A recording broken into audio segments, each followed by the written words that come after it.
The Prophet Outcast 1929–1940. Preface. This volume concludes my trilogy about Trotsky and relates the catastrophic denouement of his drama. At the denouement, the protagonist of a tragedy is usually more acted upon than acting. Yet Trotsky remains Stalin's active and fighting antipode to the end, his sole vocal antagonist. Throughout these 12 years, from 1929 to 1940, no voice could be raised against Stalin in the USSR, and not even an echo could be heard of the earlier intense struggles, except in the groveling confessions of guilt to which so many of Stalin's adversaries had been reduced. Consequently, Trotsky appeared to stand quite alone against Stalin's autocracy. It was as if a huge historic conflict had become compressed into a controversy and feud between two men. The biographer has had to show how this had come about and to delve into the complex circumstances and relationships which, while enabling Stalin to strut about in the hero's garb, made Trotsky into the symbol and sole mouthpiece of opposition to Stalinism. Together, therefore, with the facts of Trotsky's life, I have had to narrate the tremendous social and political events of the period, the turmoil of industrialization and collectivization in the USSR and the Great Purges, the collapse of the German and European labor movements under the onslaught of Nazism, and the outbreak of the Second World War.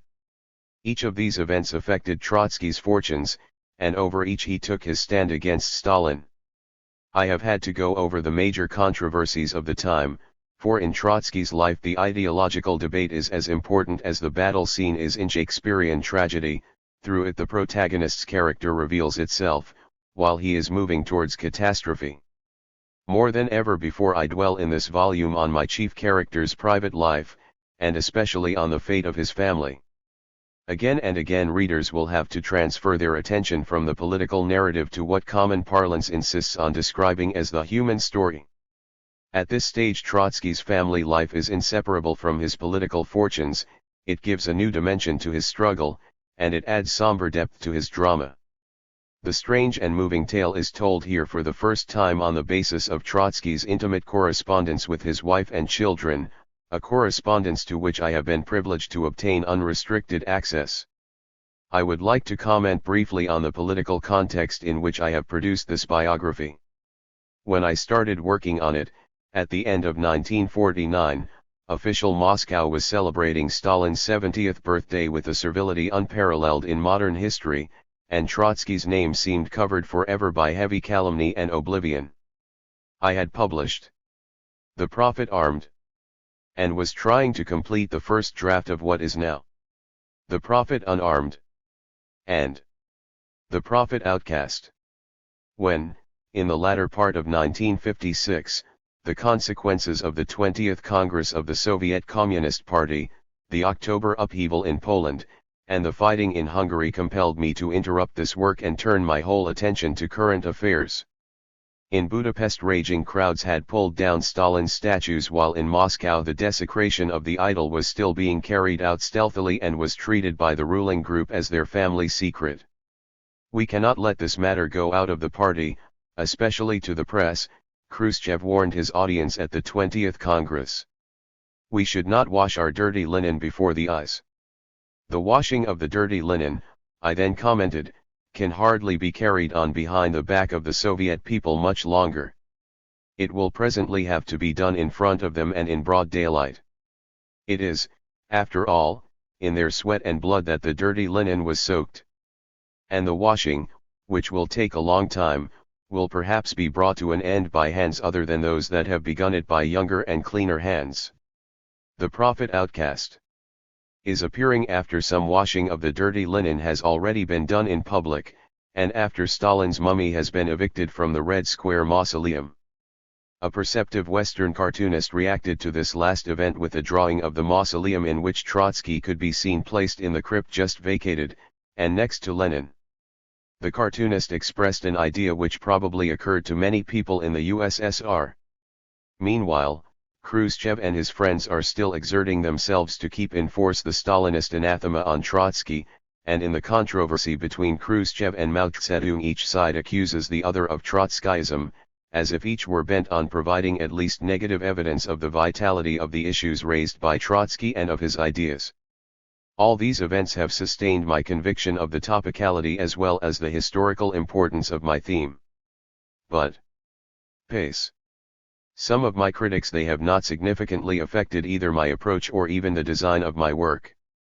True, this biography has grown in scale beyond all my original plans. I have produced 3 volumes instead of 1 or 2. However, in doing so I obeyed solely and at first reluctantly the literary logic of the work and the logic of my research, which was unexpectedly growing in scope and depth. The biographical material struggled under my hands, as it were, for the shape and the proportions proper to it, and it imposed its requirements on me. As to my political approach to Trotsky, this has remained unchanged throughout. I concluded the first volume of this trilogy, in 1952, with a chapter entitled Defeat in Victory, where I portrayed Trotsky at the pinnacle of power. In the preface to that volume I said that on completing his life I would consider the question whether a strong element of victory was not concealed in his very defeat. This precisely is the question I discuss in the closing pages of The Prophet Outcast. In a postscript entitled Victory in Defeat. A note about sources and acknowledgements.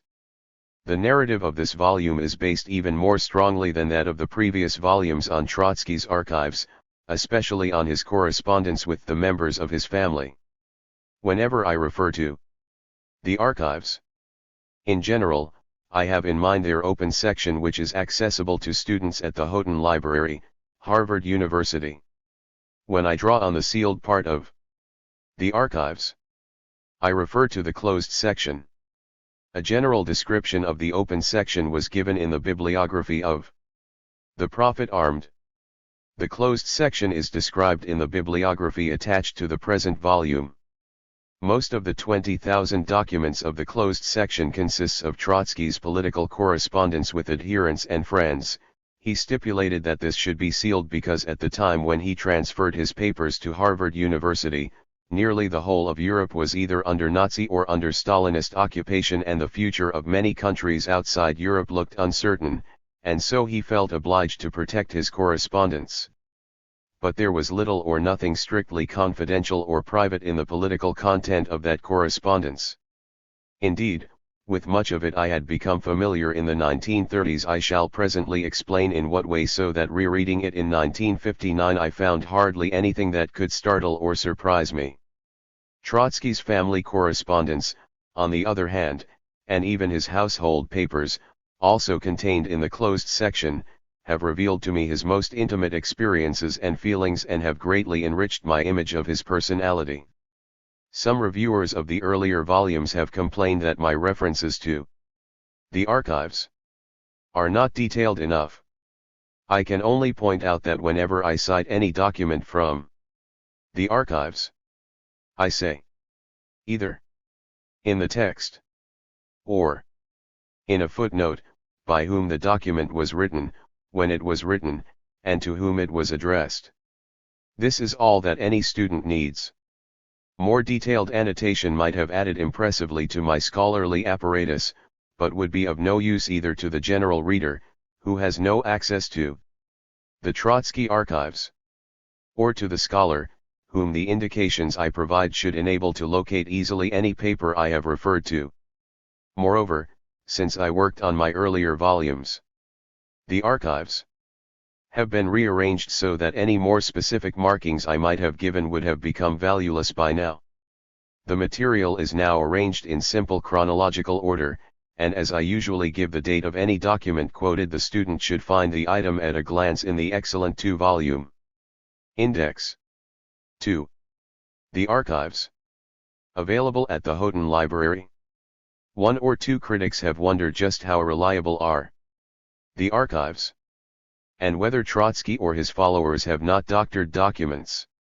To my mind, the reliability of the archives is overwhelmingly confirmed by the internal evidence, by cross-reference to other sources, and by the circumstance that the archives provide Trotsky's critics as well as his apologists with all the material they may want.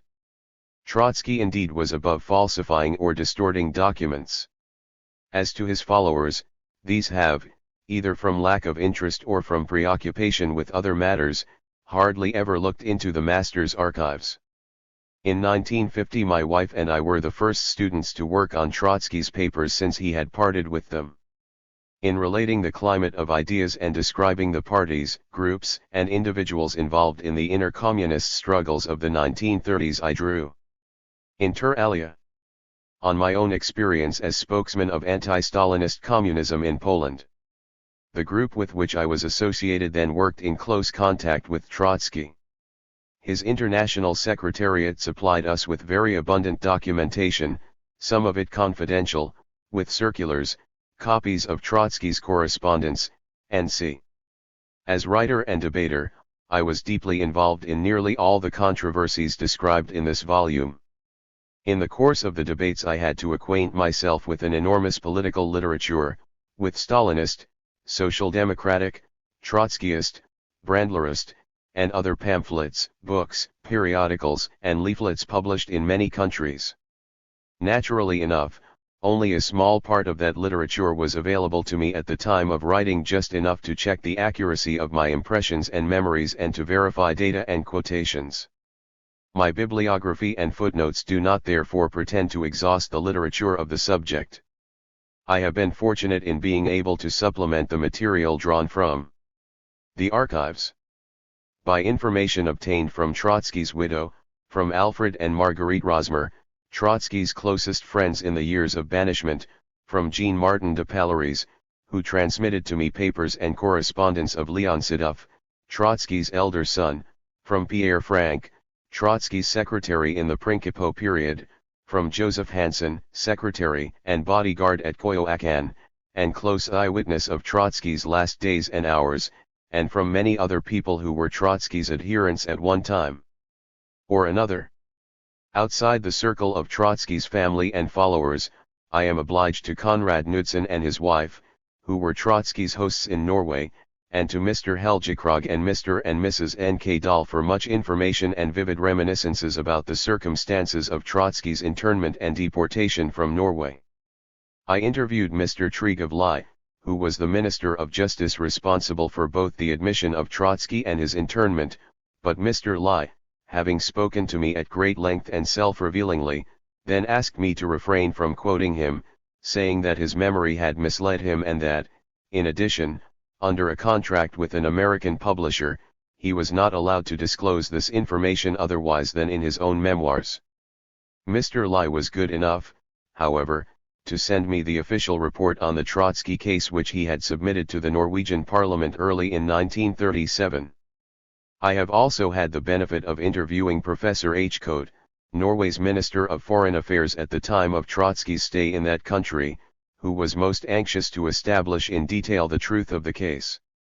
In investigating another important chapter in Trotsky's life, I approached the late John Dewey, who gave me an illuminating account of the Mexican counter-trial and spoke freely about the impression Trotsky made on him, and I am indebted to Drive S. Ratner, Dewey's friend and secretary, for valuable information about the circumstances in which the old American philosopher decided to preside over the counter-trial. Of many other informants I would like to mention Mr. Joseph Berger, once a member of the Comintern staff in Moscow who then spent nearly 25 years in Stalin's concentration camps. Mr. Berger has related to me his meeting in 1937 with Sergei Sedov, Trotsky's younger son, in the Butyrki prison of Moscow.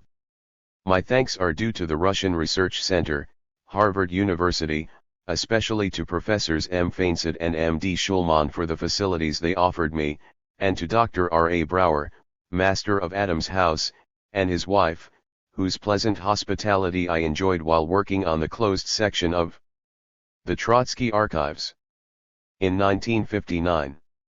I am greatly obliged to Professor William Jackson and Miss C. E. Jakeman of Houghton Library for their infinitely patient helpfulness, and to Mrs. Elena Zarudnay 11 for assisting me in reading some of the documents in the archives. To Mr. John Bell, Mr. Dan M. Davin, and Mr. Donald Tyerman who have read my MS and proofs, I am grateful for criticisms and many suggestions for improvements. My wife's contribution to this volume has been not only that of unfailing assistant and critic in the course of many years, ever since 1950 when we first pored together over the Trotsky archives. She absorbed the air of this tragic drama, and, through her sensitive sympathy with its personae, she has helped me decidedly in portraying their characters and narrating their fortunes. ID. Chapter I. On the Prince's Isles. T. He. Circumstances of Trotsky's banishment from Russia contained a foretaste of the years that lay ahead of him. The manner of the deportation was freakish and brutal. For weeks Stalin had delayed it, while Trotsky bombarded the Politburo with protests denouncing the decision as lawless. It looked as if Stalin had not yet finally made up his mind, or was still consulting the Politburo. Then, suddenly, the cat-and-mouse game was at an end.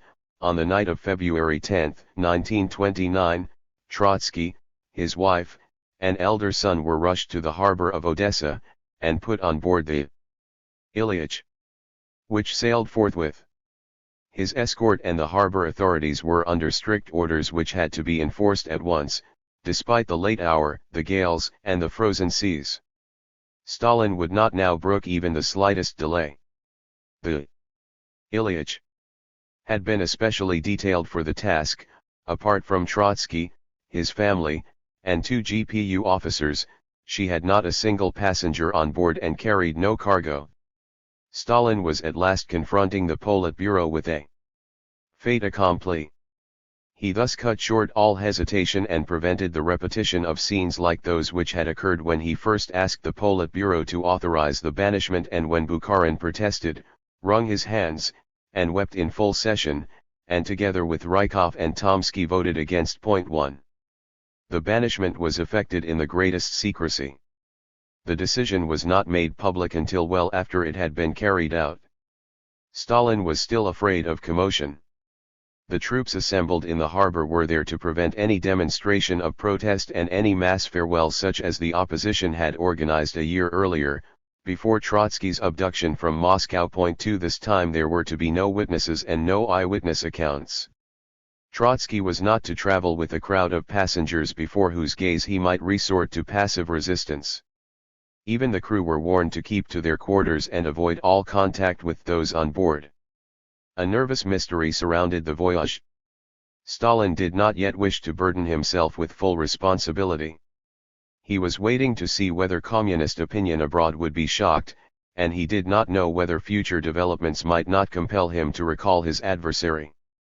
He took care to stage the deportation so ambiguously that it could be explained away, if need be, or even denied completely. For a few days afterwards communist newspapers abroad were suggesting that Trotsky had gone to Turkey on an official or semi-official mission, or that he had gone there of his own accord, with a large suite. Point 3.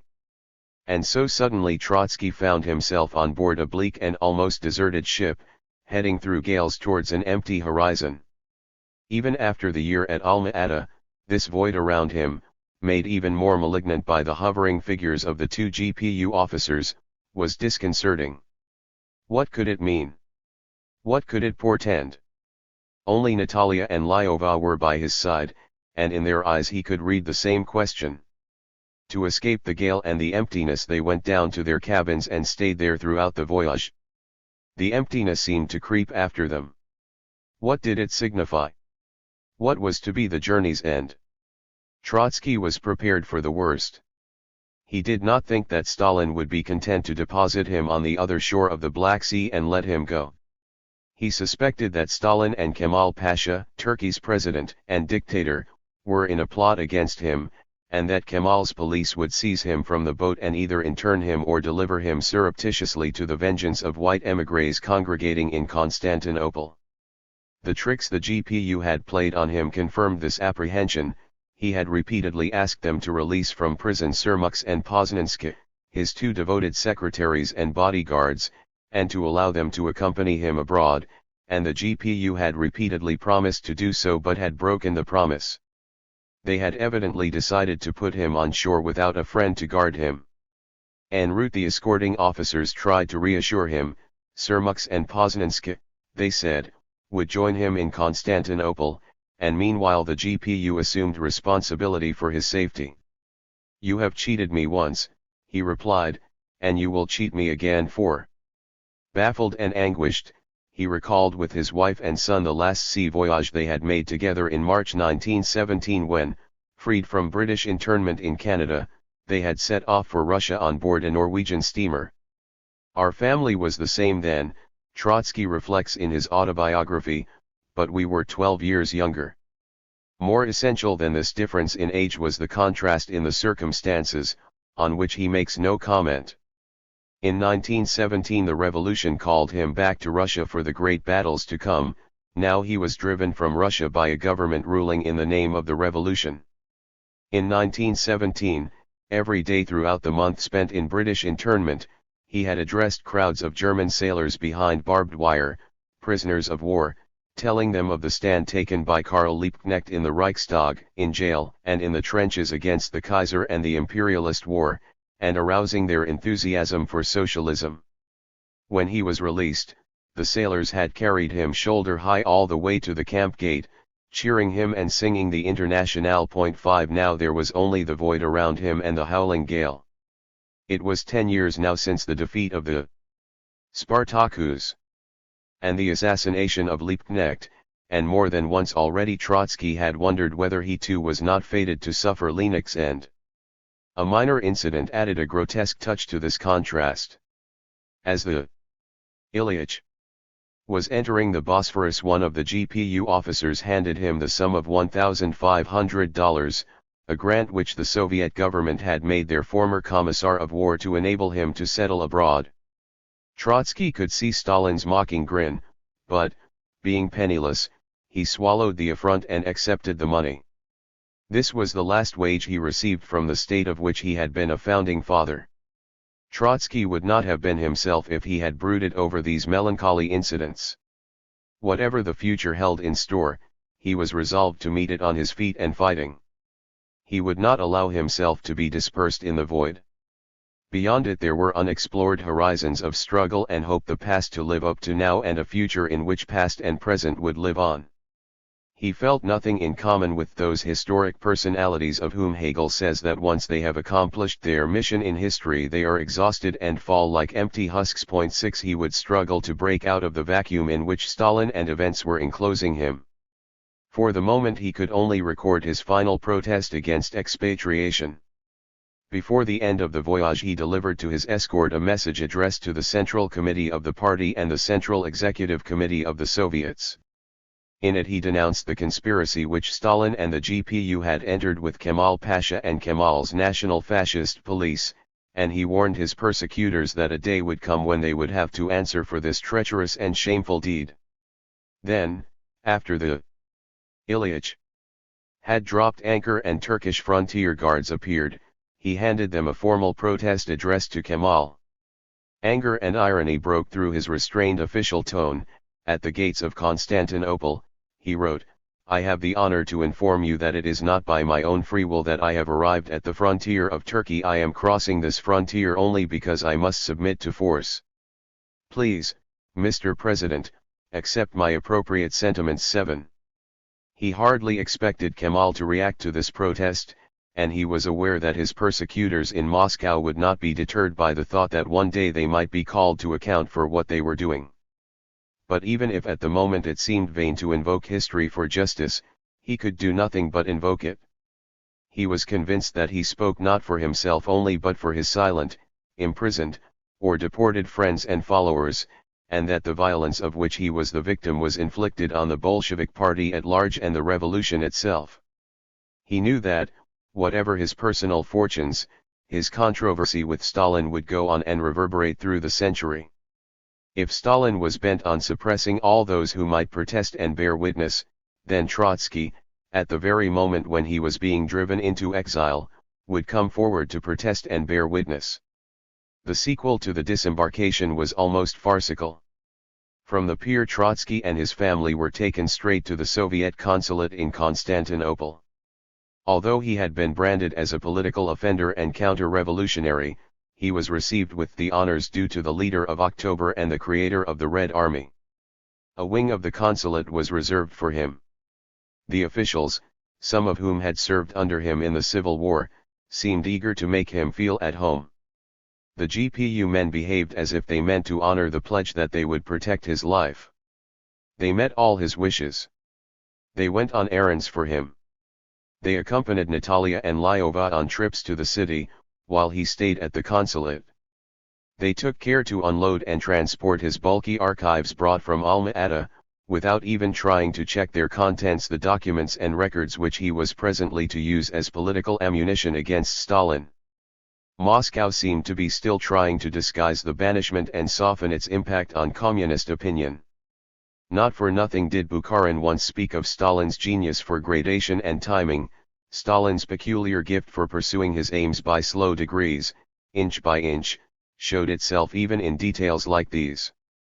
It showed itself also in the way he had assured himself of Kemal Pasha's cooperation. The Turkish government informed Trotsky shortly after his arrival that they had never been told that he was to be exiled, that the Soviet government had simply requested them to grant him an entry permit for health reasons, and that, cherishing friendly relations with their northern neighbor, they could not go into the motives for the request and had to grant the visa. Yet Kemal Pasha, uneasy at seeing himself thus turned into Stalin's accomplice, hastened to assure Trotsky that it was out of the question that he should be interned or exposed to any violence on Turkish soil, that he was free to leave the country whenever he chose or to stay as long as he pleased, and that if he were to stay, the Turkish government would extend to him every hospitality and ensure his safety. 8 Despite this respectful sympathy, Trotsky remained convinced that Kemal was hand in glove with Stalin.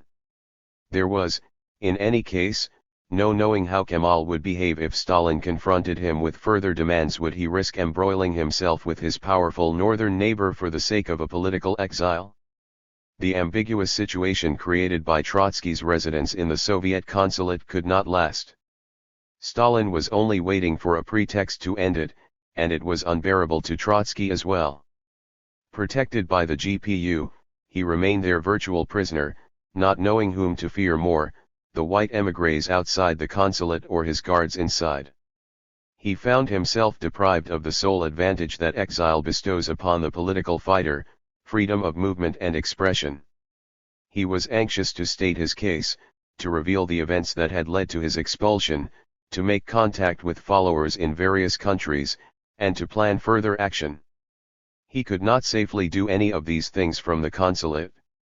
In addition, both he and his wife were ill, and he had to earn his living, which he could do only by writing. He had to settle somewhere, to get in touch with publishers and newspapers, and to start work. On the day he arrived, he sent out messages to friends and well-wishers in Western Europe, especially in France. Their response was immediate. "We need hardly tell you that you can count on us body and soul. We embrace you from the depth of our faithful and affectionate hearts." Thus Alfred and Marguerite Rosmer wrote to him 3 days after he had landed. 9 They had been his and Natalia's friends since the First World War, when they were in the Zimmerwald movement. In the early 1920s, Alfred Rosmer had represented the French Communist Party on the executive of the Communist International in Moscow, and for his solidarity with Trotsky he had been expelled from the party. The depth of our faithful and affectionate hearts was no mere turn of phrase with the Rosmers. They were to remain Trotsky's only intimate friends in the years of his exile, despite later disagreements and discords. Boris Severin, a former editor of the theoretical paper of the French Communist Party, who alone among all foreign communist delegates in Moscow in May 1924 spoke up in Trotsky's defense, also wrote to offer help and cooperation. 10 Other well-wishers were Maurice and Magdalene Paz, a lawyer and a journalist, both expelled from the Communist Party, and in later years well known as socialist parliamentarians. Addressing him as Cher Grand Ami, they wrote of their anxiety about his precarious position in Turkey, tried to obtain for him entry permits to other countries, and promised to join him shortly in Constantinople. 11. Through the Rosmers and Pazes, Trotsky established contact with Western newspapers, and while still at the consulate, he wrote a series of articles which appeared in the New York Times, the Daily Express, and other papers in the second half of February. This series was his first public account of the inter-party struggle of the last years and months. It was brief, forceful, and aggressive. He spared none of his enemies or adversaries, old or new, least of all Stalin, whom he now denounced to the world as he had earlier denounced him to the Politburo as the gravedigger of the revolution. 12 Even before these articles appeared, he was in trouble with his hosts, who began to urge him to move from the consulate to a compound inhabited by consular employees, where he would go on living under GPU protection. He refused to move, and the question was shelved until the publication of the articles brought matters to a head. Stalin now had the pretext he needed to bring the banishment into the open. Soviet newspapers spoke of Trotsky having sold himself to the world bourgeoisie and conspiring against the Soviet Union, and their cartoonists depicted Mr. Trotsky embracing a bag with $25,000. The GPU declared that they no longer held themselves responsible for his safety and were going to evict him from the consulate. 13. For several days Natalia and Lyova, even now solicitously accompanied by the GPU men, searched breathlessly the suburbs and outskirts of Constantinople for some more or less safe and secluded accommodation. At last they found a house, not in or near the city, but on the Principe Islands, out on the Sea of Marmara. It took an hour and a half to reach the islands by steamer from Constantinople. There was a touch of irony in this hurried choice of residence, for Principe, or the Prince's Isles, had once been a place of exile to which Byzantine emperors confined their rivals and rebels of royal blood. Trotsky arrived there on 7 or March 8. As he set foot on the shore at Biokata, the main village of Principe, he imagined that he was alighting there as a bird of passage, but this was to be his home for more than 4 long and eventful years. Trotsky often described this period of his life as his third emigration. The term, not quite precise, reveals something of the mood in which he came to Principe. This was indeed the third time that he had been deported by Russian governments and that he had come to live abroad. But in 1902 and 1907 he had been deported to Siberia or the polar region, whence he fled and took refuge in the West, and wherever he came in those days he belonged to that large, active, and dynamic community that was revolutionary Russia in exile. This time he had not chosen to become an émigré, and abroad there was no community of Russian exiles to receive him as one of their own and to offer him the environment and the medium for further political activity. Many new colonies of political émigrés existed, but these formed the counter-revolutionary Russia in exile. Between him and them there was the blood of the Civil War. Of those who in that war had fought on his side there was none to join hands with him. His third exile was therefore different in kind from the previous two. It could not be related to any precedent, for in the long and abundant history of political emigration there hardly ever was a man banished into comparable solitude. Unconsciously, as it were, Trotsky sought to soften for himself and his family the severity of his present ostracism by relating it to his pre-revolutionary experiences. The memory of those experiences was now comforting. His first period of emigration lasted less than 3 years. It was interrupted by the Annus Mirabilis of 1905, the second lasted much longer, 10 years, but it was followed by the Supreme Triumph of 1917. Each time history had bounteously rewarded the revolutionary for his restless wait abroad. Was it too much to expect that she would do so again? He was aware that this time the outlook might prove less promising and that he might never return to Russia. But stronger than this awareness was his need for a clear-cut and encouraging prospect, and the optimism of the fighter who even when he courts defeat, or is engaged in a hopeless battle, still looks forward to victory. This kind of optimism was never to forsake him. But whereas in later years he remained confident of the ultimate triumph of his cause rather than of his chance of living to see it, in the first years of this exile there was still a more personal note to his optimism. He did indeed look forward to his early vindication and return to Russia. He did not consider the political situation there as stable, and, amid the upheavals of collectivization and industrialization, he expected shifts in the nation to produce great shifts in the ruling party as well. He did not believe that Stalinism could achieve consolidation. Was it anything more than a patchwork of incompatible ideas, the shilly-shollying of a bureaucracy not daring to tackle the problems by which it was confronted? He was convinced that the interlude of Stalin's ascendancy must be brought to an end either by a resurgence of the revolutionary spirit and a regeneration of Bolshevism or by counter-revolution and capitalist restoration. This stark alternative governed his thoughts, even if at times he reckoned with other possibilities as well. He saw himself and his co-thinkers as representing the only serious opposition to Stalin, the only opposition that stood on the ground of the October Revolution, offered a program of socialist action, and constituted an alternative Bolshevik government. He did not imagine that Stalin would be able to destroy the opposition or even to reduce it to silence for long. Here too his hopes fed on pre-revolutionary memories. Tsardom had failed to stifle any opposition, even though it imprisoned, deported, and executed the revolutionaries.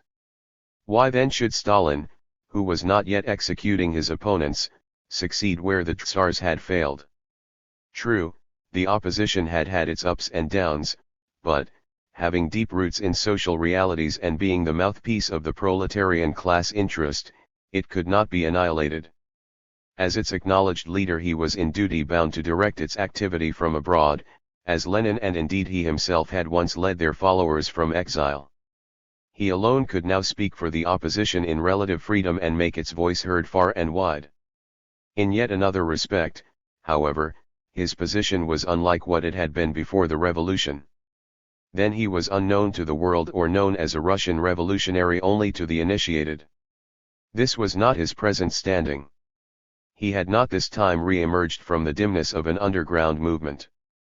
The world had seen him as leader of the October insurrection, as founder of the Red Army, as architect of its victory, and as inspirer of the Communist International. He had risen to a height from which it is not given to descend. He had acted his part on a world stage, in the limelight of history, and he could not withdraw. His past dominated his present. He could not lapse back into the protective obscurity of pre-revolutionary émigré life. His deeds had shaken the world, and neither he nor the world could forget them. Nor could he confine himself to his Russian preoccupations. He was conscious of his duty towards the international. Much of the struggle of recent years had centered on the strategy and tactics of communism in Germany, China, and Britain, and on the manner in which Moscow, for the sake of expediency, emasculated the international. It was unthinkable that he should not carry on this struggle. On the face of it, banishment should have made it easier for him to do so. If, as the champion of internationalism and the critic of Stalinist and Bukharinist national narrow-mindedness, he incurred unpopularity in Russia, he had reason to hope for eager response from communists outside Russia, for it was their most vital interest that he sought to advance when to socialism in a single country he opposed the primacy of the international viewpoint. From Moscow and Alma-Ata he could not address foreign communists, and Stalin had seen to it that they should either remain ignorant or get only a grossly distorted view of what he stood for. Now at last his enforced stay abroad enabled him to put his case before them. He still viewed the advanced industrial countries of the West, especially those of Western Europe, as the main battlegrounds of the international class struggle. In this he was true to himself and the tradition of classical Marxism which he represented in its purity. In fact, no school of thought in the labor movement, not even the Stalinist, yet dared openly to flout that tradition. For the Third as for the Second International, Western Europe was still the main sphere of activity. The German and the French Communist parties commanded large mass followings, while the Soviet Union was still industrially underdeveloped and extremely weak, and the victory of the Chinese Revolution was 20 years off. Just as bourgeois Europe, even in this period of its decline, still ostensibly held the center of world politics, so the Western European working classes still appeared to be the most important forces of proletarian revolution, the most important next to the Soviet Union in the Stalinist conception, and potentially even more important in Trotsky's. Trotsky, of course, did not believe in the stability of the bourgeois order in Europe.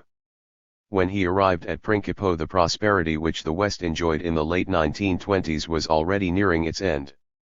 But conservatives, liberals, and social democrats still basked in the sunshine of democracy, pacifism, and class cooperation which were to assure the indefinite continuation of that prosperity. Parliamentary government appeared to be firmly established, and fascism, entrenched only in Italy, seemed a marginal phenomenon of European politics. Yet in his first days in Constantinople, Trotsky announced the approaching end of this fool's paradise and spoke of the decay of bourgeois democracy and the groundswell of fascism. These post-war trends in Europe's political development are not episodic, they are the bloody prologue to a new epoch. The war has ushered us into an era of high tension and great struggle. Major new wars are casting their shadows ahead. Our epoch cannot be measured by the standards of the 19th century, that classical age of expanding democracy. The 20th century will in many respects differ from the 19th even more than modern times differ from the Middle Ages. 14 He had a sense of returning to Europe on the eve of a decisive turn of history, when socialist revolution alone could offer the Western nations the effective alternative to fascism. Revolution in the West, he believed, would also free the Soviet Union from isolation and create a powerful counterbalance to the immense weight of backwardness that had depressed the Russian Revolution. This hope did not seem vain. The Western labor movement, with its mass organizations intact and its fighting spirit subdued but not yet deadened, was still battle-worthy. The communist parties, despite their faults and vices, still had in their ranks the vanguard of the working class. Trotsky concluded that what was necessary was to open the eyes of that vanguard to the dangers and the opportunities, to make it aware of its responsibilities, to shake its conscience, and to arouse it to revolutionary action.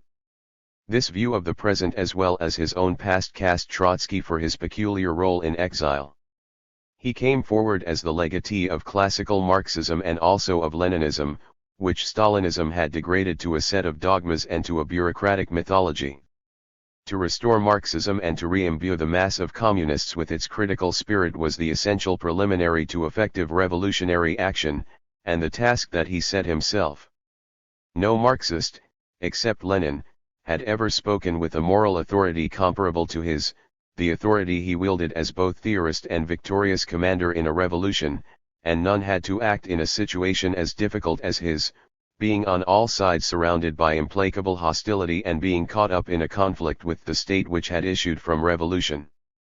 He possessed in abundance and even superabundance the courage and energy needed to cope with such a role and to grapple with such a predicament.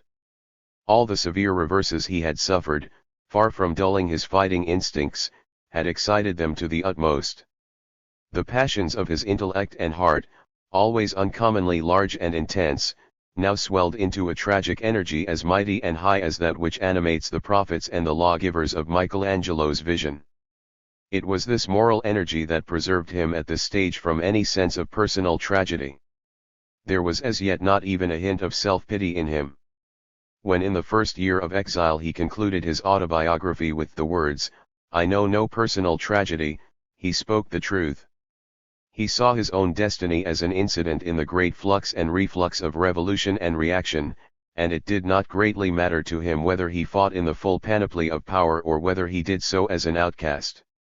The difference did not affect his faith in his cause and in himself.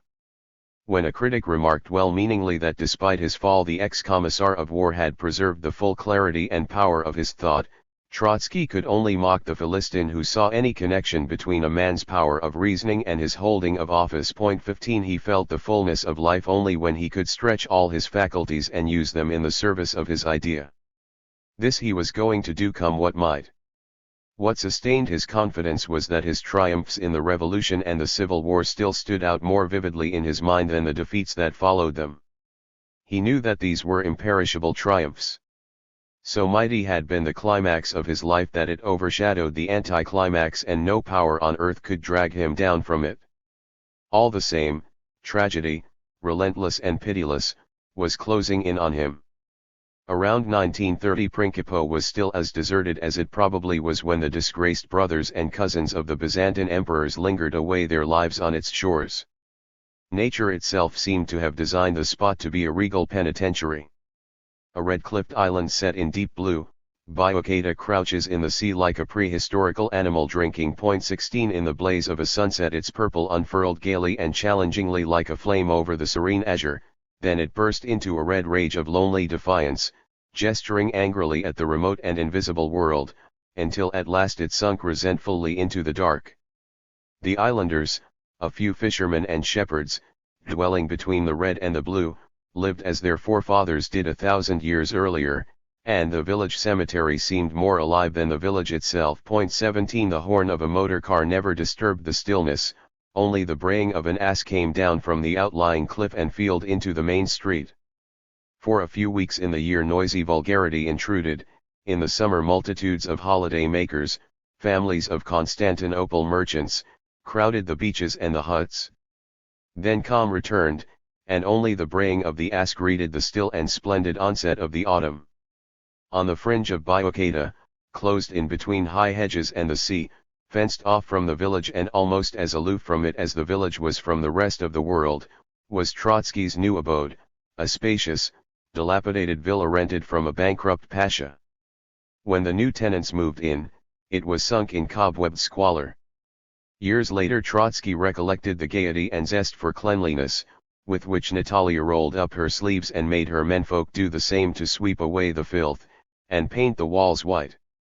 Much later they covered the floors with paint so cheap that many months after their shoes still stuck to it as they walked. At the center of the house was a vast hall with doors opening on a veranda facing the sea. On the first floor was Trotsky's workroom, the walls of which quickly became lined with books and periodicals arriving from Europe and America. On the ground floor was the secretariat with Lyova in charge.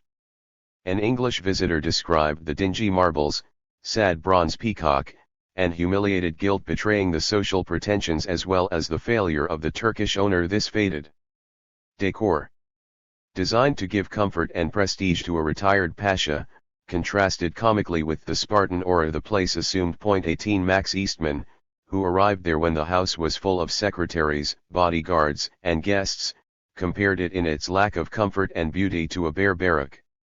In these vast rooms and on the balcony there is not an article of furniture, not even a chair.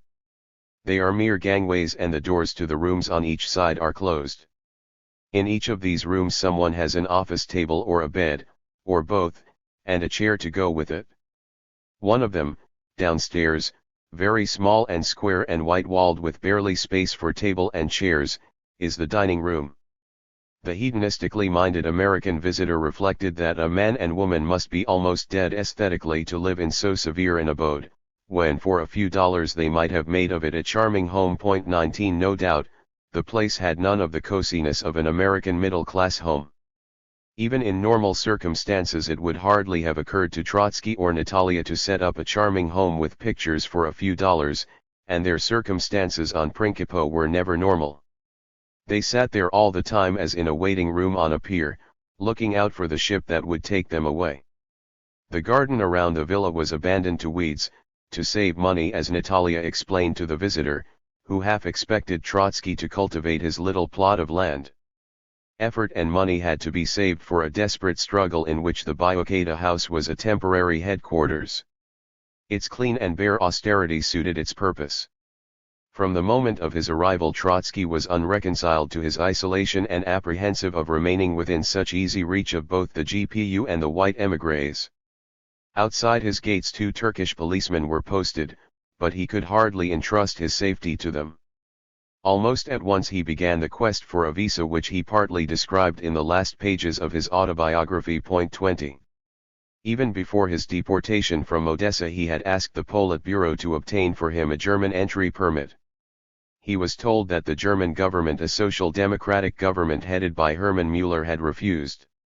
He was half convinced that Stalin cheated him, and so when soon afterwards Paul Loeb, the socialist speaker of the Reichstag, declared that Germany would grant Trotsky asylum, he at once applied for a visa. He was not deterred by the malicious satisfaction with which newspapers dwelt on the fact that an advocate of revolutionary dictatorship was obliged to seek asylum in a democratic country. This lesson, they said, should teach him to appreciate the worth of democratic institutions. The lesson was hardly edifying, however. The German government first asked him whether he would submit to restrictions on his freedom of movement. He answered that he was prepared to refrain from any public activity, to live in complete seclusion, preferably somewhere near Berlin, and devote himself to literary work. Then he was asked whether it would not be enough for him to come for a short visit, just to undergo medical treatment. When he replied that having no choice he would content himself even with this, he was told that in the government's view he was not so ill as to require any special treatment. I asked whether Loeb had offered me the right of asylum or the right of burial in Germany. In the course of a few weeks the democratic right of asylum was thrice curtailed. At first it was reduced to the right of resistance under special restrictions, then to the right of medical treatment, and finally to the right of burial. I could thus appreciate the full advantages of democracy only as a corpse. The British House of Commons discussed Trotsky's admission as early as February 1929. The government made it clear that it would not allow him to enter. The country was just about to have an election and the Labour Party was expected to return to office. Before the end of April, two leading lights of Fabianism, Sidney and Beatrice Webb, arrived in Constantinople and respectfully asked Trotsky to receive them. 21 Despite old political animosities, he entertained them courteously, eagerly enlightening himself on the economic and political facts of British life. The Webbs expressed their confidence that the Labour Party would win the election, whereupon he remarked that he would then apply for a British visa. Sidney Webb regretted that the Labour government would depend on Liberal support in the Commons, and the Liberals would object to Trotsky's admission. After a few weeks, Ramsay MacDonald did indeed form his second government with Sidney Webb, now Lord Passfield, as one of his ministers. Early in June, Trotsky applied to the British consulate in Constantinople and cabled a formal request for a visa to MacDonald.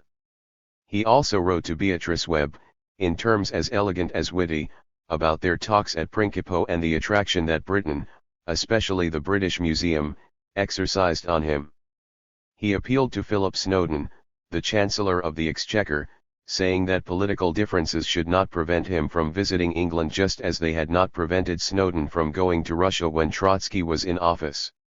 "I hope to be able soon to return you the kind visit you paid me in Kislovodsk," he telegraphed George Lansbury. 22 It was all in vain. However, it was not the Liberals who objected to his admission.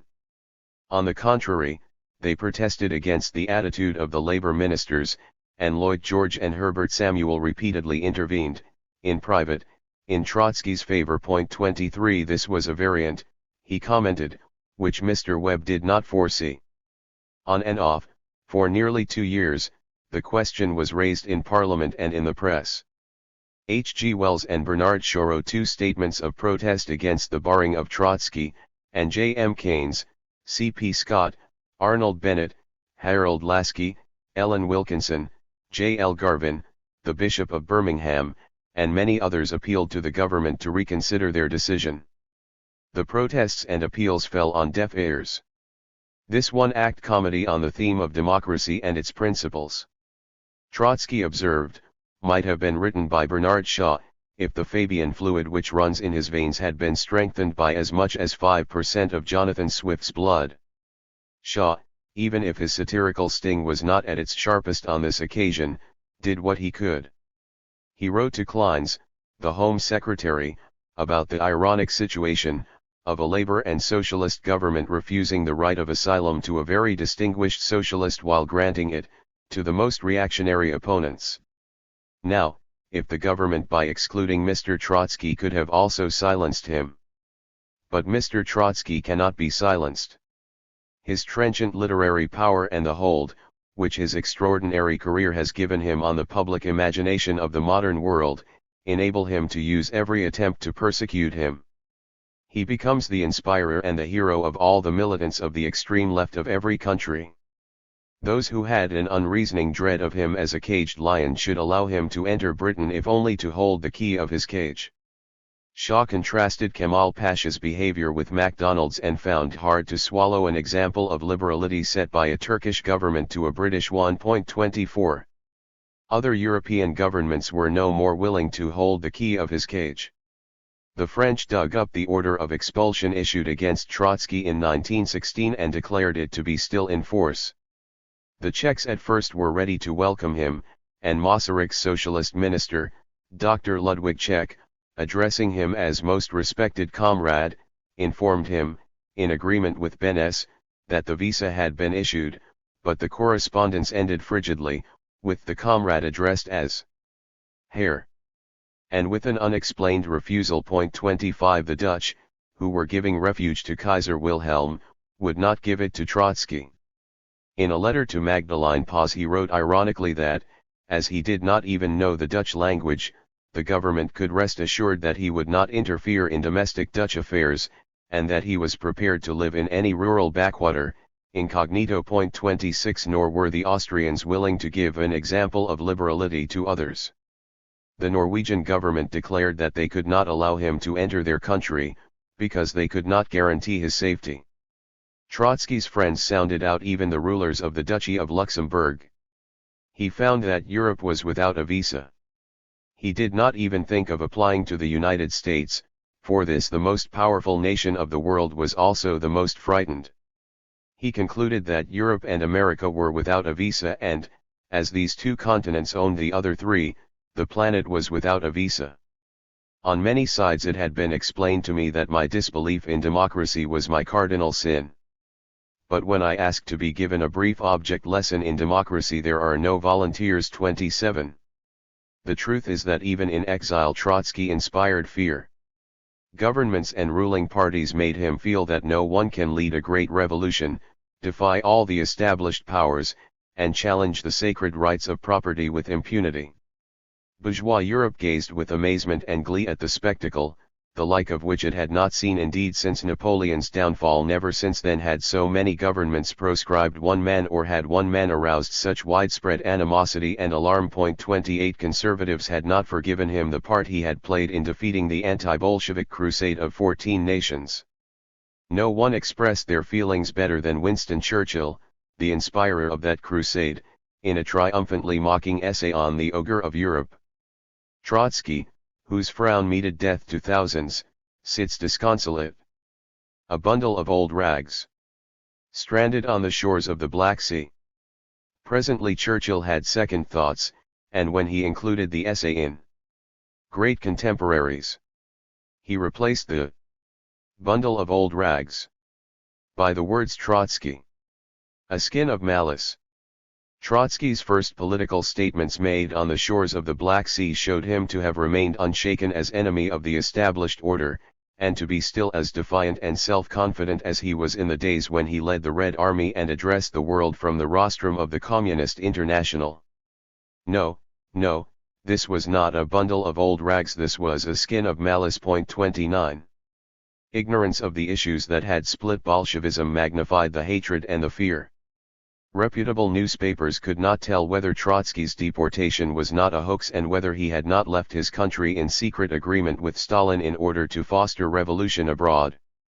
The Times had reliable information that this was indeed the case and saw Trotsky's hand behind communist demonstrations in Germany. 30 The Morning Post reported, with circumstantial details, on secret negotiations between Stalin and Trotsky which were to bring the latter back to the command of the armed forces.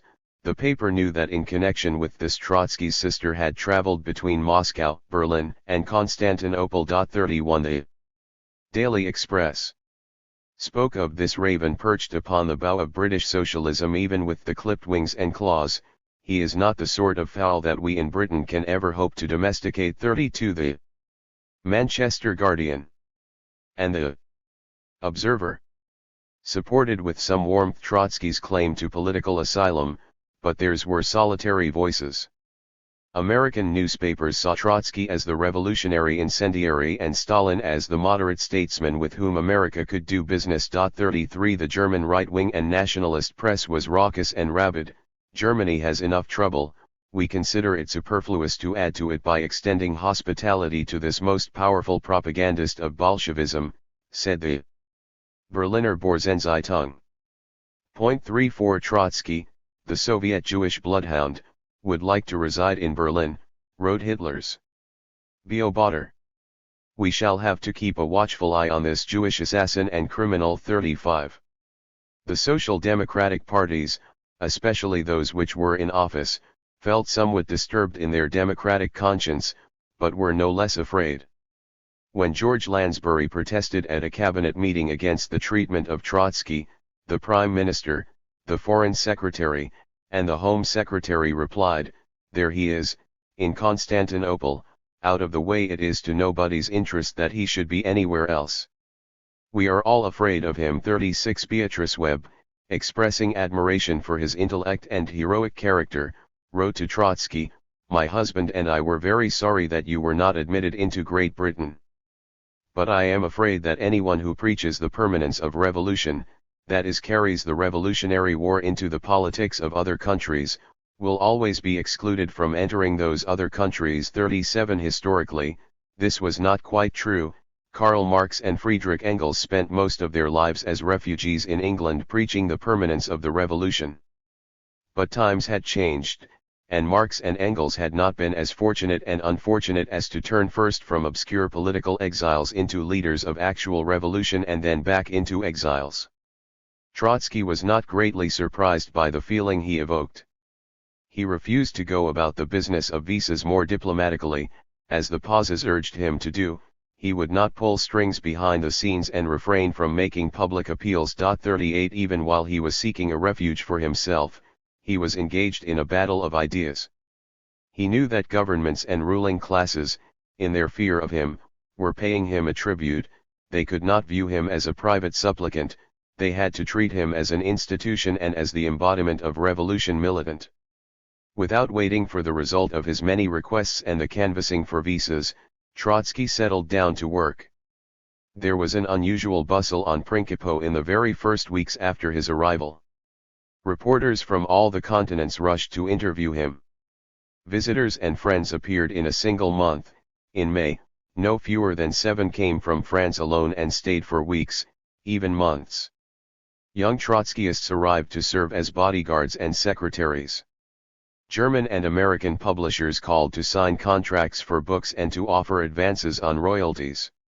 From everywhere dissident communists wrote to inquire about points of ideology and policy, and presently Trotsky, answering every question systematically and scrupulously filing away mountains of paper, found himself up to his eyes in a correspondence, amazing in volume, which he was to carry on, regardless of circumstances, till the end of his life. He was getting ready the first issue of the Bulletin Oppositii. The little periodical. It began to appear in July, which was to be his main platform for the discussion of inter-party affairs and his most important medium of contact with the opposition in the Soviet Union. It was not easy to edit it in Beochata and to find Russian printers for it, first in Paris and then in Berlin. At the same time he set out to organize his international following. In addition, during the very first months of his stay on the island, he prepared a number of books for publication. He was anxious to acquaint the world with the 1927 platform of the joint opposition, which was to see the light under the title "The Real Situation in Russia." He assembled a collection of documents, suppressed in the Soviet Union, which were to make the volume on the Stalinist school of falsification. In the Third International after Lenin, he presented his critique of the draft program of the Third International and the message he had addressed to the Sixth Congress from Alma-Ata. Shortened and partly garbled versions of these texts had already appeared abroad, which was one more reason why Trotsky was eager to produce the full and authentic statements.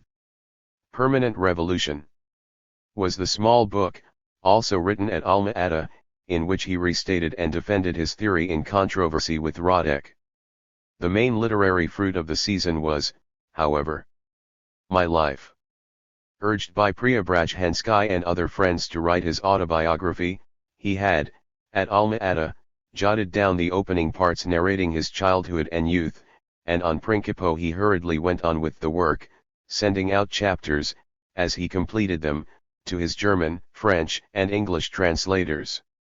His progress was so rapid that one may wonder whether he had not drafted much more at Alma-Ata than just the opening parts. Less than 3 months after he had come to Beograd he was already able to write to the Klyachkos in Vienna, an old Russian revolutionary family with whom he was friendly well before 1914, I am still completely immersed in this autobiography, and I do not know how to get out of it. I could have virtually completed it long ago, but an accursed pedantry does not allow me to complete it. I go on looking up references, checking dates, deleting one thing and inserting another. More than once I have felt tempted to throw it all into the fireplace and to take to more serious work. But, alas, this is summer, there is no fire in the fireplaces, and, by the way, there are no fireplaces here either. 39 In May he had sent to Alexandra Ram, his German translator, a large part of the work. A few weeks later she already had in hand the chapters on the Civil War. But in July his accursed pedantry pestered him again and he went back to rewrite the opening pages of the book. Early in the autumn the whole manuscript had already gone out and fragments were being serialized in newspapers. While he was still fastidiously correcting the German and the French translations, he was getting ready to start the History of the Russian Revolution, the first synopsis of which Alexandra Ram received before the end of November. 40. Amid this burst of activity he was never free from anxieties about children, grandchildren, and friends he had left beyond the frontier. The sorrow of Nina's agony and death was still fresh with him when Zina's illness. Zina was his elder daughter from his first marriage disturbed him. He inquired for news from her via Paris, where the Pazes kept in touch with his family in Moscow through a sympathizer on the staff of the Soviet embassy. Zina suffered from consumption, and the death of her sister, the persecution of her father, the deportation to Siberia of Platon Volkov, her husband, and the difficulty of keeping herself and her 2 children alive, had strained her mental balance. She tried unsuccessfully to obtain official permission to leave the country and join her father. Trotsky supported her financially, and his well-wishers urged the Soviet government to grant her an exit permit. Her mother, Alexandra Sokolovskaya, was still in Leningrad, though no one knew how long she would be allowed to stay there, and she took care of Nina's children. Their father too, Mannevelson, was deported and imprisoned. This was not all, Lyova's wife and child were also left in Moscow, at fate's mercy. Thus, among Trotsky's next of kin no fewer than 4 families were broken up by the pitiless political conflict. And almost every week brought news about victimization of friends and untold miseries, illnesses in prison, starvation, clashes with jailers, hunger strikes, suicides, and deaths. Trotsky did what he could to arouse protests, especially against the persecution of Rakovsky, until lately the best known and the most respected of Soviet ambassadors in the West, who was dragged from one place of deportation to another and suffered heart attacks, and from whom there was no news for several months. Trotsky's vitality got the better of anxiety, worry, and fatigue. He drowned his sorrows in tenacious work and in intercourse with friends and followers, and he sought relief from the strain of work in rowing and fishing in the sky-colored waters of the Marmara. Even while he rested he was unable to bring his energy to a standstill, he had to expend it in strenuous exertion all the time. As at Alma-Ata his fishing was still a matter of elaborate expeditions with heavy boats, stones, and drag nets.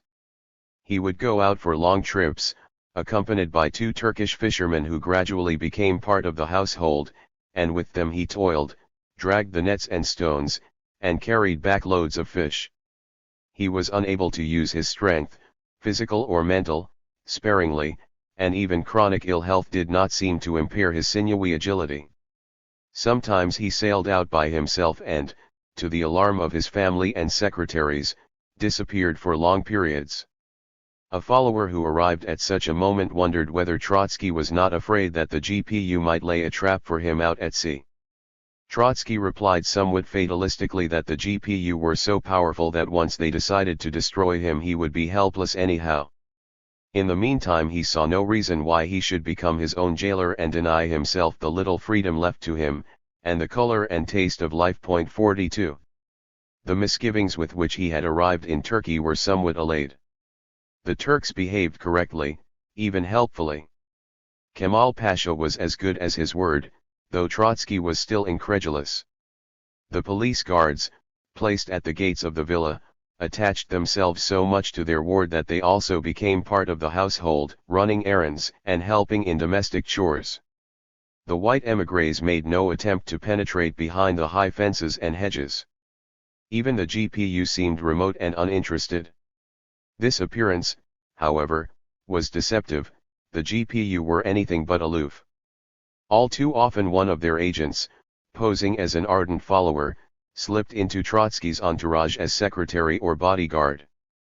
A Latvian Frank stayed at Principo for 5 months, writes Natalia. Later we learned that he was an informer of the Russian Secret Service, just like one Sobolevicius, also a Latvian, who came to us for a short stay only 43. The trouble was that not all those who were exposed as agents provocateurs necessarily acted that part, whereas the most dangerous spies were never detected. Sobolevicius, for instance, 30 years later imprisoned in the United States as a Soviet agent, confessed that he had indeed spied on Trotsky during the Principo period. 44 Yet his whole correspondence with Trotsky and the circumstances of their break throw doubt on the veracity of this part of his confession. Sobolevicius himself broke with Trotsky after he had openly and repeatedly expressed important political disagreements, which was not the manner in which an agent provocateur would behave. Trotsky denounced him in the end as a Stalinist, but did not believe that he was an agent provocateur. Whatever the truth, both Sobolevicius and his brother enjoyed Trotsky's almost unqualified confidence during the first 3 Principo years. They were no novices to Trotskyist circles. Sobolevicius had been in Russia as correspondent of the left Marxist Sächsische Arbeiterzeitung, and there he joined the Trotskyist opposition in 1927. Both he and his brother were later not only extremely active in France and Germany, they also supplied Trotsky with much useful information and with reference materials for his books. They helped him to publish the Bulletin Oppositii.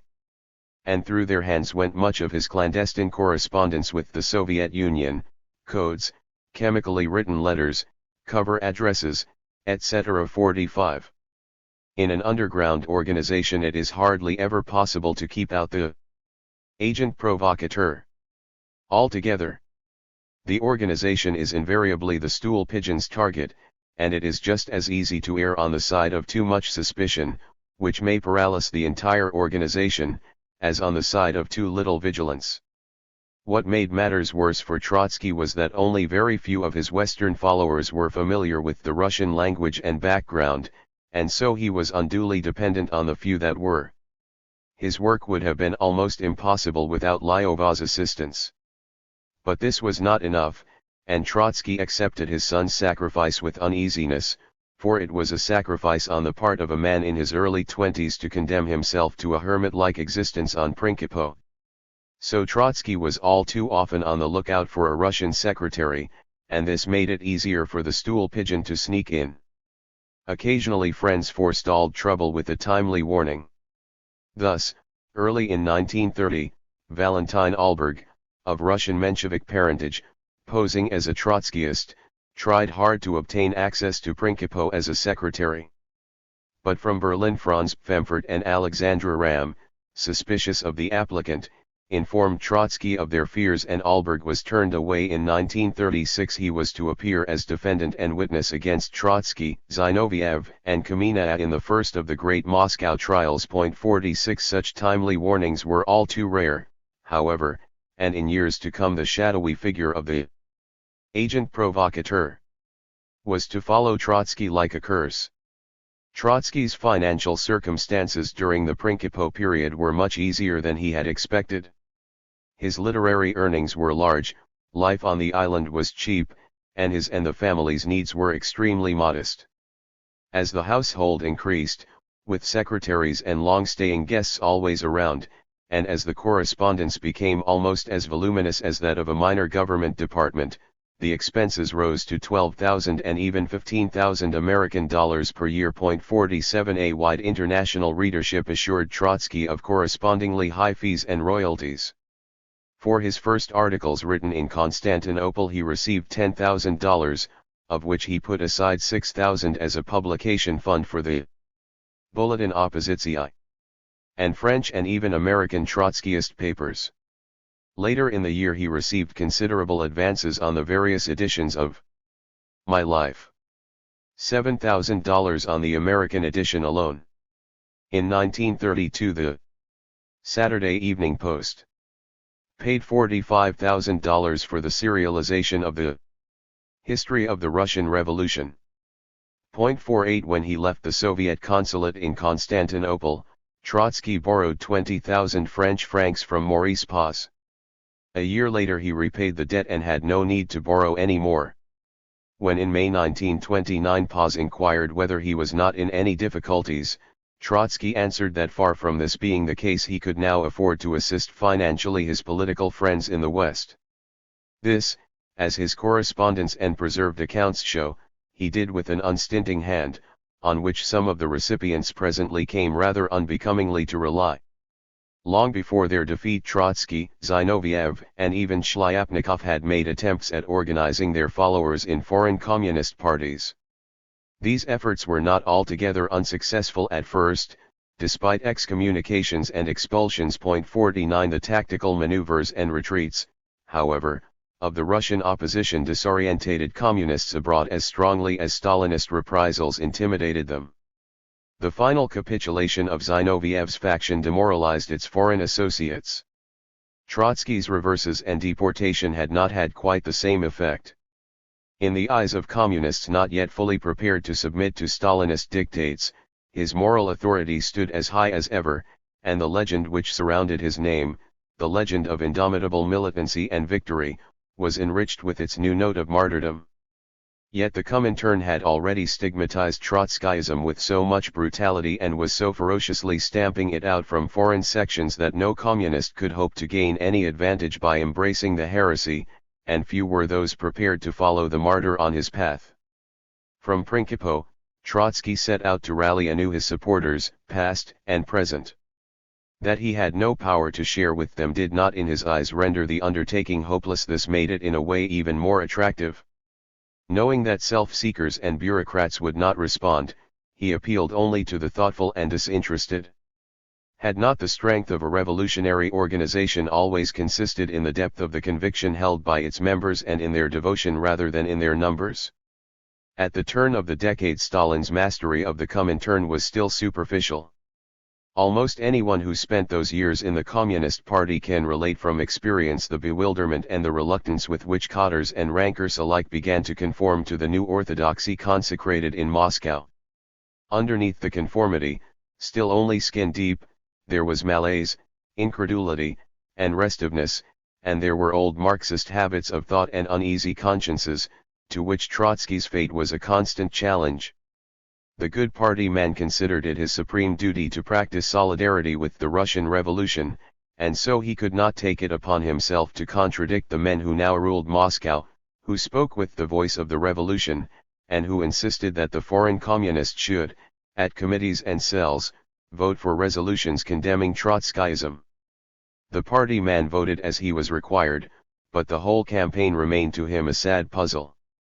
The venom with which it was pursued vaguely offended him. He was unable to discern its motive. And sometimes he wondered why he should be required to add his own modest endorsement to the awe-inspiring anathemas pronounced from so far above.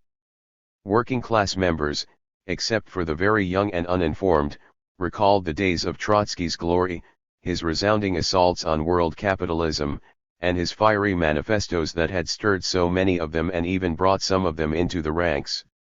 The change in the party's attitude towards the man whom they remembered as Lenin's closest companion seemed incomprehensible. Yet there was little or nothing they could do about it.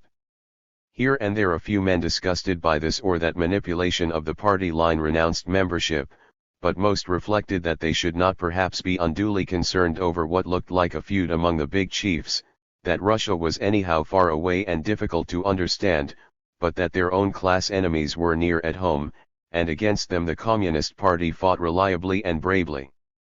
They continued to give their allegiance to the party, but they did so despite and not because of Stalinism, and for some time yet they shrugged with embarrassment when they heard party officialdom rail against Trotsky, the traitor and the counter-revolutionary. Trotsky's hold on the imagination of the left and radical intelligentsia was still immense. When Bernard Shaw wrote of him as becoming anew the inspirer and hero of all the militants of the extreme left of every country, he was not as far from the truth as may have seemed later. 50 We have seen the impressive list of the celebrities of radical England who spoke up in Trotsky's defense against their own government. Among European and American poets, novelists, and artists, famous or about to gain fame, André Breton and others of the Surrealist school, Henrietta Roland Holst, the Dutch poetess, Pena it Istrati, whose meteoric and sad literary career was then at its zenith, Diego Rivera, Edmund Wilson, the young André Malraux, and many others, were under his spell. Trotsky continued to haunt the communist intellectuals, says a historian of American communism, and by way of illustration he quotes Michael Gold, the well-known communist writer and editor who even after the first anathemas on Trotsky could not resist extolling Trotsky as almost as universal as Leonardo da Vinci. As late as 1930 Gold wrote, among some tritely derogatory remarks, that Trotsky is now an immortal part of the Great Russian Revolution, one of the permanent legends of humanity, like Savonarola or Danton. 51 The unbounded admiration for Trotsky was not confined to Michael Gold, testifies another American communist man of letters, it marked all the extreme radicals of this country who followed Russian events. In most European countries groups of expelled Trotskyists and Zinovievists, led by a few of the founders of the Communist International, were active. It was only 5 years or so since the Central Committee of the French Party had unanimously protested to Moscow against the anti-Trotskyist campaign. Between 1924 and 1929 Alfred Rosmer, Boris Suvarin, and others went on contending against Stalinism. 52 Trotskyist sympathies were alive in the revolutionary syndicalist circle of Pierre Minute, which had formed one of the constituent elements of the French Communist Party but had since become estranged from it. The Zinovievists kept their own coterie. In Germany there were the Leninbund and also the Wedding Opposition, but their Zinovievism, as represented by Arkady Maslov and Ruth Fischer, rather than Trotskyism, set the tone of the dissidents. Two important Italian communist leaders, Antonio Gramsci and Amadeo Bordiga, both Mussolini's prisoners, had declared themselves against Stalin. Gramsci, from his prison cell, had sent his declaration to Moscow, where Togliatti, the party's representative with the Comintern executive, suppressed it. 53 Andrés Nin, the most able exponent of Marxism in Spain, had thrown in his lot with the Russian opposition and had for years kept in touch with Trotsky. 54 In Holland Mering Sneevliet, the first inspirer of Indonesian communism, led a fairly strong group of Dutch left trade unionists opposed to Stalinism. In Belgium Van Overstraeten and Liessoil, ex-chiefs of the Communist Party, and their followers strongly entrenched in the large mining district of Charleroi, had also embraced Trotskyism. The inter-party controversy had some repercussions even in Asia.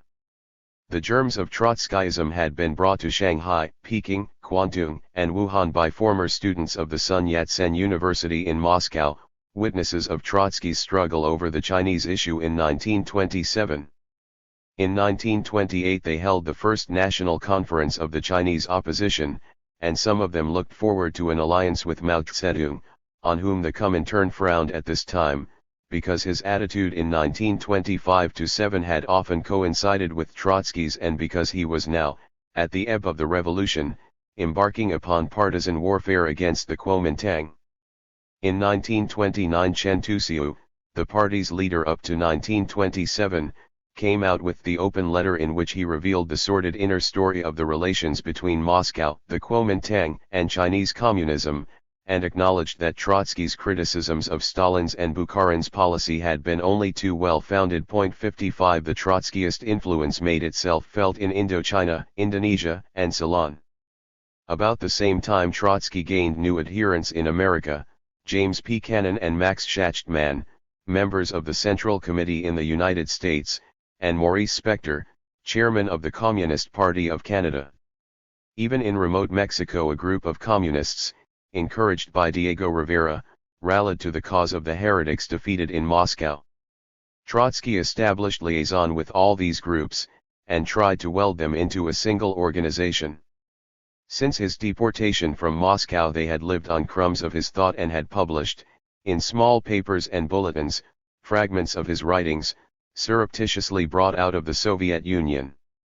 His appearance in Constantinople gave them a fillip, his moral authority was their greatest asset, and they expected him to give life to a worldwide communist opposition to Stalinism. True, his authority was also a liability, for they were becoming accustomed to the constricting roles of disciples and devotees. Trotskyism was already, as Heinrich Brandler put it, a tiny boat overweight by a huge sail. Even in the Russian opposition Trotsky's personality had been preeminent, but there at least he had been surrounded by associates distinguished in the revolution, men of independent mind, strong character, and rich experience. There were, with one or two exceptions, no men of such weight among his associates outside Russia. He hoped that this weakness of the opposition would soon be remedied and that new leaders would rise from the ranks. He did not imagine that he would remain the only expatriate leader of the Russian opposition. He expected that Stalin would banish others beside him, especially Rakovsky and Radek, and that once these had emerged from Russia the international opposition would obtain a strong directing center. 56 These expectations were not to be fulfilled. Stalin had no intention of strengthening Trotsky's hand by further banishments. What, apart from the magic of a personality, did Trotskyism represent at this stage? At its heart were the principles of revolutionary internationalism and proletarian democracy. Revolutionary internationalism belonged to the heritage of classical Marxism. The Third International had once rescued it from the failing hands of the Second, and now Trotsky defended it against both the Third and the Second Internationals. This principle was no mere abstraction to him, it permeated his thought and his political instincts. He never viewed any issue of policy otherwise than in the international perspective, and the supranational interest of communism was his supreme criterion. Hence he saw the doctrine of socialism in a single country as a national socialist distortion of Marxism and as the epitome of the national self-sufficiency and arrogance of the Soviet bureaucracy. That doctrine now ruled not only in the Soviet Union, where at least it met a psychological need, it was also the official canon of international communism, where it met no such need. In bowing to the sacred egoism of Stalinist Russia the Comintern had shattered its own raison d'être. An international hitch to socialism in a single country was a contradiction in terms. Trotsky pointed out that, theoretically, the conception of an isolated and self-contained socialist state was alien to Marxist thinking. It originated in the national reformist theory of the German revisionists of the 19th century and that practically it expressed renunciation of international revolution and the subordination of Comintern policy to Stalinist expediency. 57 Upholding the primacy of the international interest.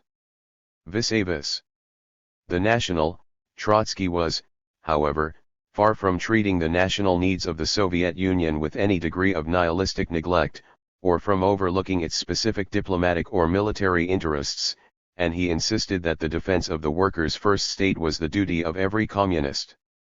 But he was convinced that Stalinist self-sufficiency weakened the Soviet Union, whose ultimate interest lay in overcoming its isolation and in the spread of revolution. He held therefore that at decisive stages of the international class struggle the workers' state should, on a long-term view, be prepared to sacrifice immediate advantages rather than obstruct that struggle, as Stalin and Bukharin obstructed the Chinese Revolution in 1925-7.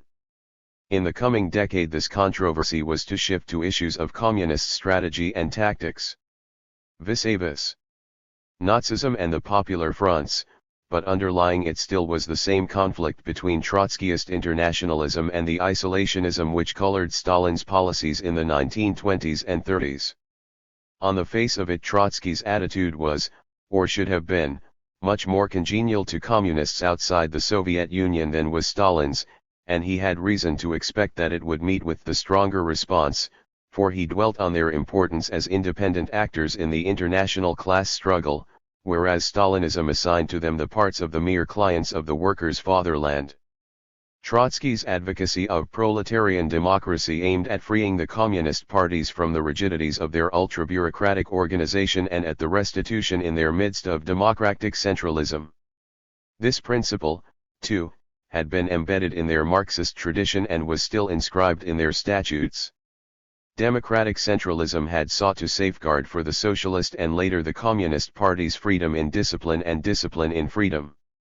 It obliged them to maintain the strictest concord and unity in action, and allowed them to entertain the widest diversity of views compatible with their program. It committed minorities to carrying out majority decisions, and it bound the majority to respect the right of any minority to criticize and oppose. It invested the Central Committee of any party. The trade cycle, however it had changed since Marx's time, still ran its usual course, not only from boom to slump but also from slump to boom. It was therefore preposterous to announce that the bourgeoisie had objectively reached its ultimate impasse. There existed no such impasse from which a possessing class would not fight its way out, and whether it would succeed or not depended not so much on purely economic factors as on the balance of political forces, which could be tilted one way or the other by the quality of the communist leadership. To forecast an uninterruptedly mounting tide of revolution, to discover elements of civil war in almost any turbulent strike, and to proclaim that the moment had come to pass from defensive to offensive action and armed insurrection was to offer no leadership at all and to court defeat. In class struggle as in war, defensive and offensive forms of action could not be separated from and opposed to one another. The most effective offensive usually grows out of successful defense, and an element of defense persists even in armed insurrection, that climax of all revolutionary struggle. During slump and depression the workers had to defend themselves against attacks on their living standards and against the rise of fascism. To tell them that the time for such defense had passed and that they must be ready for the all-out attack on capitalism was to preach nothing but inaction or surrender, and to preach it at the very top of one's ultra-radical voice. Similarly, to ban all cooperation between communist and socialist parties was to invite disaster for the labor movement at large and communism in particular. The notion of the third period, Trotsky concluded, was a product of bureaucratic recklessness. All that had been inaugurated, under the auspices of Maestro Molotov, was the third period of the Comintern's blunders. These early criticisms contained in a nutshell Trotsky's far larger controversy with the Comintern which was to fill the early 1930s. Clearly, on these tactical issues Trotskyism now appeared to oppose the Comintern from the right and not, as hitherto, from the left. The change lay not in Trotsky's attitude, which remained consistent with the one which Lenin and he had adopted at the Third and Fourth Comintern Congresses in 1921-2, but in the gyrations of Stalin's bureaucratic centralism and in the alternation of its rightist and ultra-left zigzags. Even so, the position of being Stalin's critic from the right had its inconveniences for Trotsky. Communists accustomed to think of him as Stalin's critic from the left were apt to suspect inconsistency or lack of principle. In fact, the division between Trotskyism and the various rightist quasi-Bukharinist oppositions in the communist camp was blurred, at least in the tactical issues which loomed so large in these controversies. The right oppositions in Europe, of which the Brandlerites were by far the most important, Brandler and Thalheimer had just been expelled from their party, also severely criticized the new ultra-radicalism. 63 Yet what set Trotskyism apart from all other brands of opposition was the intellectual power, the aggressiveness, and the comprehensiveness of its criticism. Brandler and Thalheimer confined themselves to exposing only the latest, the ultra-left, zigzag of the Comintern. Trotsky attacked its entire post-Leninist record. The Brandlerites, concerned mainly with the policies of their national parties, studiously refrained from offending the Soviet leadership. In internal Soviet conflicts they willy-nilly sided with Stalin, endorsing socialism in one country, excusing the bureaucratic regime as fitting Russia's peculiar conditions, and even echoing Moscow's denunciations of Trotskyism. 64 They were convinced that no communist opposition which defied Moscow on principle could evoke response in communist ranks, and they hoped that the Comintern would sooner or later find the third period policy impracticable, discard it, and reconcile itself with those of its critics who had shunned an irreparable breach. Against this, Trotskyism insisted that the policies of the various national parties could not be corrected, or their faults remedied, within those parties alone, because the main source of their degeneration lay in Moscow, and that it was therefore the duty of all communists to take the closest interest in domestic Soviet affairs and to oppose on that ground, too, the Stalinist bureaucracy. This call for the intervention of foreign communist opinion in Soviet affairs was peculiar to Trotskyism. It was a challenge, which struck horror in most communist hearts. Despite the comprehensiveness of its criticism of the Comintern, Trotskyism did not aspire to set up a new communist movement. Now and for several years to come Trotsky was absolutely opposed to the idea of a Fourth International, already canvassed by the workers' opposition in the Soviet Union and by some survivors of the Zinovyevist opposition in Europe. He declared that he and his adherents owed their loyalty to the Communist International even though they had been expelled from it. They formed a school of thought struggling to regain its place within the general communist movement. Only persecution had forced them to constitute themselves into a faction, and a faction, not a rival party, they remained. Their sole purpose was to influence communist opinion, to make it realize that usurpers had seized the reins of the Soviet government and of the Comintern, and to induce it to strive for the restoration of pristine Marxism and Leninism.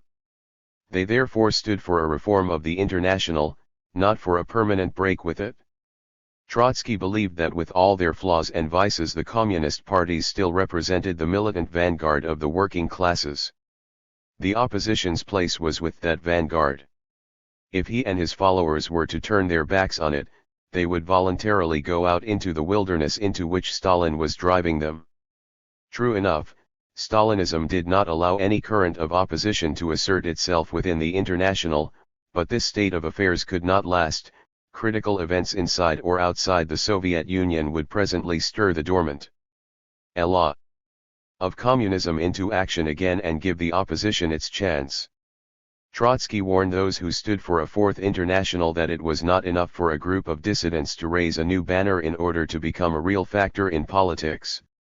Revolutionary movements were not conjured up with banners and slogans, but rose and grew organically with the social class for which they spoke.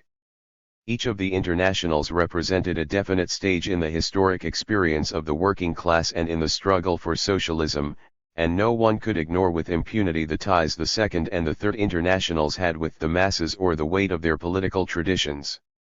Moreover, the Third International was the child of the Russian Revolution, and the politically conscious workers extended to it the solidarity they felt with the revolution. They were right in doing so, Trotsky maintained, though they should not allow Stalinism to abuse their loyalty. And so, as long as the Soviet Union remained a workers' state, the workers should not be expected or urged to renounce the Third International. On this point, that the Soviet Union, however bureaucratically deformed, remained a workers' state, Trotsky was adamant. What, in his view, determined the social character of the Soviet state was the national ownership of the means of production. As long as this, the most important conquest of October, was unimpaired, the Soviet Union possessed the foundations on which to base its socialist development. To be sure, its working class had to assert itself against the bureaucracy before it could even begin to make socialism a reality, but, once again, it could not make that into a reality otherwise than on the basis of public ownership. With this preserved, the workers' state was still alive, as a potentiality if not an actuality. This view was often to be challenged, among others by Trotsky's own disciples, but he was never to compromise over it or to yield an inch from it, even when he revised and modified his other ideas. Thus, during the first half of this term of exile he preached reform, not revolution, in the Soviet Union, whereas in the second half he was to maintain that political revolution was the only answer to bureaucratic absolutism. He was also to revise his conception of the opposition's role and to proclaim a new communist party and a new international. But even then he was never to waver in his insistence that the Soviet Union was a workers' state, He declared the unconditional defense of the Soviet Union against its bourgeois enemies to be the elementary obligation of every member of the opposition, and he was repeatedly to disown friends and adherents who were reluctant to accept this obligation. 65. The outcome of Trotsky's first attempts to organize his followers in the West was disappointing. He concentrated his attention on France, where he had had a more influential following than elsewhere, and in the hope of setting up there a strong base for the opposition he endeavored to bring together various Trotskyist and quasi-Trotskyist groups and coteries and to unite these with the Zinovievists and with the syndicalist circle of Revolution Proletariat. At the outset Rosmer warned him about the political depression and demoralization which beset most of these groups. 5 years had elapsed since the heyday of Trotskyism in the French party. In this time the Comintern had managed to restore its influence there and to expel all dissenters and isolate them from the rank and file. The sense of their isolation and the defeats of the opposition in Russia had disheartened many anti-Stalinists, among whom Rosmer noted a mood of sauve-qui-peut, which led them to give up the fight and to wish they had never had anything to do with the opposition. Even those who withstood this mood were confused and at loggerheads with one another. The great misfortune of all these groups, Rosmer went on, is that they find themselves outside all action, and this fatally accentuates their sectarian character. 66. The truth of Rosmer's observations became evident when Trotsky, disregarding his advice, tried to regain Suvarin and others for the opposition. Suvarin had once distinguished himself by raising, in Moscow, a lonely voice in Trotsky's defense, and Trotsky, valuing his journalistic talent, expected him to be the opposition's most articulate French mouthpiece. To his surprise Suvarin displayed intolerable airs and pretensions. He asked Trotsky to make no public statements without previous agreements with the French opposition, that is with himself. Trotsky, anxious to avoid dissension, answered that he would make no pronouncement on French issues, but that so far he had spoken in public on Soviet affairs only, on which surely he was entitled to have his say without asking for a French placet. Suvarin replied with an immense epistle, running to over 130 pages, packed with paradoxes, bons mots, odds and ends of shrewd observation and analysis, but also with incredibly muddled arguments, all advanced in a tone of venomous hostility which made a breach inevitable. He asserted that Bolshevism had once for all failed outside Russia, because it misunderstood the character of the epoch, underrated the power of the bourgeoisie, and overrated the militancy of the workers. It also committed the fatal error of trying to fashion foreign communist parties in its own image. This was not a view, whatever its merits, that Trotsky expected to be advanced by someone reputed to be his adherent, or that he himself could accept. He did not agree that Bolshevism was guilty of the fatal errors Suvarin attributed to it, and he blamed Stalinism, not Leninism, for the failure of the Comintern. Far more startling, however, was Suvarin's other reproach which, despite his talk about Soviet state capitalism, had a pro-Stalinist flavor, namely, the reproach that Trotsky and the opposition needlessly cultivated a revolutionary intransigence which prevented them from attending properly to the tangible necessities of the Soviet state. There is nothing more important, these were Suvarin's words, for the entire international workers' movement than the economic success of the Soviet Union, whose state capitalism marks an undeniable advance upon imperialist capitalism. He went on to deride the useless heroism which prevented Trotsky and his associates from serving the Soviet state even if there was no room for them in the party. One can make oneself useful to the revolution without being a member of the Politburo or of the Central Committee or even of the party. Had it not been for their sheer incongruity, these remarks would have sounded like a belated counsel to Trotsky to surrender to Stalin, for nothing short of surrender, if even that, might have enabled him to go on serving the revolution without being a member of the party. Yet in the same breath Suvarin turned with savage sarcasm on Trotsky's loyalty to Bolshevism and Leninism, urging him to emancipate himself from these and return to Marx. 67. I do not see anything left of the ties that united us a few years ago, Trotsky wrote back. In what Suvarin said he could not find a single reasoning based on Marxist doctrine and, The relevant facts. What guides you and suggests your paradoxes to you is the pen of a disgruntled and frustrated journalist. You are treating the party and the international as corpses. You see the great fault of the Russian opposition in its insistent endeavor to influence the party and to re-enter its ranks. On the other hand, you describe the Soviet economy as state capitalist, and you demand that the opposition should lower itself to the role of a servant of that state capitalism. You are crossing to the other side of the barricade. 68. This brought the correspondence to an end, and Severin was forever to remain among Trotsky's adversaries. And although in 1929 he sought to instruct Trotsky how to be useful to the revolution by serving a progressive state capitalism, in later years he was to castigate him from the opposite sin, for seeing any progress at all in the Soviet Union and for thinking that enough was left there of the heritage of the revolution to be worth defending. An attempt to come to terms with the syndicalists of the Revolution Proletariat, of whom Minot and Luzin were the best known, also came to nothing. Trotsky had once, during the First World War, exercised a strong influence on them, overcoming their characteristic bias against all politics, including those of revolutionary Marxism. Later they joined the Communist Party only to be expelled from it at the time of the anti-Trotskyist campaign. Their personal attachment to Trotsky was still strong, but their experience with the Comintern confirmed them in their old distaste for politics, and in the belief that militant trade union activity, culminating in the general strike, was the highway to socialist revolution. Hard as Trotsky tried, he did not manage to bring them back to the Leninist view of the paramount importance of the Revolutionary Party and induce them to join him in the struggle for a reform of the Comintern. He fared no better in the mediation which he undertook between his own followers and the Zinovievists. The latter were a tiny sect, but they had a leader of renown in Albert Traint, who had been official chief of the French Communist Party in 1924-5.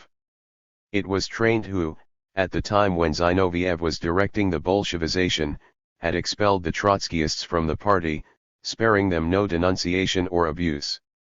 For this they bore him a grudge even after he too had been expelled, and they would not hear of making peace with him. Trotsky nevertheless invited him to Prinkipo, in May 1929, and throughout a whole month tried to bring about a reconciliation. But the old resentments were too strong, and Traint, trying to justify his behavior in 1924, did nothing to assuage them. Trotsky, pressed by his own followers, had to part from Traint, but their parting was more friendly than that with Severin, and they remained in amicable though remote relations. No sooner had Trotsky failed with Severin, the syndicalists, and Traint, than he had to deal with discords among the Trotskyists themselves. The story would hardly be worth relating had it not played its part in Trotsky's life and in the eventual failure of Trotskyism as a movement. There were several rival groups and coteries in Paris, the circle of Maurice and Magdeleine Paz, who brought out a little periodical, Contre le Courant, Rosmer, and the young Trotskyists, among whom Pierre Navely and Raymond Molinier formed two antagonistic sets. Of all these men Rosmer alone was a public figure of considerable standing, a member of the small elite of revolutionary internationalists, who had proved themselves in the First World War.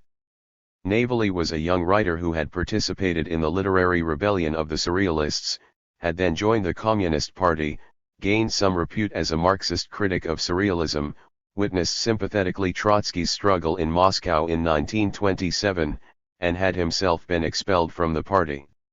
He possessed a theoretical education in Marxism, but had little political experience and hardly any ties with the working class movement.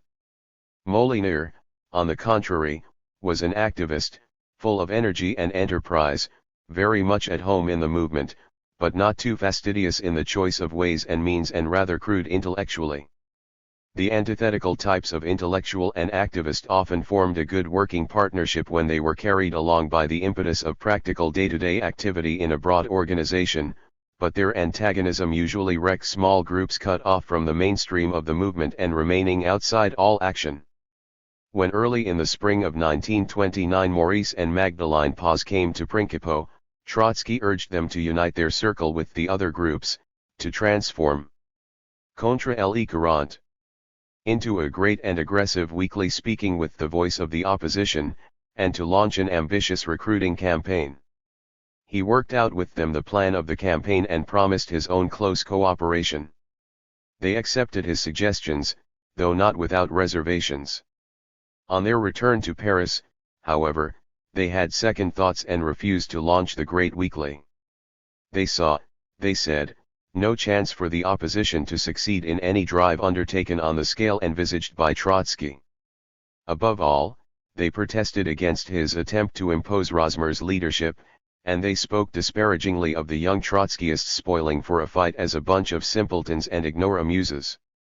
Nothing could be more calculated to convince Trotsky that the pauses had in them little or nothing of the professional revolutionaries whom he was seeking to gather. They were in truth drawing-room Bolsheviks successful in their bourgeois professions. Maurice, at any rate, was a prosperous lawyer and indulging in Trotskyism as a hobby. While Trotsky was at Alma-Ata, they were glad to act as his representatives in Paris and to walk in his reflected glory, but when he emerged from Russia and confronted them in person with his exacting demands, they had no desire to commit themselves seriously. An embarrassing correspondence followed. Trotsky made them feel that he thought of them as Philistines, revolutionaries. He wrote to them, maybe either educated or ignorant people, either intelligent or dull, but there can be no revolutionaries without the will that breaks obstacles, without devotion, without the spirit of sacrifice. 69.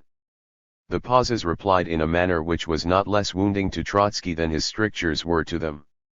They dwelt on the strength and attraction of official communism and on the weakness of the opposition, using the contrast, which was only too real, as an excuse for their lukewarmness.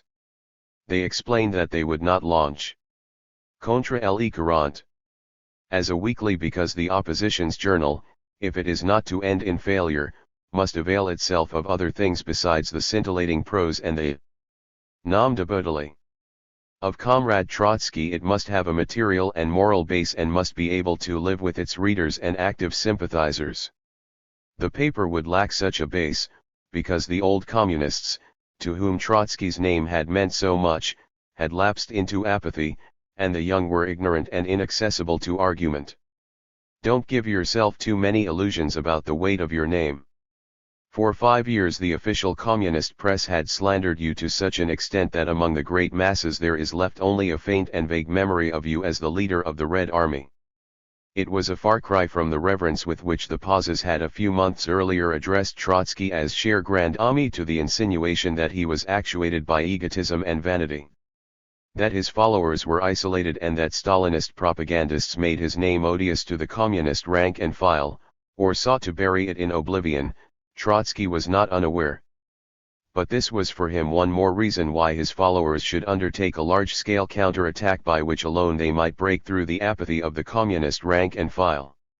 He concluded that he could do nothing with the pauses, although the breach with them, following closely upon the rupture with Severin, was all the more disagreeable because of the services and the attentions they had given him from the moment of banishment.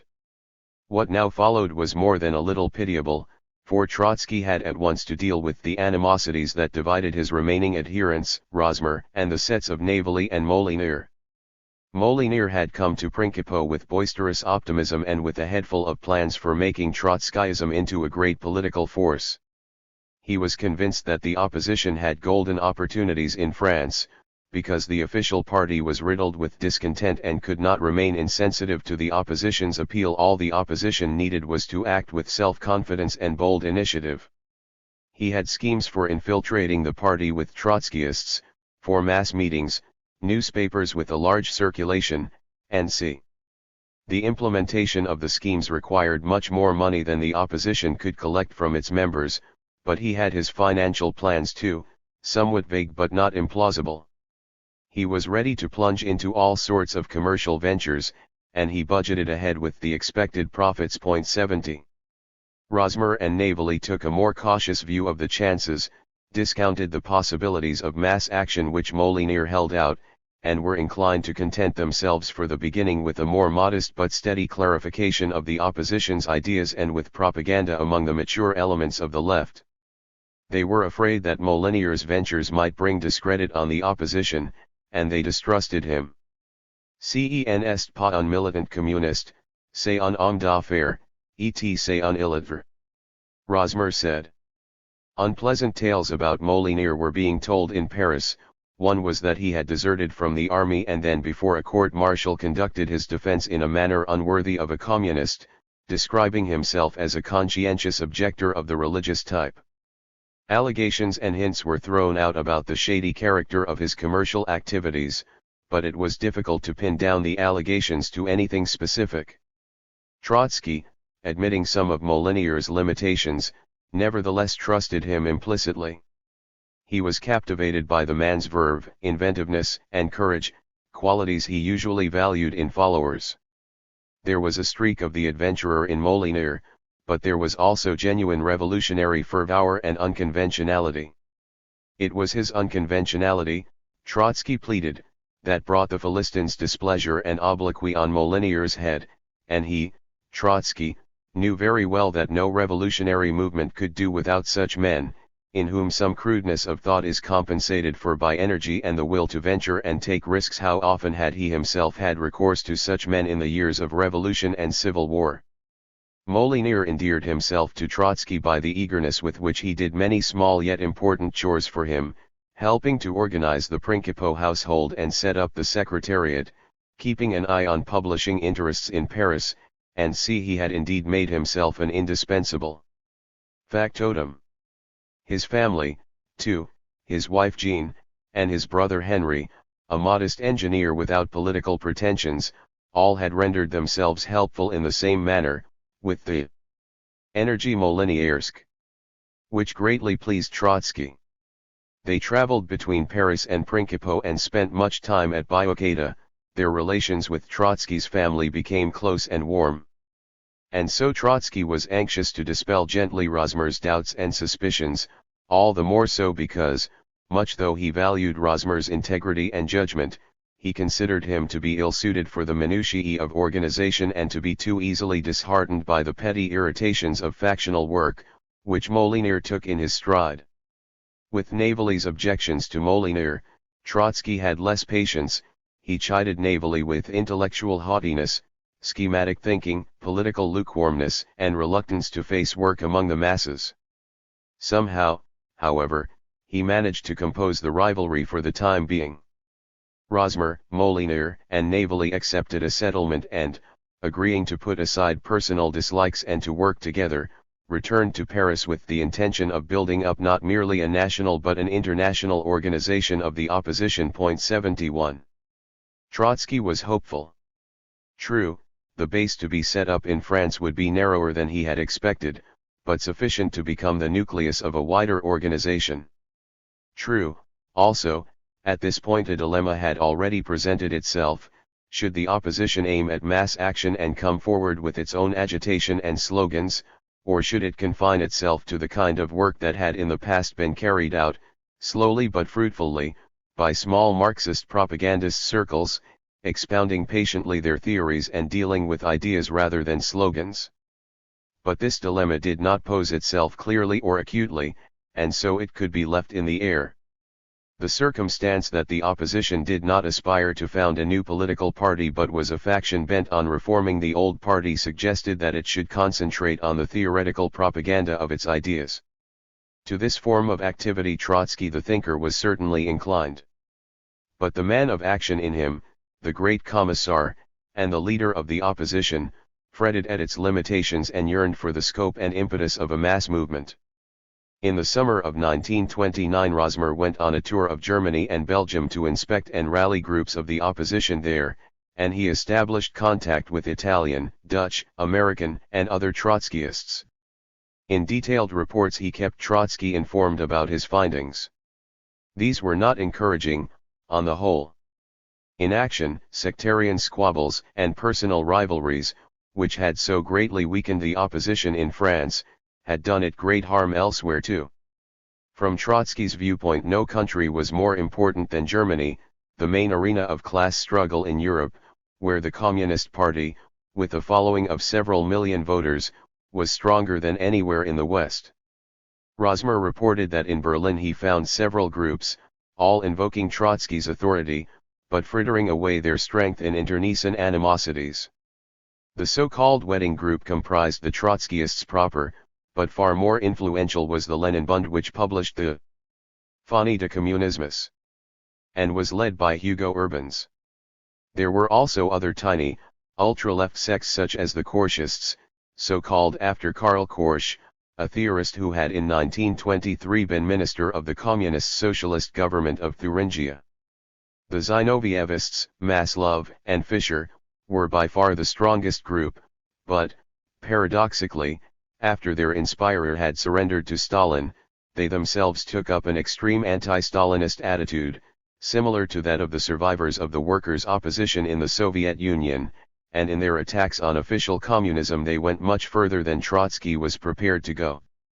They argued that the Russian Revolution had run its full course, and that the Soviet Union had ushered in an epoch of counter-revolution, that nothing was left there of the proletarian dictatorship, that the ruling bureaucracy was a new exploiting and oppressing class basing itself on the state capitalism of a nationalized economy, that, in a word, the Russian thermidor was triumphant. They added that even the foreign policy of Stalinism was becoming indistinguishable from that of the Tsarist imperialism. Consequently, no reform could resuscitate the rule of the working class, only another proletarian revolution could achieve that. They also considered it hopeless to aim at a reform of the Third International, which was a tool of the Russian Thermidorians and exploited the heroic October legend in order to prevent the workers from facing realities and to harness their revolutionary energy to the engine of a counter-revolution. It went without saying that those who held this view did not feel themselves bound by any solidarity with the Soviet Union, still less by the duty to defend it, and they pointed to the very fact of Trotsky's banishment as conclusive evidence in favor of their attitude. The expulsion of Trotsky, they wrote, marks the line at which the Russian Revolution has definitely come to a halt. Trotsky defended himself against trop de zèle on the part of his defenders. In controversies with the Leninbund and the Revolution Proletarienne, he elaborated his old argument against those who held that the Soviet thermidor was an accomplished fact. Once again defining the thermidor as a bourgeois counter-revolution, he pointed out that this could not occur without civil war. Yet the Soviet Union had not gone through another civil war, and the regime established in 1917 had, despite its degeneration, preserved continuity, which manifested itself in its social structure based on public ownership and in the uninterrupted exercise of power by the Bolshevik Party. The Russian Revolution of the 20th century, he wrote, is incontestably wider in scope and deeper than the French Revolution of the 18th century. The social class in which the October Revolution has found its support is incomparably more numerous, homogeneous, compact, and resolute than were the urban plebeians of France. The leadership given to the October Revolution has, in all its currents, been infinitely more experienced and penetrating than the leading groups of the French Revolution were or could be. Finally, the political, economic, social, and cultural changes the Bolshevik dictatorship has brought about are also incontestably far more profound than those initiated by the Jacobins.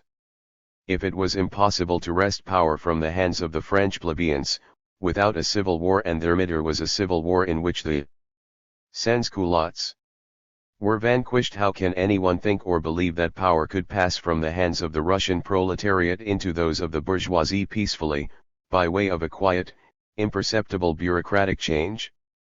Such a conception of the thermidor is nothing but reformism. Auriburs.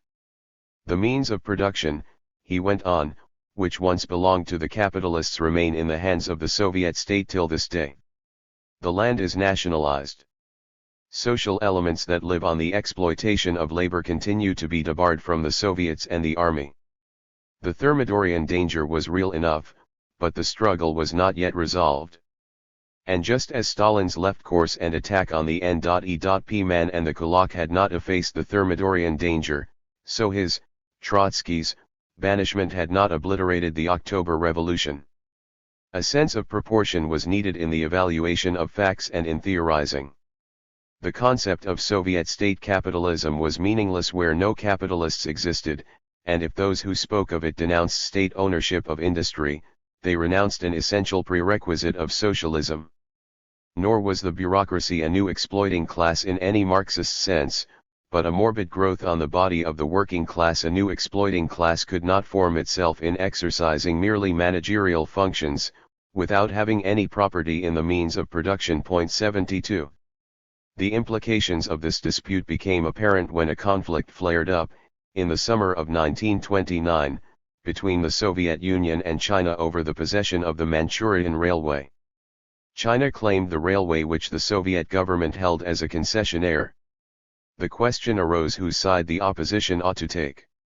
The French syndicalists, the Lenin Bund, and some Belgian Trotskyists held that the Soviet government should give up the railway, and in Stalin's refusal to do so they saw evidence of the imperialist character of his policy. To their surprise, Trotsky declared that Stalin was right in holding on to the railway and that it was the opposition's duty to side with the Soviet Union against China. 73. This was, in the first year of his exile, Trotsky's first great controversy with his own followers. We shall see him again, in his last year, during the Soviet-Finnish War of 1939–40, engaged in another, his last, dispute with his own followers, a dispute again centering on the opposition's attitude towards the Soviet Union, and in that dispute he would again adopt essentially the same view as in 1929. He saw no reason, he argued, why the workers' state should yield a vital economic and strategic position to Chiang Kai-shek's government.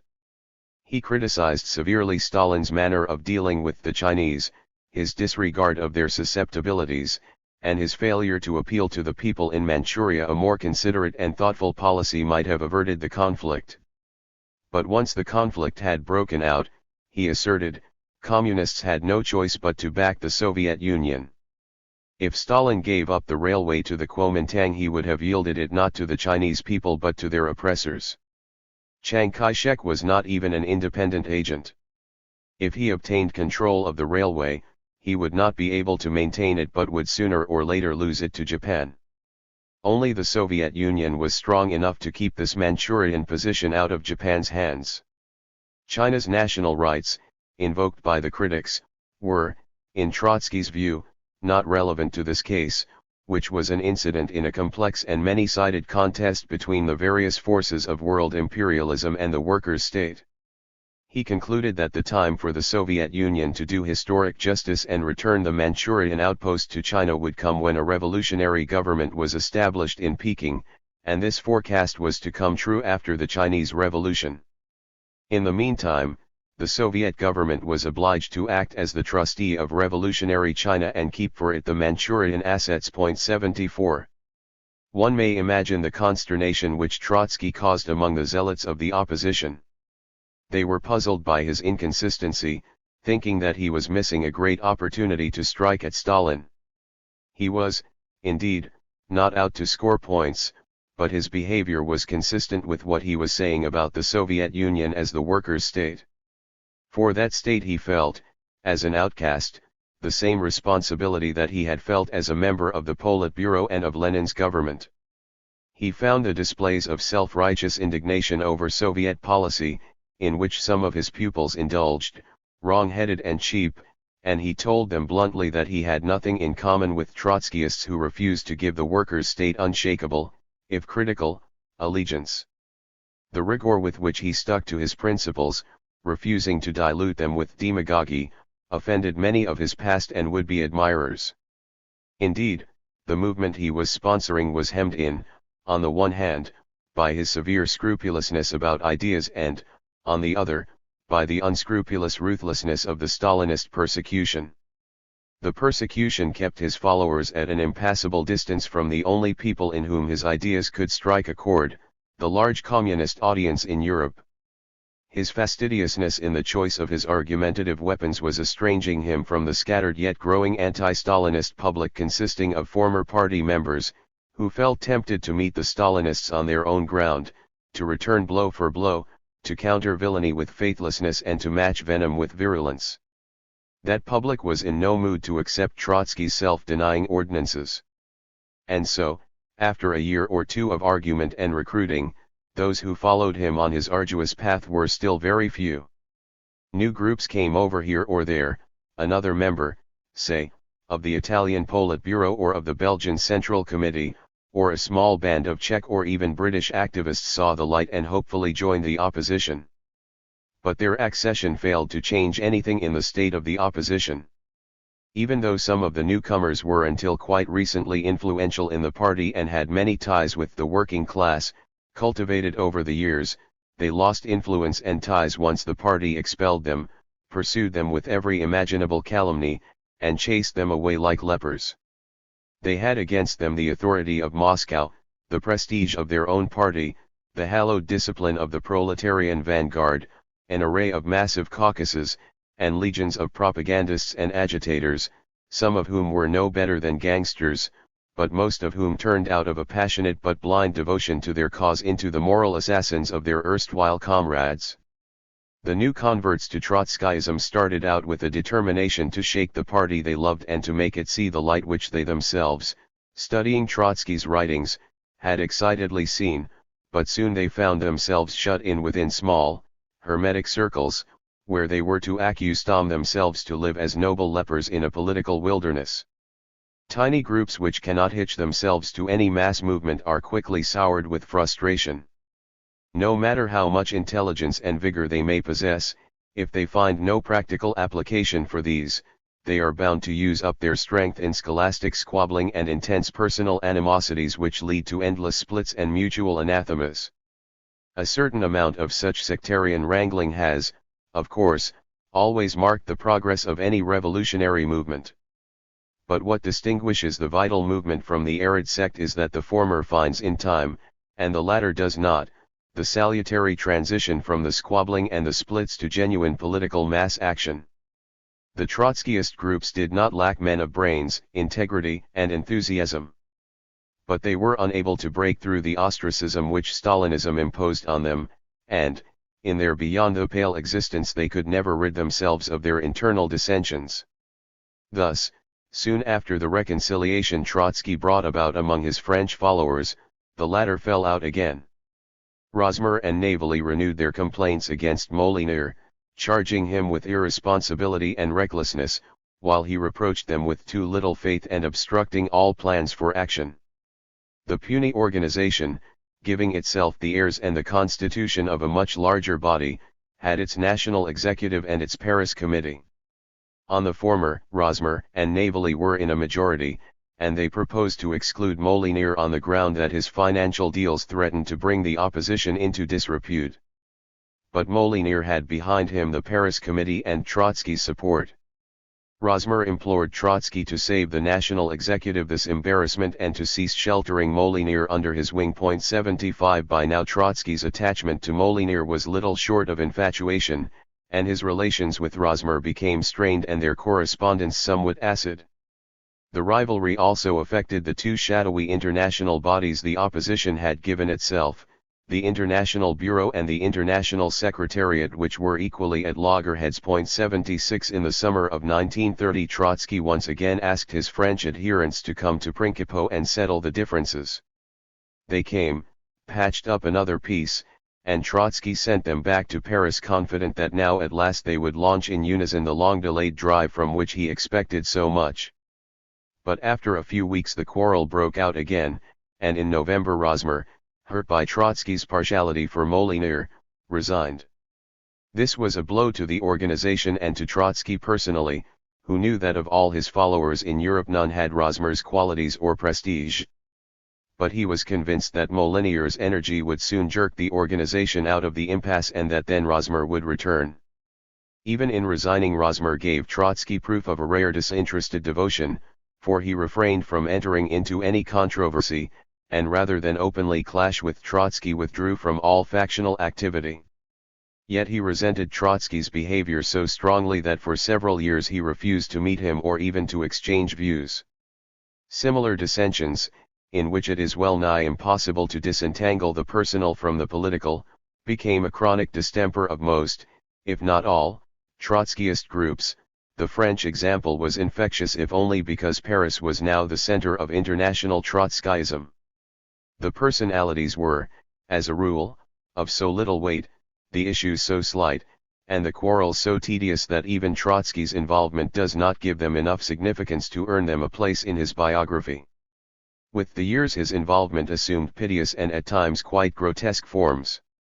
As almost every quarrel shook the entire organization, these triflings devoured much of his time and nerves.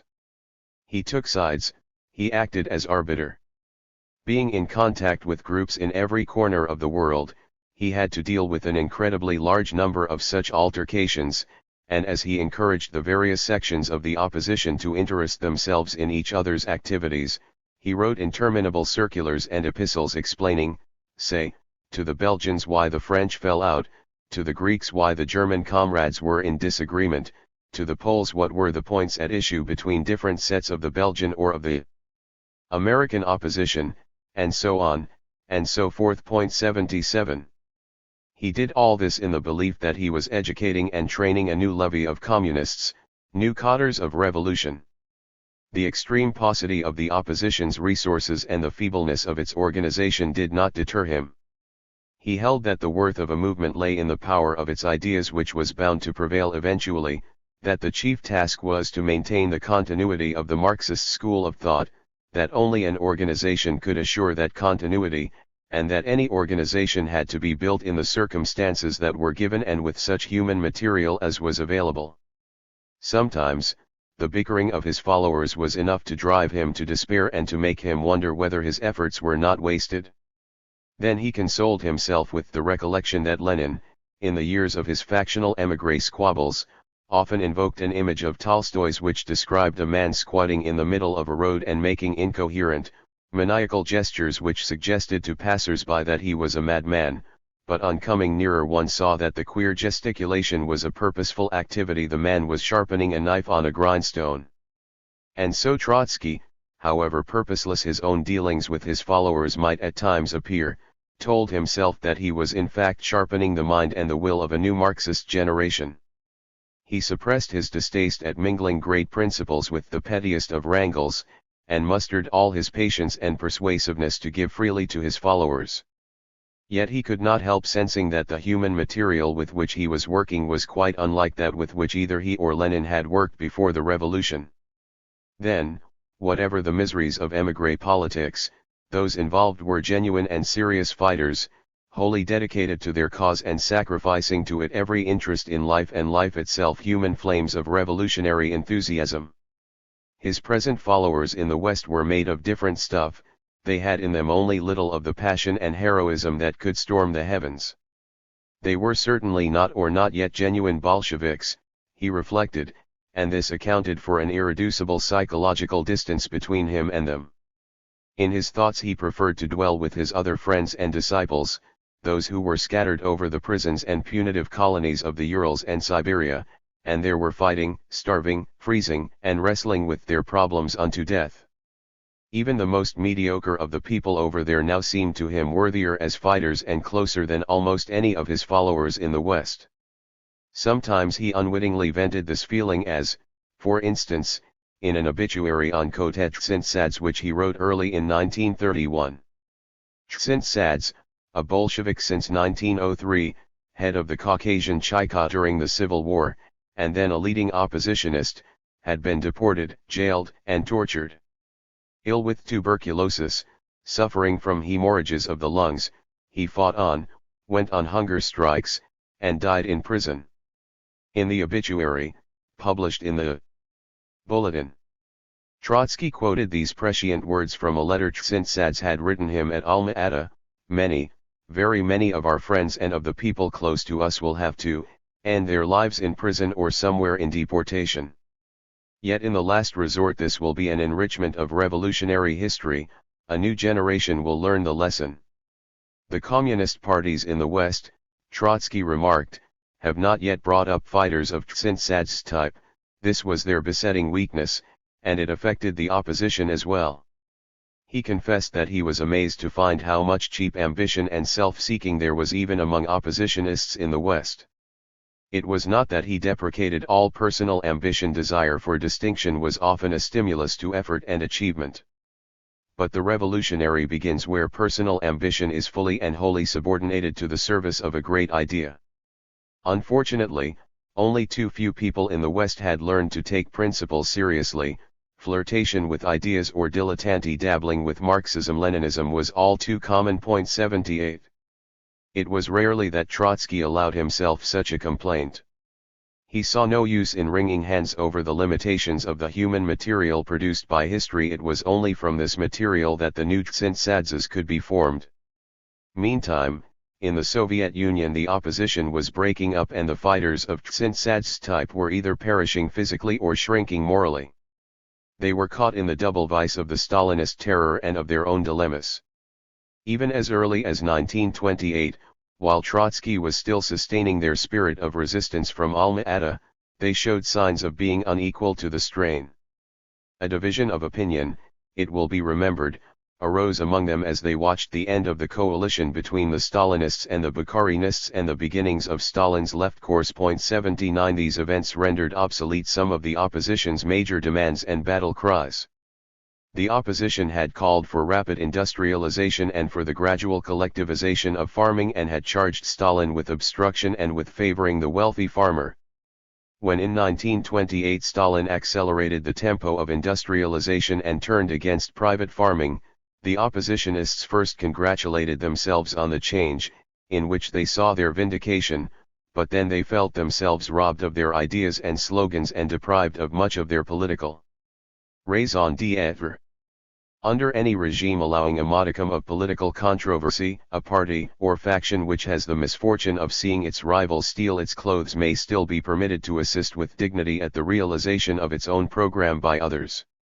The deported Trotskyists were not free even to hint that their clothes had been stolen or to point out, in the hearing of the nation, how worthless and hypocritical had been the accusations the Stalinists had heaped on them when they branded them as super-industrialized and enemies of the peasantry.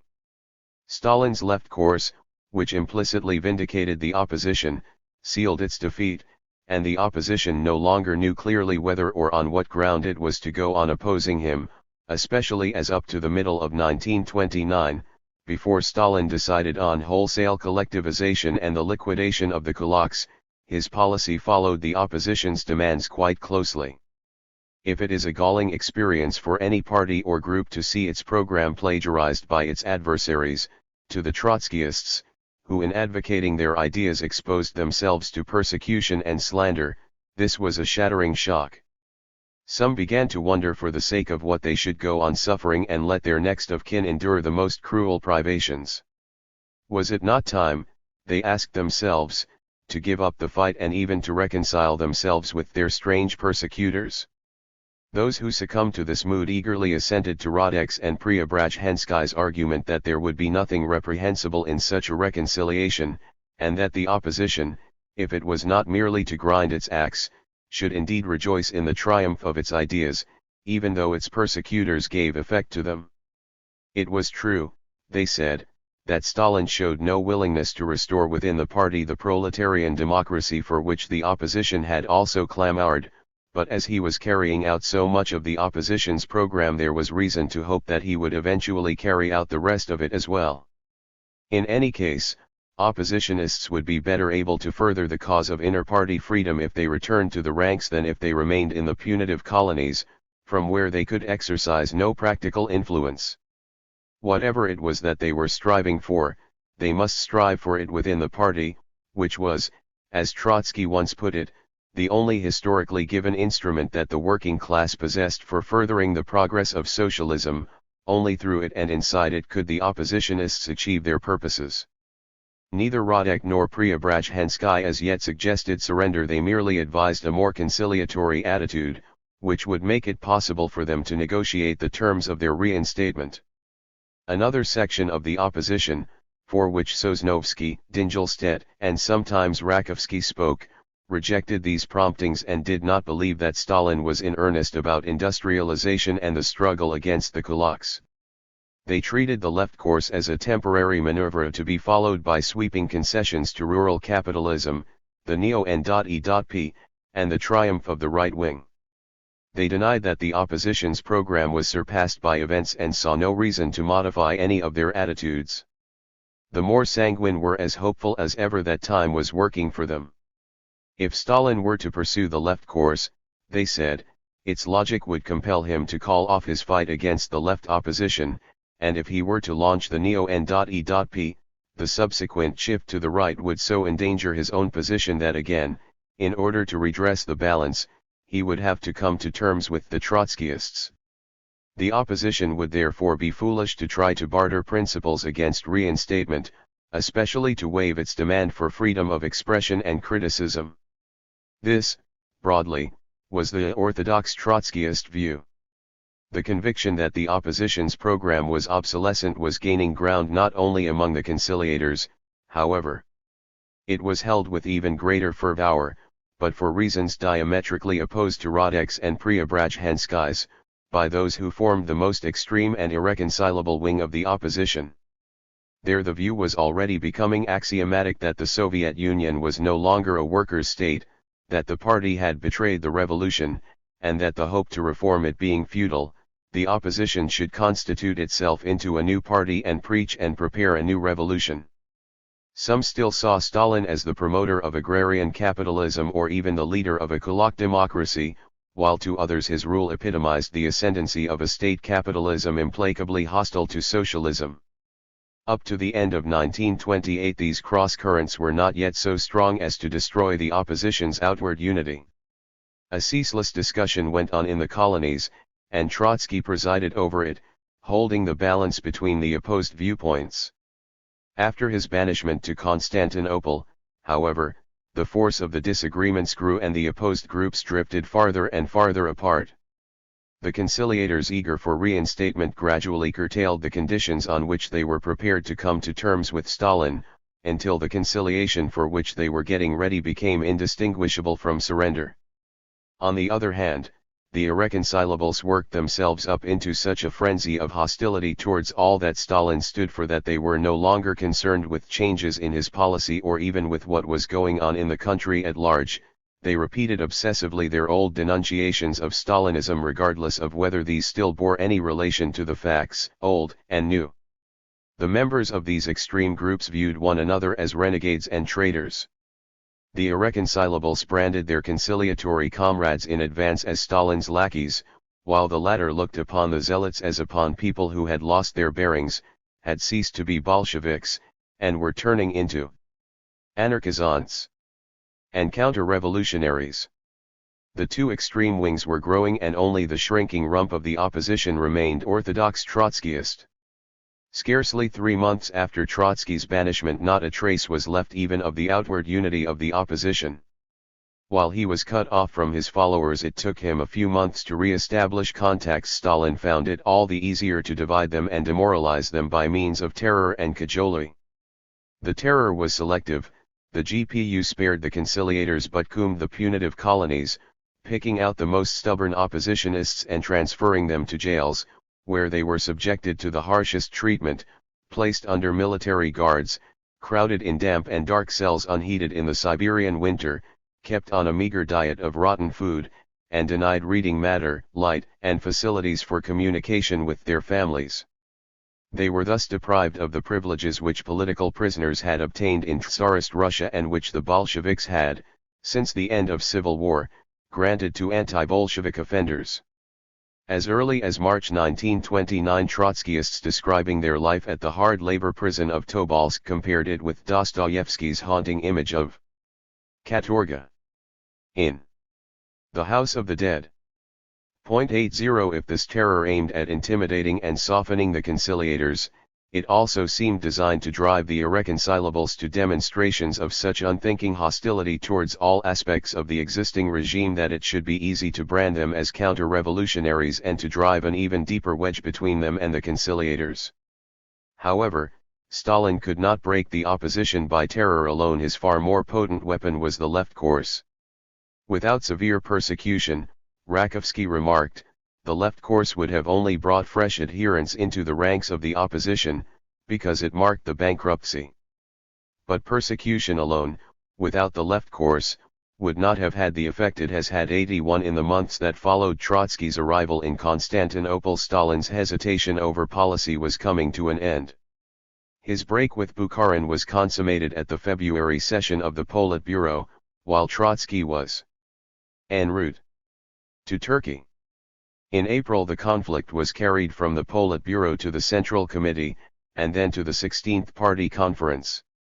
The conference addressed the nation with a rousing call for a radical speeding up of industrialization and collectivization, a call which reproduced, in part literally, Trotsky's earlier appeals. 82 It became increasingly difficult to maintain, as Trotsky and some of the Trotskyists were still doing, that Stalin's change of policy was a temporary maneuver.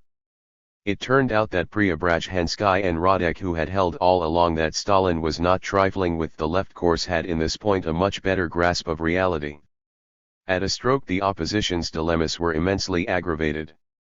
It became almost ludicrous for its members to chew over old slogans, to clamor for more industrialization, to protest against the appeasement of rural capitalism, and to speak of the threatening neo-N.E.P.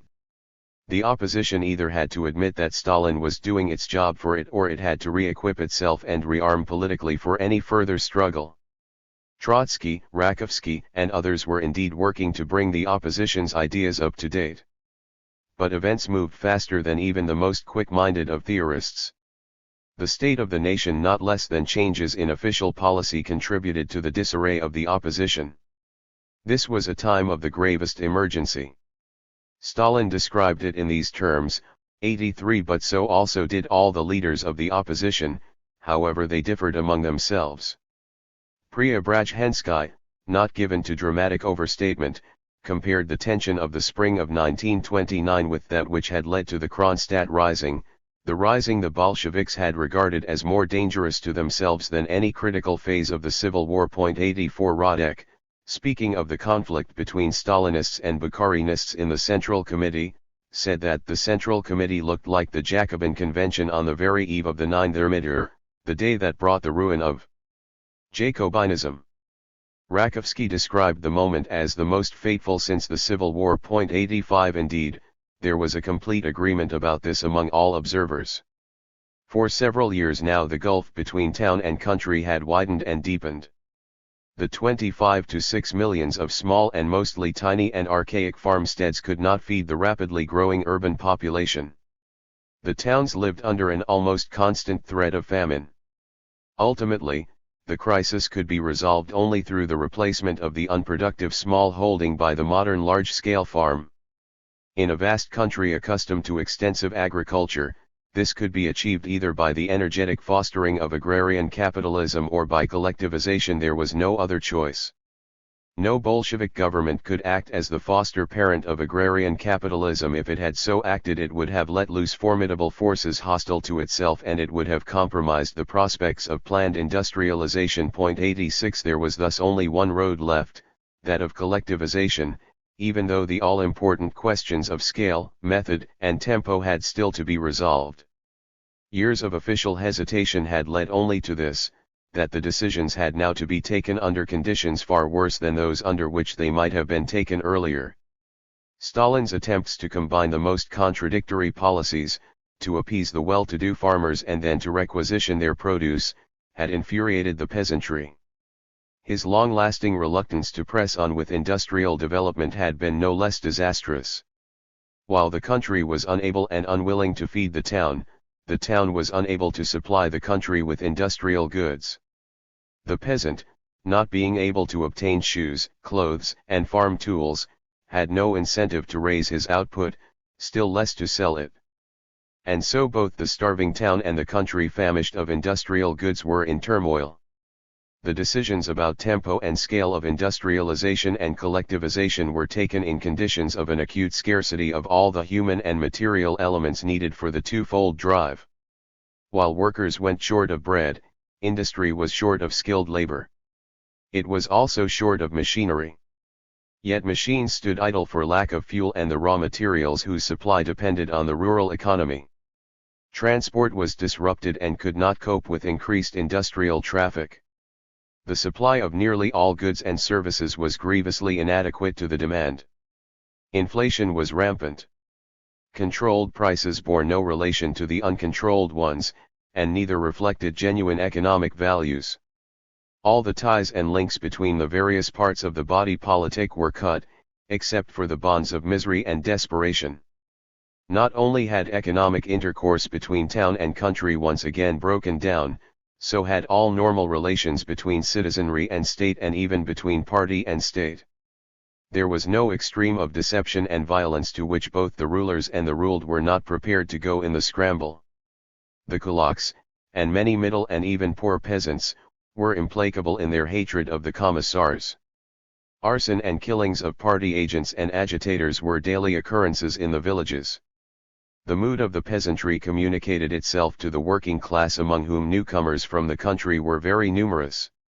In the 12th year of the revolution, the poverty of the nation and the neglects and the abuses of government provoked a revulsion so bitter and widespread that something great and terrible had to happen or had to be done soon in order either to suppress or to release the pent-up emotions. Under the surface, forces were boiling up for what might have become a gigantic explosion of the kind of which, on a small scale, Hungary was to give an example in 1956. Almost cornered, Stalin and his followers fought back with mounting fury. "The revolution is in danger," was the cry which the Trotskyists raised in their places of deportation and prison cells. Both the orthodox Trotskyists and the conciliators were seized with equal alarm, but whereas the former did not see what course of action was open to them in the conditions in which they were placed and thought that they should keep themselves in readiness for the approaching crisis, the conciliators, on the contrary, felt impelled to act at once, and it was with the cry, "The revolution is in danger," that they marched to surrender. The best of them did so from the deep conviction that when the fate of Bolshevism and of the revolution was at stake, it was a crime to cling to factions and to cherish sectional interests and ambitions. The worst among them, the weary opportunists, found in the revolution's danger a convenient pretext for wriggling out of commitment to a lost cause. Those who were neither the best nor the worst, the average conciliators, may not have been aware of their own motives, which were probably mixed or ambivalent. In April 1929 Preobrazhensky drew the conciliators together with an appeal to all comrades in opposition. 87 This was an extraordinary document. In it the conciliator for the last time, before surrender had sealed his lips, expressed himself frankly as he looked back on the opposition's road and turned his gaze on the tortuous and stony path ahead of him. Preobrazhensky described how the opposition had been driven to an impasse by the very triumph of its ideas. He found that many of his comrades would rather deny the triumph than admit the impasse. They still behaved as if their forecasts about the neo-N.E.P. and the shift to the right had come true, as if there had been no left course. To be sure, Stalin had initiated the left course in a manner very different from the one they had championed. The opposition wanted industrialization and collectivization to be carried out in the broad daylight of proletarian democracy, with the consent of the masses and free initiative from below, whereas Stalin relied on the force of the decree and coercion from above. All the same, the opposition had stood for what he was doing even if the way he was doing it was repugnant to them. If they refused to acknowledge this, they would turn into an opposition for opposition's sake, and then to justify themselves they would drift away from their own principles.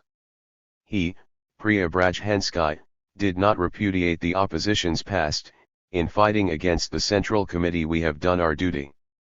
But the opposition's present duty was to come closer to the party and then return to it," and here spoke the theoretical pioneer of primitive socialist accumulation, "in order to hold out together against the pressure of that discontent which must be aroused in a peasant country by a policy of socialist accumulation and a struggle against agrarian capitalism." Preobrazhensky spoke of the resentment Stalin had aroused, even among conciliators, by banishing Trotsky with the help of the class enemy. "The oppositionists cannot forgive this," he said, but he suggested that this outrage should not be allowed to obscure considerations of a more general character, and he added that Trotsky too had confounded the opposition by carrying the struggle against Stalin into the bourgeois press of the West.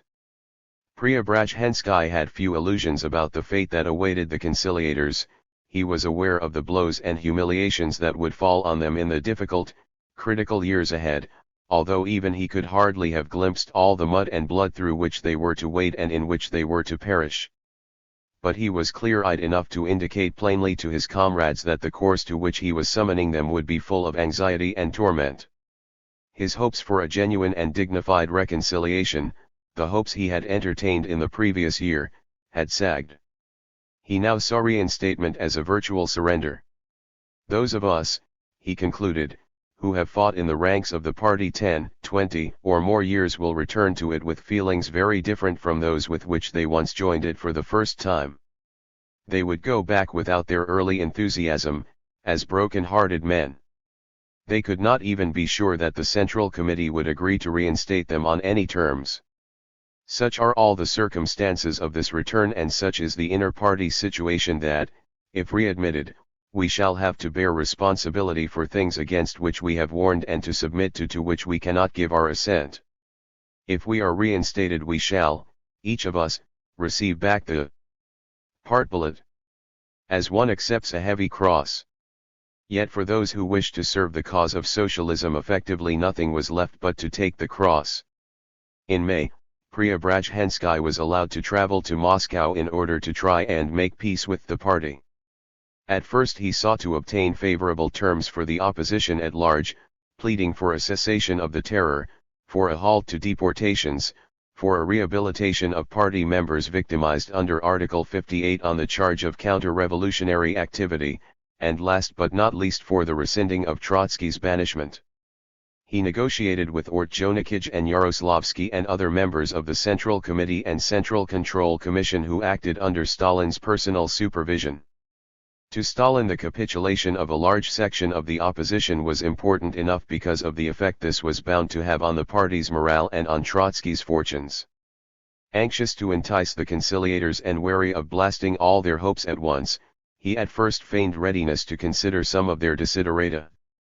But he could not in truth accept any. Above all, he could not allow the oppositionists to say on their reinstatement that they had come back because the party leadership had adopted their program. This would have amounted not merely to a vindication of Trotsky and Trotskyism and to a refutation of all the charges against them, but also to an exposure of the lawlessness of the reprisals by which Stalin had overwhelmed them. He could not permit anyone even to allude to the fact that he had taken a leaf, and what a leaf, out of Trotsky's book. If he did, he would have destroyed his own claim to infallibility and power. The capitulators must declare that he, and not they and Trotsky, had been right. They must denounce and recant their own past. They could not be tolerated to come back as misunderstood trailblazers. They could return only as the remorseful saboteurs of the left course and of all the policies that had consistently led up to it. Even then they must not be allowed to arouse in the party the feelings due to rueful prodigal sons. They could count only on the forgiveness granted to broken sinners and criminals. They must make their way back on their knees. To get them to do this, Stalin had to wear down, by slow and stubborn bargaining, their mental defenses, and induce them to give up one demand after another until they were brought to the point of unconditional surrender. Stalin's behavior was not surprising. The terms on which Zinoviev, Kamina, Antonovovzenko, Pyatakov, and so many others had capitulated, and the process by which they had been brought to do it were still fresh in everyone's memory. But such was the power of self-deception that many conciliators who from afar anxiously watched Preobrazhensky's parleys in Moscow he was allowed to communicate with the colonies of deportees still hoped that they would be spared the indignities inflicted on earlier capitulators. After a month the result of Preobrazhensky's negotiations was already discernible in the behavior of his closest comrades. In the middle of June, Radek and Smilga also traveled, under GPU convoy, to Moscow to join Preobrazhensky. Their train stopped at a small Siberian station, where by chance they were met by a group of oppositionists, who described the encounter in a letter preserved among Trotsky's papers. They spoke only to Radek. Smilga was ill and had to stay in his compartment. Radek told them of the purpose of the journey and made the by now familiar argument for surrender: the nationwide famine, the shortage of bread felt even in Moscow, the workers' discontent, the threat of peasant risings, the discords in the Central Committee, and the situation, he said, was as grave as in 1919 when Denikin stood at the gates of Moscow and Yudenik stormed Petrograd. They must all rally to the party. On what terms? They asked. Would he demand in Moscow that paragraph 58 of the Criminal Code, the stigma of counter-revolution, be lifted from the deportees? No, he replied, those who persisted in opposition deserved the stigma. We ourselves, he shouted, have driven ourselves into exile and prison. Would he demand that Trotsky be brought back? It was only a few weeks since Preobrazhensky had declared that the opposition could not forgive Trotsky's banishment, and only a few months since Radek himself, the author of the celebrated essay Trotsky the Organizer of Victory, had protested to the Central Committee against its causing the slow death of that fighting heart of the revolution and concluded his protest with the words, "Enough of this inhuman playing with Comrade Trotsky's health and life." But in the last few weeks the logic of the surrender to Stalin had done its work. And so to their amazement Radek's interlocutors heard this reply, "I have definitely broken with Lev Davidovich, we are political enemies now. With the contributor to Lord Beaverbrook's papers I have nothing in common." 88 In the very violence of his answer Radek betrayed his guilty conscience. He went on to speak bitterly against the new recruits to the opposition, the angry young men, who, he alleged, had nothing Bolshevik about them, but joined the Trotskyists from sheer anti-Soviet spite. Once more he appealed to his interlocutors, "The last party conference has adopted our platform which has brilliantly proved itself. What can you still have against the party?" Radek's escort provided the answer. While he was arguing, his GPU guards interrupted him, shouting that they would not allow him to agitate against Trotsky's banishment, and they pushed him and kicked him back into the train. Radek burst out with hysterical laughter, agitating against Trotsky's banishment. Then he apologized plaintively, "I am only trying to persuade these comrades to return to the party," but the guard would not even listen and kept on pushing him back to the compartment. The year before Radek had scorned Zinoviev and Pyatakov for the morbid odor of Dostoevshchina. They and their recantations exuded. Now he himself, the prince of pamphleteers, appeared to his erstwhile co-thinkers and co-sufferers as a Smerdyakov descended from Dostoevsky's pages onto the little god-forsaken Siberian station. 89. After another month of haggling, on July 13, Radek, Preobrazhensky, Smilga, and 400 other deportees finally announced their surrender. 90 The advantages that Stalin derived from this were many. No event since Zinoviev's and Kamina's capitulation at the 15th Congress, in December 1927, had done so much to bolster Stalin's prestige. As he was just engaged in a heavy attack on Bukharin's faction, the disintegration of the Trotskyist opposition relieved him of the need to fight on two fronts simultaneously. Trotsky had often said that in the face of an acute danger from the right, Trotskyists and Stalinists would join hands. Well, they were now doing so, but on Stalin's own terms. He was winning them over to his side without and even against Trotsky. Many of the capitulators were men of high talent and experience with whom he would fill industrial and administrative posts from which the Bukharinists were being squeezed out. He knew that the capitulators would throw themselves heart and soul into the industrial drive. Many of them were to serve under Pyatakov, the arch-capitulator who was the moving spirit of the Commissariat of Heavy Industry. Radek alone was, as a propagandist, worth more to Stalin than hosts of his own scribes. Trotsky at once attacked the capitulators of the third draft. They state, Trotsky wrote, that the differences between Stalin and the opposition have almost vanished. How then do they explain the furious character of the reprisals? If in the absence of the most irreconcilable and profound differences the Stalinists banish and inflict katorga on Bolsheviks, then they do it from sheer bureaucratic banditry, without any political idea. This is how the Stalinist policy presents itself if one looks at it from Radek's viewpoint. How then dare he and his friends raise their voices to advocate unity with political bandits? This was not the view that he, Trotsky, took of Stalinist policy. He held that for all its lack of scruple Stalinism had deep political motives for its implacable hostility towards the opposition.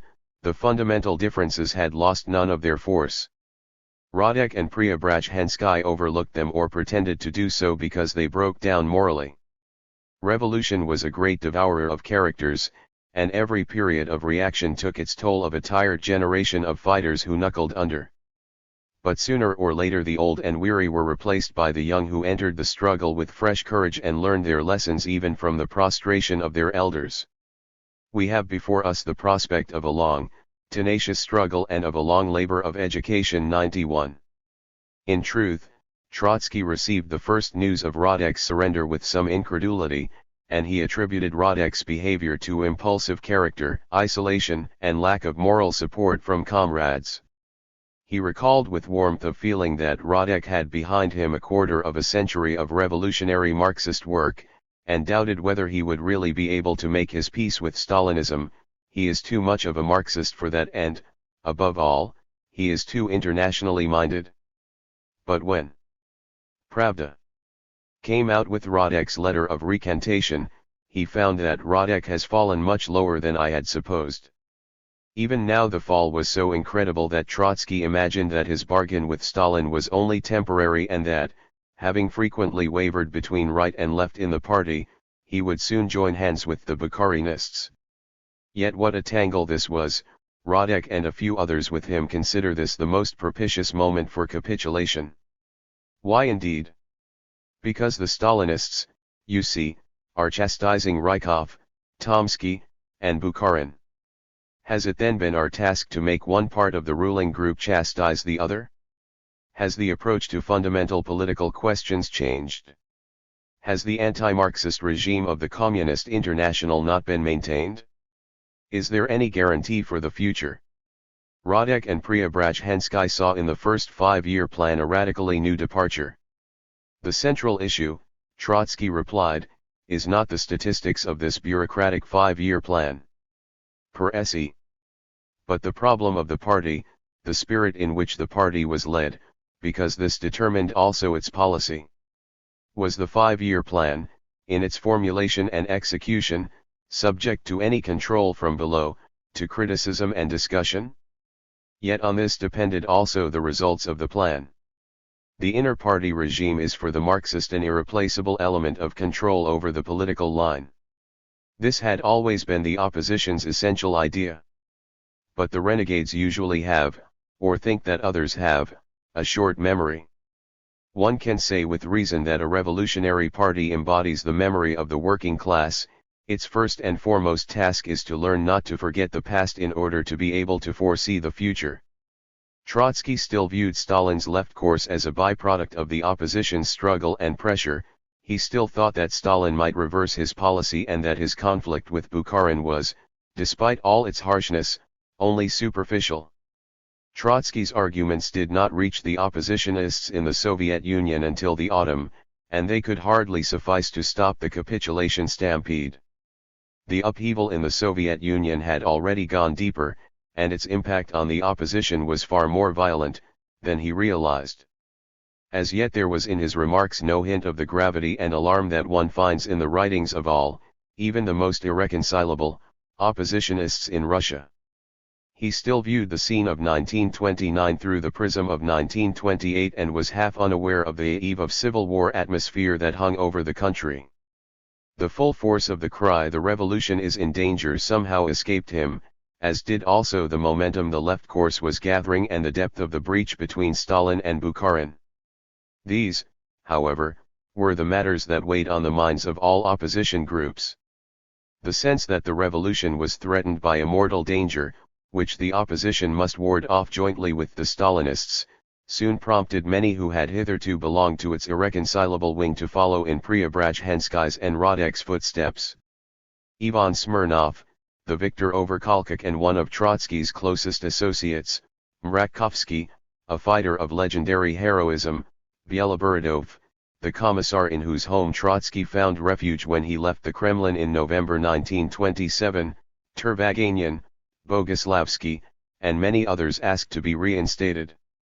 They began to parley with Stalinist headquarters in a less somber mood than Preobrazhensky had done, hoping that the general situation would induce Stalin to reinstate them on terms less humiliating. 92 This time the bargaining went on for nearly 5 months, from June to the end of October, in the course of which Smirnov's group prepared 4 different political declarations.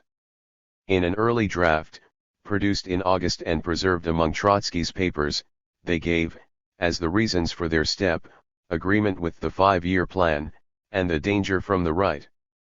But they also advanced clear criticisms of Stalin's policy, saying that insufficient thought was given in the 5-year plan to the need to raise the depressed standards of living of the workers, that the selection of party cadres was such as to make the expression of critical opinions impossible, and that the doctrine of socialism in one country served as a screen for opportunism, as did also the continued official bias in favor of the middle peasant.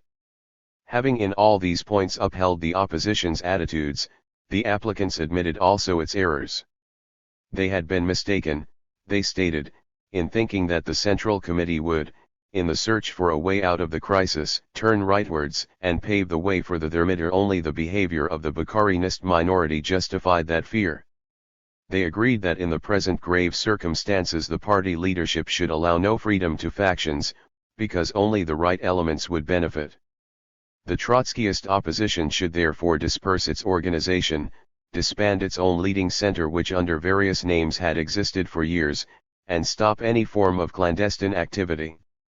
But they also demanded an end to the reprisals against the opposition, and they pleaded fervently for the recall of Trotsky, whose fate is tied to the fate of the working class, and with whose services neither the Soviet Union nor international communism could dispense. 93. Only slowly, defending every one of their points, did Smirnov and his associates allow their demands to be whittled down. As the year advanced and his difficulties mounted, Stalin was indeed more anxious than before to secure fresh capitulations, and he did not extract from this group a recantation quite as abject as the one he got from Radek and Preobrazhensky.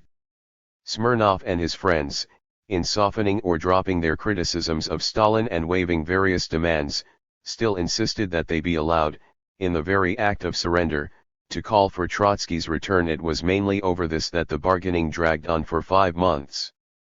When at last they gave way, they still refused to denounce or renounce Trotsky, and their statement of submission, which appeared with hundreds of signatures in Pravda on November 3, 1929, was more restrained and dignified than any previous act of this kind.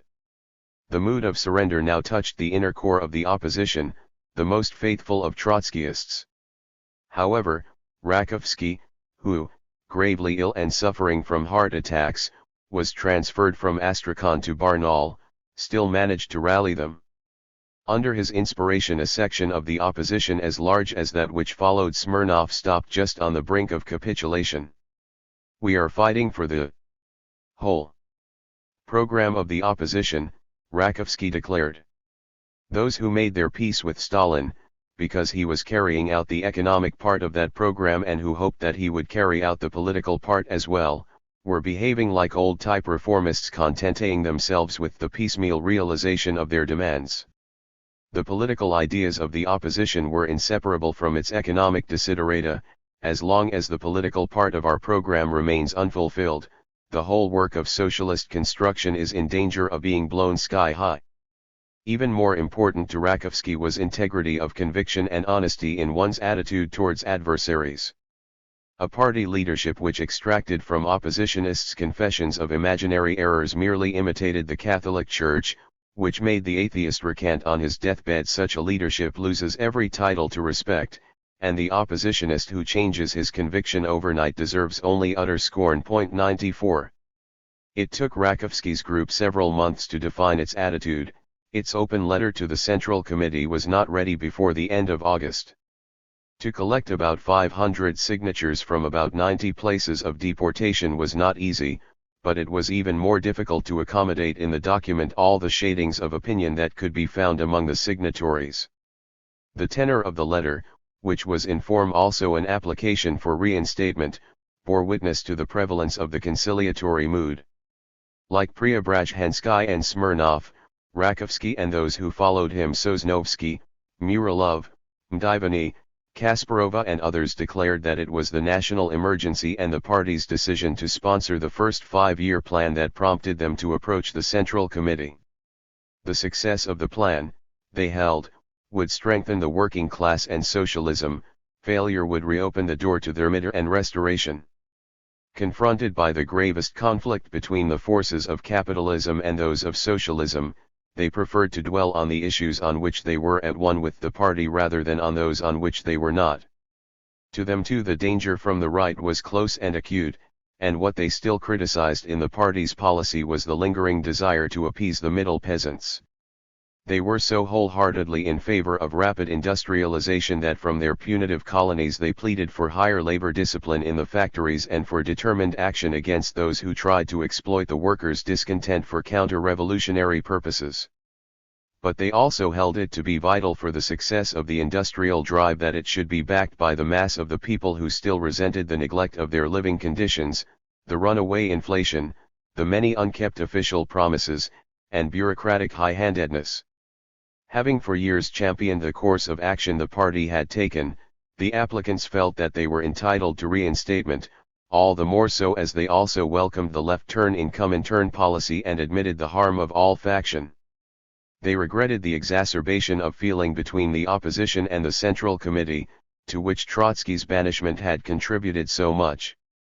We appeal to the Central Committee, the Central Control Commission, and the entire party, the statement concluded, to ease our way back to the party by freeing the Bolshevik-Leninists, lifting the 58 paragraph, and bringing back Lev Davidovich Trotsky.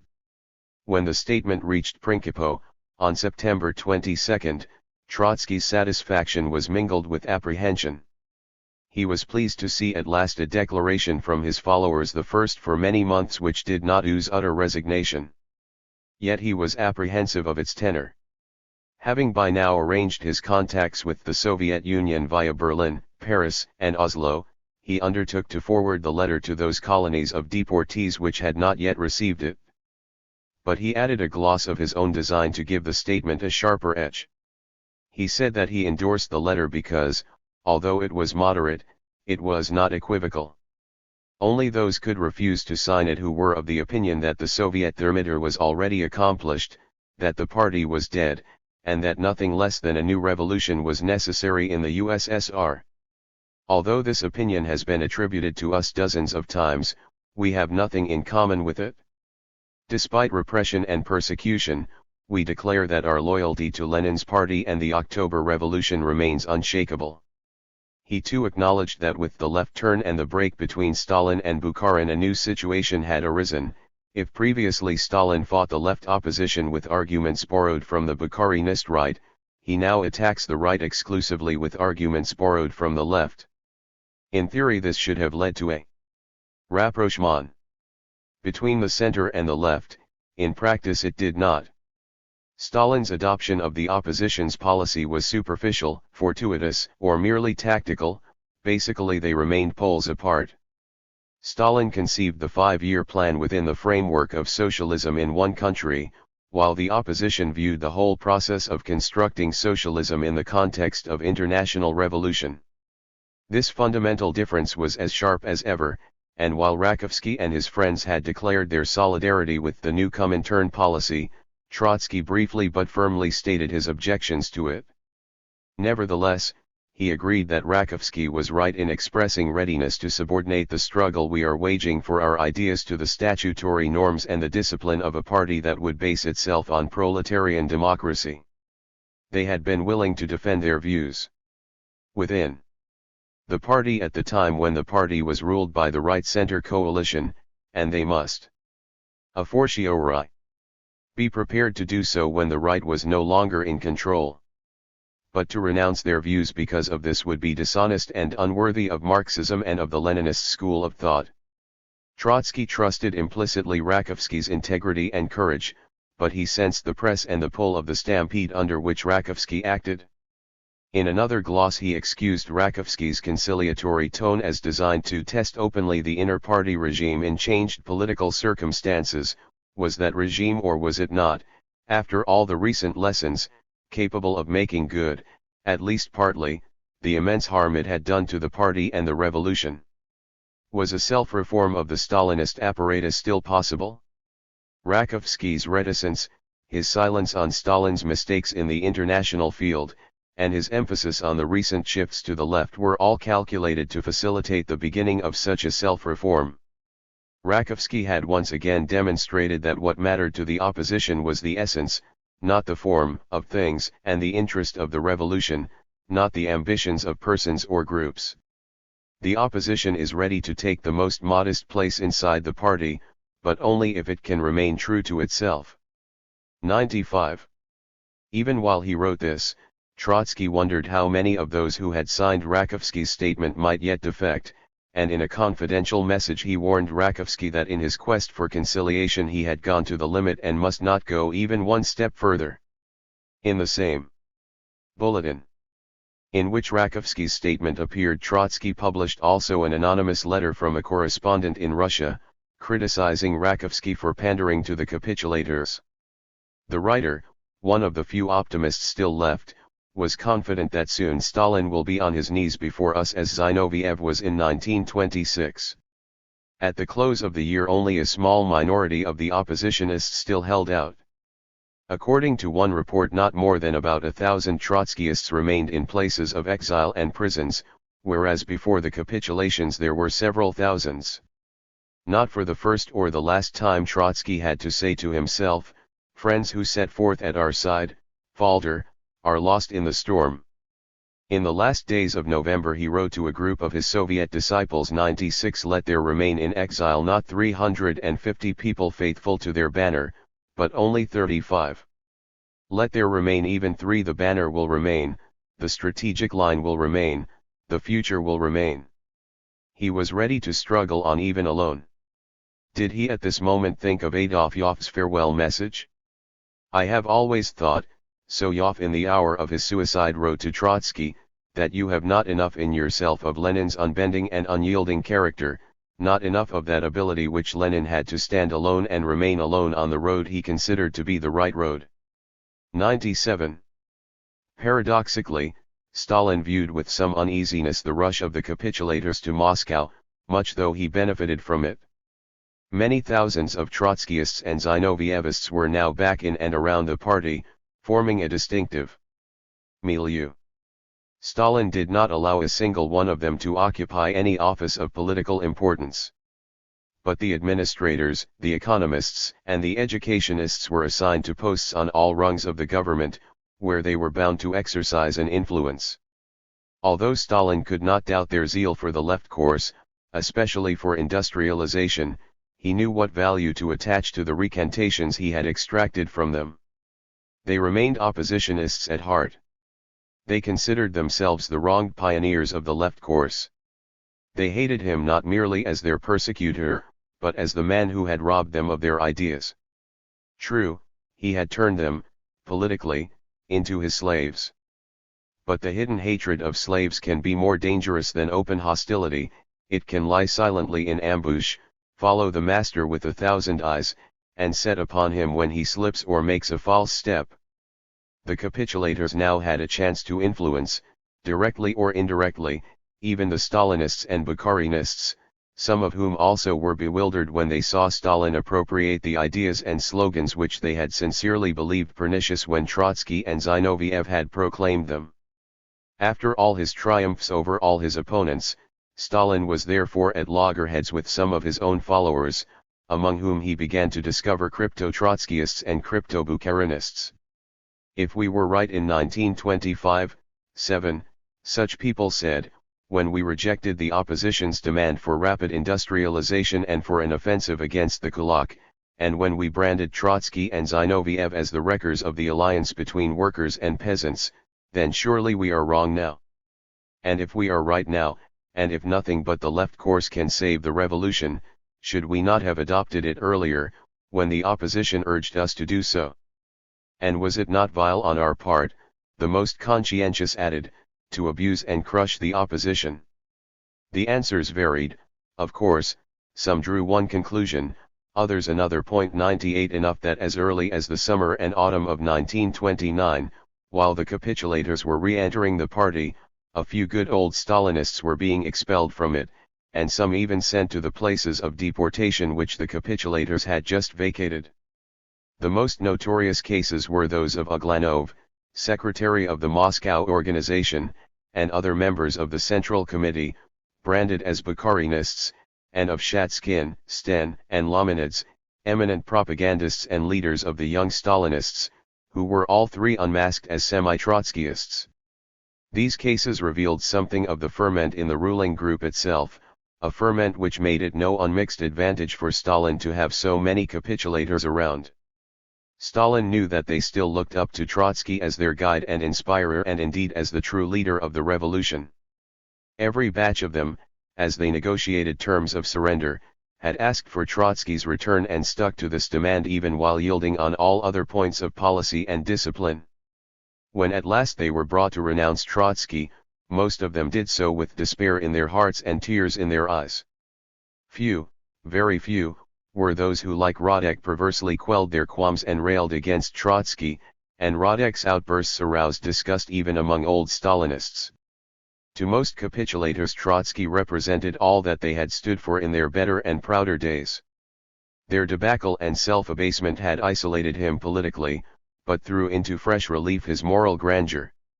The capitulators, the Bukharinists, and the doubting Stalinists took in avidly every word of his that penetrated into the Soviet Union.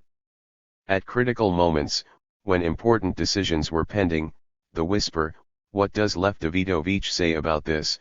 was often heard even in Stalin's antechambers. 99 The Bulletin circulated in Moscow. Party men returning from assignments abroad, especially members of embassies, smuggled it home and passed it on to friends. Although only very few papers got about in this way, the Bulletin seems never to have been printed in more than 1,000 copies. Trotsky's comments and forecasts and the choice morsels of his invective spread quickly by word of mouth. Stalin could not rest on his laurels and contemplate the ferment with equanimity. The Blumkin affair gave him an opportunity to strike. Jacob Blumkin, a high official of the G.P.U.S. Foreign Department, had a strange career behind him, and stranger still was his present role. Just before the revolution he had, as an adolescent, joined the terrorist organization of the Social Revolutionary Party.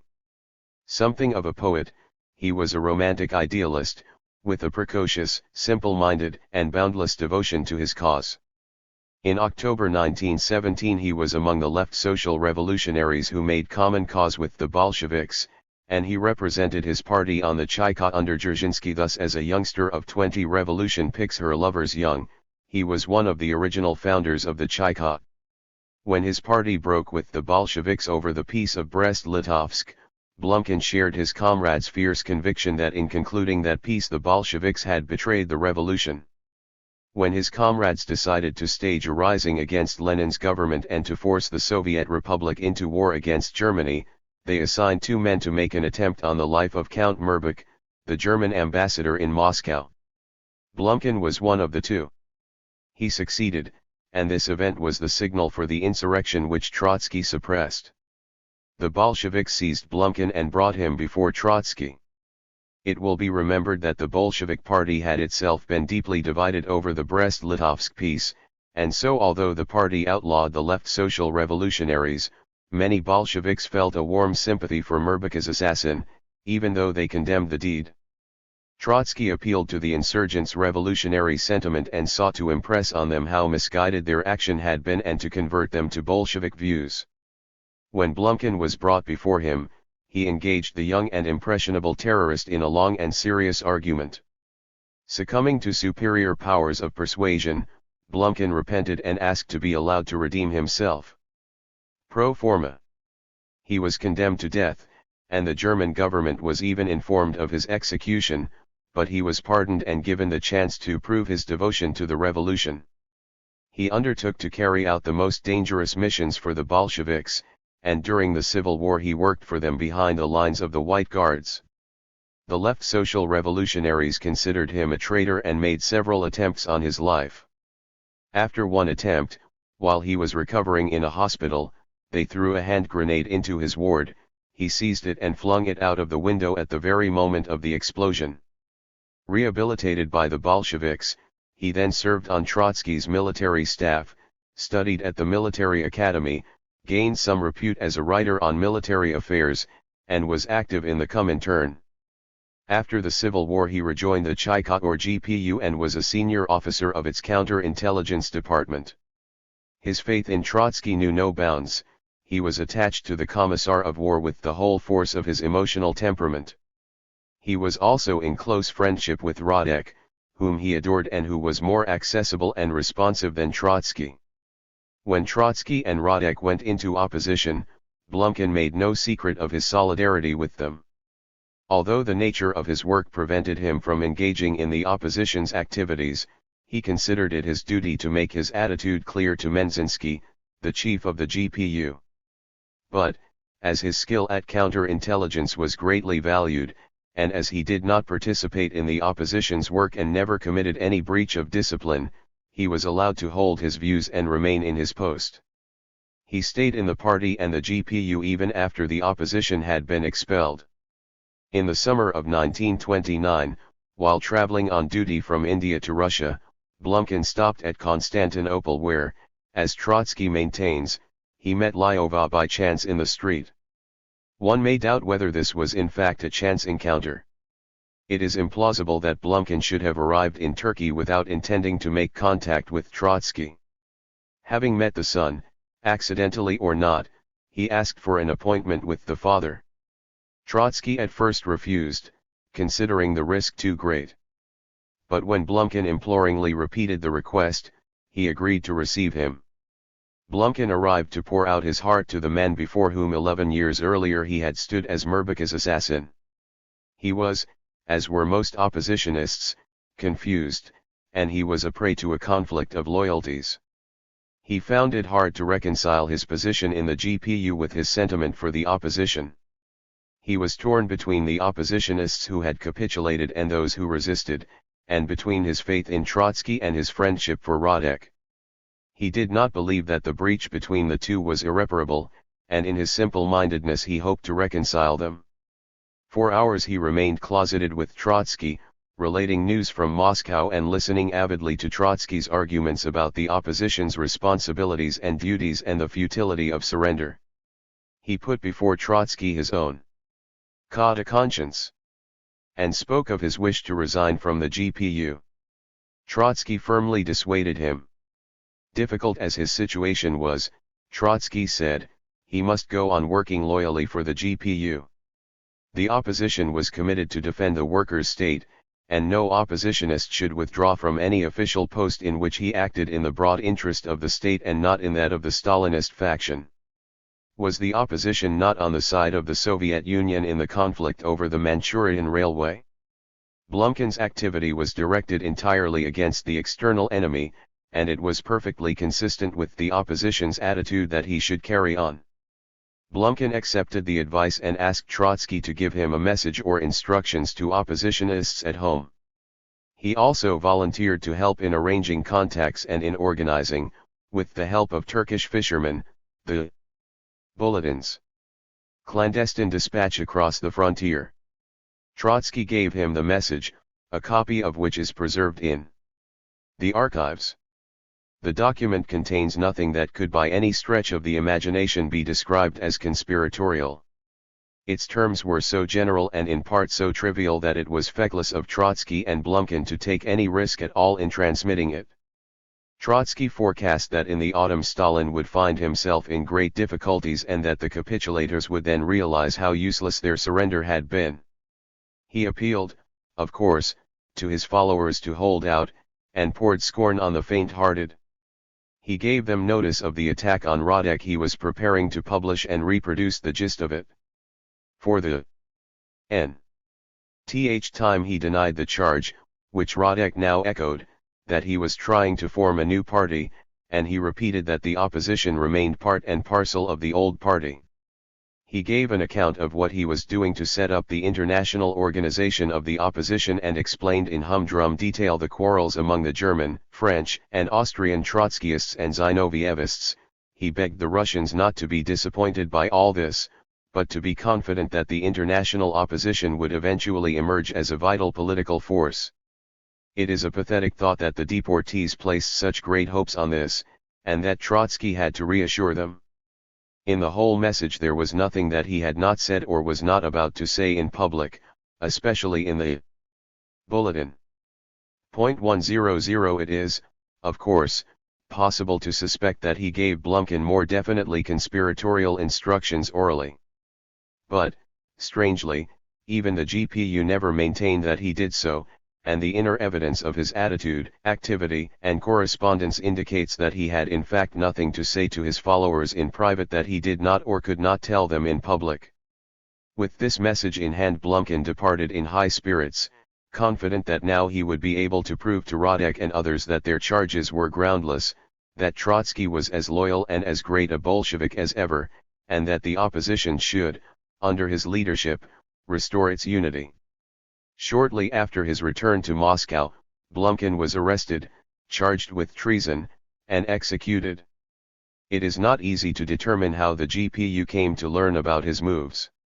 Some said that he had confided his secret to a woman whom he loved and who, being herself a Secret Service agent, denounced him.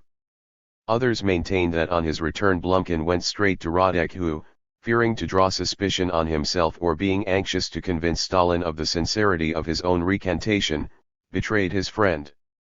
This account gained wide credence and made Radek despised and hated. According to yet another version, upheld by Victor Serge, Radek's role was pitiable rather than sinister. Serge relates that back in Moscow Blumkin felt at once that the GPU knew where he had been and that their agents were shadowing him in order to find out with whom of the oppositionists he was in touch. Radek was worried about Blumkin's plight and advised him to approach Ortjonikij, chairman of the Central Control Commission, and make a clean breast of everything. This was the only way, he allegedly said, in which Blumkin could save himself. Ortjonikij, although a strict disciplinarian, was a conscientious and in his way even a generous man, the only one in the hierarchy who could be expected to treat the case sternly indeed but not without humanity. It was not known, however, whether Blumkin was arrested after or before he approached Ortjonikij. 101 The whole puzzle may perhaps be explained more simply. The vigilant eye of a member of the Soviet consulate in Constantinople may have caught sight of Blumkin taking the boat to Prinkipo, or an agent provocateur in Trotsky's house may have discovered the identity of the mysterious visitor with whom Trotsky had shut himself up for so many hours. Blumkin carried himself with remarkable dignity during the interrogation, relates a former GPU officer. He went courageously to his execution and when the fatal shot was about to be fired he shouted, "Long live Trotsky!" 102 More and more frequently in years to come was this cry to resound amid volleys fired by execution squads. This was the first execution of its kind. True, other Trotskyists had already paid for their convictions with their lives, perishing from hunger and exhaustion the year before. For instance, Butov, one of Trotsky's secretaries, died in prison after a long hunger strike. Nevertheless, the rule that the Bolsheviks must never repeat the mortal error of the Jacobins and have recourse in their internecine struggles to execution had hitherto been respected, at least in form. Now that rule was broken. Blumkin was the first party member on whom capital punishment was inflicted for an inter-party offense, an offense no graver than being in contact with Trotsky. Stalin had been apprehensive lest the capitulations should blur the line of division between the opposition and the party, and Blumkin's venture heightened his apprehension. He could not tolerate a senior GPU officer on active service visiting Trotsky in a comradely manner and mediating between Trotsky and the capitulators. To tolerate this would be to make a mockery of all the official accusations of Trotsky and encourage further contacts. Stalin himself may not have believed in the relatively innocuous character of Blumkin's mission and of Trotsky's message to the opposition. The thought may have occurred to his suspicious mind that it would be unsafe to assume that Mirbaka's assassin would never again vent his simple but strong political passions in a terrorist act. In any case, Blumkin's execution was to serve as a warning to others. It was to show them that official charges of counter-revolution must not be trifled with, that paragraph 58 was paragraph 58, and that henceforth comradely connections with the Prinkipo outcast would be punished with the whole severity of a garbled and perverted law. Curiously enough, no capital punishment was as yet inflicted on the avowed Trotskyists. who from their prisons and punitive colonies were in communication with their leader, who sent him collective greetings on October anniversaries and May days, and whose names appeared under articles and theses in the Bulletin Oppositiae. For the time being, the warning was meant only for party members, holders of official posts, especially in the GPU, and reinstated capitulators. The line of division between party and opposition was redrawn in blood. Trotsky learned of the execution from an anonymous oppositionist who, being still in government service, was on an official mission in Paris. 103 But Moscow was silent, and when a rumor percolated through to the German press, communist papers denied it.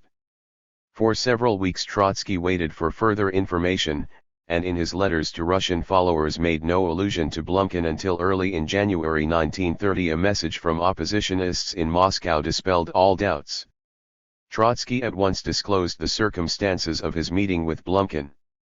He declared that it was Stalin personally who had ordered the execution and that Yagoda gave effect to the order without even referring it to Menzinsky, the nominal head of the GPU.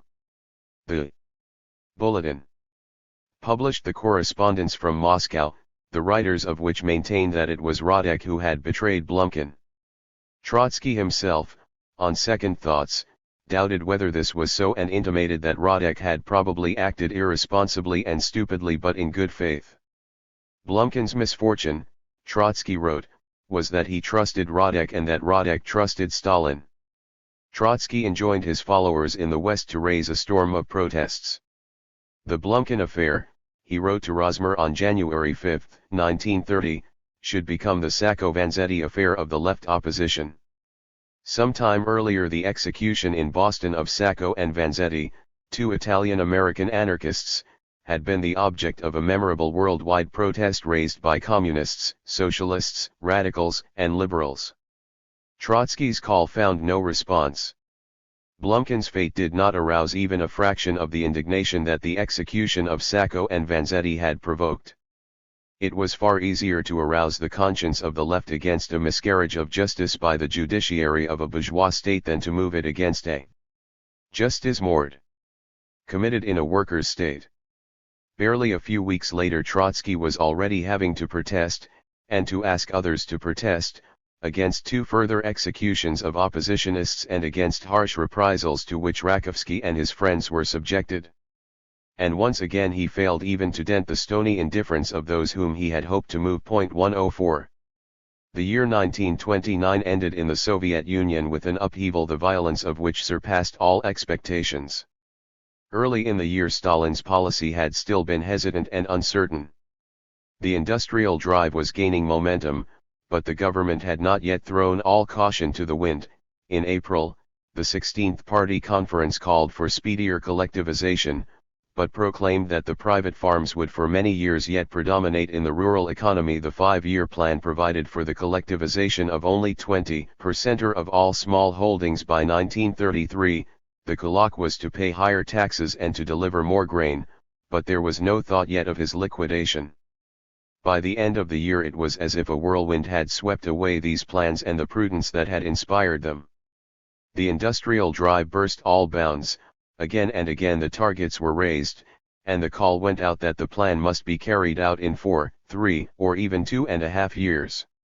On the 12th anniversary of the revolution Stalin, confronted by the difficulties Trotsky foresaw, the peasantry's refusal to deliver grain, pronounced death sentence on private farming.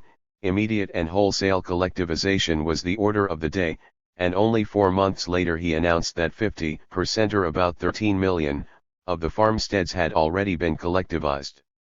The whole power of state and party drove the kulaks from the land and forced millions of other peasants to pool all their possessions and accept a new mode of production. 105.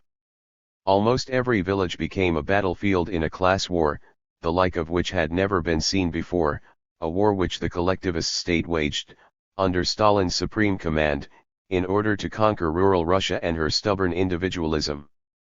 The forces of collectivism were small but well armed, mobile, and directed by a single will. Rural individualism, its great strength scattered, was caught by surprise, and was armed only with the wooden club of despair. As in every war so in this, there was no lack of maneuvers, inconclusive skirmishes, and confused retreats and advances, but eventually the victors seized their spoils and took uncounted multitudes of prisoners, whom they drove into the endless and empty plains of Siberia and the icy wastes of the far north. As in no other war, however, the victors could neither admit nor reveal the full scope of hostilities. They had to pretend that they carried out a salutary transformation of rural Russia with the consent of the overwhelming majority, and so even after several decades the precise numbers of the casualties, which must have gone into millions, remained unknown. Such were the suddenness, the magnitude, and the force of the upheaval that few who witnessed it were able to absorb and focus mentally its immensity. Until recently the Trotskyist opposition could maintain that Stalin, by initiating the left course, was only giving effect to its demands, but the great change exceeded those demands to an extent that took away the breath of Trotskyists and Stalinists alike, not to speak of the Bukharinists. Among the Trotskyists, the conciliators showed a clearer awareness of the scope and the finality of events. The resistors still clung to premises and reasonings formed in earlier years. Rakovsky, for instance, treated Stalin's orders for the annihilation of the kulaks as ultra-left rhetoric and asserted that the specific weight of the wealthy farms in the national economy will grow even further, despite all the talk about fighting agrarian capitalism. 106 Just before the 12th anniversary of the revolution, Trotsky himself claimed that the slow development of the rural economy, and the difficulties which the countryside experiences favor the growth of the power of the kulaks and the progress of their influence. 107 He did not imagine that at a stroke, or within a very few years, 25 million private small holdings could be wiped out by force.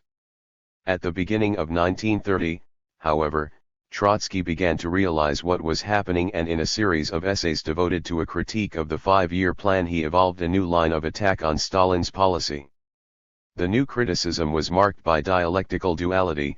He made a sharp distinction between the socialist progressive and the bureaucratic retrograde trends in the Soviet Union and illumined their perpetual conflict. He began, for instance, an essay on economic recklessness and its perils with these words: 108. The success of the Soviet Union in industrial development is acquiring global historical significance. Social Democrats who do not even try to evaluate the tempo which the Soviet economy proves itself capable of attaining deserve but contempt. That tempo is neither stable nor secure, but it provides practical proof of the immense possibilities inherent in socialist economic methods. On the basis of the Soviet experience, it is not difficult to see what economic power a socialist bloc comprising Central and Eastern Europe and large parts of Asia would have wielded if the social democratic parties had used the power that the 1918 revolution had given them and carried out a socialist upheaval. The whole of mankind would have had a different outlook by now. As it is, mankind will have to pay for the betrayal committed by the Social Democratic Party with additional wars and revolutions. Having so emphatically restated his appreciation of the socialist trend in Soviet developments, he attacked Stalin's domestic policy in the same terms in which he had characterized the new Comintern line as an ultra-left zigzag that had come to replace the previous rightist zigzag. This was consistent with Trotsky's view that Stalin, as a centrist, acted under alternate pressures from right and left, a view which properly described Stalin's place in the inner party alignments of the 1920s, but fitted the realities of later years less well. By and large, Trotsky still held that intensive industrialization and collectivization were merely a transient phase of Stalin's policy.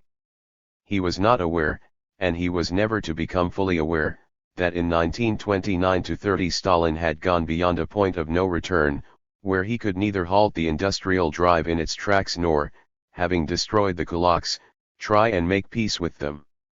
This basic error in Trotsky's judgment, to which we shall return later, does not, however, invalidate his specific criticisms, in which he anticipated most of the revisions of policy that Stalin's successors were to carry out after 1953. Just as in the 1920s Trotsky was the pioneer of primitive socialist accumulation, so in the early 1930s he was the precursor of economic and social reforms that were to be undertaken only several decades later. He attacked at the outset the rate set by the first five-year plan. In its final version, For industrial expansion. 109 From the snail's pace, he observed, Stalin had switched over to the racetrack gallop. In its early versions the plan had aimed at an 8 to 9% rate of annual expansion, and the opposition's proposal to double the tempo had been decried as fanciful, irresponsible, and dangerous. Now the tempo was trebled. Instead of striving for optimum results, Trotsky pointed out, the planners and managers were ordered to strain always for the maximum, regardless of the fact that this threw the national economy out of balance, and so reduced the effectiveness of the drive. Production targets grossly exceeded available resources, and so an incongruity arose between manufacturing and primary production, between heavy and light industry, and between investment and private consumption. Worse still was the contrast between the advance of industry and the lag in farming. There is no need to dwell here on these and other disproportions which Trotsky often analyzed in detail. It has since become a truism that these disproportions did indeed mark and mar the whole process of industrialization in the Stalin era. But, as happens so often, the truisms of one generation were the dreaded heresy of its predecessor, and communists, but not only they, received Trotsky's criticisms with indignation or derision. Yet when one re-examines after this lapse of time what Trotsky said on these matters, one is struck by his political restraint rather than by his polemical heat. He usually prefaced almost every piece of criticism by emphatic acknowledgement of the progress achieved under the direction of his adversary, although he insisted that the mainspring of progress lay in the national ownership and planning of industry and that Stalin not only used but also abused these advantages of the Soviet economy. He did not believe that the administrative whip did or could accelerate the industrial advance. The whip was all too often the very cause of a halt and a breakdown. National ownership led to central planning and required it, but bureaucratic over-centralization led to the concentration and magnification of the errors committed by those in power, to paralysis of social initiative, and to tremendous wastage of human and material resources. An irresponsible and infallible leader had to boast all mistakes and reverses out of existence and to flaunt all the time spectacular achievements, unheard of records, and dazzling statistics. Stalinist planning dwelt on the quantitative side of industrialization to the exclusion of everything else, and the higher the quantity of goods that had to be produced at any price, the lower the quality. For rational planning a comprehensive system of economic coefficients and tests was needed, which would measure continuously not merely the growth of production but changes in quality, costs, the purchasing power of money, comparative rates of productivity, and c. Yet all these facets of the economy were wrapped in obscurity. Stalin conducted the industrial drive with all lamps extinguished, amid a complete blackout of vital information. Trotsky's criticism of the collectivization was even more thoroughgoing. He condemned the liquidation of the kulaks as a monstrosity, and he did so long before the horrors that attended it had become known. In the years when he himself was stigmatized as the enemy of the peasantry, he had urged the Politburo to raise the taxation of well-to-do farmers, to organize farm laborers and poor peasants, to encourage them to form collective farms on a voluntary basis, and to throw the state's resources behind the collective farms so as to promote them in their competition with private farming. These proposals had expressed the full extent of his anti-kulak policy, and he had never gone beyond them. It had never occurred to him that a social class as numerous as the rural bourgeoisie could or should be destroyed by decree and violence, that millions of people should be dispossessed and condemned to social, and many also to physical, death.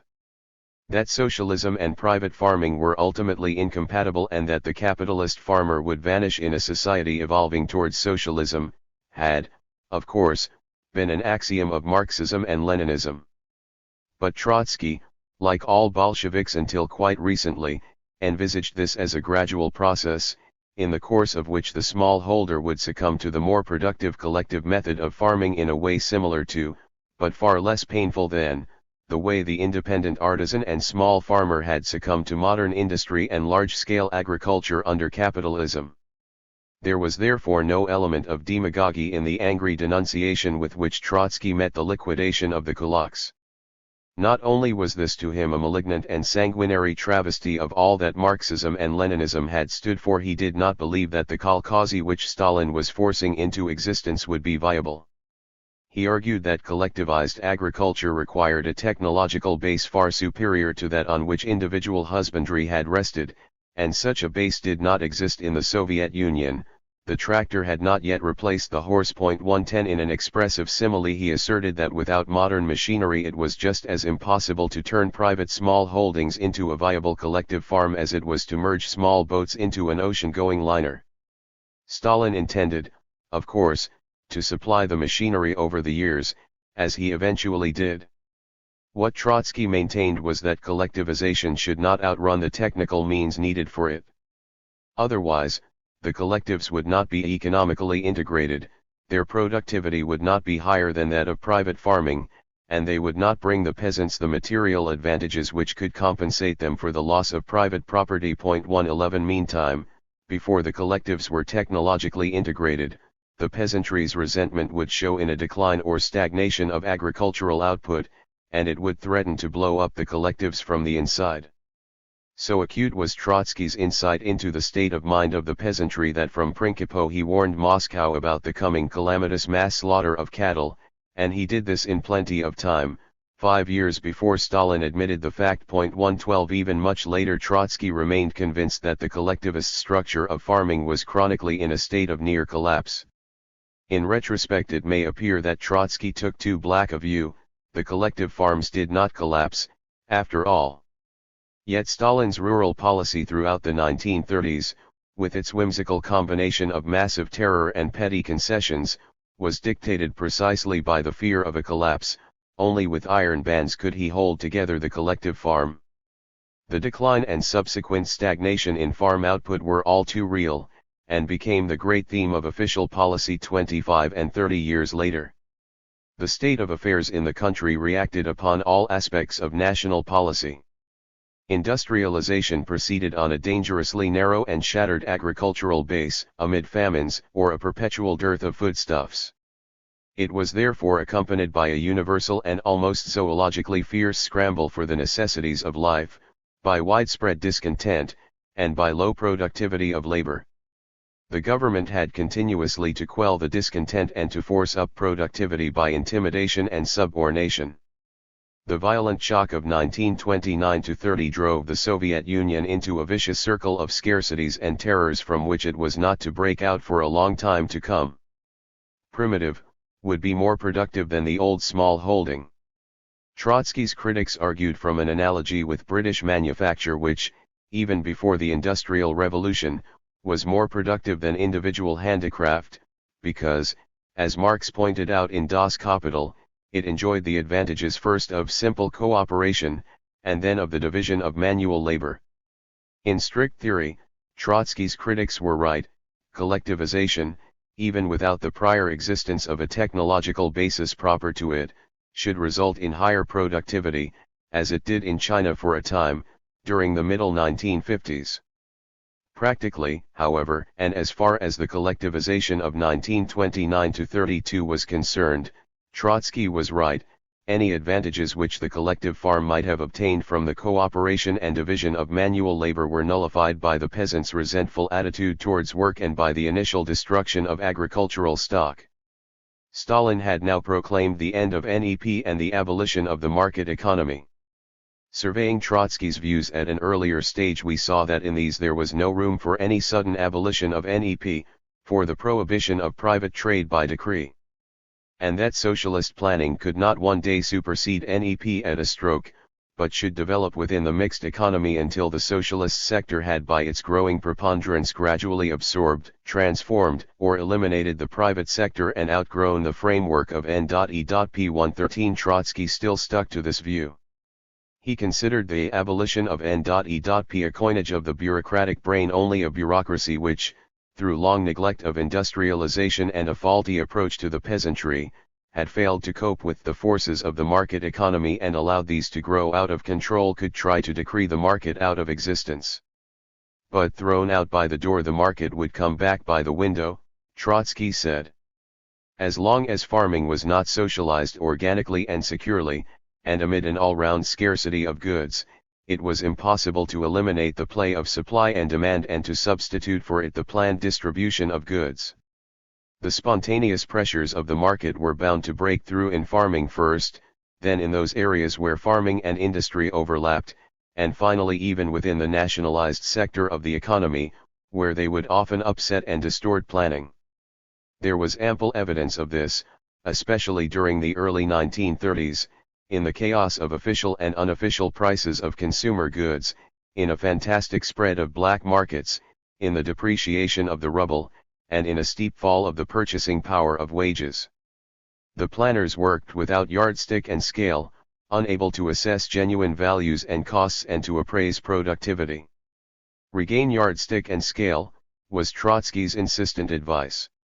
Instead of pretending that they had overcome the pressures of the market, the planners would do better to acknowledge their existence, to make allowance for them, and to try and bring them under control.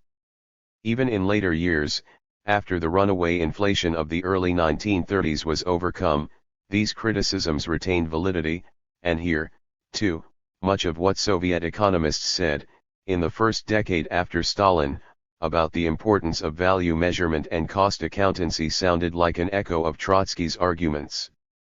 The Stalinist blackout of economic information obscured other crucial questions as well. Who was paying for the industrialization, which social classes and how much? Which classes and groups benefited from it and to what extent? In the early 1920s the leaders of the opposition, especially Preobrazhensky, had maintained that the peasantry would have to contribute heavily to the investment funds of the nationalized industry. Stalin hoped to ensure through collectivization that the peasantry should indeed make this contribution, by increasing the output and the supply of foodstuffs and raw materials. But the peasantry foiled him. "Let my soul perish with the commissars," was the cry of the smallholder as he left his holding, and, although he did not manage to bring down the pillars upon the collectivist state, he refused to yield up to it a large part of the sinews of industrialization that he was expected to provide. This was what the destruction of farm stock and the decline in output amounted to in practice. All the heavier was the burden the urban working class was called upon to carry. The major part of industry's huge investment fund was in effect a deduction from the national wages bill. In real terms, a greatly increased working class had to subsist on a shrunken mass of consumer goods while it built new power stations, steel mills, and engineering plants. 114 10 years earlier Trotsky had said that the working class can approach socialism only through the greatest sacrifices, by straining all its strength, and giving its blood and nerves. Stalin now exacted those sacrifices in blood and nerves. There may be moments, Trotsky said in 1923, when the government pays you no wages, or when it pays you half your wages and when you, the worker, have to lend the other half to the state in order to enable it to rebuild the nationalized industry. 115 Stalin now seized that other half of the workers' wages. But whereas Trotsky had excused his proposal by the ruin of the economy after war and civil war and sought to obtain the workers' consent to this method of accumulation, Stalin did what he did after many years of reconstruction and told the worker that his real earnings were doubled and that he was entering the promised land of socialism. For a time inflation concealed the realities from the workers, on whose enthusiasm, endurance, or at least willingness to work the success of the plan depended. 116. At the outset the plan was launched in a spirit which if not egalitarian was nevertheless one of common service and common sacrifice, untarnished by any shocking inequality of rewards. This spirit stirred the fervor of the Komsomoltsi and Udarniki who rushed to build the magnetostroys and the tractors-troys. 117 But as the first elation sagged and as the great weariness of the workers began to show, the government prodded them on with incentive wages, piece rates, Stakhanovism, rewards for production records, and on a par with the bureaucracy and the managers, the labor aristocracy attained a markedly privileged status. Henceforth, while Stalin hurled imprecation after imprecation upon petty bourgeois levelers, the anti-egalitarian trend gained immense force. Against it Trotsky invoked the tradition of Bolshevism which has been one of opposition to labor aristocracy and bureaucratic privilege. He did not preach leveling. It is altogether beyond dispute, he pointed out, that at a low level of productive forces and consequently of civilization at large, it is impossible to attain equality of rewards. He even stated that the egalitarian wages policy of the early revolutionary years had gone too far and impeded economic progress. Yet he held that a socialist government was in duty bound to keep inequality within the limits of what was necessary, to reduce it gradually, and to defend the interests of the great unprivileged mass. In the conflict between the working woman and the bureaucrat, we, the left opposition, side with the working woman against the bureaucrat, who seizes her by the throat.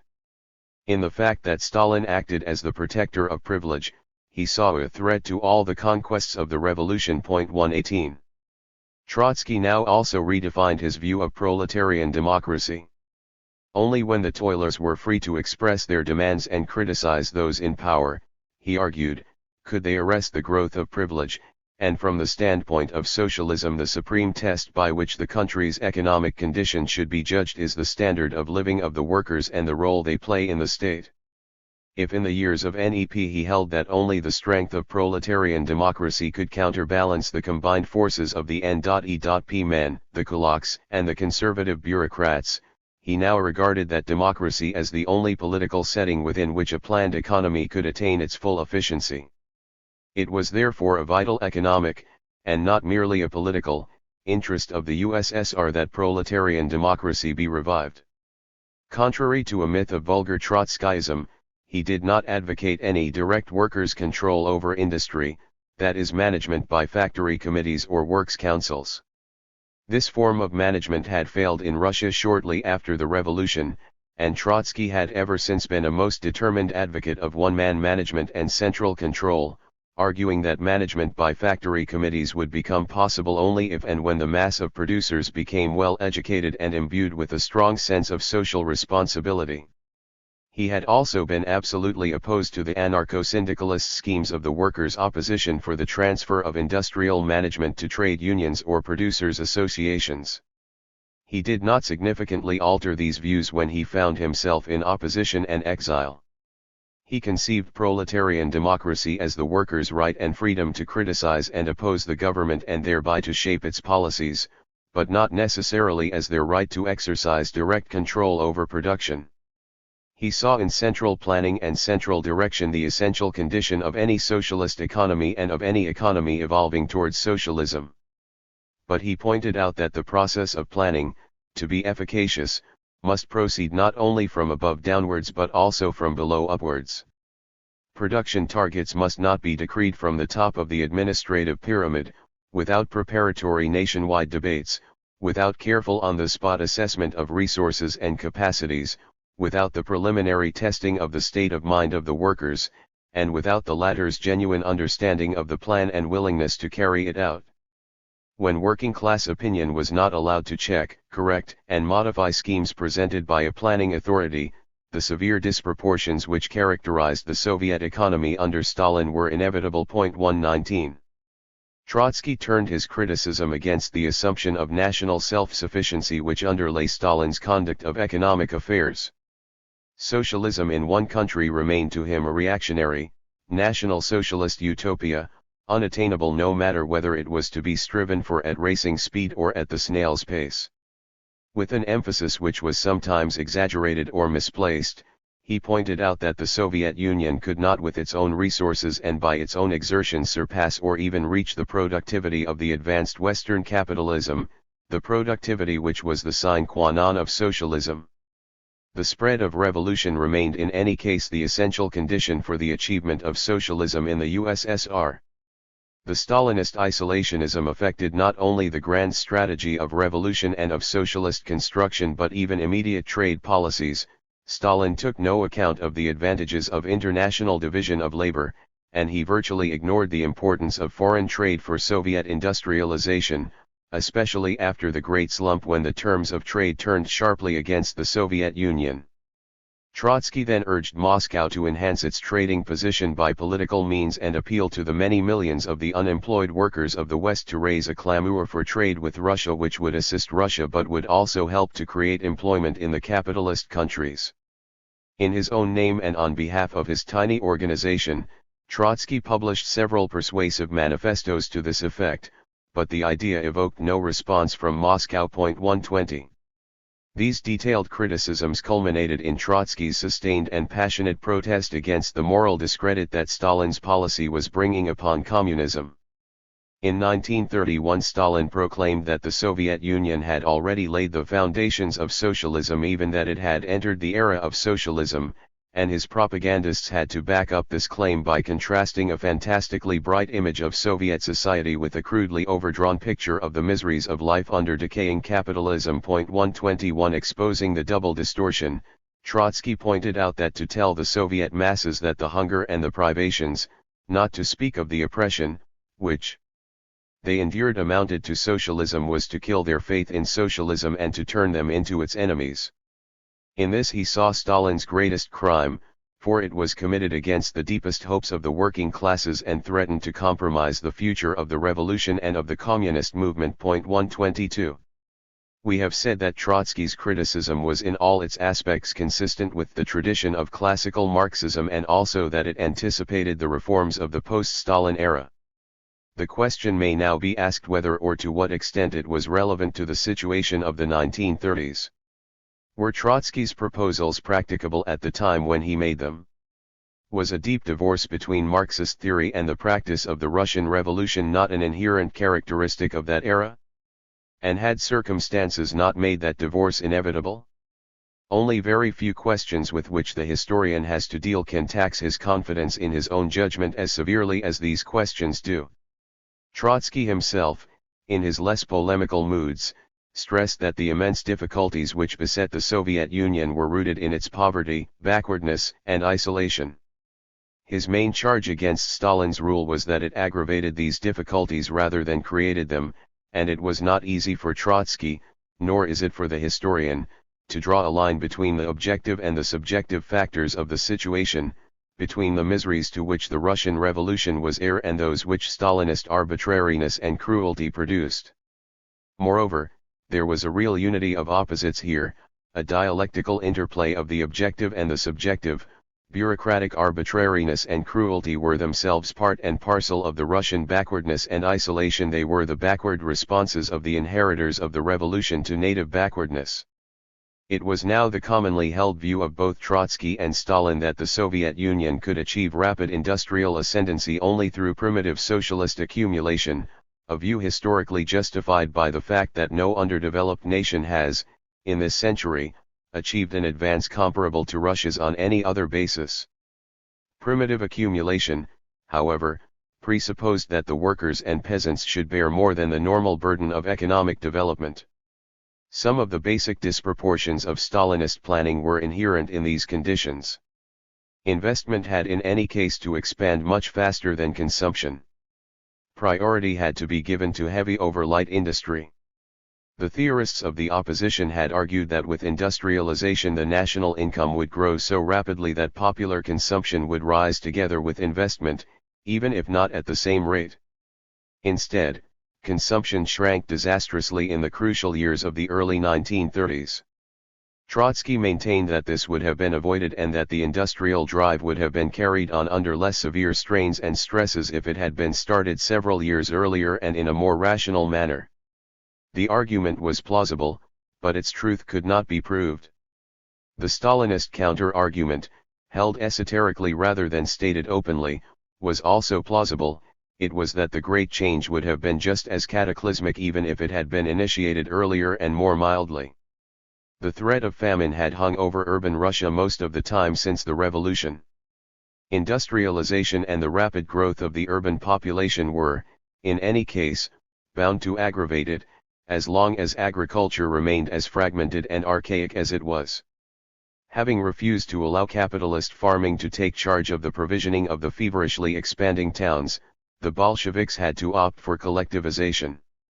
If they had attempted the gradual collectivization for which Trotsky stood, so the Stalinist argument went on, they would have had the worst of both worlds.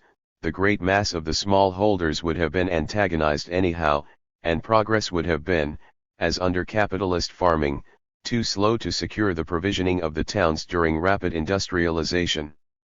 Trotsky believed, on the contrary, that it was possible to induce the peasantry to a voluntary and economically sound collectivization, and it is a moot point whether he did not underrate the extent to which any form of collectivism offended the stubborn irrationality of the muzhik's attachment to private property. Stalin acted on the Machiavellian principle that nothing was as dangerous for a ruler as to offend and at the same time to seek to propitiate his enemies, and to Stalin his subjects became his enemies. He hurled all the resources of his power against the smallholders, and a whole generation was to labor under the consequences of the economic cataclysm.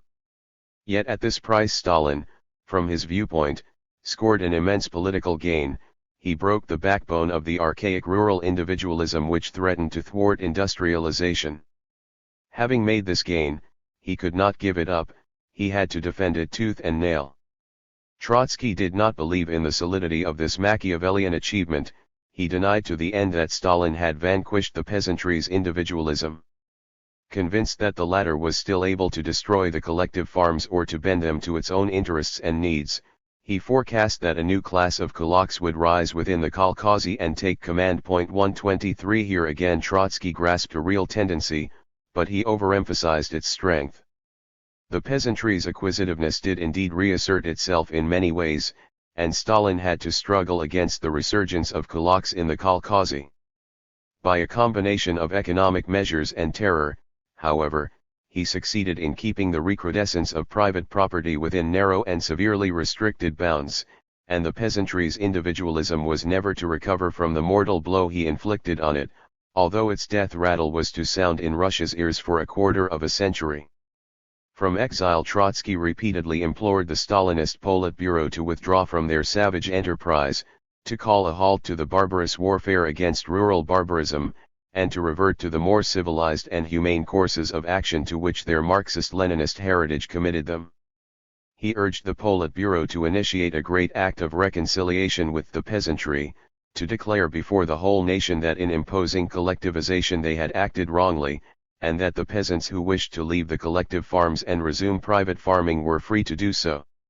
He had no doubt that this would result in the dissolution of many or perhaps most collective farms, but as, in his view, these were not viable anyhow, little would be lost, and the kolkhozy that survived could still become the pioneers of a genuine, voluntary collectivist movement, which would in time transform the whole of agriculture and raise its productivity to the level required by a modern and expanding economy.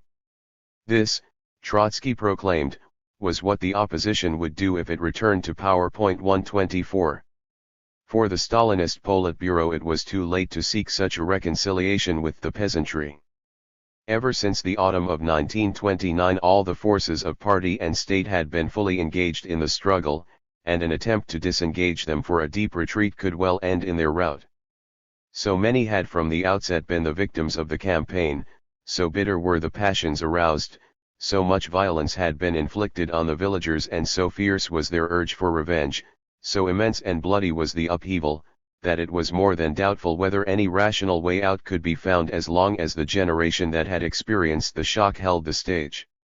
If the government had proclaimed that the peasants were free to leave the collective farms, the whole agricultural structure would have come down with a crash, and hardly any collectives would have survived. It would then have taken time before private farming got back into its grooves and began to work in its accustomed ways. Meanwhile, production and supply of food would have further declined and industrial development would have suffered a severe setback.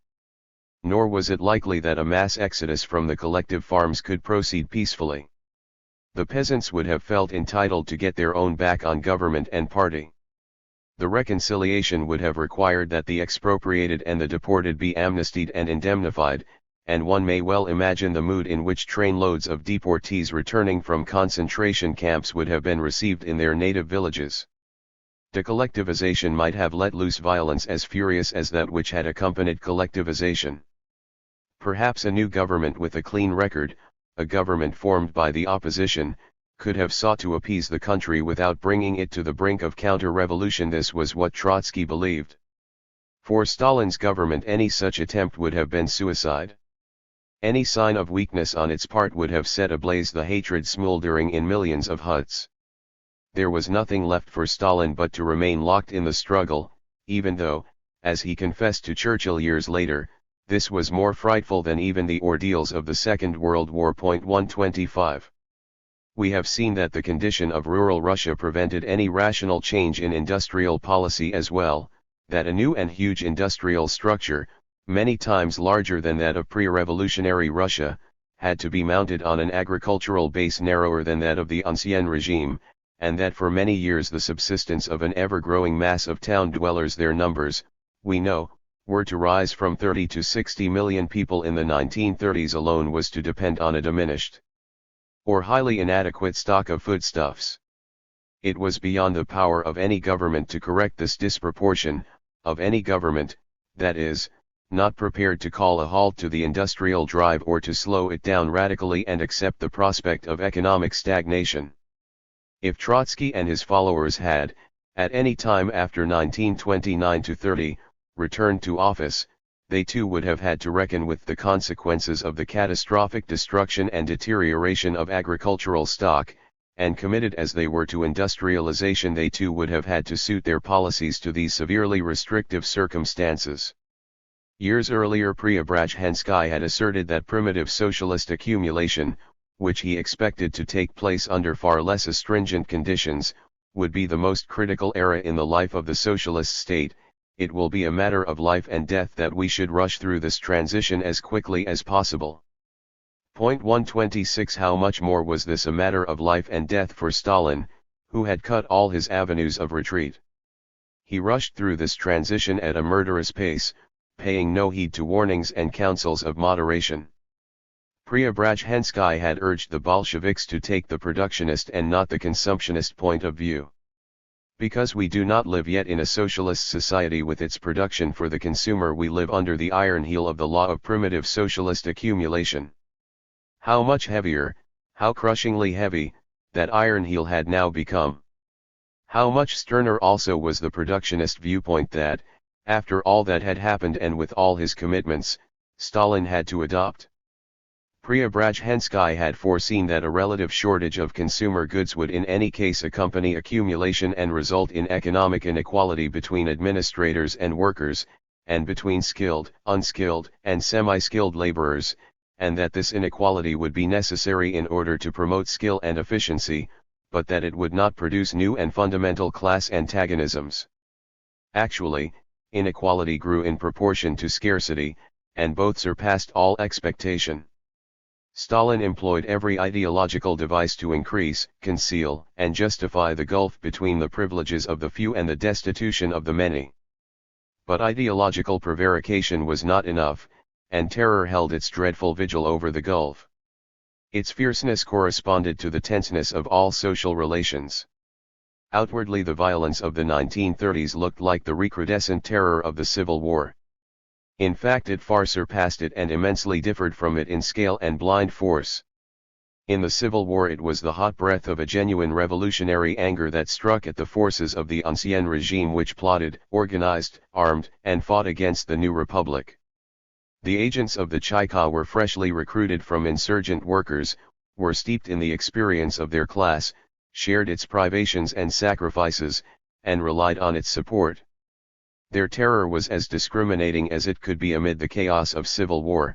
It aimed at the real and active enemies of the revolution, who, even if they were not a mere handful, were in any case a minority. And in the stern atmosphere of war communism, it also guarded the utopian Spartan equality of those years. The terror of the 1930s was the guardian of inequality. By its very nature it was anti-popular, and being potentially or actually directed against the majority, it was indiscriminate. Yet even this does not fully account for its all-pervasiveness and fury. Mass executions, mass purges, and mass deportations were not needed merely to safeguard differential wage scales or even the privileges of the bureaucracy. Far greater inequalities and privileges are normally safeguarded by far milder means. The great burst of violence came with collectivization. It was primarily the need to perpetuate the great change in the countryside that perpetuated the terror. Only the presence in the villages of punitive brigades and political departments could prevent the peasants from reverting to private farming. Brute force kept in being the cause which lacked intrinsic economic coherence. The need to bring that force to bear on the great majority of the nation, the peasantry, still formed 60 to 70% of the population, and to bring it to bear at every season of the year, during the plowing, the sowing, the harvesting, and finally when the farmers were due to deliver their produce to the state. All this resulted in a constant injection of such huge doses of fear into so vast a part of the social organism that the whole body was inevitably poisoned. Once the machine of terror, far more massive than anything hitherto seen, was mounted and set in motion, it developed its own incalculable momentum. Urban Russia could not insulate herself from the convulsions in which rural Russia was caught. The despair and the hatred of the peasantry overflowed into the cities and towns, catching large sections of the working class, and so also overflowed the violence let loose to meet the despair and the hatred. For all their irrational course, the changes of 1929 to 30 added up to social revolution, quite as irreversible as that of October 1917, although utterly unlike it. What manifested itself in this upheaval was the permanence of the revolutionary process that Trotsky had prophesied, only that the manifestation was so different from what he had expected that he could not and did not recognize it as such. He still thought, as all Bolsheviks had done until quite recently, that revolution was necessary only for the overthrow of feudal and bourgeois rule and the expropriation of landed estates and big capital, but that after this had been accomplished, the transition from capitalism to socialism should proceed in an essentially peaceful and evolutionary manner. In his approach to domestic Soviet issues, the author of Permanent Revolution was in a sense a reformist. True, earlier than anyone he had realized that the Soviet Republic would be unable to resolve its inner conflicts and problems within the framework of national reform, and so he looked forward to international revolution to solve them ultimately. His revolutionary approach to the international class struggle and his reformist approach to domestic Soviet issues were the two sides of a single coin. By contrast, Stalin had, up to 1929, been confident that national reform alone could cope with the conflicts of Soviet society. Having found that this was not so, he too had to go beyond the framework of national reform, and he staged another national revolution. What he discarded was the reformist, not the nationalist element of his policy. His pragmatic indifference to international revolutionary perspectives and the quasi-revolutionary character of his domestic policy were also two sides of a single coin.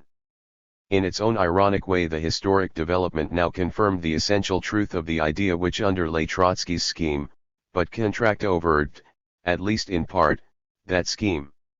Left to itself alone, the working class of Russia, Trotsky had written early in the century, will inevitably be crushed by the counter-revolution at the moment when the peasantry turns its back upon the proletariat.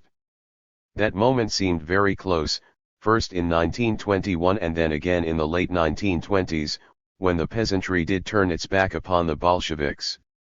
The workers will have no choice, Trotsky had further written, but to link the fate of the Russian Revolution with that of the Socialist Revolution in Europe. Since 1917 he kept on repeating that Russia could not by herself achieve socialism, but that nevertheless the momentum of her revolution was not yet spent. 1917 had been but the prelude to international revolution.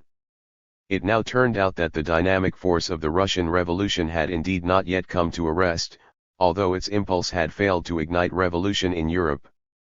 But having failed to work outwards and to expand and being compressed within the Soviet Union, that dynamic force turned inwards and began once again to reshape violently the structure of Soviet society. Forcible industrialization and collectivization were now substitutes for the spread of revolution, and the liquidation of the Russian kulaks was the ersatz for the overthrow of bourgeois rule abroad. To Trotsky, his idea was inseparable from his scheme. Only a German, French, or at least a Chinese October would provide the real sequel to the Russian October. The consummation of the revolutionary process in Russia could come only with its internationalization. Historically this was still true, but immediately Stalin acted as the unwitting agent of permanent revolution within the Soviet Union. Trotsky refused to acknowledge this and to accept the ersatz for the real thing. His view had in it the rationality of classical Marxism. Stalin's great change was shot through with irrationality. The classical revolution conceived by Marxism was carried on the high tide of social awareness and of the political activity of the masses. It was the supreme manifestation of their will to live and remake their lives. The upheaval of 1929–30 came at the lowest ebb of the nation's social awareness and political energy. It was a revolution from above, based on the suppression of all spontaneous popular activity. Its driving force was not any social class, but the party machine. To Trotsky, whose thought had imbibed and embodied all the rich and varied European tradition of classical revolutions, this upheaval was therefore no revolution at all. It was merely the rape of history committed by the Stalinist bureaucracy. Yet, however illegitimate from the classical Marxist viewpoint, Stalin's revolution from above effected a lasting and as to scale unprecedented change in property relations, and ultimately in the nation's way of life. 127. In the course of our narrative we have repeatedly considered the peculiarity of Russian history, which consisted in the state's extraordinary power over the nation. The old Tsarist absolutism had drawn its strength from the primitive, undifferentiated, and formless fabric of Russian society. Whereas in the West, Miliukov observed, the estates had created the state, in Russia the state had brought into being the estates. Even Russian capitalism, Trotsky added, came into being as the child of the state.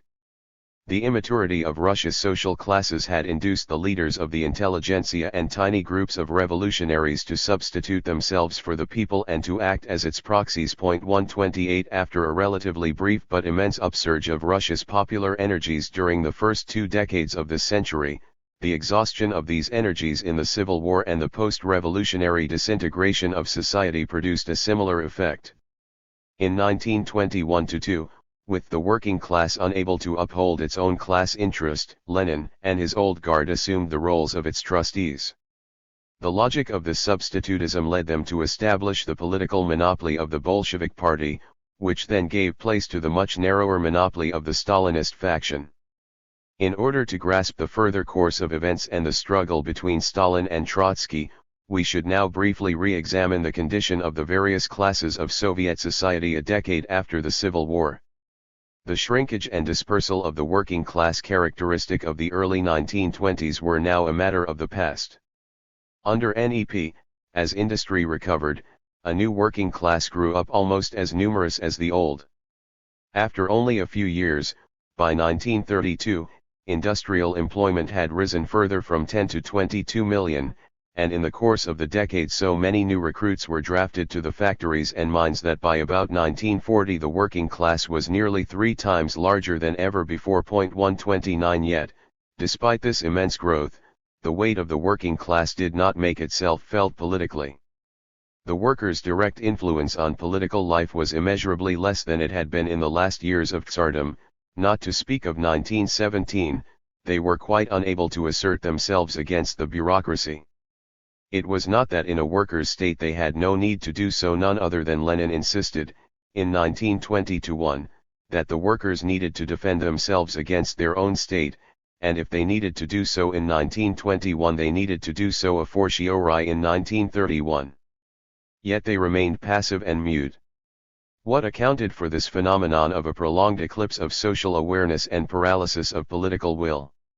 It could not be terror alone, not even totalitarian terror, for this is effective or ineffective in proportion to the resistance which it meets or fails to meet. There must have been something in the working class itself that was responsible for its passivity. What was it? The millions of new workers came to industry mostly from the primordially primitive countryside, at first spontaneously, driven by rural overpopulation, and then in the course of that planned transfer of manpower from farm to factory, which the government effected using the collective farms as convenient recruiting centers. The recruits brought with them the illiteracy, the listlessness, and the fatalistic spirit of rural Russia. Uprooted and bewildered by unfamiliar surroundings, they were at once caught up in the tremendous mechanism which was to process them into beings very different from what they had been, to break them into the rhythm and discipline of industrial life, to train them in mechanical skills, and to drum into them the party's latest commandments, prohibitions, and slogans. Crowded into huge compounds and barracks, clothed in rags, undernourished, bullied in the workshops, and often kept under quasi-military discipline, they were unable to resist the pressures that bore down on them. Basically, their experience was not very different from that of generations of uprooted peasants thrown into the industrial melting pots of early capitalism.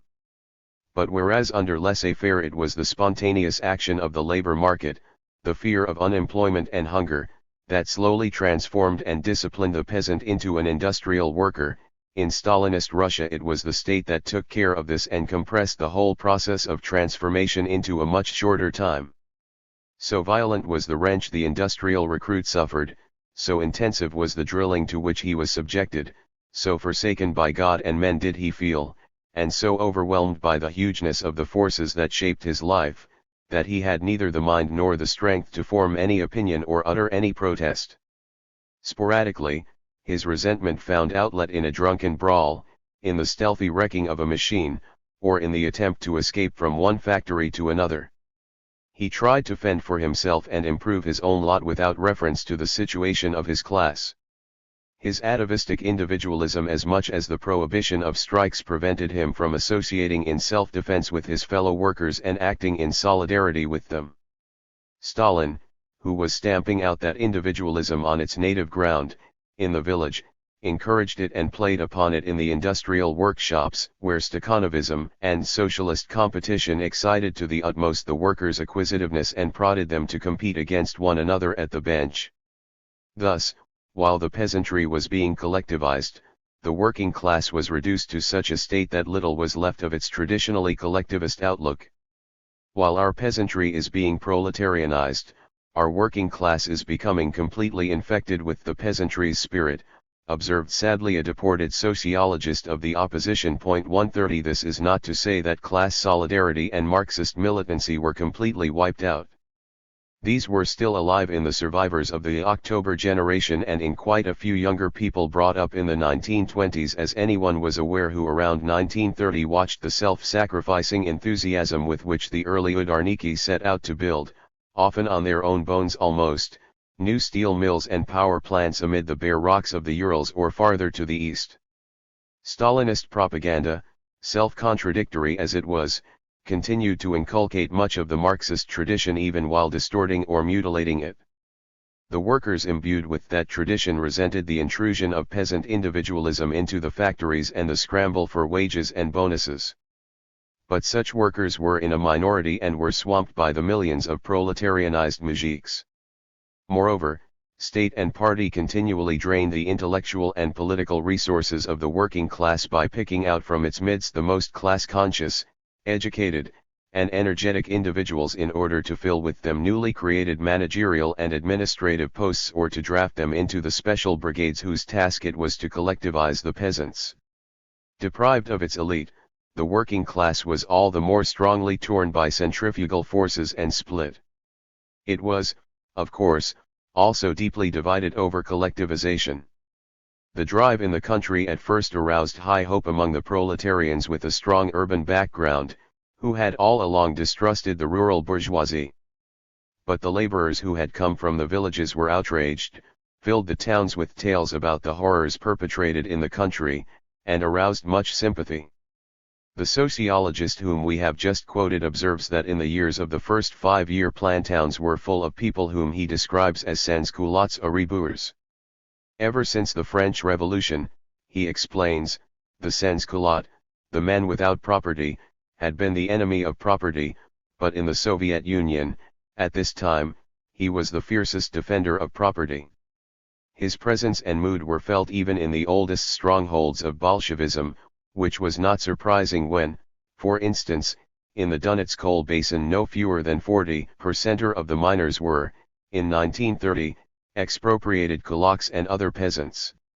In the older layers of proletarian communities the moods ranged from a sullen enmity towards authority to the feeling that party and state did, after all, express the aspirations of the working class and that opposition to them was inadmissible. But there could be no doubt that the mass of the sans-culottes ou rebours and the numerous lumpen proletarians, displaced peasants who could not fit in with any industrial environment and who filled the suburbs and outskirts with drunkenness and crime, formed potentially a large reserve of cannon fodder for any Thermidorian, counter-revolutionary, or even fascist movement. In its fragmentation, confusion, and lack of political identity, the new working class partly resembled the proletariat of the early capitalist era, whom Marx had described as a class in itself but not for itself. A class in itself performs its economic function in society, but is unconscious of its place in society, unable to conceive its own corporate and historic interest and to subordinate to it the sectional or private strivings of its members. Marxists had tacitly assumed that once the working class achieved the social self-integration and political awareness that made of it a class for itself, it would maintain itself indefinitely in that position and would not sink back into immaturity. Instead, the working class of Russia, having overthrown the Tsar, the landlords, and the capitalists, relapsed into the inferior condition of a class unconscious of its interest and inarticulate. The state of the peasantry was, of course, even worse. The blows that fell on it utterly disorganized and deranged it. Yet before 1929 the peasantry appeared to have achieved a degree of inner cohesion which it had hardly ever attained in the past. In its mass, it seemed, and to some extent was, united in the hostility with which it confronted Bolshevik collectivism. Its antagonism to party and state overshadowed its inner divisions, that is the conflicts between well-to-do and poor farmers. The kulak was at the head of the village community, and farm laborers and bidniaks, who had for years watched Bolshevik efforts to come to terms with him, refrained from challenging his position and willy-nilly accepted his leadership. And so the collectivizers, when they first appeared on the scene, found it hard to breach the villagers' solidarity. So inflated had been the kulak's self-confidence and so strongly had the poorer peasants been impressed by it that they did not believe the commissars who threatened the kulak with annihilation to be in earnest. Many thought that it was still safer to side with the kulak and defend the old mode of farming than to follow the call of the commissars. But, as it became clear that the government was in no mood to retreat and that the kulak was indeed doomed, the unity of the village crumbled. The long subdued but now stoked up hostility of the poor towards the well-to-do came back into its own. The great mass was torn between conflicting interests, calculations, and sentiments. As the government attacked not only rural capitalism but private farming at large, and as even the poorest farmers were asked to give up their small holdings, the peasants still tended to remain united in clinging to their possessions. The instinct for property was often as strong in the poorest as it was in the wealthiest peasant, and this instinct and the common sense of humanity were shocked and revolted by the arbitrariness and the inhumanity of the collectivization. Yet these sentiments were disturbed and weakened by the cold reflection of the poor peasants that they might, after all, benefit from the dispossession of the well-to-do and the pooling of the farmsteads, and then, when it was no longer in doubt who was winning the day, many rushed to the victor's bandwagon. The idea of collective farming had, of course, not been alien to rural Russia. The belief that the land was the common good of those who tilled it, not intended by the Creator to enrich some and impoverish others, had once been deeply held, and the mir or obshchina, the primordial rural commune within which the land had been periodically redistributed among members, had survived until shortly before the revolution. It was not till 1907 that Stolypin's government enabled the strong farmer to leave the mir and so to withdraw his possessions from the redistribution and escape its levelling effect. True, since 1917 the peasant's attachment to his own, enlarged, plot of land had grown immensely. Nevertheless, the party agitators were still able to present the kolkhoz as the legitimate successor to the mir and to commend it to the villagers, not as a subversive innovation but rather as the revival, in modified form, of a native institution, which though corroded by capitalist greed and rapacity was still hallowed in memory. Thus the impulses and influences that determined the peasantry's behavior were intricate and contradictory, with the result that fear and faith, horror and hope, despair and reassurance wrestled in the muzhik's thoughts, leaving him unnerved, resentful yet unresisting, and nourishing his grievances in sluggish submission. While the peasants were being rapidly reduced to the state, they still took a fiercely insane plunge into dissipation. In the first months of collectivization they slaughtered over 15 million cows and oxen, nearly 40 million goats and sheep, 7 million pigs, and 4 million horses, the slaughter went on until the nation's cattle stock was brought down to less than half what it had been. This great shambles of meat was the main dish at the feast with which the smallholder celebrated his own funeral. The Kulak began the carnage and incited others to follow suit. Seeing that he had lost all, that he, the nation's provider, was to be robbed of his property, he set out to rob the nation of its food supply, and rather than allow the collectivizers to drive away his cattle to communal assembly stations, he filled his own larders with the carcasses so as to let his enemies starve. The collectivizers were at first taken aback by this form of class warfare and watched with helpless amazement as the middle peasants and even the poor joined in the butchery, until the whole of rural Russia was turned into an abattoir. So began the strange carnival over which despair presided and for which fury filled the flesh pots. An epidemic of orgiastic gluttony spread from village to village, from volost to volost, and from gubernia to gubernia. Men, women, and children gorged themselves, vomited, and went back to the flesh pots. Never before had so much vodka been brewed in the country. Almost every hut became a distillery and the drinking was, in the old Slav fashion, hard and deep. As they guzzled and gulped, the kulaks illuminated the villages with bonfires they made of their own barns and stables. People suffocated with the stench of rotting meat, with the vapors of vodka, with the smoke of their blazing possessions, and with their own despair. Such was often the scene upon which a brigade of collectivizers descended to interrupt the grim carouse with the rattle of machine guns. They executed on the spot or dragged away the crapulous enemies of collectivization and announced that henceforth all remaining villagers would, as exemplary members of the kolkhoz, strive only for the triumph of socialism in agriculture. But after the kulaks and the podkulachniki, their helpmeets, had been disposed of, the slaughter of cattle and the feasting went on. There was no way of stopping it. Animals were killed because no fodder was left or because they had become diseased from neglect, and even the bedniaks who, having joined the kolkhozes, had every interest in preserving their wealth, went on dissipating it and stuffing their own long-starved stomachs. Then followed the long and dreadful fast. The farms were left without horses and without seed for the sowing. The kolkhozniki of the Ukraine and of European Russia rushed to Central Asia to buy horses, and, having returned empty-handed, harnessed the few remaining cows and oxen to the plows, and in 1931 and 1932 vast tracts of land remained untilled and the furrows were strewn with the bodies of starved mujiks. The smallholder perished as he had lived, in pathetic helplessness and barbarism, and his final defeat was moral as well as economic and political. But the collectivizers too were morally defeated, and, as we have said, the new system of agriculture was to labor under this defeat in years to come. Normally, a revolution does not depend for the success of its constructive task on the social class it has overthrown, be it the landlords or the bourgeoisie. It can rely on the classes that have rallied to its side. The paradox of the rural revolution of 1929–30 was that the realization of its positive program depended precisely on the vanquished. Collective farming could not flourish when the smallholder turned kolkhoznik was in no mood to make it work. 131. The lack of moral and political cohesion among the workers and the peasants made for the apparent omnipotence of the state.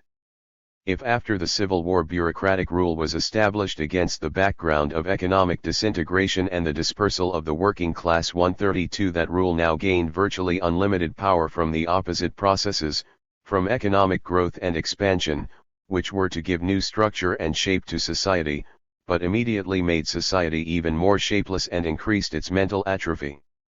In years to come all the energies of the Soviet Union were to be so intensely occupied with material progress and the prodigious efforts which this required that little or no resources were left for the assertion of any moral and political purposes. And, as the power of the state was all the greater when it was exercised over a nation politically reduced to pulp, those in power did all they could to keep the nation in just that condition. Yet even the bureaucracy was not truly united by any common interest or outlook. All the divisions which split the other classes were reflected in its midst. The old estrangement between the communist and the non-communist civil servants was still there. It was sharply revealed in the frequent monster trials of specialists denounced as saboteurs and wreckers. Throughout the years of NEP, most of these specialists and their friends had hopefully waited for the moment when the dynamic force of the revolution would come to rest and Russia would once again become a normal state. They had indeed prayed for that neo-N.E.P. and that thermidor, the specters of which haunted the Trotskyists and the Zinovievists. They had first banked on Stalin and Bukharin against Trotsky, and then they longed to see Bukharin, or any other authentic Thermidorian, prevail against Stalin.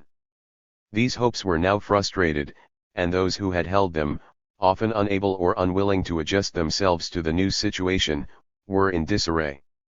In the Bolshevik section of the bureaucracy, Bukharinists and Stalinists were at loggerheads. The former, strongly entrenched during the years of NEP, were tracked down and ejected from the administration.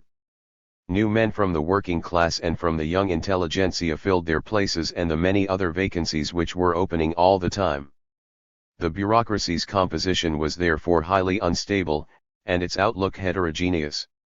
Even the one bond that might have been expected to unite it, the bond of privilege, was extremely tenuous when not only individuals but entire groups of the bureaucracy could be, and frequently were, stripped of all privileges almost overnight, turned into pariahs, and driven into concentration camps. And even the strictly Stalinist elements, the men of the party machine and the leaders of the nationalized industry, who formed the ruling groups proper, were by no means exempt from the insecurity in which all the hierarchies trembled under Stalin's autocracy. Thus the feverish economic expansion, the general unsettlement which accompanied it, the eclipse of social awareness in the masses, and the emaciation of their political will formed the background to the development by which the rule of the single faction now became the rule of a single leader. The sheer multiplicity of the conflicts between the classes and within each class, conflicts which society itself was unable to resolve, called for constant arbitrament, which could come only from the very pinnacle of power. The greater the unsettlement, the flux, and the chaos down below, the more stable and fixed that pinnacle had to be. The more enfeebled and devoid of will all social forces were, the stronger and more willful grew the arbitrator, and the more powerful he became, the more impotent were they bound to remain. He had to concentrate in himself all the vigor of decision and action which they lacked. He had to focus in himself the whole dispersed elan of the nation. To the extent to which the bulk of the people sunk below the level of higher human aspiration, he must appear superhuman. His infallible mind had to dominate their absent-mindedness. His sleepless vigilance had to protect them against all the dangers of which they were unaware and against which they were unable to protect themselves. Everyone had to be blind in order that he, the only seer, might lead. He must be proclaimed the sole trustee of the revolution and of socialism, and his colleagues who had hitherto exercised that trusteeship jointly with him had to renounce all claim to it, and yet had to be crushed as well. To put his preeminence beyond any challenge, the multitudes had to acclaim him ceaselessly, and he himself had to guard his preeminence with the utmost care and see to it that the popular adulation should rise in endless crescendo. Like history's elect in Hegel, he embodied a great phase in the nation's, and indeed in mankind's, life.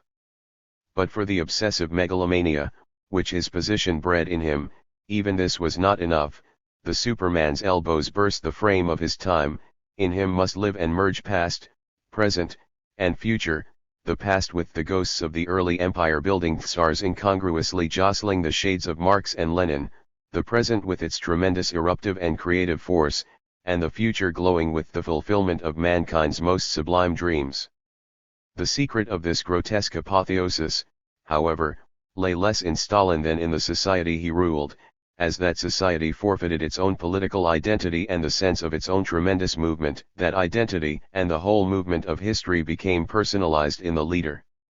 The process by which Stalinist government became Stalin's government was far less distinct and consecutive than the evolution that had led to it, the transformation of the rule of the Bolshevik party into the rule of the Stalinist faction. From the outset, the faction's political monopoly had to some extent been Stalin's own, because his supporters had always been far more rigidly disciplined than those of his rivals. He had always been in sole command of his followers in a way neither Trotsky nor Bukharin nor Zinoviev had ever been of theirs. Nevertheless, having crushed all his opponents, Stalin still had to complete a full ascendancy over his own followers. It now turned out that the rule of a single faction no less than that of a single party was a contradiction in terms. Just as in the single party, as long as members could express themselves freely, the various groups and schools of thought formed a shadowy multi-party system incompatible with it, so the single faction tended to reproduce within itself patchy reflections of the factions and schools of thought which it had just suppressed. Stalin had to ferret out the crypto-Trotskyists and crypto-Bukharinists among his own followers. He had to deny all these followers the restricted liberties still left to them. It was now their turn to discover that, having deprived all their opponents of freedom, they had robbed themselves of it as well, and that they had placed themselves at the mercy of their own leader. Having once proclaimed that the party must be monolithic or it would not be Bolshevik, he now insisted that his own faction must be monolithic or it would not be Stalinist. Stalinism ceased to be a current of opinion or the expression of any political group. It became Stalin's personal interest, will, and whim. The personalization of all political relations affected Trotsky's position as well.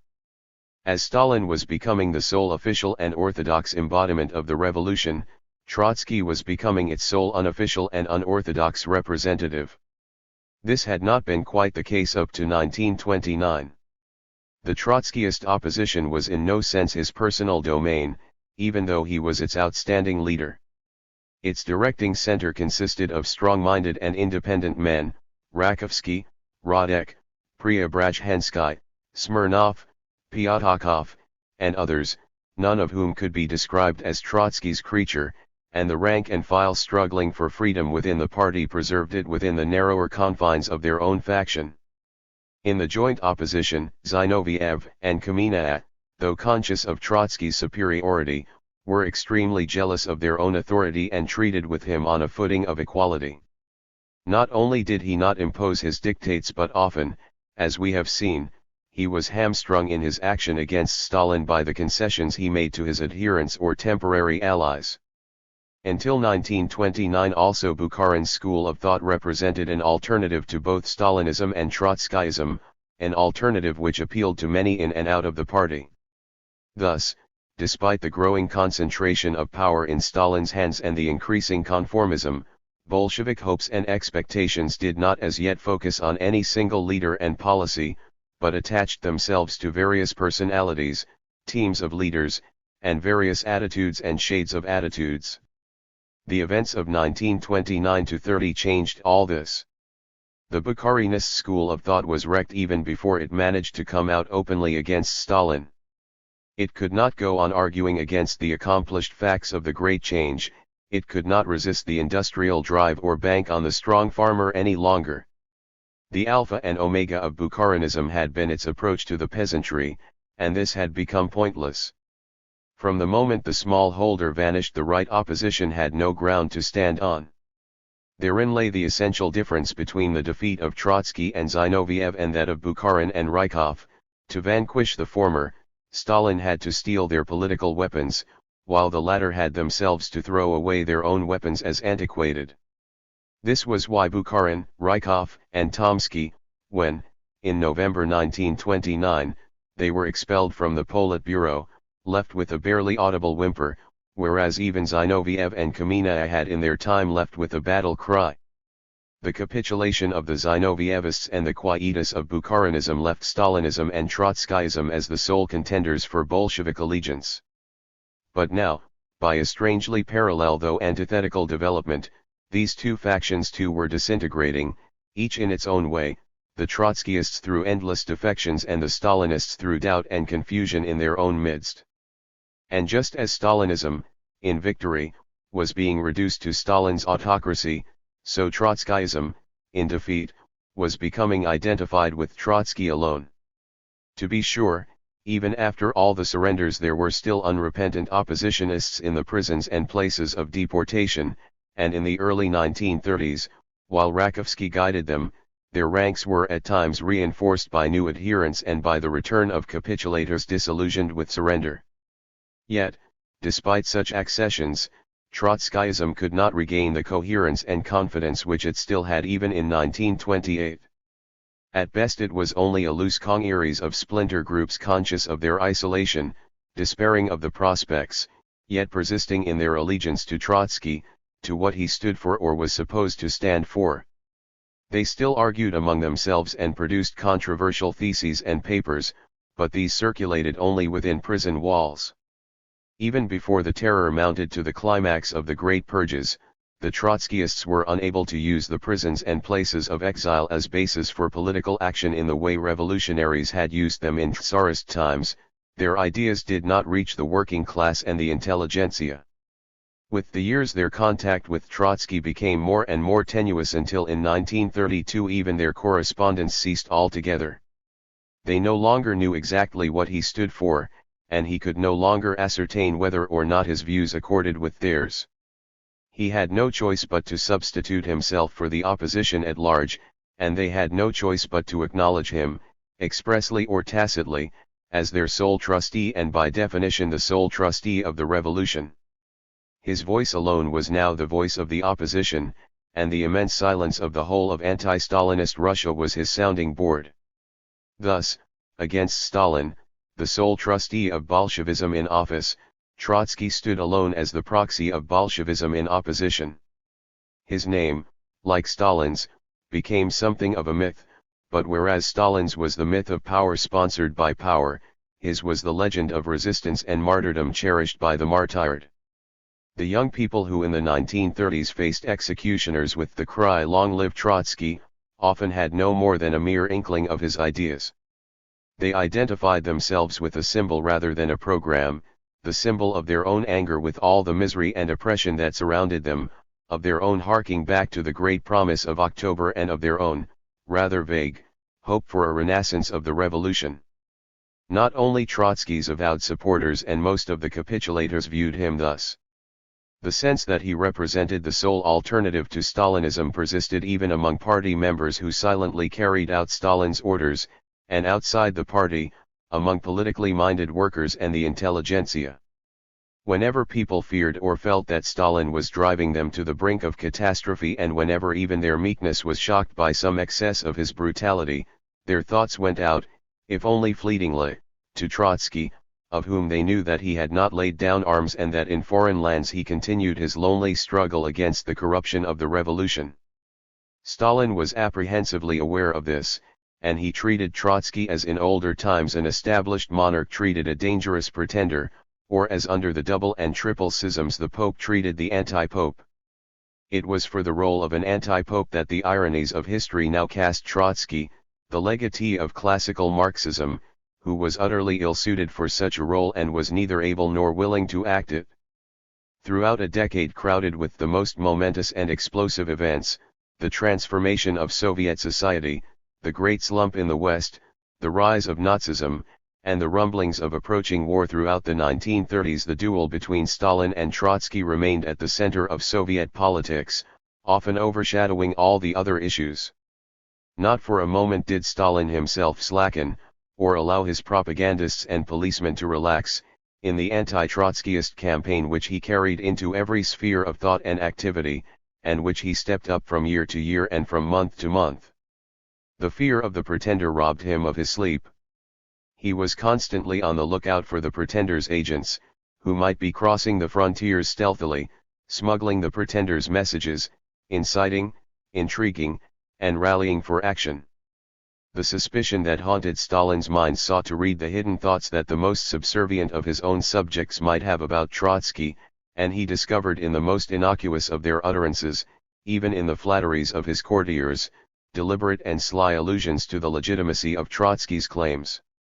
The bigger Stalin himself looked and talked, and the more abjectly Trotsky's old adherents rolled before him in the dust, the more delirious was his obsession with Trotsky, and the more restlessly did he work to make the whole of the Soviet Union share his obsession.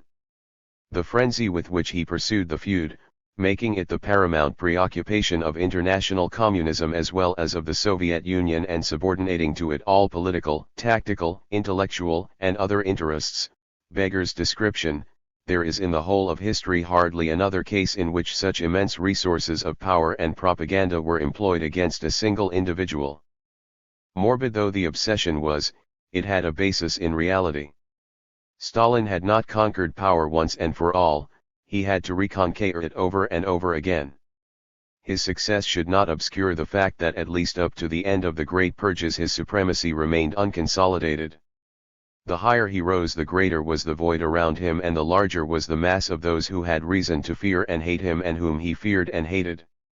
He saw that the old divisions among his opponents, the differences between right and left Bolsheviks, were becoming blurred and obliterated, and so he was frightened of those right-left conspiracies and Trotskyist Bukharinist blocs which his police had to unearth or to invent again and again, and the makings of which were indeed inherent in the situation. Finally, his ascendancy over his own faction turned even authentic old Stalinists into potential allies of the Trotskyists, the Zinovievists, and the Bukharinists. Elevated above the whole Bolshevik party, he saw, not without reason, the whole party as one potential coalition against himself, and he had to use every ounce of his strength and cunning to prevent the potential from becoming actual. He knew that if that coalition ever came into being, Trotsky would be its unrivaled leader. Having brought the chiefs of all the oppositions to prostrate themselves before him, he himself worked unwittingly to exalt Trotsky's unique moral authority. He then had to do all he could, and far more than he could, to destroy it. He resorted to ever more drastic means and to ever more absurd slanders, but his efforts were self-defeating. The more loudly he denounced his adversary as the chief or sole prompter of every heresy and opposition, the more strongly did he turn all the mute anti-Stalinist feelings, with which Bolshevik Russia was overflowing, towards the outcast's remote yet towering figure. Chapter 2. Reason and Unreason. Throughout the 1930s, Trotsky's mind battled with the tide of irrationality surging up in world politics. Yet some of his Russian followers feared that, although his criticisms of Stalin's policy were justified and even irrefutable, he somehow failed to make allowance for the irrational element in the situation of the Soviet Union, one it was he himself who had maintained a few years earlier, in a controversy with Bertrand Russell, that it was impossible to map out the revolutionary road beforehand in a rationalistic manner, and that revolution is an expression of the impossibility of reconstructing class society by rationalist methods too. It now turned out that it was impossible to reconstruct society by such methods even after the revolution, under a system which had given up the advantages of capitalism but could not yet avail itself of the advantages of socialism. Most, if not all, of the factors that made for the irrationality of class society, basic conflicts of interests, the fetishism of commodity and money, the inadequacy or absence of social control over productive forces, all these were still intensely at work in the Soviet Union. The Bolshevik aspiration to industrialize and educate Russia, to build up a planned economy, and to achieve control over social chaos became itself infected with the irrationality of the environment to which it was confined. This situation, though it could be explained theoretically and even predicted, gave rise to such monstrous absurdities that the analytical and dialectical mind was at times baffled in its attempts to disentangle reason from unreason. In the West these were the years of the Great Slump, and history's record of folly and crime was suddenly enlarged by the rise and triumph of Nazism. In one way or another the Nazi triumph from now on overshadows the life of our chief character. Without running too far ahead of the narrative, it may be said here that Trotsky's attempt to arouse the working class of Germany to the danger that threatened it was his greatest political deed in exile. Like no one else, and much earlier than anyone, he grasped the destructive delirium with which National Socialism was to burst upon the world. His commentaries on the German situation, written between 1930 and 1933, the years before Hitler's assumption of power, stand out as a cool, clinical analysis and forecast of this stupendous phenomenon of social psychopathology and of its consequences to the international labor movement, to the Soviet Union, and to the world. What underlines even further the political insanity of the times is with what utter unconcern about the future and venomous hostility the men responsible for the fate of German communism and socialism reacted to the alarm which Trotsky sounded, from his Principio retreat, in these decisive 3 years. An historical narrative can hardly convey the full blast of slander and derision with which he was met. He represented in effect the self-preservation of the labor movement against the movement itself, which was as if bent on self-destruction. He had to watch the capitulation of the Third International before Hitler as a father watches the suicide of a prodigal and absent-minded child. With fear, shame, and anger he could not forget that he had been a founding father of the International. And there was a fierce flash of fate's extravagant cruelty in the inroad which the insanity of the time made even in Trotsky's own family circle. Only a few months had passed since the beginning of the worldwide economic crisis, the Wall Street panic of October 1929, and the whole edifice of the Weimar Republic was shattered. The Great Slump had struck Germany with devastating force and thrown 6 million workers out of employment. In March 1930 Hermann Müller, the Social Democratic Chancellor, was forced to resign. The Socialist Catholic coalition on which his government rested had collapsed. The coalition partners could not agree whether or by how much the government should cut the dole it paid out to the unemployed. Field Marshal Hindenburg, the relic and symbol of the Hohenzollern Empire, now the Republic's president, dissolved parliament and appointed Heinrich Brüning Reichskanzler. Brüning ruled by decree, enforced a rigidly deflationary policy, cut expenditure on social insurance, dismissed government employees en masse, reduced wages and salaries, and crushed small businessmen with taxes, thus aggravating the distress and the despair of all. In elections held on September 14, 1930, Hitler's party, which had polled only 800,000 votes in 1928, won 6.5 million votes. From the smallest party in the Reichstag it became the second largest. The Communist Party, too, increased its vote from about 3 million to over 4.5. The Social Democrats, who had for years ruled the Weimar Republic, lost, and so did the Deutschnationale and the other parties of the traditional right wing. The election revealed the instability and the acute crisis of parliamentary democracy. The leaders of the Weimar Republic refused to read the omens. Conservatives viewed the emergence of the Nazi movement with mixed feelings. Disconcerted by their own losses and by the violence of Nazism, they were nevertheless reassured by the rise of a great party which declared implacable war on all working-class organizations, and they hoped to find in Nazism an ally against the left and possibly a junior partner in government.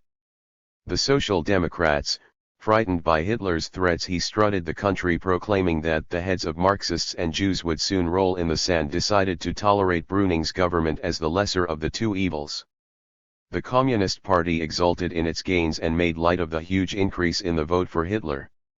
On the day after the election, the wrote Fani, then the most important communist paper in Europe, wrote, "Yesterday was Herr Hitler's great day, but the so-called electoral victory of the Nazis is only the beginning of their end." The 14th of September was the high watermark of the National Socialist movement in Germany. What follows now can be only ebb and decline. Several months later, after the towns and cities of Germany had had their first taste of the terror of Hitler's stormtroops, Ernest Thälmann, the leader of the Communist Party, told the executive of the Comintern in Moscow, after September 14, following the sensational success of the National Socialists, their adherents all over Germany expected great things from them.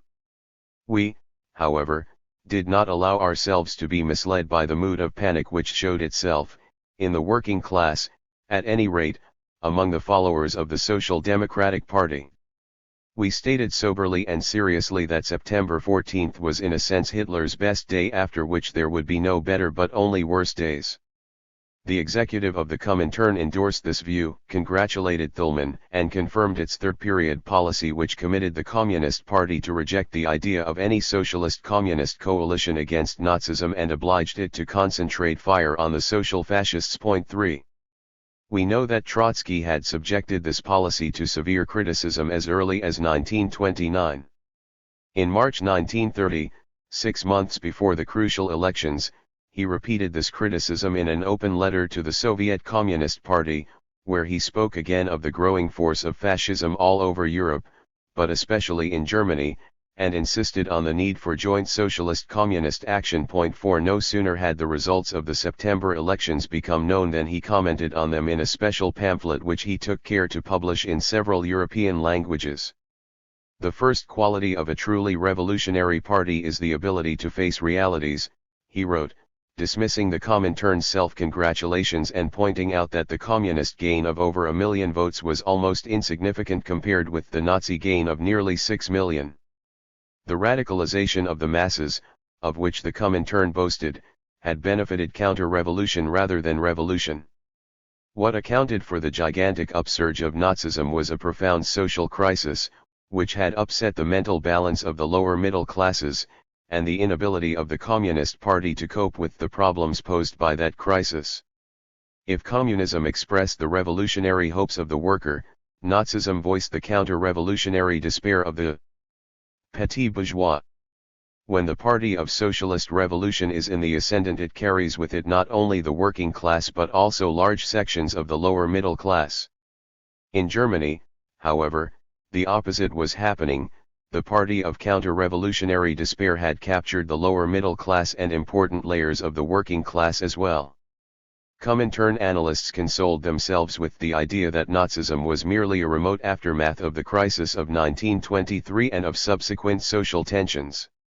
Trotsky argued that far from representing a belated reaction to any crisis of the past, Nazism mobilized forces for a crisis that lay ahead, and that the fact that fascism has been able to occupy so strong a starting position on the eve of a revolutionary period, and not at its end, is a source of weakness to communism, not to fascism.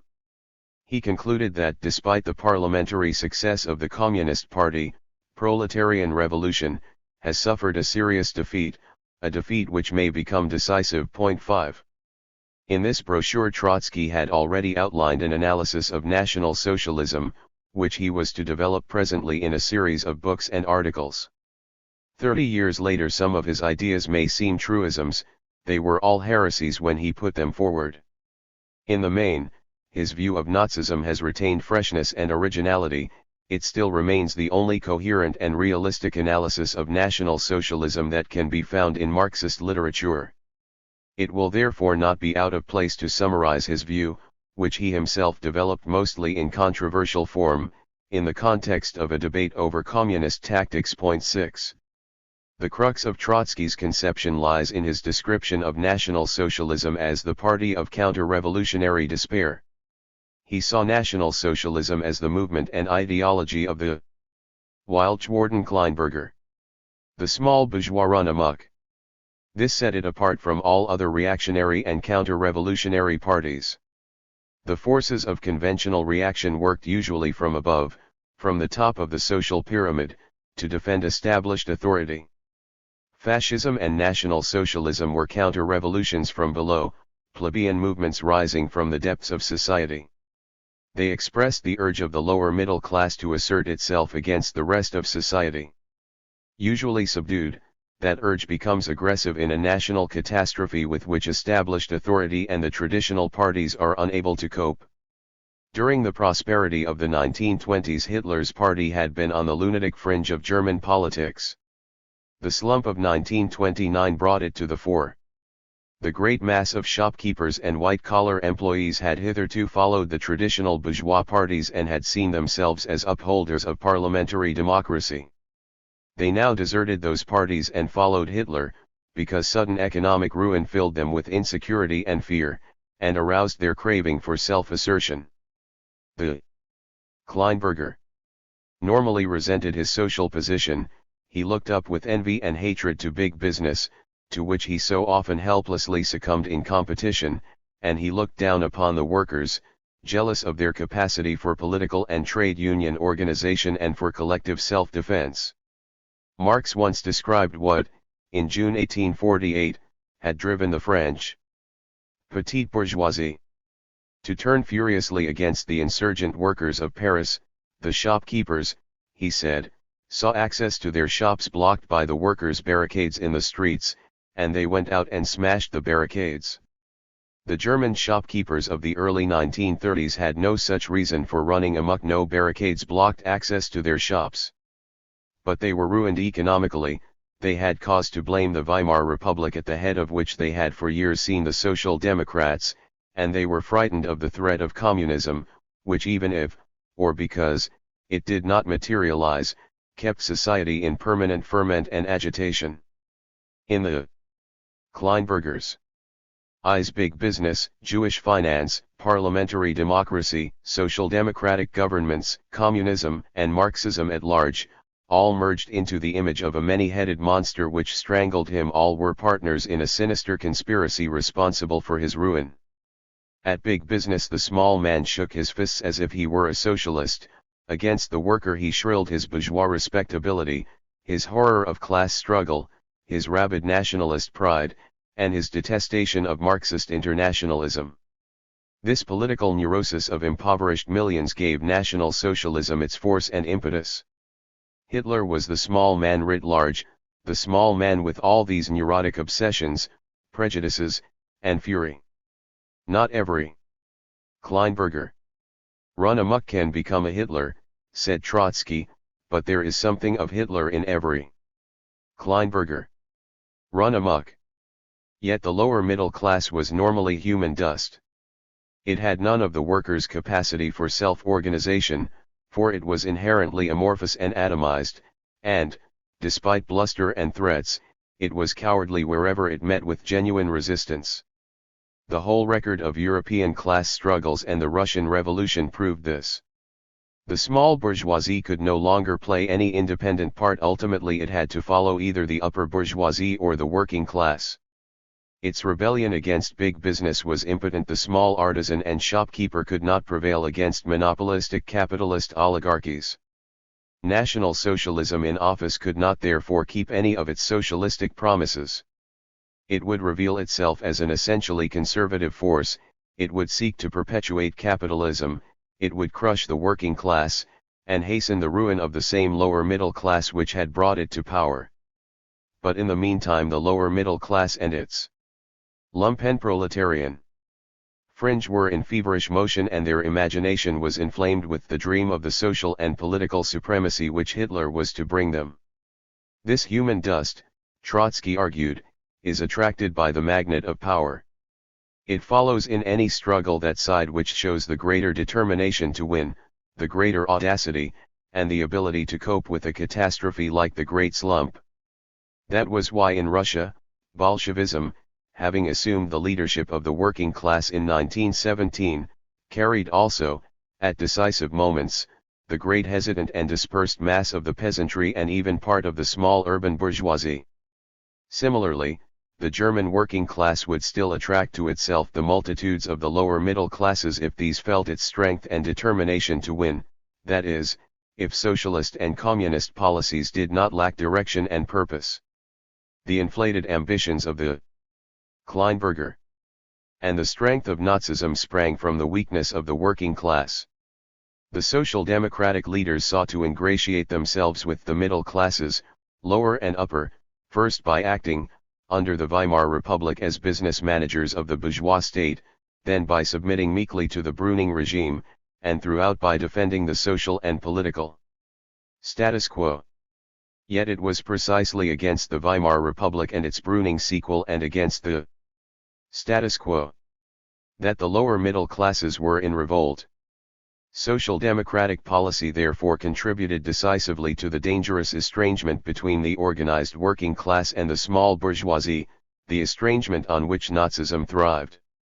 The Social Democrats went on preaching moderation and prudence when moderation and prudence were bankrupt, and they continued to defend the status quo. When this had become so unbearable that the masses preferred almost anything else, even the abyss into which Hitler was plunging them. In their ostrich-like behavior the Social Democrats were true to character. All the greater, Trotsky pointed out, was the responsibility of the Communist Party. Yet its leaders were unaware of the magnitude and the nature of the peril. With sham ultra-radicalism they refused to make any distinction between fascism and bourgeois democracy. They maintained that as monopolistic capitalism was bent on rendering bourgeois democracy fascist, all parties standing on the ground of capitalism were bound to undergo this process. All cats then were equally brown, Hitler was a fascist, but so were the leaders of the traditional bourgeois parties, right and center, so in particular was Brüning, who already ruled by decree, and so even were the Social Democrats, who formed the left wing of fascism. This was no mere abuse of polemical invective, for underlying it was a wrong political orientation and a false strategy. Again and again communist propagandists proclaimed that Germany was already living under fascist rule, and that Hitler could not make matters worse than they were under Brüning, the starvation chancellor. 7 But, Trotsky countered, in proclaiming that fascism had already won the day they were in fact declaring the battle lost before it had even begun. At any rate, in telling the masses that Hitler would not be worse than Brüning they were morally disarming them before Hitler. Yet it was folly for a working-class party to deny or blur the distinction between fascism and bourgeois democracy. True enough, both were only different forms and methods of capitalist rule, but, circumstances being what they were, the difference of form and method was of the utmost importance. In a parliamentary democracy the bourgeoisie maintained its domination by means of a broad social compromise with the working class, a compromise which necessitated constant bargaining and presupposed the existence of autonomous proletarian organizations, political parties, and trade unions. From the standpoint of the revolutionary Marxist, these organizations formed islands of proletarian democracy within bourgeois democracy, strongholds and ramparts from which the workers could fight against bourgeois rule at large. Fascism meant an end to the social compromise and the bargaining between the classes. It had no use for the channels through which that bargaining had been done, and it could not tolerate the existence of any autonomous working-class organization.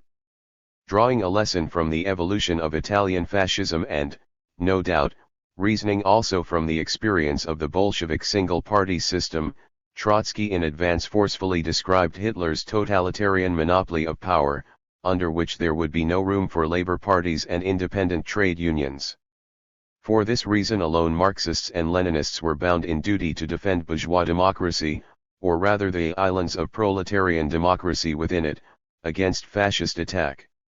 In saying that the Social Democrats formed the left wing of fascism and that they would sooner or later make a deal with the Nazis, Stalinist propaganda overlooked the objective impossibility of such a deal. 8 Trotsky had no doubt that Hitler would destroy every vestige of the labor movement, reformist as well as communist.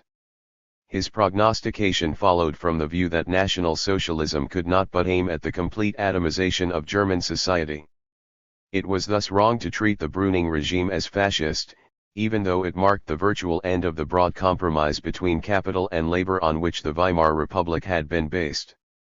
Brüning was unable to crush the labor movement. Apart from the shaky support of the Catholic Center Party and apart from social democratic toleration, he could rely only on the normal resources of the bureaucratic establishment. With these alone he could not suppress the organized working class, and so the political structure still remained what it had been under the Weimar Republic. Only the dynamic force of National Socialism could pulverize it. The breakdown of the compromise between the classes had set the stage for a civil war in which Nazism and the labor movement as a whole would be the real antagonists. The Brüning regime was like a ball on the top of a pyramid, it rested on a fleeting equilibrium between the two hostile camps. Meanwhile, the Nazis recruited millions, whipped up hysteria, and mounted an immense striking force, while socialists and communists alike only marked time and virtually sabotaged the mobilization of their own strength. A few quotations will convey something of the urgency, and even exasperation with which Trotsky argued. The Brüning regime is a transitional short-lived prelude to catastrophe. The wiseacres who claim that they see no difference between Brüning and Hitler are in fact saying, it makes no difference whether our organizations exist or whether they are already destroyed. Beneath this pseudo-radical verbiage hides the most sordid passivity. Every thinking worker must be aware of this and see through the empty and rotten talk about Brüning and Hitler being one and the same thing. You are blundering. We reply. You are blundering disgracefully because you are afraid of the difficulties that lie ahead, because you are terrified by the great problems that confront you. You give in before the fighting has begun, you proclaim that we have already suffered defeat. You are lying. The working class is split, weakened, but it is not yet annihilated. Its forces are not yet exhausted. Bruning's is a transitional regime. It marks the transition to what? Either to the victory of fascism or to the victory of the working class. The two camps are only preparing for the decisive battle. If you identify Bruning with Hitler, you identify the situation before the battle with conditions after defeat, you acknowledge defeat beforehand, you appeal in effect for surrender without a battle. The overwhelming majority of workers, of communists in particular, do not want this. The Stalinist bureaucracy does not want it either.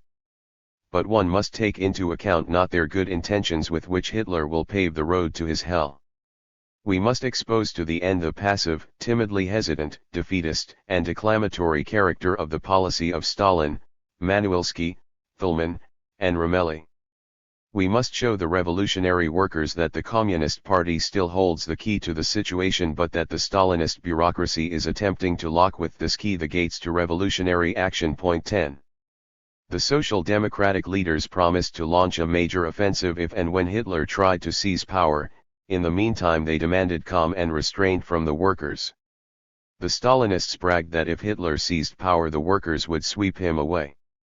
A leading communist parliamentarian, Romelli, said in the Reichstag, "Let Hitler take office, he will soon go bankrupt, and then it will be our day." To this Trotsky replied, "The major offensive must be launched before Bruning is replaced by Hitler, before the workers' organizations are crushed. It is an infamy to promise that the workers will sweep away Hitler once he has seized power.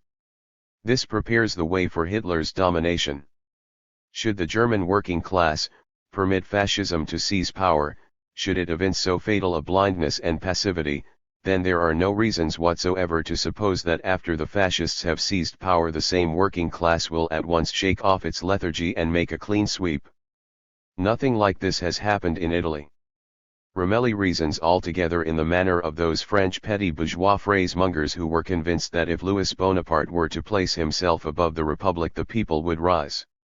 The people, however, who permitted the adventurer to seize power proved, sure enough, incapable of sweeping him away thereafter. Historic earthquakes and a war had to occur before he was overthrown. "We are the victors of tomorrow," Romelli brags in the Reichstag. "We are not afraid of Hitler assuming power. This means that the victory of tomorrow will be Hitler's, not Romelli's. And then you may as well carve it on your nose, the victory of the communists will not come so soon. We are not afraid of Hitler's assuming power. What is this if not the formula of cowardice turned inside out? We do not consider ourselves capable of preventing Hitler from assuming power. Worse yet, we, bureaucrats, have so degenerated that we dare not think seriously of fighting Hitler. Therefore we are not afraid." What is it that you are not afraid of, fighting against Hitler? Oh, no, they are not afraid of Hitler's victory. They are not afraid of refusing to fight. They are not afraid of confessing their own cowardice. Shame. 11. Warning: while there was still time, Trotsky expected the socialists and communists to rally. Their situation was far from hopeless, but it was deteriorating rapidly, and he called for nothing less than preparation and readiness for civil war. To the social democratic preachers of moderation and to the Stalinists who defied Hitler to seize power, his call sounded like irresponsible and malignant provocation, or, at best, the raving of a Quixote. Events were to prove all too grimly on which side were the irresponsibility, the malice, or the quixotry. They were to demonstrate that, of all courses of action open to the German left, civil war that might have prevented Hitler's assumption of power was in fact the least risky, indeed the only one that might have spared Germany and the world the terrors of the Third Reich and the cataclysms of World War. Early in his campaign Trotsky was convinced that a united left could still rout the Nazis almost without a fight, as the Bolsheviks and Mensheviks had routed Kornilov in August 1917, an example he frequently evoked. He argued that a demonstration of socialist-communist strength might still dissolve Hitler's following, that human dust which had assumed the power of an avalanche only because it moved in a political vacuum and met with no coherent resistance. What favored the left to some extent was also the fact that the traditional right wing had not yet made common cause with Hitler, even though some potentates of German industry and banking were already backing him. In careful surveys of all the strategic and tactical circumstances, Trotsky analyzed the ambiguous attitudes of the capitalist oligarchies, the Junkers, the army, the Stahlhelm, and the police, who were all torn between their desire to use Nazism and their fear of it, between their hope to crush labor with Hitler's hands and their apprehension that he might plunge Germany into a bloody civil war, the outcome of which could not be foreseen. Hindenburg, the industrial magnates, and the officers' corps were still in a quandary, hence the quarrels and rows between them and the Nazis. Vigorous socialist-communist action was needed to make the quandary even more difficult, to heighten in the eyes of all the conservative leaders the risks of their support to Hitler, to deepen their vacillations and divisions, and to neutralize at least some of them. Disorientation and inaction on the left, by reducing the risks, would only drive the big bourgeoisie, the army, and Hindenburg into Nazi arms. A united front between socialists and communists could thus still transform the whole political scene. The same mortal menace now hung over both parties, even if neither was aware of it. This alone should have been enough for them to join forces. The very thought was, of course, repugnant to the Social Democratic chiefs. Anti-communism had been the mainspring of their policy ever since 1918, and had caused them to cling to the lesser evil of Hindenburg cum Brüning rather than ally themselves with communism against Hitler. Again and again Trotsky showed how by clinging to the lesser evil they were merely opening the gates to the greater evil of Nazism. But this was for him one more reason why the communists should have made of the United Front the central issue of all working-class policies. They failed to do so because they were entangled in the Comintern's third period line. The Communist Party could not even try to open the eyes of the millions of social democratic workers to the danger that threatened all of them when its own leaders were blind to the danger, and Moscow's ban on agreement with the Social Democratic Party did not permit effective communist approach to that party. The daily Stalinist vituperation against social fascists incessantly deepened the division in the working class, provided the Social Democratic chiefs with a plausible excuse for their anti-communism, and made it all the easier for them to pursue their disastrous course. Only a genuine and convincing communist appeal to the social democratic conscience and self-interest alike, an appeal untiringly repeated in the hearing of the entire working class, could have broken the barriers between the two parties. Their united front would have had to be not a diplomatic or parliamentary game with empty and insincere cordialities, in the style of the Anglo-Soviet Committee of 1924-6, but joint preparation and organization for common combat. The two parties and their trade unions would have to march separately but strike unitedly and agree among themselves how to strike, whom to strike, and when to strike. For this they had no need to give up any of their principles or seek any ideological accommodation. Communists must never forget that the Social Democrats could at best be only their temporary and uncertain allies, who would always be afraid of extra-parliamentary action and might contract out of the struggle at its most critical turn. Yet it was the Communists' duty to bring the strongest pressure to bear on them in order to arouse them to action. If they yielded to the pressure, all would be well; if not, millions of their followers would at least see where each party stood and would be more inclined to respond to a purely communist call to action. Already now, in 1930-1, hardly a day passed without scattered but bloody encounters between workers and stormtroops, but in these the workers' militancy was being dissipated to no purpose. Only sporadically did socialists and communists agree to repel a Nazi attack jointly.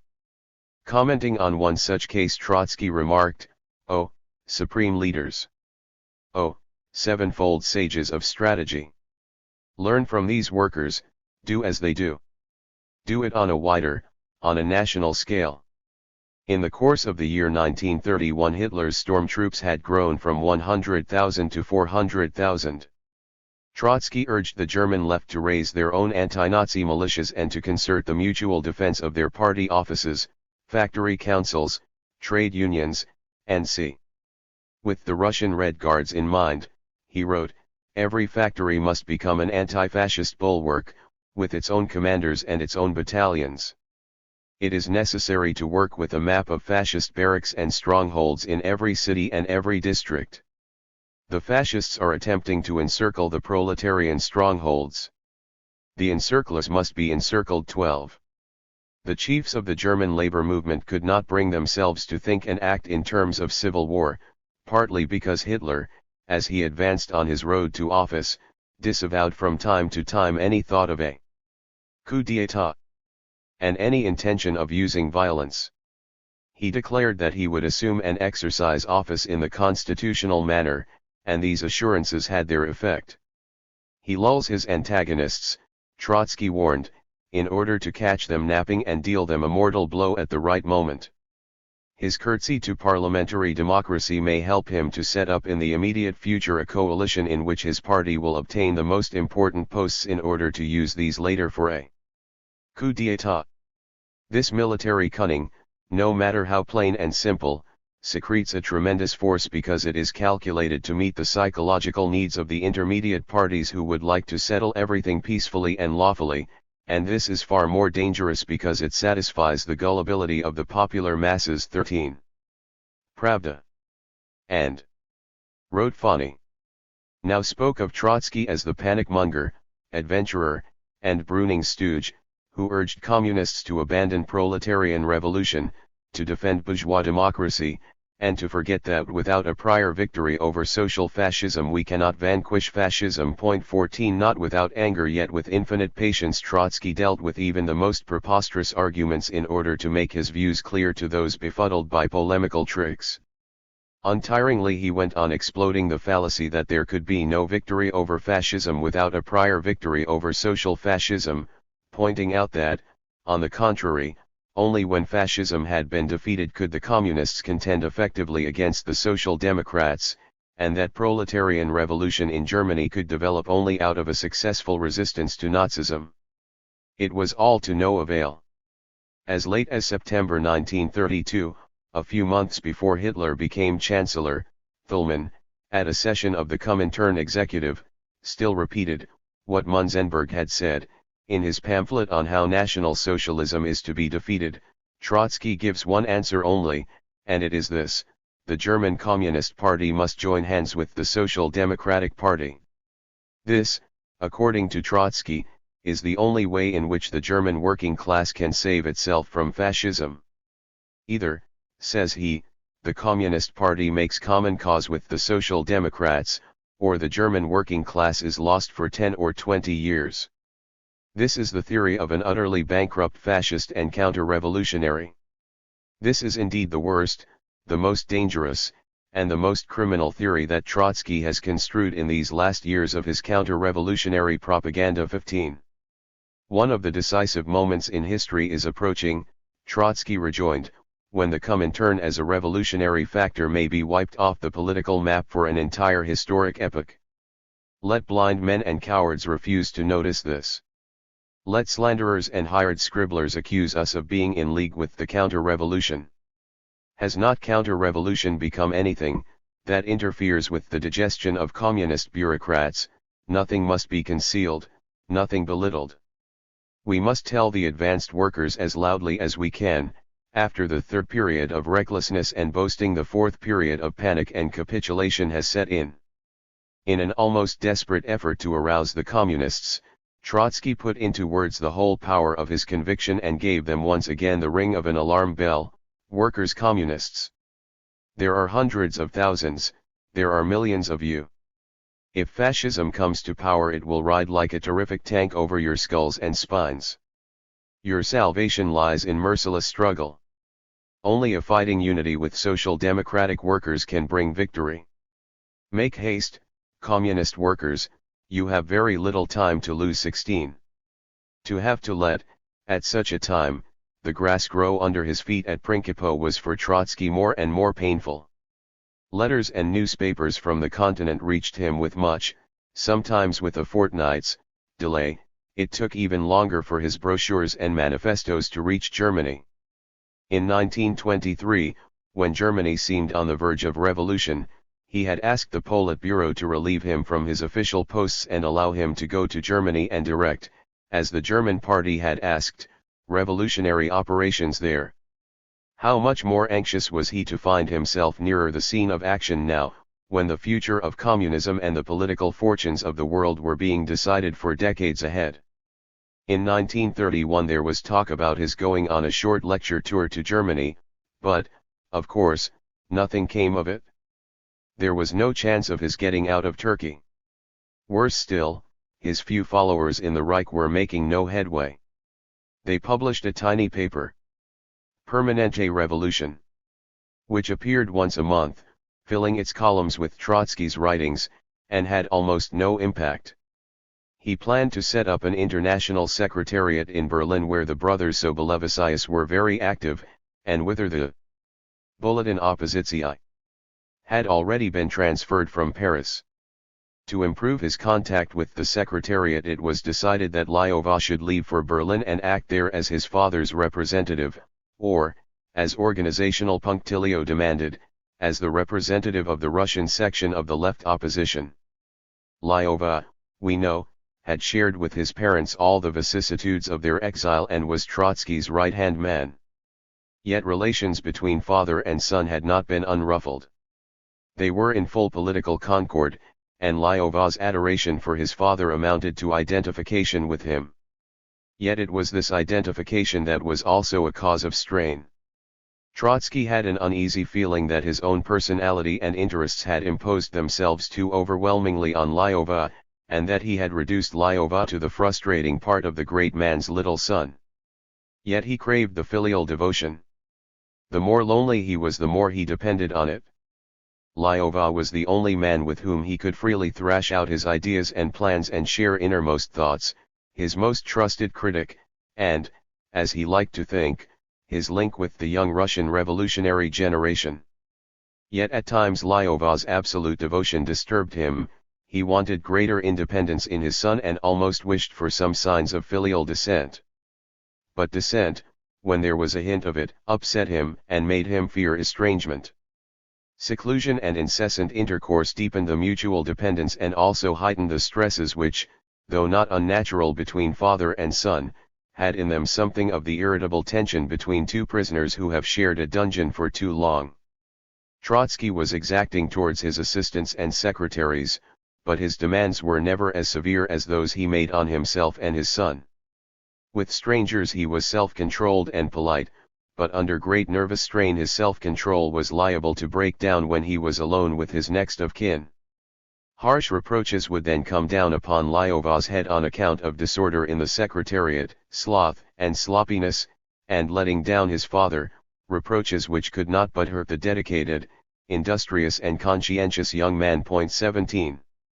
Some relief was therefore mixed with sadness when parents and son agreed on separation.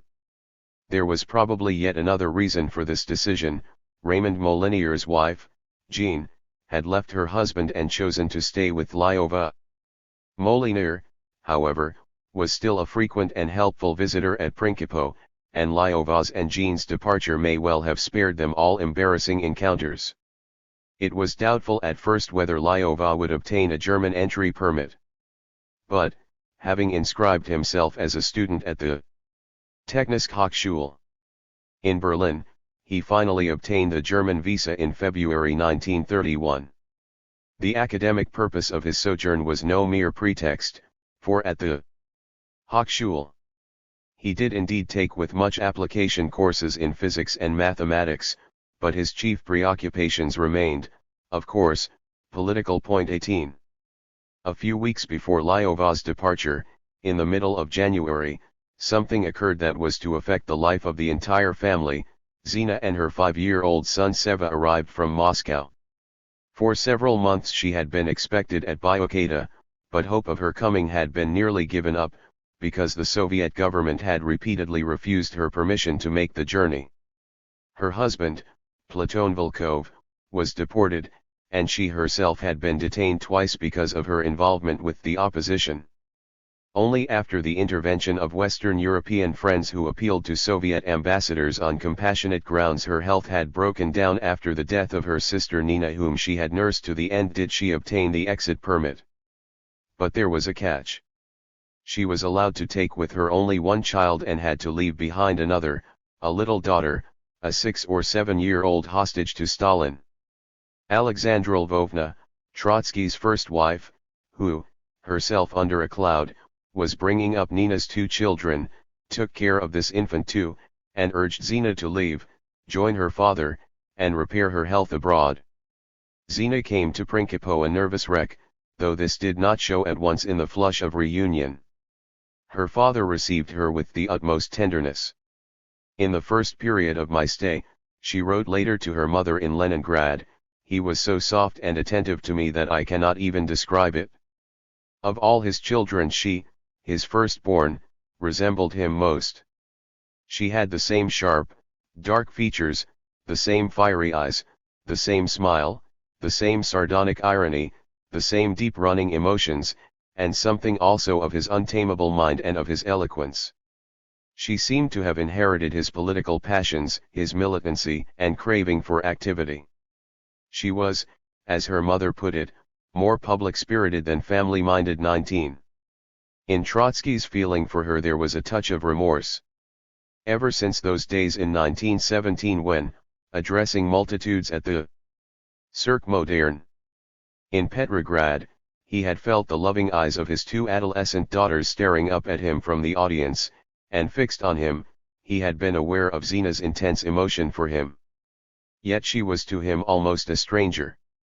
It was nearly 30 years now since he had left his first wife and their 2 babies in the eastern Siberian settlement of Verkholensk, nearly 30 years since he had arranged in his bed there the dummy of a man in order to deceive the police and delay their pursuit. 20. It was as if that dummy had deceived the offspring of his first marriage also. In 15 years, up to 1917, he had seen his daughters only twice or thrice, fleetingly, and he could give them only very little time and attention thereafter, in the years of the Revolution, the Civil War, and the cruel struggles that followed. His heart went out to them when he was exiled to Alma-Ata, but then it was too late. Nina presently died, and Zina was too ill to undertake the journey from Moscow, too ill even to come later to the family's sad farewell meeting on the train when he was being deported from Russia. She arrived at Prinkipo heartbroken yet overwhelmed with joy, love, and pride in her father. She had come not merely as a sick and suffering daughter but as a dedicated follower, hoping to be of use to him, offering her services, and yearning to be admitted to his confidence. They wept together over Nina's death, they talked about friends and comrades and deported relatives, and they argued about politics. She listened all ecstasy and read, with a thrill, the manuscripts of the History of the Russian Revolution and his other writings, acquainted herself with the controversies in which he was engaged, absorbed their dramatic gravity, and relished his sarcasm and wit. She was convulsed with laughter when she came across Churchill's essay on the Ogre of Europe, and it was as the ogre that she liked to address her father. 21. The other members of the family also gave her affection and compassion and did their best to make her feel at home.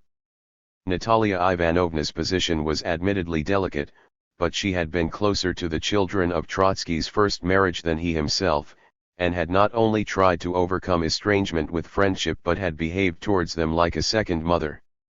Not deceived by the apparent improvement in Zina's condition, she took her to the doctors and gave meticulous attention to her health. Too sensitive to imagine that the hidden strains could ever vanish altogether, she tried to efface herself whenever she felt that father and daughter would best be left by themselves. Curiously, Lyova's relation with his sister was far more tense. Their characters were discordant. Resembling his mother rather than his father, Lyova was reserved, modest, and even-tempered. He was easily disconcerted by his sister's intensity and impassioned expansiveness, while her feelings were tinged by a jealousy of Lyova's closeness to their father. In the warmth of reunion, and while Lyova was preparing for his move to Berlin, these strains were subdued. The whole family went into raptures over Zina's child, whose chatter and pranks brought an unfamiliar note into the austere and industrious existence of the household. This was, it seems, the first time that Trotsky, who already had 5 grandchildren, could freely indulge in the sentiments of grandfatherhood. Shortly after Zina's arrival, in the dead of night, a great fire broke out in the house, consuming most of the family's belongings and Trotsky's library. With difficulty he wrested from the flames his archives and the manuscript of the just completed first volume of his history. A suspicion of arson crossed everyone's mind. Was this perhaps an attempt by the GPU to destroy the archives? An investigation was opened, witnesses were cross-examined, but nothing was found out. All of us felt dejected and were very much disturbed. Writes one of Trotsky's secretaries, all, except Trotsky himself. The household moved to a nearby hotel, and no sooner were we settled than he laid out his manuscripts on the table, called the stenographer, and began to dictate a chapter of his book, as if nothing had happened during the night. 22 After a few days they moved to Kotikoy, an Anglo-American residential suburb on the eastern fringe of Constantinople, into a wooden house surrounded by high barbed wire fences, where the household, complete with secretaries, policemen, and fishermen, stayed for about a year, until the Biokata house was habitable again.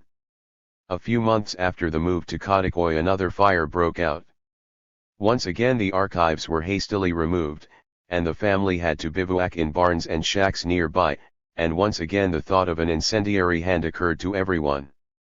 But it turned out that the fire was caused by Zena's child playing with matches and a pile of wood, rags, and sawdust in the loft.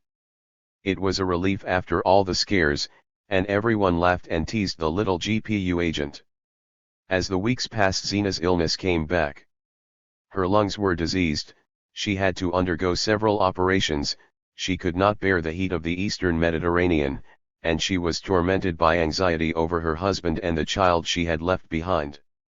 Under the stress of illness and worry, her shaky nervous balance gave way.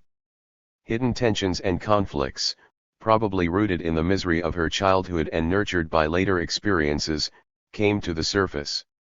Her behavior became explosive and incoherent. She gave vent to memories, desires, and grievances that had hitherto lurked beyond the threshold of her consciousness. She was obsessed by the sense of being an unwanted daughter, unwanted by the father whom she adored with all her passion as the life-giving genius of revolution. It was her faith in him, she herself wrote, that kept her alive and gave her the strength to grapple with her predicament. Without him life would have been empty. Yet she felt an unsurmountable barrier between herself and him. I know, these are words she threw at him, that children are not wanted, that they come only as punishment for sins committed. 23 It was as if the shock she may have suffered as an infant, on that day when she found instead of him the mere dummy of a man in his bed, reverberated in the reproach. In this emotional turmoil she struggled to suppress her inner resentment at her father's second marriage. Outwardly her attitude towards Natalia Ivanovna was one of affection and care, but there was an unnatural exaltation in it. She walked around her stepmother on tiptoe, insistently inquiring and worrying about her, and lavishing caresses and apologies. Yet the resentment was close enough to the surface for father and stepmother to feel it. Every now and then it broke through and hit them in their faces. Much though they tried to ignore or soothe it, relations became tense. To avoid making them worse, Trotsky withdrew within himself. The more he did so, the more frustrated was Zena's yearning for his confidence and closeness. She had hoped to work at least as one of his assistants. He, worried about her health and mindful of her possible return to her child in Russia, did not encourage this ambition. He wished her to use her stay abroad for a cure and in the meantime to avoid compromising her politically, as if being his daughter had not already compromised her finally and irretrievably. The worsening of her illness, he felt, necessitated even greater reserve on his part and made work in common almost impossible. He could not take her into his confidence over the affairs of the opposition in Russia, and it was in these precisely that she was breathlessly interested. At this time his correspondence with his Russian followers was still fairly abundant, part of it being dispatched openly but part clandestinely, with coded signatures and addresses. The greatest discretion about the codes had to be exercised, and secrecy had to be redoubled. Vis-a-vis. An ill and unbalanced person who on return to Russia might be subjected to inquisitorial interrogation. Elementary rules of underground communications required such safeguards, but the unfortunate woman took these as a slur on her, a sign of her father's distrust. To Papa, she often repeated, "I am a good for nothing." More resentment, more reproach and self-reproach, more gloom, and more and graver mental disturbance made everyone feel worse. In the summer she left home, and in a nearby sanatorium underwent the operations on her lungs.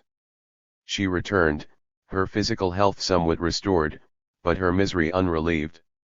Distressed and shaken with pity, Trotsky was a prey to guilt and helplessness.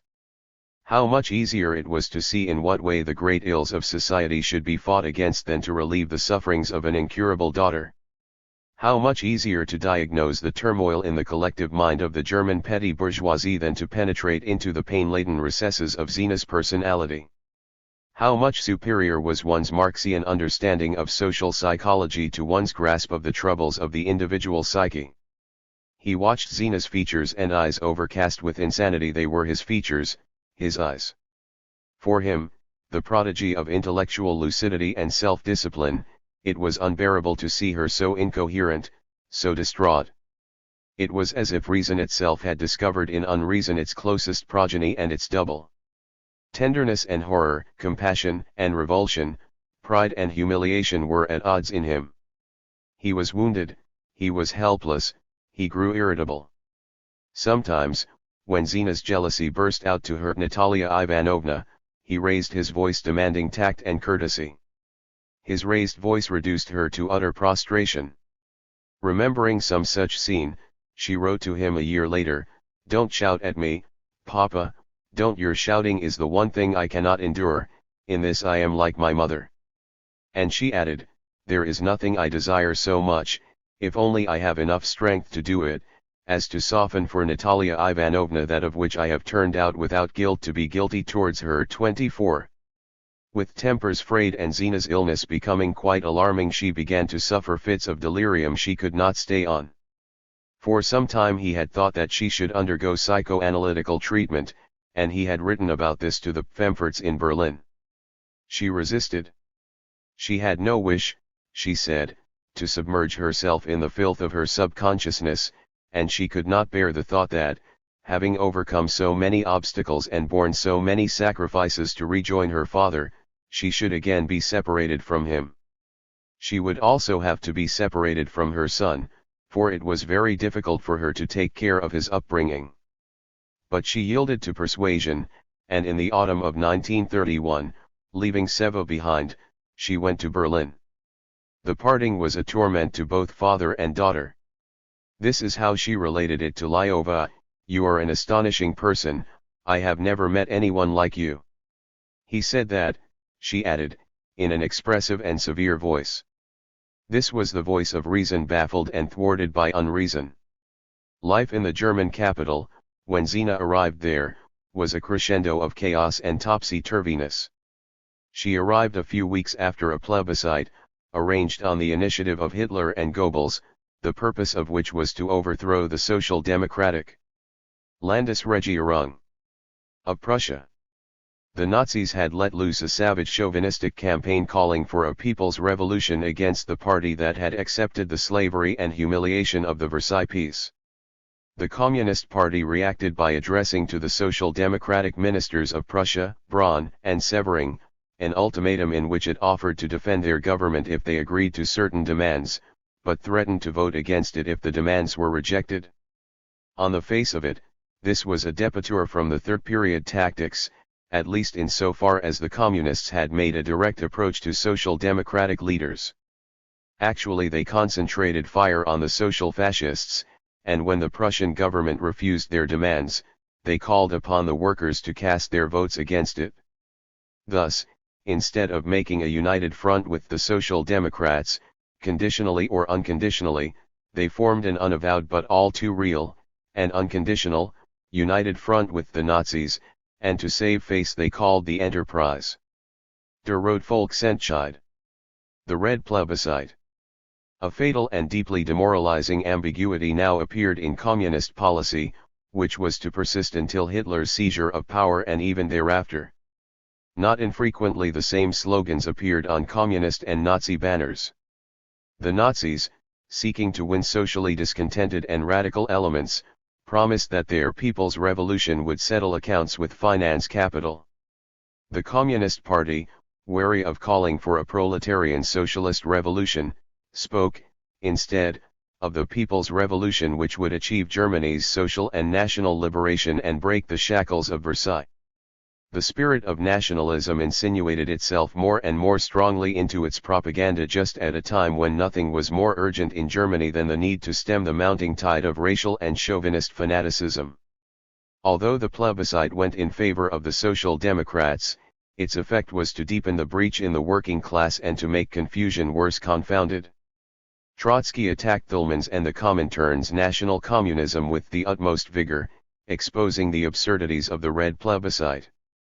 The whole venture, he argued, was all the more repugnant because communists and Nazis remained, and could not help remaining, mortal enemies.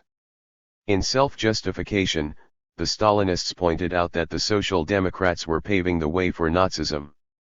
This was all too true, Trotsky remarked, but if the Social Democrats paved the way for a Nazi victory, should the Communists shorten it?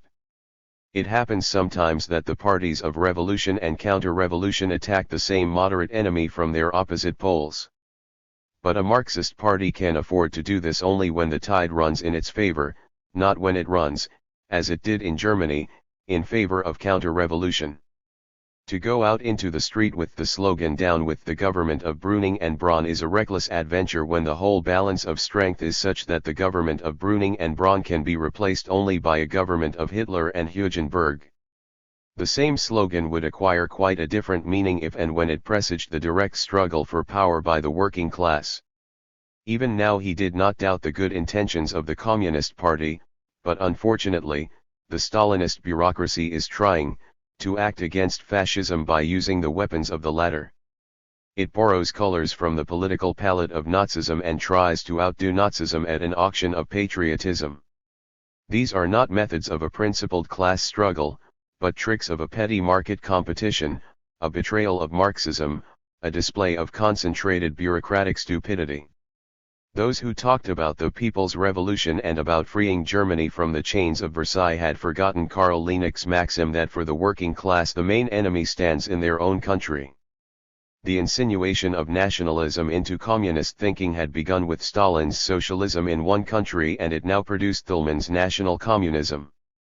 Ideas have not only their own logic but their own explosive force, and the lack of scruple with which the Comintern tried to outbid Hitler in nationalist demagogy showed up the spiritual emptiness of Stalinism. 25. What, according to Trotsky, was at stake was not only all the hard-won achievements of the German labor movement but the future of civilization. With Nazism the shadow of the Dark Ages was returning to Europe. Hitler, if victorious, would not merely preserve capitalism but reduce it to barbarism. The enraged Kleinberger repudiated not only Marxism but even Darwinism, and to the rationalism and materialism of the 18th, 19th, and 20th centuries he opposed the myths of the 10th or 11th century, the mystique of race and blood. This, their supposed racial superiority, was to boost the pride of Germany's lower middle classes, and give them an imaginary escape from the miseries of their life.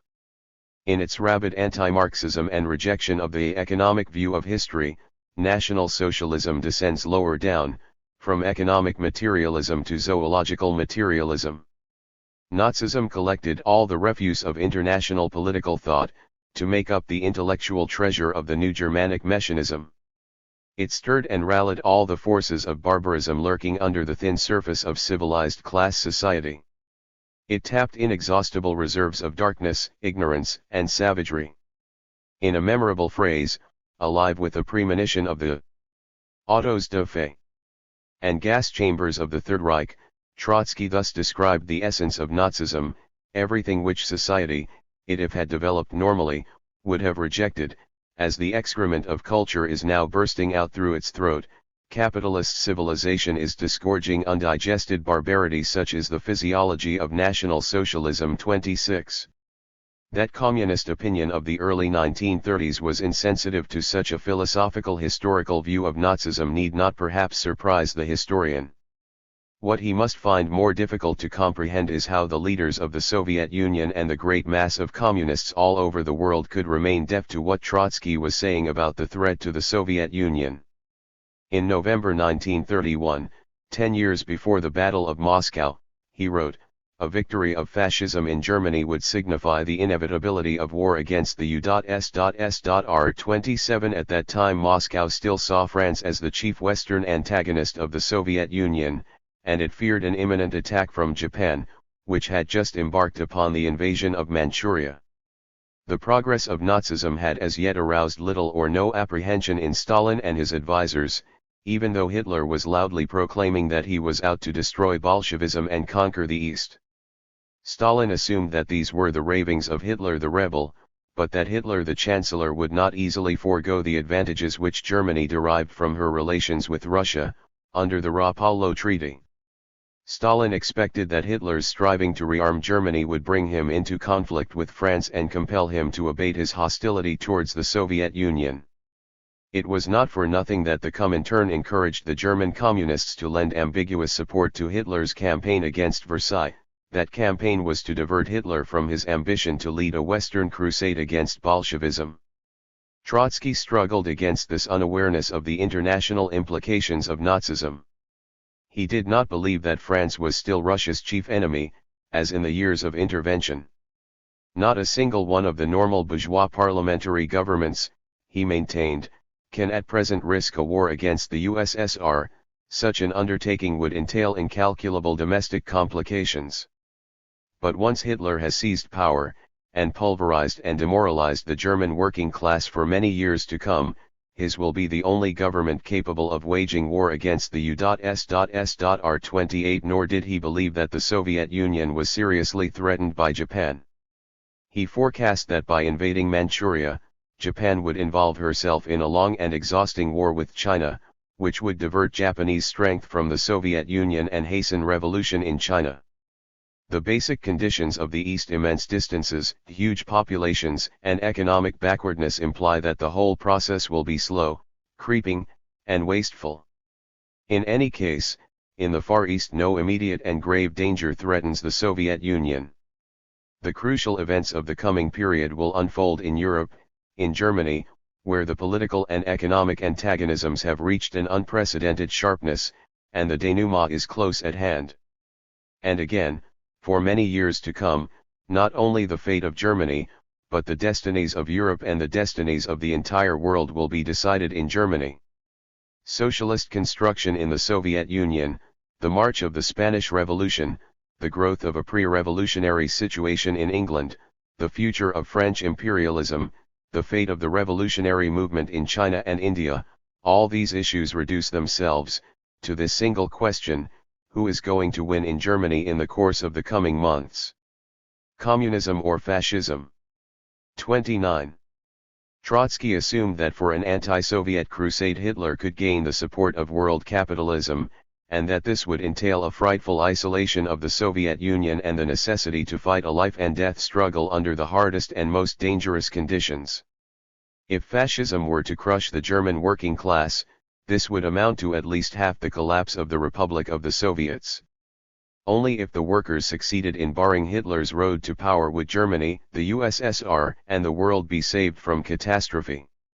Stalin's policy in Germany was therefore directed against the vital interests of the Soviet Union as well as of German communism. Soviet security and the international proletarian interest were inextricably bound up. For years Stalin and the Comintern had screamed about the imminence of an anti-Soviet crusade, but now, when the peril was real, they were silent. Yet it should be an axiom that a Nazi attempt to seize power must be followed by a mobilization of the Red Army. For the workers' state this will be a matter of revolutionary self-defense. Germany is not only Germany. It is the heart of Europe. Hitler is not only Hitler. He is the candidate for the role of a superregime. But the Red Army is not only the Red Army. It is the instrument of proletarian world revolution 30. A few months later, in April 1932, he restated this idea even more strikingly. Routine-ridden politicians and diplomats, he said, were blind to what was coming, just as they had been on the eve of the First World War. My relations with the present government of Moscow are not of such a nature as to permit me to speak in its name or refer to its intentions. With all the greater frankness can I state how, in my view, the Soviet government should act in case of a fascist upheaval in Germany. In their place, I would, at the very moment of receiving telegraphic news of this event, sign a mobilization order calling up several age groups. In the face of a mortal enemy, when the logic of the situation points to inevitable war, it would be irresponsible and unpardonable to give that enemy time to establish himself, to consolidate his positions, to conclude alliances, and to work out the plan of attack. And again, war between Hitlerite Germany and the Soviet Union would be inevitable, and this in the short term, in view of which even the question who would attack first was of secondary importance. With an eye to those in France and Britain who hoped to save the status quo in the West and the Versailles system by diverting German imperialism eastwards, Trotsky wrote that whatever illusions are entertained in Paris, one can safely predict that the Versailles system would be one of the first to be consumed in the flames of a war between Bolshevism and Fascism. 31. The Comintern press at once branded Trotsky as a treacherous warmonger seeking to embroil Russia and Germany, and to many outside the Comintern too the boldness of his statements seemed reckless. His attitude, however, will not appear quite so reckless if it is remembered that, even in the early 1930s, with Germany, Britain, and the United States disarmed, the Soviet Union was the greatest military power of the world. But Trotsky did not in fact urge the Soviet government to wage war against Germany, even a Nazi Germany. In 1933, after Hitler had become Chancellor, Trotsky declared that in the existing circumstances mobilization of the Red Army would serve no purpose. He had advocated it, he explained, on the assumption that Hitler would have to shoot his way to office. He had refused to believe that the German labor movement would allow Hitler to become the master of their country without having to fire a shot. It was in this context of an assumed civil war in Germany that he had insisted on the Red Army's duty to intervene. 32 Admittedly this would have been a hazardous course, but less so than was waiting passively for Hitler's ascendancy and Germany's rearmament. Trotsky's attitude, revolutionary in its political aspect, was in its military aspect similar to that which Winston Churchill was to adopt 4 or 5 years later, when he called the British and French governments to counter Hitler's march into the Rhineland by measures of mobilization and preparation for war. This attitude earned Churchill the unrivaled moral authority he needed to become Britain's leader in the Second World War. Vilification was all it earned Trotsky. Meanwhile, the Nazi avalanche moved on. In the spring of 1932 Germany was to elect a president, and Hitler posed his candidature. A socialist-communist candidate was still sure to poll more votes than Hitler or any other contestant at the repeated parliamentary elections of that year. Communists and Social Democrats invariably obtained more than 13 million votes. But the Social Democrats decided to uphold the candidature of Hindenburg, the nearly nonagenarian retiring president, whom they had opposed at the previous election as the very symbol of the old imperial reaction, but behind whose senile back they now sought to shelter. The Communist Party called the workers to vote for Thälmann. Hindenburg was re-elected, and at once he delivered the coup de grâce to the parliamentary regime and struck at the Social Democrats. He dismissed Brüning, who had just made a half-hearted attempt to ban Hitler's stormtroops and had also incurred the enmity of the East Prussian Junkers. Hindenburg's new chancellor, von Papen, lifted the ban on the stormtroops, and, on July 20, 1932, he deposed by decree the Social Democratic government of Prussia, which the Nazis had in vain tried to overthrow by plebiscite. The event was remarkable for its tragicomedy. A lieutenant commanding a section of soldiers turned out of their offices the Prussian Prime Minister and Minister of Interior, who nominally had the whole Prussian police under their orders. Too late and perfunctorily the Communists advised the Social Democrats to call a general strike and offered support. Once again the Social Democrats refused to make common cause with their enemies on the left, and they deluded themselves that von Papen and Hindenburg's Camarilla would somehow outmaneuver Hitler and keep him at bay. This was a widespread illusion in these last months of the Weimar Republic. Von Papen, having so easily seized the social democratic fortress in Prussia, seemed very powerful. He appeared to have stolen Hitler's thunder, and the Nazi movement was momentarily losing impetus. 33. All the more must one marvel at the accuracy and precision of Trotsky's analyses and predictions. The less the workers were prepared to fight, he commented, the greater was the impression of strength which Papen's government gave. However, this is not yet the fascist upheaval that is still to come. Papen will not be able to outmaneuver Hitler and prevent a Nazi dictatorship, for he does not even have the limited strength Brüning possessed. He is backed only by the most archaic elements of the Prussian bureaucracy. He will not be able to control the fury and the rage of the millions that follow Hitler. Only the determination and the militancy of millions of workers might do that. But how could the workers have that determination when they see the Prussian socialist government allowing itself to be overthrown by a flick on the nose, and when the communists, after telling them for years that Germany is already fascist, now call them to rise in general strike against Papen's fascist coup d'état, and in defense of the social fascist government of Prussia. Yet, confused though the workers are, the alternative is still a victory of Nazism or a victory of the working class. Tertium non datur. Papen, Trotsky insisted, will have no more than 100 days, and so will Schleicher, who will follow him as chancellor. Then the Reichswehr and the Junkers will form a coalition with the Nazis in the hope of taming the latter. It will all be in vain. All conceivable combinations with Hitler must lead to the absorption of the bureaucracy, the courts, the police, and the army by fascism. Even now, he held, it was not yet too late for a united front of the workers, but how much time has been wasted without purpose, senselessly, and shamefully. 34. About this time Trotsky was also in controversy with the Comintern over the Spanish Revolution. Primo de Rivera's dictatorship came to an end in 1930 and the collapse of the monarchy followed in April 1931. While Germany was developing from a bourgeois democracy to an authoritarian regime, in Spain the opposite was happening. Yet in both countries the Comintern clung to the third period policy. While the German party declared that the antagonism between fascism and bourgeois democracy was irrelevant, the Spanish party made light of the conflict between monarchy and republic. In Moscow, Manuelski told the Comintern executive in February 1930, after the fall of Primo de Rivera, movements of this kind pass across the historic screen as mere incidents and leave no deep traces in the mind of the working masses.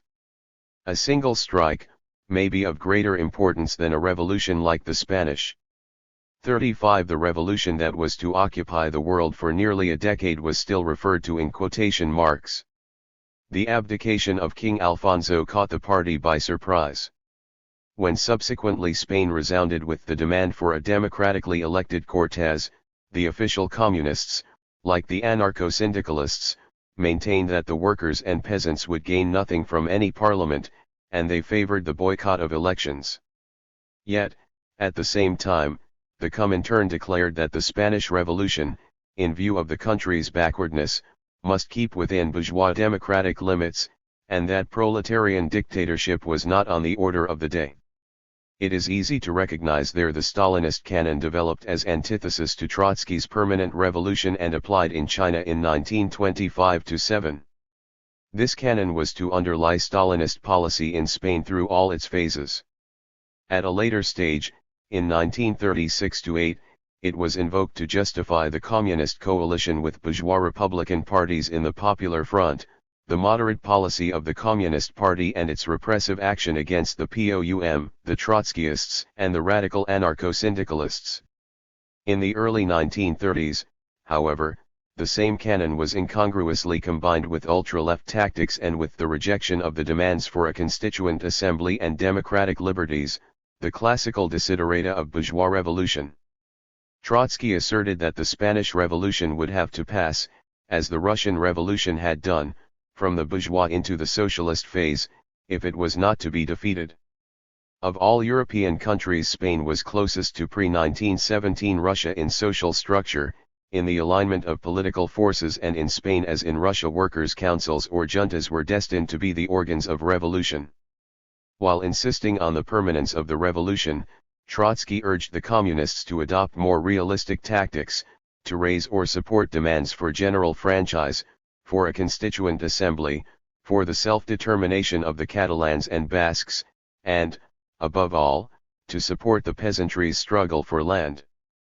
The peasants were bound to look to the Cortes for a solution of the land problem, and communists were in duty bound to state their agrarian program from the parliamentary platform, if only to promote the peasantry's extra-parliamentary action. They could not do this under their third-period policy and while they were inclined to ignore and boycott parliament. Parliamentary cretinism is a detestable disease, but anti-parliamentary cretinism is not much better, he remarked. Had not the Bolsheviks called for a constituent assembly in 1917? In Spain, parliamentary politics were bound to be even more important than in Russia, because the rhythm of the revolution would be slower, and the Spanish communists should in their action take less into account the Russian experience than that of the Great French Revolution. The Jacobin dictatorship was preceded by 3 parliamentary assemblies, and something similar might happen in Spain. 36. The Spanish party was not only disoriented, small, and weak, it was also disorganized by the divisions and splits which were inseparable from Stalinist orthodoxy. It had already expelled several Trotskyist and semi-Trotskyist groups and Andrés Nin, its founder and one-time leader. The splits were to be the cause of much demoralization in Republican Spain in later years, and the baiting of Nin was to end in his assassination. Already in April 1931, only a few days after the overthrow of the monarchy, Trotsky protested in a confidential message to the Politburo in Moscow against the heresy hunt in Spain.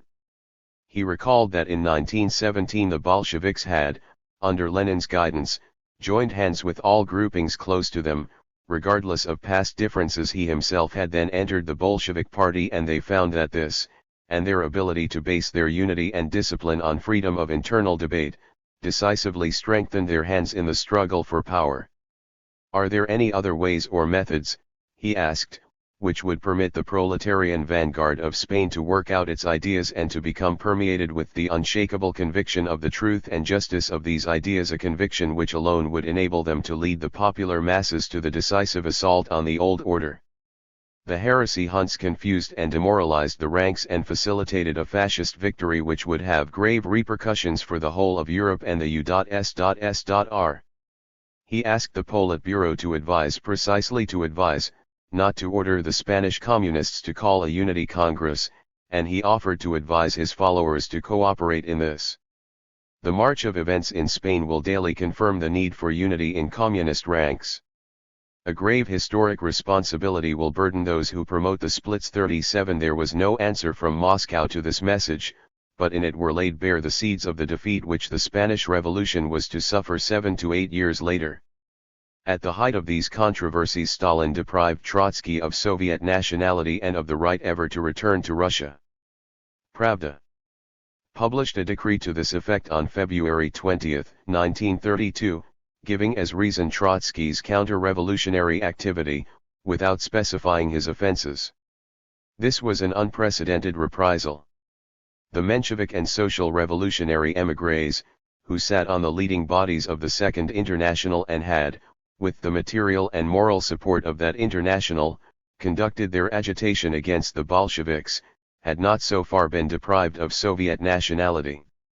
To make good this omission and to conceal somewhat the real target, the decree of February 20 also stripped about 30 Menshevik émigrés of citizenship. There was a studied malice in this amalgam. Unlike Trotsky, the Menshevik leaders had not been deported. Most of them were, in 1921-2, advised to leave if they wished to avoid persecution, and they left. It was Lenin who decided to give them that advice, and Trotsky undoubtedly endorsed the decision. His hostility towards the Mensheviks remained unabated even in exile and led him into a grievous error of judgment only a few months before the decree of February 20. In 1931, during the ill-famed trial of the Mensheviks, which took place in Moscow, Trotsky accepted the prosecution's charges against them at face value.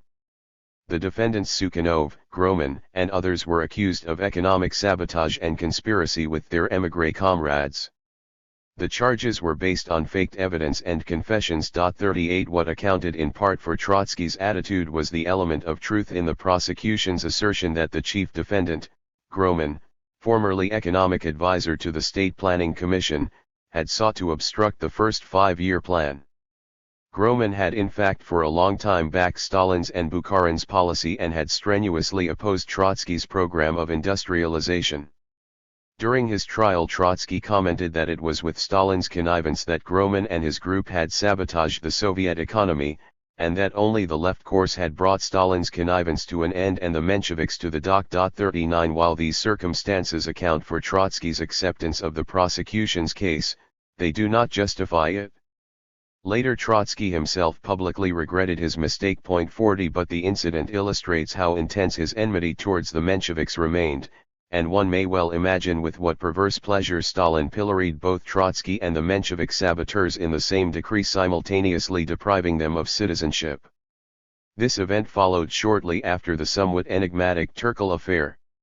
On October 31, 1931, Rodfani published an article alleging that General Turkle, an émigré who had commanded White Guards in the Civil War, was about to organize an attempt on Trotsky's life, taking advantage of the fact that Trotsky was not guarded well enough on Prinkipo, and that if the attempt succeeded, the perpetrators would shift the blame on the Soviet government. These allegations sounded plausible enough, but it was puzzling that the Rodfani, of all papers, should have come out with them. On Trotsky's prompting, his friends made representations at the Soviet embassies in Berlin and Paris, reminding the Soviet government that it had promised to protect his life in exile and asking what it was going to do to honor the pledge. Moscow left the query unanswered, and Trotsky concluded that Rodfani had only one purpose, to provide an alibi for Stalin in case of an attempt. His followers then addressed to the Soviet government a statement, showing clearly the marks of Trotsky's style, which affirmed that Stalin was concerned not to prevent the men of the White Guards carrying out their design, but only to prevent them shifting the responsibility for the terroristic act on Stalin and his agents. 41 Stalin replied indirectly, through the Comintern, chiding Trotsky for the black ingratitude with which he repaid the solicitude he, Stalin, had shown him. The reply suggested that Trotsky's life was indeed threatened by the White Guards. 42 Stalin now punished the ingratitude by rendering Trotsky stateless and depriving him even of the modicum of formal protection that any government owes its subjects in foreign parts. The reprisal was intended to accomplish what the execution of Blumkin had failed to do, to cut off all contacts between Trotsky and his followers in the Soviet Union. Despite censorship and interception, Trotsky still received much mail from the colonies of deportees and from prisons. In Berlin, Lyova was trying to establish connections with old comrades who arrived there on official business, and he reported to Prinkipo on his successes and failures.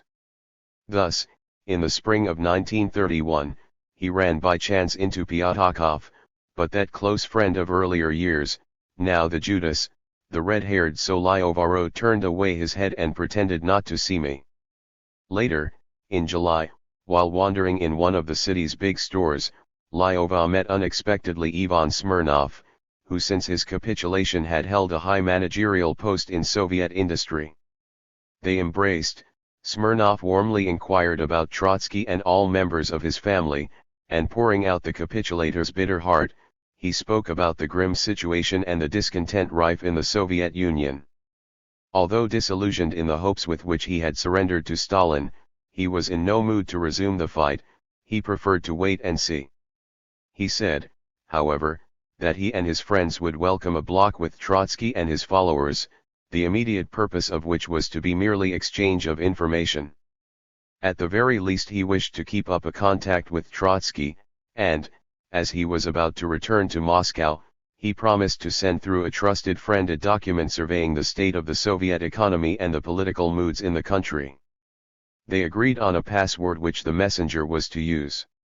Early in the autumn E.S. Galsman, an old Bolshevik, a capitulator, brought a memorandum from Smirnov, which was to appear in the Bulletin Oppositii a year later and to reveal, for the first time, the full extent of the destruction of agricultural stock during collectivization, the grave disproportions in industry, the effects of inflation on the whole economy, and c.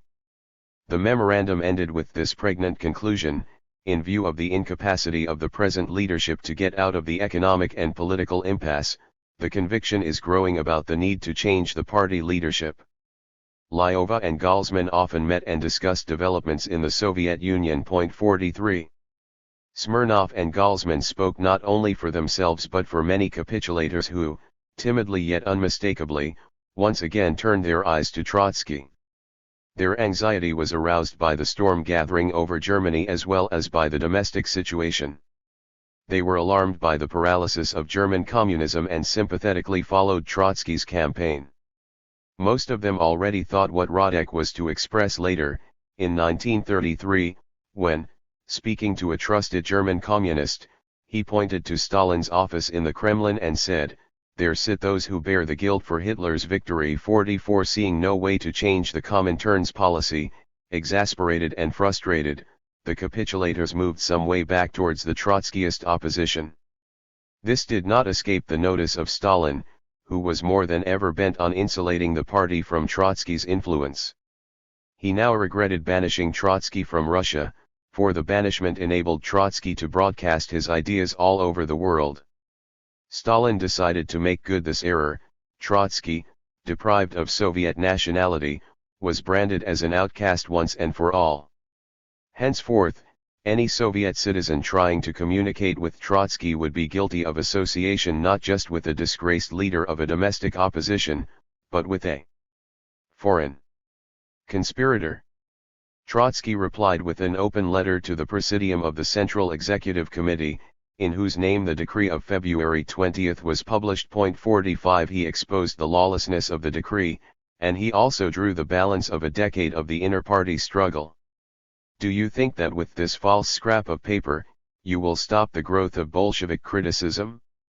Prevent us from doing our duty? Intimidate our co-thinkers?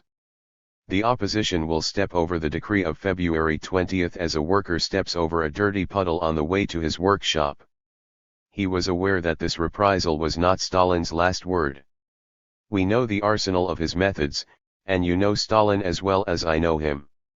Many of you have more than once, in conversations with me or people close to me, given your own estimate of Stalin, and given it without illusions. He was addressing Stalin's entourage, the men of the apparatus. He appealed to their conscience, but also to their interest. He sought to persuade them that they too had nothing to gain but much to lose under Stalin's autocracy.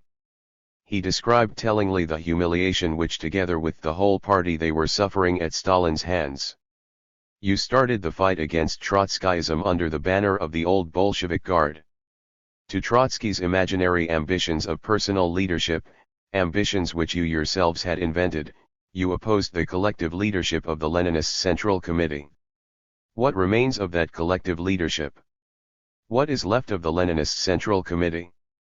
The apparatus, independent of the working class and of the party, has set the stage for Stalin's dictatorship, which is independent of the apparatus.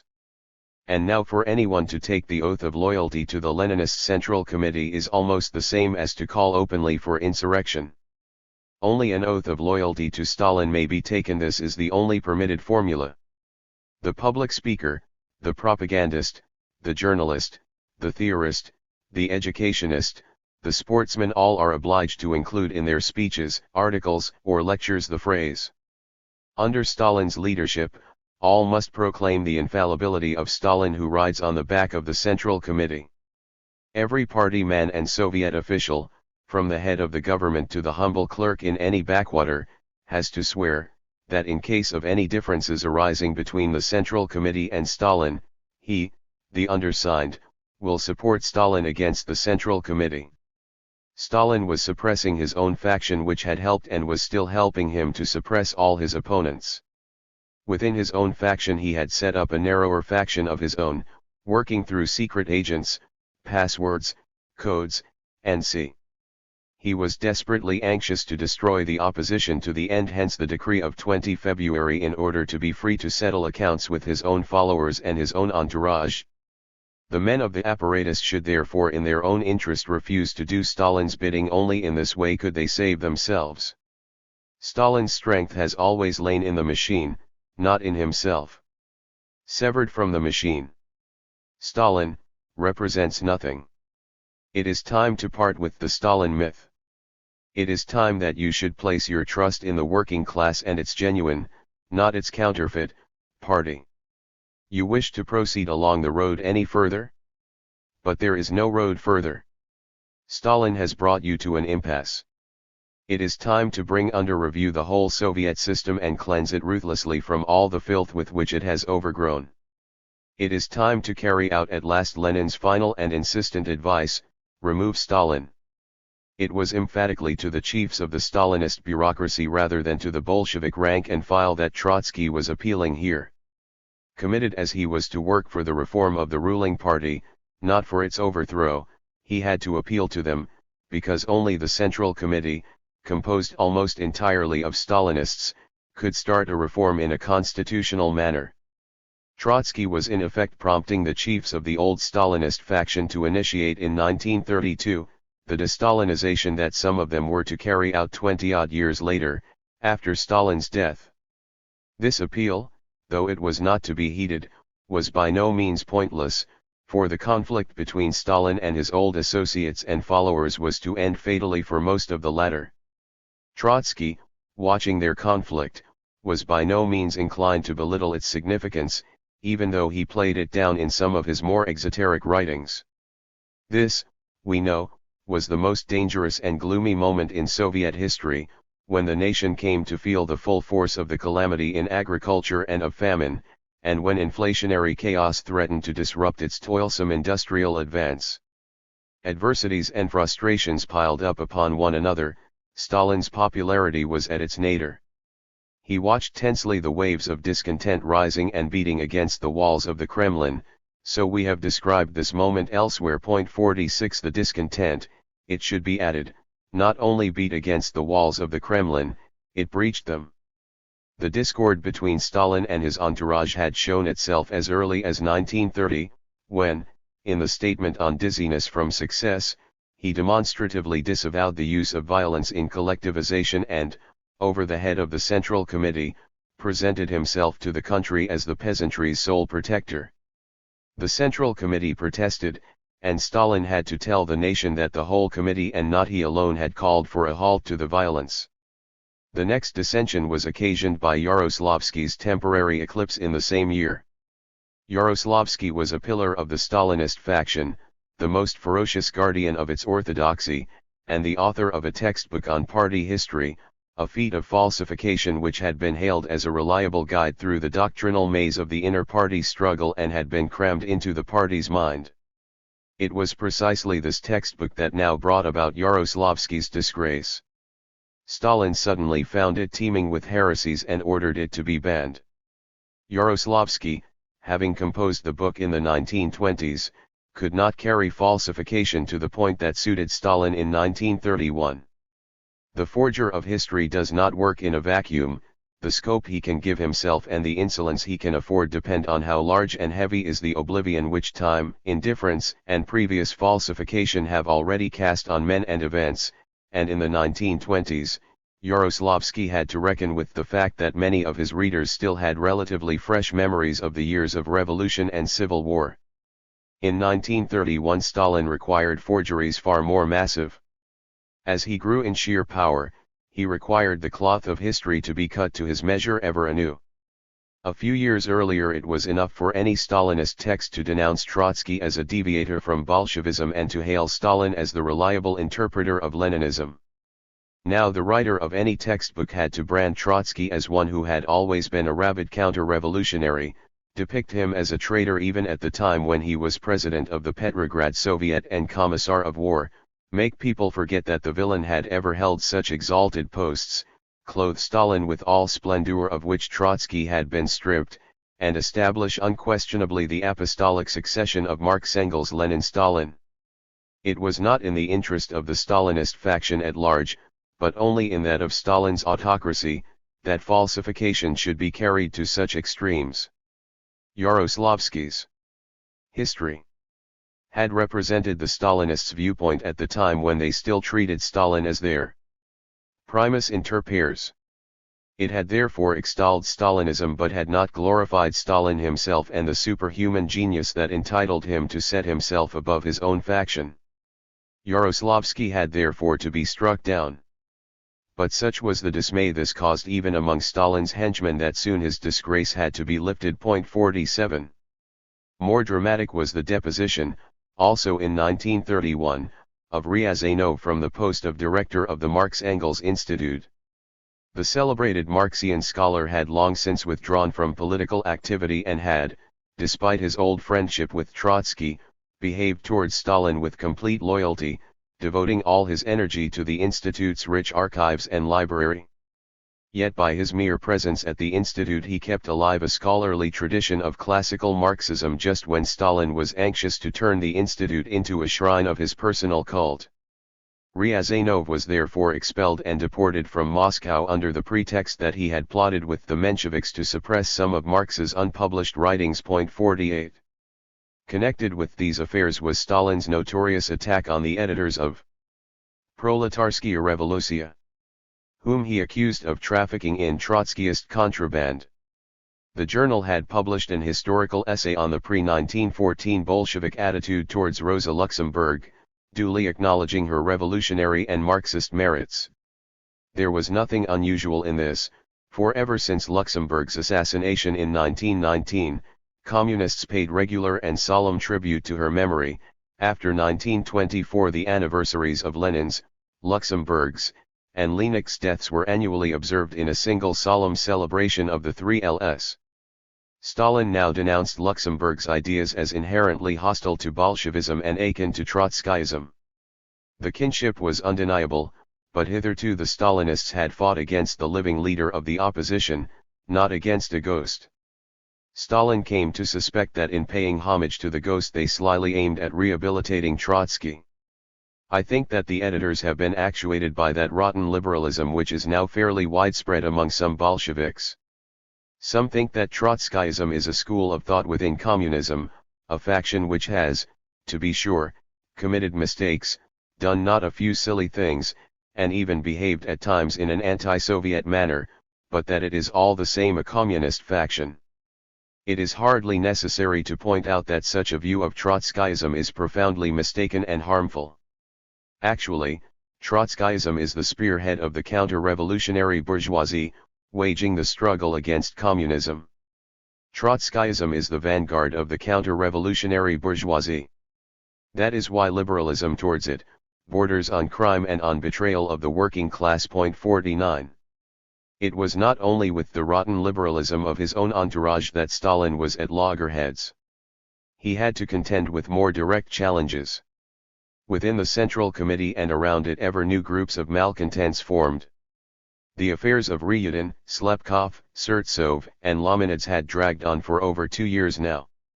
All four had in turn been demoted, denounced, half rehabilitated, and once again branded as conspirators. Stalin and the Central Committee could not agree on just how guilty these men were and what was to be the measure of their punishment. In 1932 several new conspiratorial factions were unmasked, a group led by A. Smirnov, former Commissar of Agriculture, Ismont, a Commissar of Supplies, and Tolmakov, a Transport Commissar. Another group, that of Konur, Kovarsky, and Wolf, was uncovered in the Commissariat of Agriculture, and networks of opposition were found to exist in the trade unions and various commissariats. 50 The leaders of these groups had not engaged in any real conspiracy.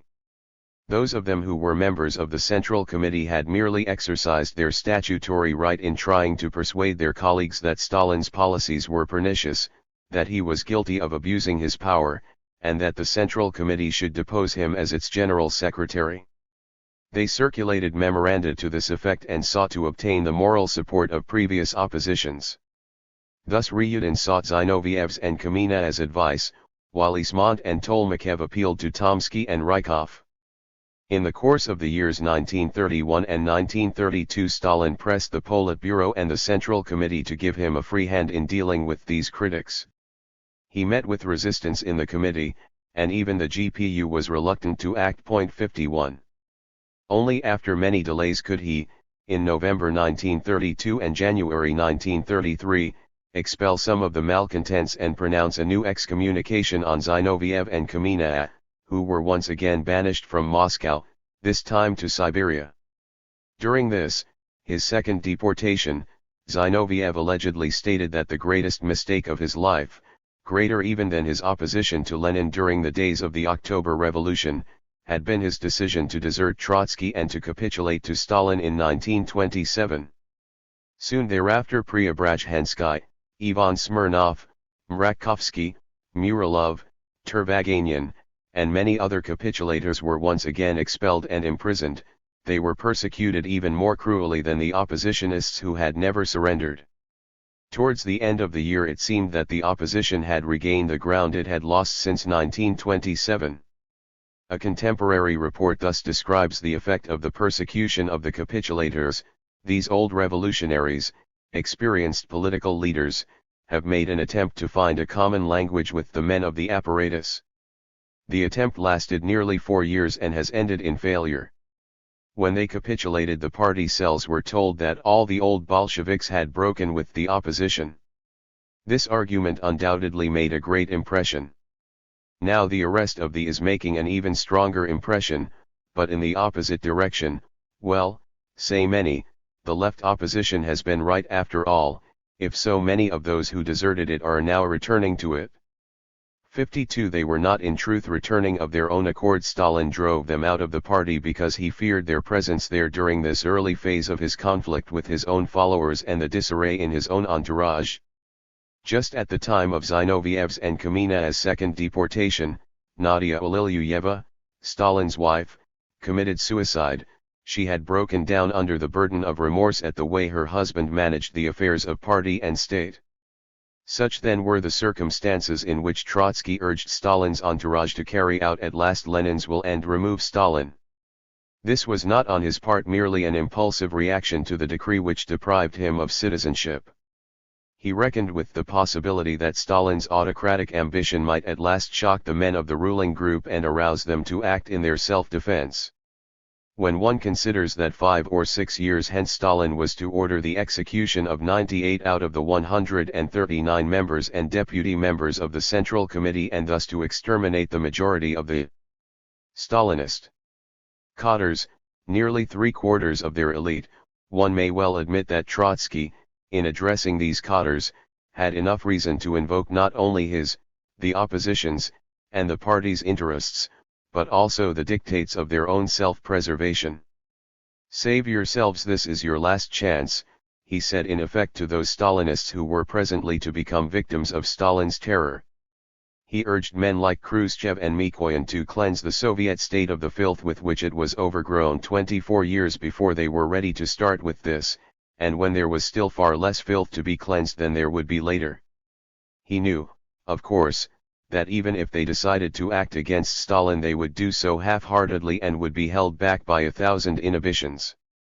He nevertheless envisaged a united front with them and offered them his critical support, confident that once the movement against Stalin was started, he and his followers would come to the fore. 53. He did what he could to give heart to the Stalinist malcontents. Lyova, who from Berlin was in closer touch with the turmoil in Moscow, was especially eager that he should do so. Reports from Moscow continued to dwell on the exasperation among the Stalinists and on the talk about the need to remove Stalin. But the same reports indicated that the Stalinist malcontents were terrified at the mere thought of Trotsky's return. If Trotsky came back, they said, he would shoot us all. Or, he will revenge himself for all that we have done to him and his followers, and he will put thousands of us before the firing squads. Stalin played on this fear and whipped it up. This indicates along what line we ought to move, Trotsky wrote to his son. In no case should we frighten people with slogans or formulas which could be interpreted as expressing any intention to take revenge. The closer the showdown, the softer and the more conciliatory should be the manner in which we speak, although we should not, of course, make any concessions of Principle 54 in the Bulletin. And in a special leaflet designed for circulation in Russia, Trotsky thus sought to reassure those who feared his revenge. An end must, of course, be put to the Bonapartist regime of a single leader whom everyone is forced to worship. An end must be put to this shameful distortion of the idea of a revolutionary party. But what matters is that the system be changed, not that individuals be ostracized. The Stalinist clique assiduously spreads the rumor that the left opposition will return, sword in hand, and that its first job will be to wreak ruthless revenge on its adversaries. This poisoned lie must be repudiated. Revenge is not a political sentiment. Bolsheviks-Leninists have never been guided by it, least of all shall we be guided by it. We know all too well the causes that have driven tens of thousands of party men into the blind alley. We are prepared to work hand in hand with everyone who is willing to reconstitute the party and forestall a catastrophe. 55. However, this was the year 1932, not 1953 or 1956. Despite the signs that seemed to augur it, the movement against Stalin did not materialize. The men of the apparatus were unable to act against their chief. The fear of Trotsky's return and revenge was not the most important of the inhibitions that held them back. It was the very decomposition of the Stalinist faction that rendered them incapable. Stalin dominated them by dividing them, setting up rival caucuses and forming his Praetorian Guard, the members of which knew no loyalty to erstwhile comrades and were willing to promote his personal rule. This was the secret staff working through its own agents with secret passwords and codes which Trotsky had mentioned, and these were the quintets, sextets, and septets which, according to Khrushchev, Stalin set up within the Politburo and the Central Committee and through which he reduced the latter to impotence. The arts which had gained him power did not fail to maintain it. He was able to spot any hostile stirring within the Central Committee before it had the time to spread. No group of malcontents, not even one composed of the most influential Stalinists, could voice any criticism and try to influence others in the hierarchy, for no sooner had they tried than they were unmasked and stigmatized as traitors. Yet the secret caucuses, the quintets, the sextets, and Stalin's other conspiratorial devices would have counted for little if the malcontents had not been paralysed by a fear that had hamstrung all previous oppositions. They were afraid that any move against Stalin might become the signal for an explosion of popular discontent and set the stage for a counter-revolution which would engulf together with Stalin all his Bolshevik adversaries. This fear haunted Trotsky as well. He still saw no solution to the dilemma that had beset him in the 1920s. Shortly after he had made his dramatic appeal and concluded it with the words "Remove Stalin," he had second thoughts. In October 1932 he wrote to his son, "The slogan 'Remove Stalin' is correct in a definite, specific sense. If we were strong now, there would be no danger at all in advancing this slogan. But at present Miliukov, the Mensheviks, and Thermidorians of all sorts, will willingly echo the cry 'Remove Stalin.' Yet, it may still happen within a few months that Stalin may have to defend himself against Thermidorian pressure, and that we may have temporarily to support him. We have not yet left this stage behind us. This being so, the slogan 'Down with Stalin' is ambiguous and should not be raised as a war cry at this moment." 56. At the same time Trotsky stated in the Bulletin, "If the bureaucratic equilibrium in the USSR were to be upset at present, this would almost certainly benefit the forces of counter-revolution." 57. To the Stalinist malcontents in Moscow, not to speak of the capitulators, this euphemism amounted to advising them to hold their fire. If even Trotsky thought "down with Stalin" was too hazardous, how much more risky must that cry have sounded to them? What then were they to do? You wish to proceed along the Stalinist road any further? But there is no road further, Trotsky had told them in March. Stalin has brought you to an impasse. They now learned that there was no way back either, and that all they could do was to try to survive in the impasse and hope that time and the nation's progress would lead them out of it. They concluded that in the meantime they had to bow to the inevitable, and they were to bow to it for over 2 decades, till Stalin's death. Zinoviev or Kamenev had once told Trotsky that Stalin would revenge himself on him and his children and grandchildren until the 3rd and 4th generation. Now indeed the biblical vengeance struck Trotsky's family. The decree which deprived him of Soviet nationality robbed of it also those of his relatives who shared his exile, and it forbade them to return to the Soviet Union. This immediately affected Zina. She found herself cut off from her husband and younger child, and without the hope of ever being able to rejoin them. She had now spent over 4 months in the German capital. The unfamiliar city and its political drama at first so engrossed her that to her doctor's satisfaction she appeared to recover her balance. The improvement was superficial, and the doctors may have been misled by a patient too proud to reveal to them her disturbed mind. She stubbornly resisted psychoanalytical investigation. "The doctors have only confused me," she confessed later, "but I have confused them, poor creatures, much more." Her emotional strains were undiminished. Her adoration for her father was still at odds with her grievance.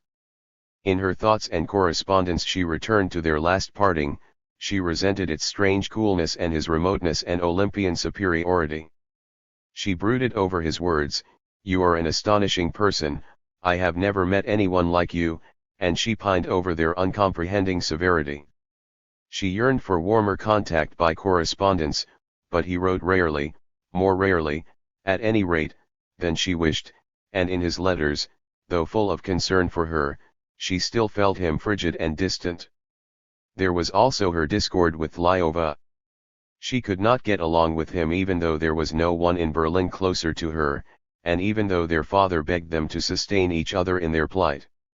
She reproached Lyova too with lack of compassion, and the mere sight of him aroused all her agonizing jealousy. "Every time I see him," she wrote very shortly after she had come to Berlin, "I suffer a nervous breakdown." 58 She avoided meeting him, and he was, anyhow, too busy with his political work and the Hochschule. His very busyness, which came from his close bonds with their father, excited her envy.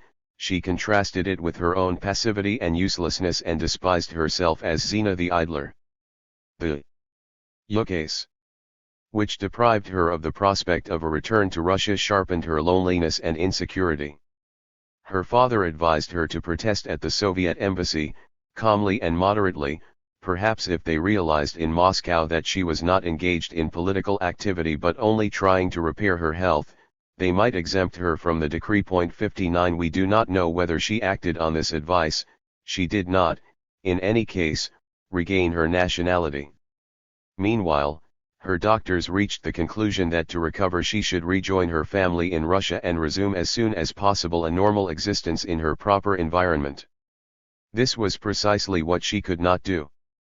An outcast, lonely in the huge and alien city, feeling estranged from one half of her family, and reproaching herself with having abandoned the other, her nervous breakdowns and fits of absent-mindedness became more frequent. She had no choice but to return reluctantly to the psychoanalyst's couch, from which she emerged to stare at the vast political lunacy that was overtaking the nation in whose midst fate had thrown her. In her letters she described the misery and the torment of Germany, interspersing her descriptions with acute political observations and mordant Galgian humor. When she first wrote to her father to tell him how worried she was at being cut off from Russia and her next of kin there, she told him also that she was quite as much depressed by the Red plebiscite and the confusion and demoralization in the German working class. 60 She followed eagerly Trotsky's German campaign, but the gratification this gave her was spoiled by the sense that she was excluded from his work and political interests. There is no purpose in corresponding with Papa, the Doubting Thomases, she said in a letter. He is further and further above the clouds in the regions of high policy, and I am mostly stuck in psychoanalytical swinishness. 61 Her own vision of the political turmoil was heightened by the convulsive insight of the insane eye. There are phrases in her correspondence as rich and sarcastic as if they had come from the pen of her own father. Like a refrain there occurs an image of Berlin, hungry and drunken, full of the tramping of heavy boots, and swelling up with despair and bloodthirstiness. Berlin is singing, all the time, often in a voice hoarse with drunkenness or hunger. This is a gay city, very gay indeed. And think only that old Krylov was so rash as to say that no one would ever sing on an empty stomach. 62. The doom-laden city bewitched her, she became attached to it as if she belonged to it, she lived through all its tremblings and fevers. Early in June 1932, when Hitler's stormtroops, unscathed by Brüning's ban, re-emerged in riotous triumph, Lyova urged her to leave Berlin, to go to Vienna, and there, in a calmer atmosphere, to continue the psychoanalytical cure. Himself inconvenienced by the police, he feared that she too would be troubled. She resented the advice, dismissed the fears, and complained to Principo that Lyova bossed and bullied her. When her father repeated Lyova's advice, she answered in a strangely reverential tone, saying that she did not even dare to protest, but then she dwelt on her fondness for Berlin and refused to budge. Even her father's and brother's concern humiliated her. Had not her father said so many times that the fate of Europe, nay, of mankind, was being decided in Berlin for decades ahead? Was this not why he had wished Lyova to be on the spot? Had he not refused to accept a German Trotskyist as a secretary, saying that it would be a shame if at such a time a single one of his followers absented himself from the political battlefield? Why then should she be asked to leave? She felt rejected and degraded. 63. As loneliness was grinding her down, the doctors asked that at least the child she had left on Principo should be brought to her to occupy her mind and give her some responsibility. But the child, too, was affected by the decree of February 20. At the age of 6, Seva was a stateless political émigré, officially registered as such a problem for consular dispensers of traveling permits and visas. Applications were turned down on the ground that he could travel only with one of his parents or grandparents. The child had been badly upset by his mother's absence and by her messages imploring him not to forget her and promising that she would return very soon. It was with difficulty that she was persuaded not to send such messages. Now the expectation of a reunion and the suspense put on edge the child's nerves and the nerves of the whole family. In her distress Zina was less and less able to look after herself, even to manage reasonably her monthly allowance and expenses. 64 She reproached herself with being a burden to her father, and she moved to a low-grade boarding house, where she lived among tramps and rowdies, and often had to stand between them, and separate them when they came to blows. Any attempt by her brother or even father to get her out of such circumstances and to manage her money affairs for her aroused her resentment and provoked nervous attacks. After one breakdown she wrote an angry postcard to her father blaming him for the attack and asking to be left in peace. 65. Zina's sufferings and the strain they put on Trotsky did something to trouble his relations with Lyova, whom he expected to show more patience and affection towards her. Yet his reliance and dependence on Lyova grew ever stronger and more vulnerable. He lavished praise for the way he managed the bulletin and the political work, and he went on confiding his thoughts, consulting him, and inviting criticism. He was touched by Lyova's self-denial and dedication, of which he had 1,000 proofs. Yet again and again he suspected that the concord in their views and ideas sprang from filial piety only, that filial piety which he found so gratifying and so irritating. The more tense and weary he became, the more exacting, even whimsical, grew the demands he made on his son. His loneliness and isolation, as Natalia put it, showed itself in the impatience with which he awaited letters from Lyova. When for a few days there was no mail from Berlin he exploded with anger, accused Lyova of indifference, and even insulted him. Then he grew angry with himself, full of pity for his son, and even more fretful. 67. Lyova's pack of personal troubles was also heavy enough. From Moscow his wife wrote harrowing letters about their broken lives and their child's unhappiness. He had gone abroad despite her protests and tears, she reminded him, in order to be with his parents and protect his father. Now he was neither with his parents nor with his wife and child. It was no use trying to explain to her what his lot would have been in Russia. She was a simple working woman, ill, poverty-stricken, and in despair, and she threatened to commit suicide. 68 He could do nothing to relieve her plight, except to send her money. Nor did his liaison with Jean Molinier turn out to be much happier. Only devotion to his father's cause helped him to get away from his private worries and frustrations. Unflinchingly he carried out the 1001 instructions from Principo, kept in touch with all the scattered Trotskyist groups, harassed the Russian printers to bring out the bulletin on time, saw to it that his father's topical brochures were promptly translated into German and published, bargained with literary agents, and for hours roamed, often hungry, the streets of Berlin in the hope of meeting a countryman on assignment abroad or a Western tourist en route to Russia, through whom a piece of information could be obtained or a message transmitted.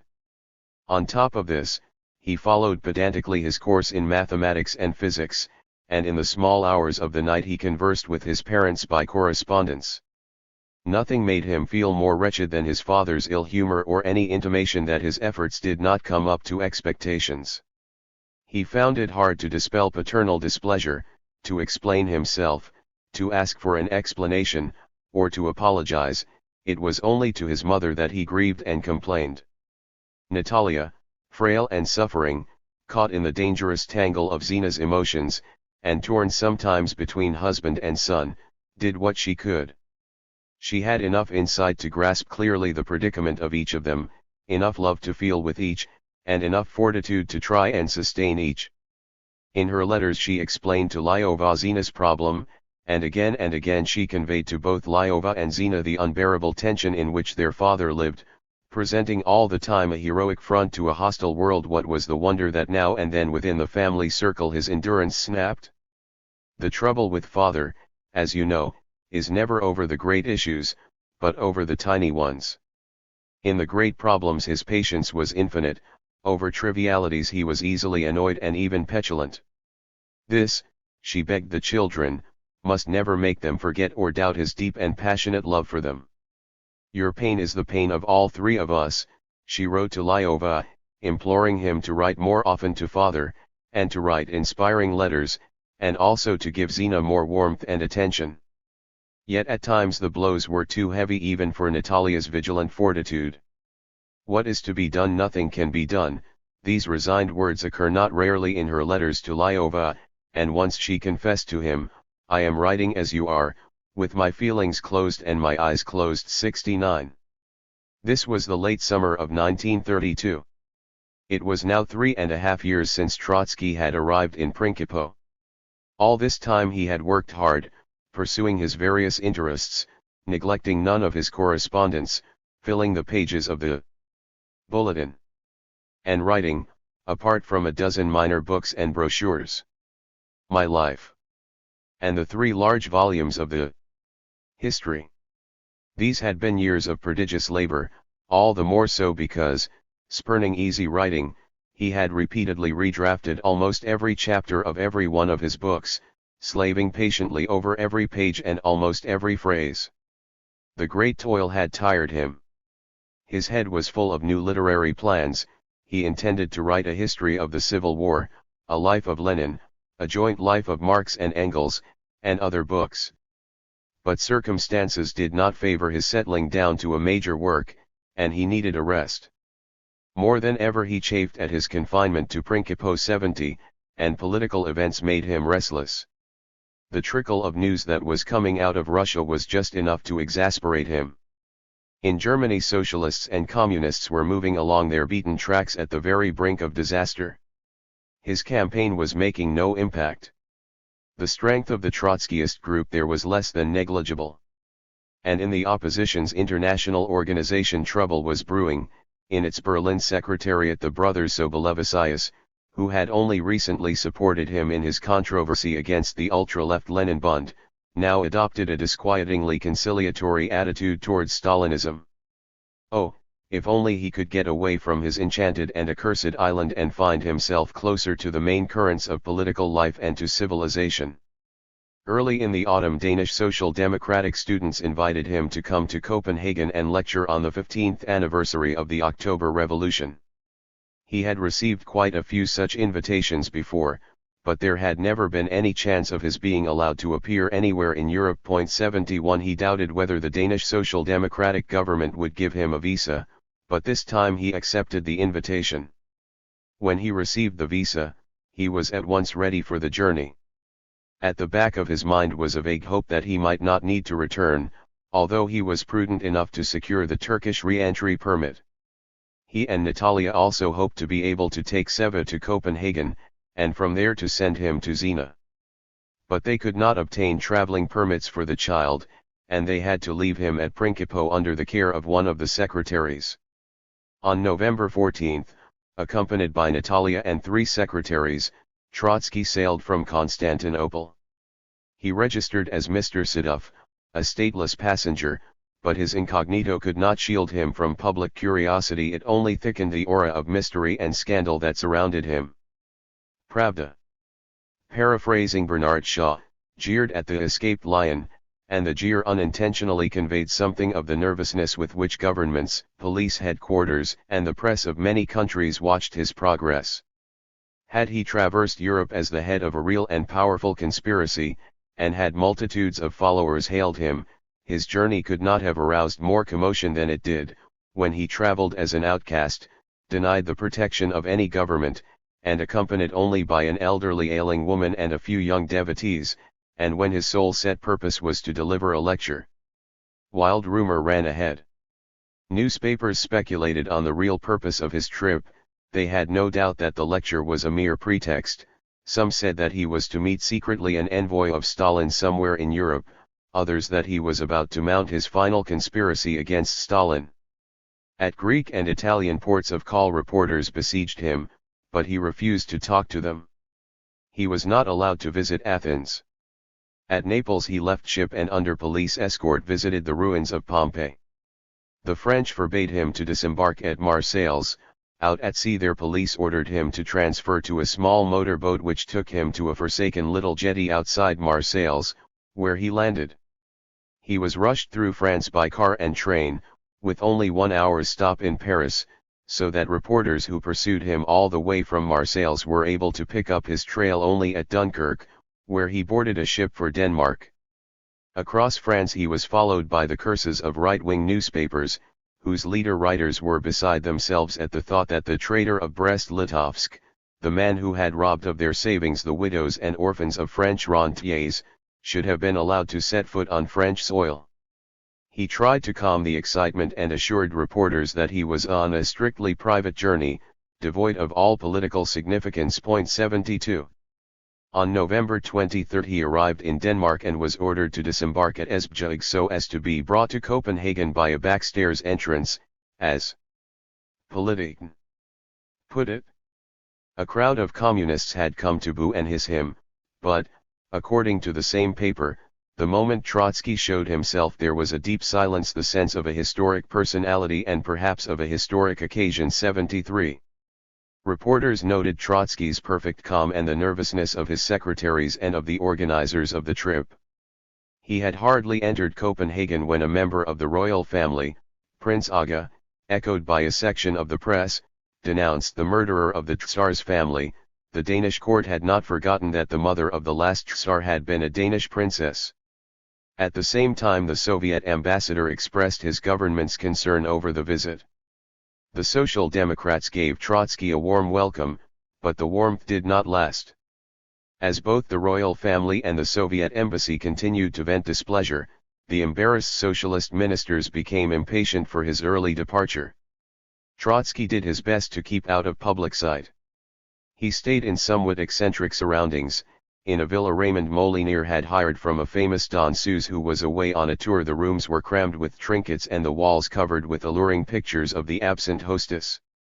Then a newspaper disclosed Trotsky's whereabouts by publishing a photograph of the villa, and so he and his companions hurriedly moved away to a pension in a suburb.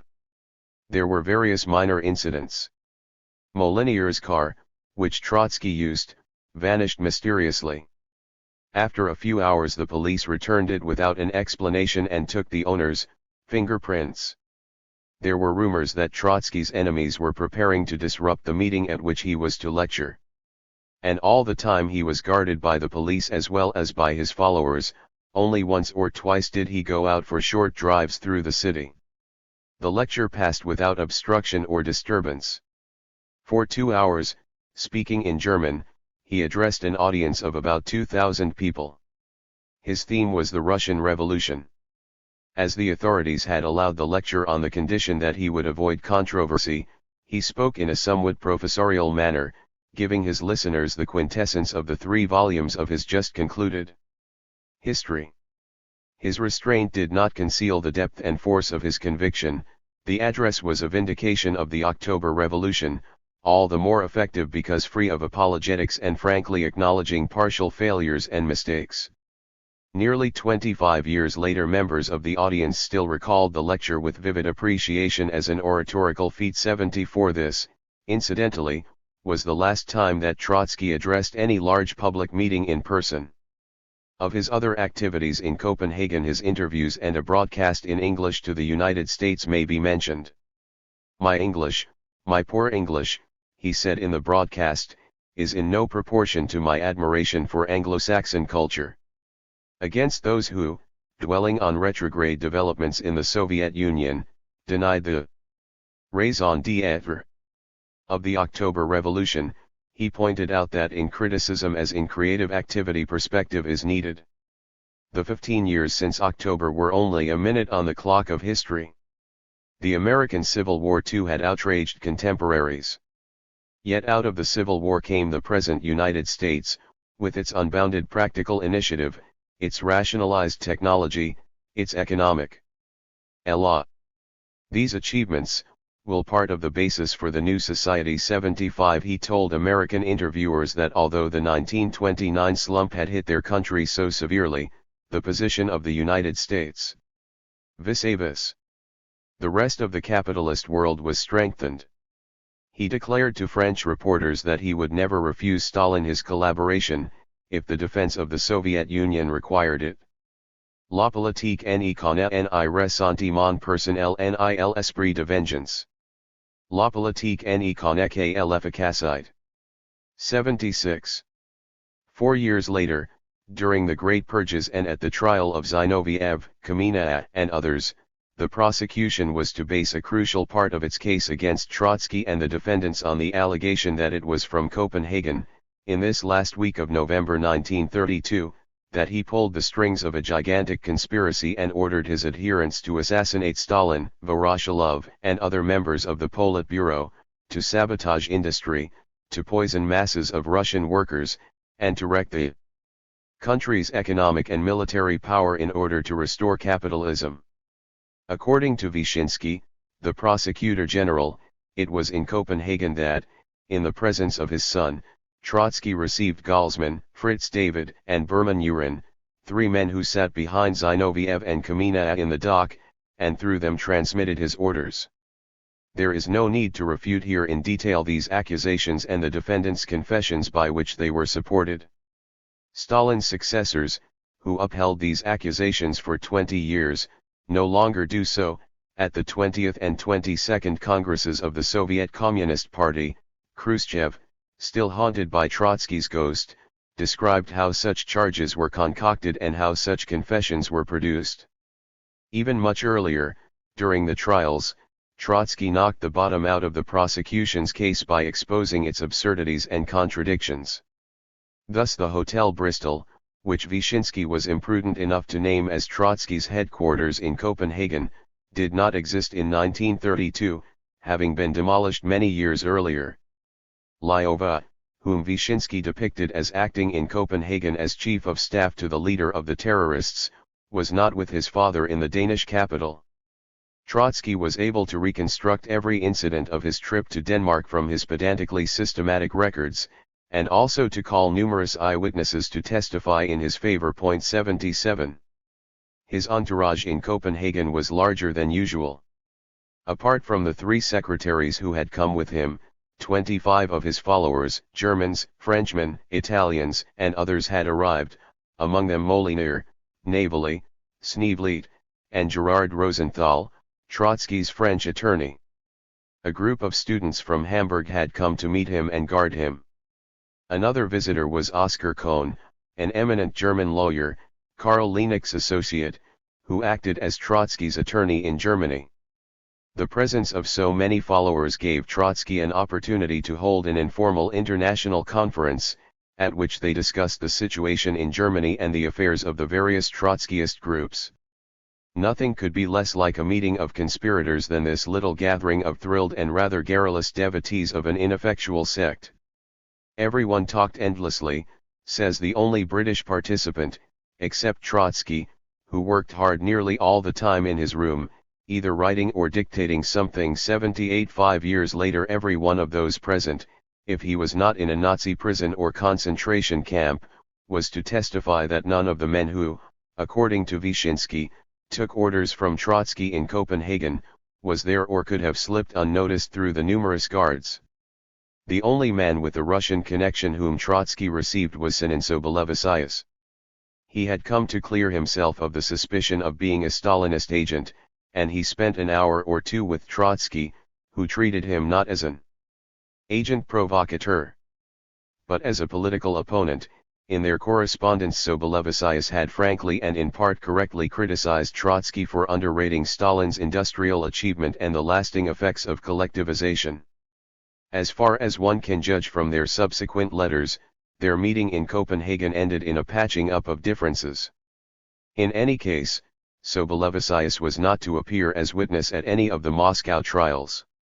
Nor did he, apparently, make any other contribution to the trials, for if he had done so, he would have given the prosecution a description of Trotsky's surroundings in Copenhagen far more realistic than that which Wyszynski presented.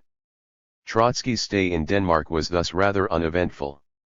After his public lecture he spoke only once to a small group of the Danish students who had invited him. His host has recorded this curious incident. Trotsky and 5 or 6 others were in my home when suddenly I had a telephone call from a friend, who told me that a newspaper had just come out with a telegram from Moscow that Zinoviev had died. Trotsky rose, deeply moved. "I have fought against Zinoviev," he said. "In some matters I was united with him. I know his mistakes, but at this moment I will not think about them. I will think only about the fact that throughout he tried to work for the labor movement." Trotsky continued to honor in eloquent phrases the memory of his dead adversary and co-fighter. It was very moving to hear his solemn speech in this little group. 79. No outsider, not even Trotsky's friends and secretaries, was aware of the frustration and pain he lived through in Copenhagen. It was galling enough for him to have to cross the whole of Europe, with all the precautions this required and amid all the hostile uproar, only in order to deliver a lecture in Denmark and then to have to go back to Principe. He made piteous efforts to postpone return, if not to escape it. To American journalists he remarked wistfully how much he would have liked to be able for a time to watch the world panorama from New York, which would be like surveying a horizon from the top of a skyscraper. Is it a utopian dream, I ask you, to think that I should be able to work in one of the great American libraries for 2 or 3 months? The good example set by the Danish government will not, I hope, be wasted on other countries. 80. That example was far from edifying. However, the Danish government refused him any short-term asylum. In vain did Oskar Kohn appeal to Stauning, the socialist prime minister and Kohn's personal friend. In vain did Trotsky himself request Stauning for a prolongation of the visa for a fortnight only so that he and his wife could undergo medical treatment in Copenhagen. In vain did he also appeal for a Swedish visa. This was refused him, allegedly because of objections from the Soviet ambassador, none other than Alexandra Kollontai, former leader of the workers' opposition. More oppressive than the hermetic hostility into which he had run afresh was the worry about Zina, whose health was going from bad to worse. It was probably during his Danish trip that Trotsky received this lurid letter which sounds like an accusatory farewell. "You act," she wrote to him, "too impatiently and therefore sometimes impetuously. Do you know the meaning of something as complex and yet as elementary as instinct, something one must not trifle with? Who says that instinct is blind? That is not true.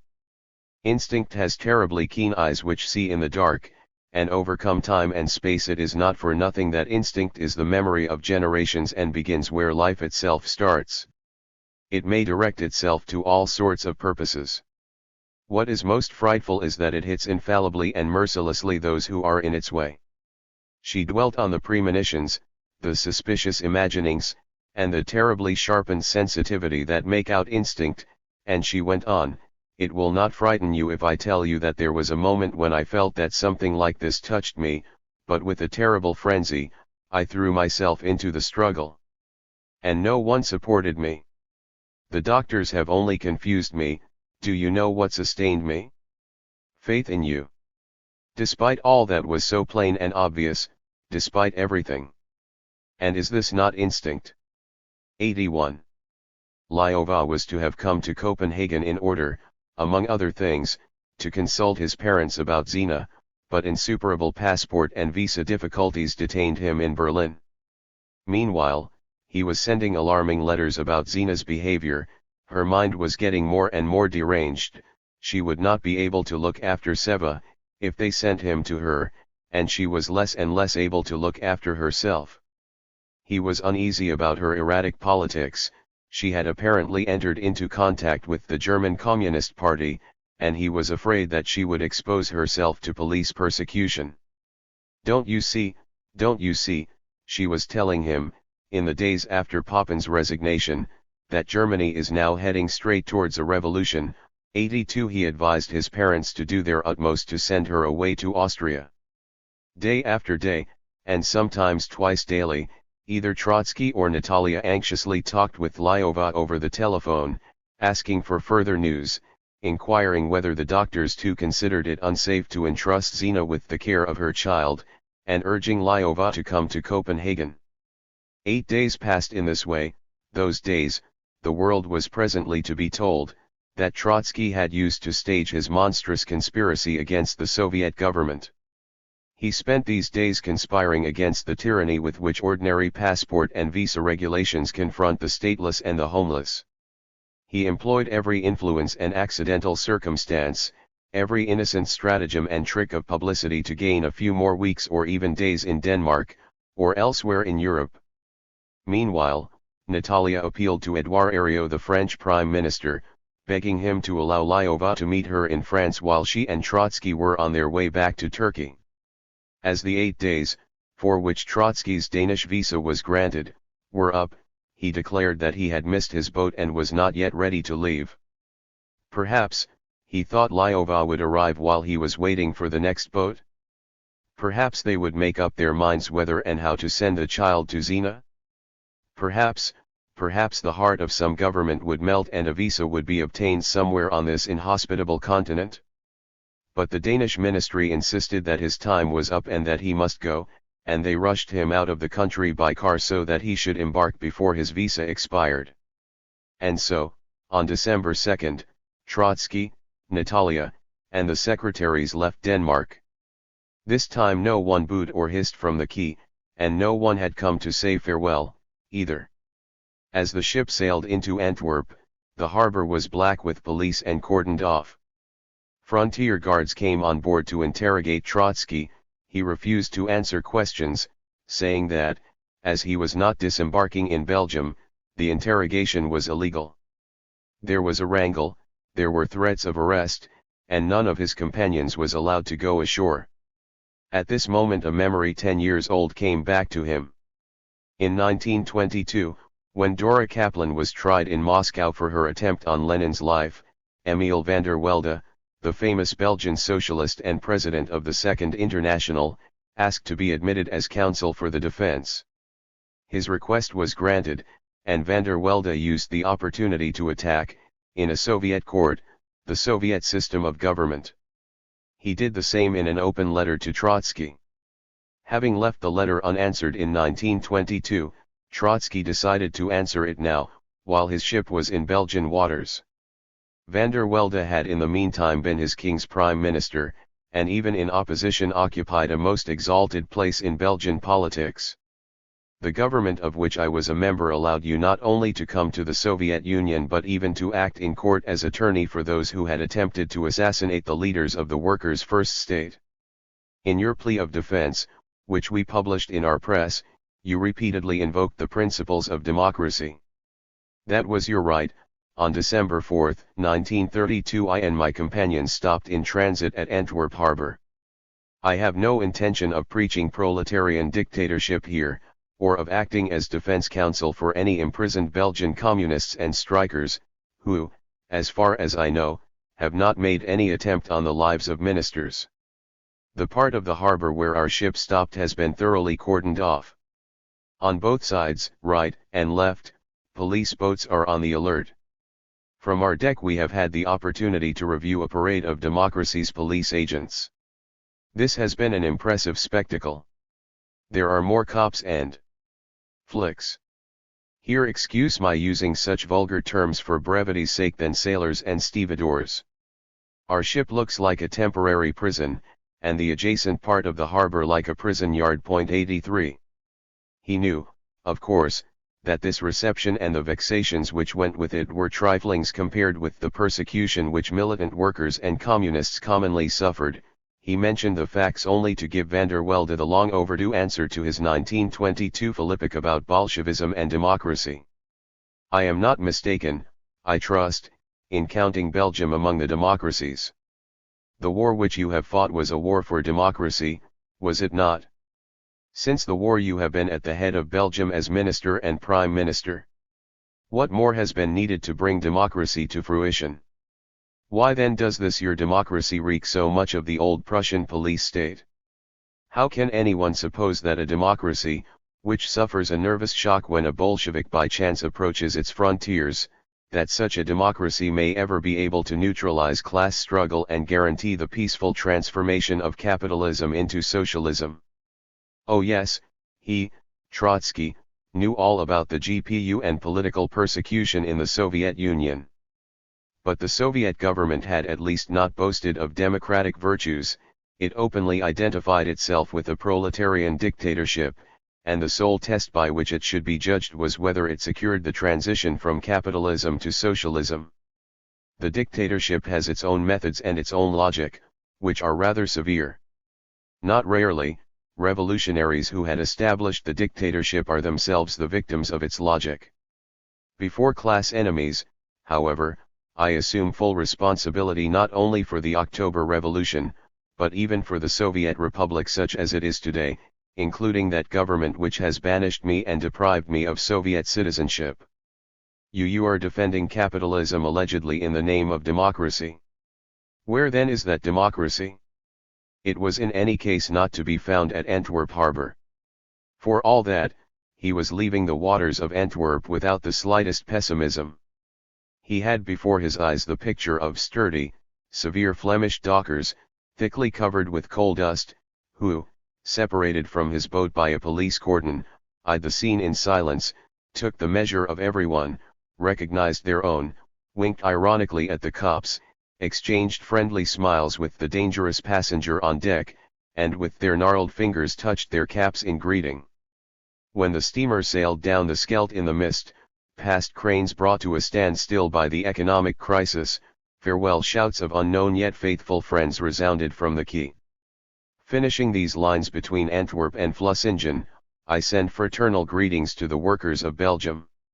On December 6, Trotsky and Natalia alighted in Paris, at the Gare du Nord, where they were again surrounded by a strong police cordon and separated from the crowd of passengers. Waiting for them there was Lyova. Ario had granted Natalia's request. At the frontier Trotsky had been told that in Marseilles he would have to wait 9 days for a boat to Constantinople. He rejoiced at the delay. Molinier rented accommodation near Marseilles, and Trotsky asked friends to come there and spend a few days with him. But no sooner had he arrived at Marseilles than the police told him that he could not stay even a single day and must board at once an Italian cargo vessel which happened to be leaving that night. He embarked under protest, but having found out that the vessel had no passenger accommodation and would be underway for 15 days, and fearing that he was being led into a trap, he came back on shore. It was midnight. The police tried to force him back but failed. Sparring with gendarmes, the whole party camped in the harbor through the small hours of a wintry and windy night. From the harbor Trotsky addressed telegrams of protest to Ario, to the Ministry of the Interior, to Blum and Thérèse. He also sent a request to Rome for an Italian transit visa. Before dawn the police took him and Natalia to a hotel, warning them to await imminent deportation. On December 12 they landed at Principo.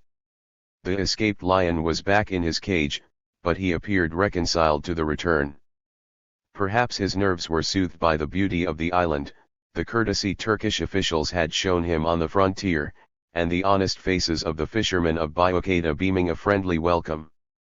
The bookshelves and desks, with piles of correspondence and papers, urged him back to his labor. It is good to work pen in hand in Principo, he noted later in his diary, especially in the autumn and the winter, when the island is empty and woodcocks appear in the park. Beyond the windows, the sea, with shoals of fish coming right up to the shore, was like an unruffled lake.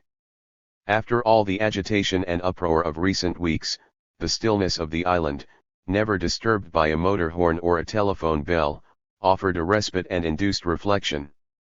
And so the last weeks of the year passed off quietly and restfully. The only discordant yet minor incident was the final break with Sinan Sobolevacius, who in Berlin had moved a motion dissociating the International Secretariat of the Opposition from one of Trotsky's sharp attacks on Stalin. 85 The incident surprised Trotsky, even though he had months earlier written to Sobolevacius that the party is exercising a strong pull on you. But he had thought that they had come to an agreement in Copenhagen. You told me, he wrote to Sinan on December 18, that your journey to the Soviet Union had finally convinced you that the opposition was right. Even now Trotsky suspected no foul play, but thought that Sinan was yielding to the party's pull and that this might lead him to capitulation. Capitulation, he warned Sinan, is political death, and he advised him to take time off and think matters over. He evidently regretted losing an intelligent and helpful follower, but the break was accomplished, and soon Sinan disappeared from Trotsky's horizon. 86. In these weeks of repose Trotsky found in fishing the old diverter of sadness and calmer of unquiet thoughts. In diary pages, written just before he left Principo, he describes it in a rather Waltonian manner, and draws affectionate character sketches of fellow fishermen, especially of a young, almost illiterate Greek, Charalambos, with whom he often ventured out. 87 The young Greek had angling in his bones, his forebears, as far as memory reached back, were all fishermen. His own world extends approximately to 4 kilometers around Principo. But he knows this world, and finds in it enough magic to fill his life. He could read like an artist the beautiful book of Marmara, and he diverted to it from distant wanderings the mind of the old revolutionary. They talked to each other only in gestures, grimaces, and a few Turkish, Greek, or Russian monosyllables. These were enough for Charalambos to convey what was going on in the depth of the sea, to tell, by the horizon, the skies, the season, and the winds, how the nets should be cast straight, in spirals, or in semicircles, how weights should be thrown from the boat to bring lobsters into traps, and how the catch should be guarded against dolphins lurking round. The author of Permanent Revolution learned eagerly and humbly this intricate and primordial art which has not changed for thousands of years. He noticed the annihilating glance Charalambos gave him whenever he threw a weight the wrong way. From kindness and a sense of social discipline he admits that, on the whole, I do not throw the weights badly. But it is enough that I should compare my work with his, and my pride abandons me at once. It was not so bad, after all, to come back to Charalambos, to read with him the book of the Marmara, and to write a book of one's own as well. This idyllic interval ended abruptly and grimly. On January 5, 1933, Lyova informed his parents by cable that Zina had committed suicide. She killed herself a week after her child had at last been brought to her. The child's presence, it seems, far from steadying her nerves, finally shattered them. Among the papers she left was this note written in German: "I feel the approach of my terrible disease. In this condition I do not trust myself, not even with the handling of my child. In no circumstances should he come here. He is very sensitive and nervous. He is also frightened of Frau B. He is with Frau K. He does not speak a word of German.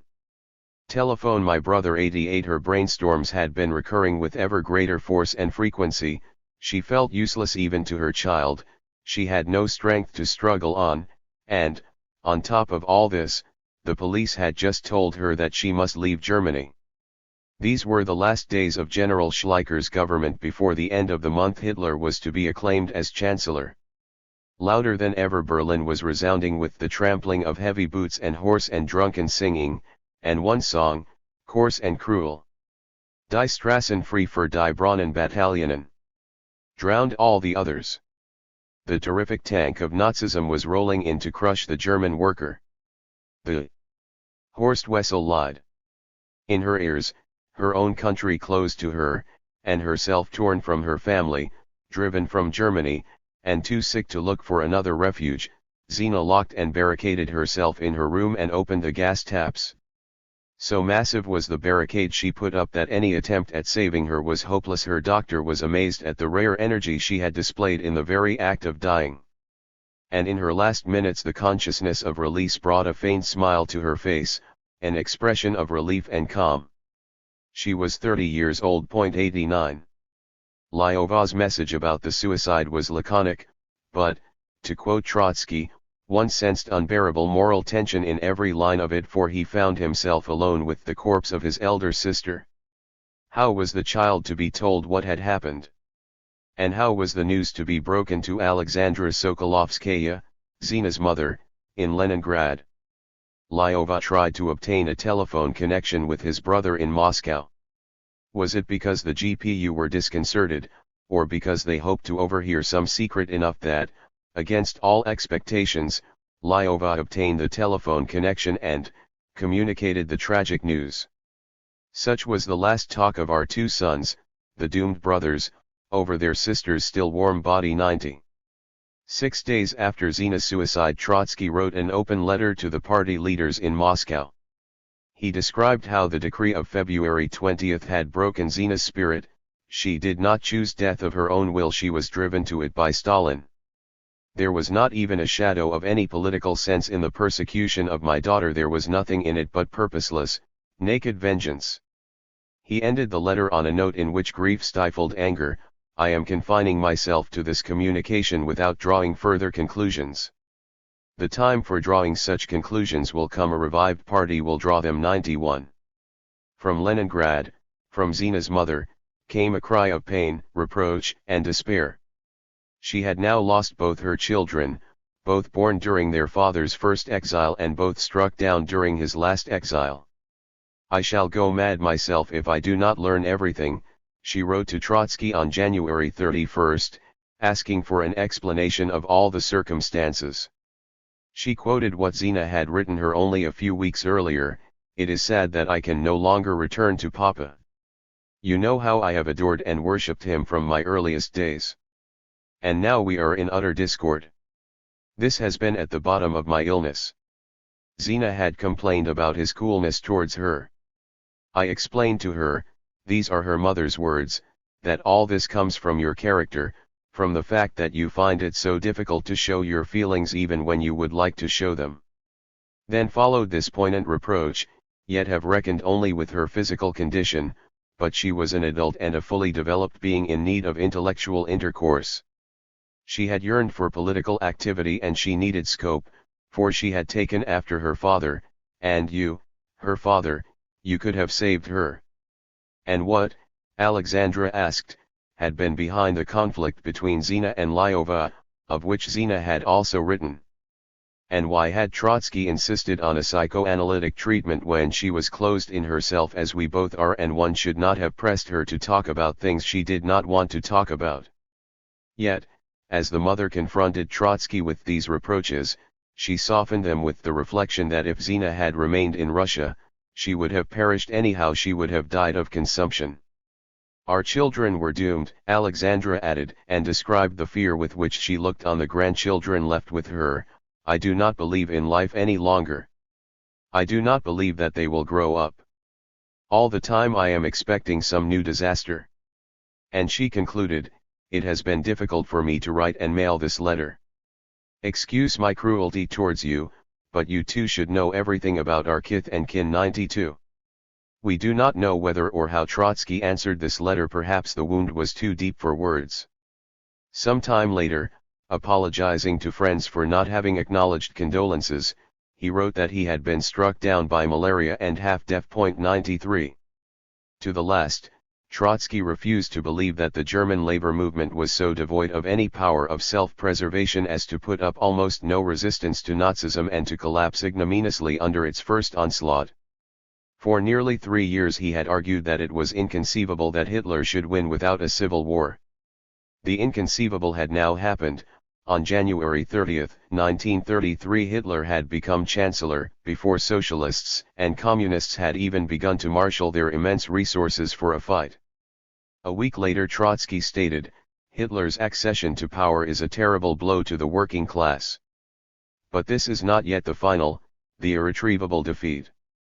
The enemy, whom it was possible to rout while he was still climbing up, has now occupied a whole series of commanding posts. He has thus gained a great advantage, but the battle has not yet been fought. Even now there was still time, for Hitler had not yet seized total power. He had to share it with Hugenberg and the Deutsche Nationale. The coalition he headed was unstable and riddled with contradictions. He still had to strip his partners of all influence, and to obtain exclusive control of all the resources of the state. Until then his position remained vulnerable. Socialists and communists could still strike back, but it was desperately late. What is at stake is the head of the German working class, the head of the Communist International and the head of the Soviet Republic. 94. We know now from numerous German archives and diaries how great indeed was the vulnerability of Hitler's first government, as it came into being. 95. Even a month later, on March 5, after the Nazi raid on the Karl Liebknecht House in Berlin and after the Reichstag fire, in elections held under an unbridled Nazi terror, the Socialists and the Communists still polled 12 million votes, not to speak of the nearly 6 million votes cast for the Catholic opposition to Hitler. We also know of the quarrels, the rows, and the mutual distrust between Hitler and his partners, which might well have disrupted their coalition if those millions of socialists and communists had moved into action. As early as February 6, Trotsky observed that the working class was not conducting any defensive battle but was retreating, and tomorrow the retreat may well turn into a panic-stricken rout. He concluded rather abruptly with this grave passage. In order to expose more clearly the historic significance of the party's decisions, in these days and weeks, it is, in my view, necessary to pose the issue before communists, with the utmost sharpness and irreconcilability. The party's refusal to form a united front and to set up local defense committees, committees which might become Soviets tomorrow, will be nothing less than a surrender to fascism, an historic crime tantamount to the liquidation of the party and of the Communist International. Should such a disaster happen, the working class will have to make its way towards a Fourth International, and it will have to make it through mountains of corpses and years of unbearable sufferings and calamities. 96. Even before these words appeared in print, the great mass organizations of German labor, its parties and trade unions, its many newspapers, cultural institutions and sports organizations all lay in ruins. The great defeat at once affected the fate of Trotsky's family. The Bulletin was banned in Berlin, and Lyova had to go into hiding and steal across the frontier. On March 24, Trotsky wrote to the Pfemferts, "We have all the time been very anxious about LL, German friends think that if he fell into fascist hands he would not come out alive. I thought the same. But yesterday we received a telegram from him, I am moving to Paris. Let us hope that he will have good luck in completing the move. We have not yet had any further news from him." 97. In these weeks Trotsky renounced his allegiance to the Third International. In an article under the title "The Tragedy of the German Proletariat," he thus summed up the situation: what the labor movement had suffered in Germany was not a temporary reverse or a tactical setback, but a decisive strategic defeat, which would leave the working class prostrate and paralyzed for a whole epoch. The Second and Third Internationals alike refused to admit this, spoke of Hitler's ephemeral success, and now, when it was too late, declaimed about a united front. But before any decisive struggles become possible in Germany once again, the vanguard of the working class must orientate itself anew, grasp clearly what has happened, fix the responsibility for defeat, clear new roads, and thus regain self-confidence and self-respect. For years the key to the situation had been in communist hands, it was no longer there. All positions in Germany were lost for years to come. All the more important was it for the labor movement to fortify its strongholds and to fight in the countries surrounding Germany, in Austria, Czechoslovakia, Poland, the Netherlands, and France. Austria, most immediately threatened by a fascist upheaval, is now the forward bastion. It was the height of irresponsibility on the Comintern's part to announce that the German workers were on the eve of great battles because they had cast 5 million votes for the communists. Yes, 5 million communists still managed, each individually, to make their way to the polling booths. But in the factories and the streets their presence is not felt. They are lost, dispersed, demoralized. The bureaucratic terror of Stalinism has paralyzed their will even before the gangster terror of fascism has started its work. 98. He concluded that Stalinism had had its 4 August, a collapse as ignominious as that which the Second International had suffered at the outbreak of the First World War. Then Lenin, Trotsky, Rosa Luxemburg, Karl Liebknecht, and their associates had declared that the Second International was dead and had proclaimed the idea of the Third International. The analogy with August 4 suggested that Trotsky would now proclaim the idea of the Fourth International. He did not yet do this, however. He called only for the formation of a new Communist Party in Germany. The advanced workers of Germany will henceforth speak about the time when the Stalinist bureaucracy dominated not otherwise than with burning shame. The official Communist Party of Germany is doomed. From now on it will only disintegrate, crumble, and dissolve into nothing. He still reckoned with the possibility that the defeat might come as a salutary shock to the other communist parties, induce them to delve into the causes, to find out where the responsibilities lay, and perhaps to break with Stalinism. Should this happen, then the Comintern might still save its revolutionary honor and raison d'être. But in Germany at any rate the sinister song of Stalinist bureaucracy is at an end. Under the enemy's terrible blows advanced German workers will have to build a new party. It might be argued that it was illogical to call for a new Communist Party, but not for a new international, but the historic development did not proceed altogether according to the rules of logic, and one should wait and see whether any communist parties would draw the lessons from the German experience. 99. If Trotsky had any such hopes, these were soon dispelled. The executive of the Comintern, at its first session after Hitler's victory, declared that victory devoid of significance. It asserted that the strategy and tactics of the German party had been flawless from beginning to end, and it forbade any communist party to open any debate over the issue. 100 Not a single party dared to defy the ban. The spectacle was so shocking that it led Trotsky to state that an organization which has not been wakened up by the thunderbolt of fascism, is dead and cannot be revived.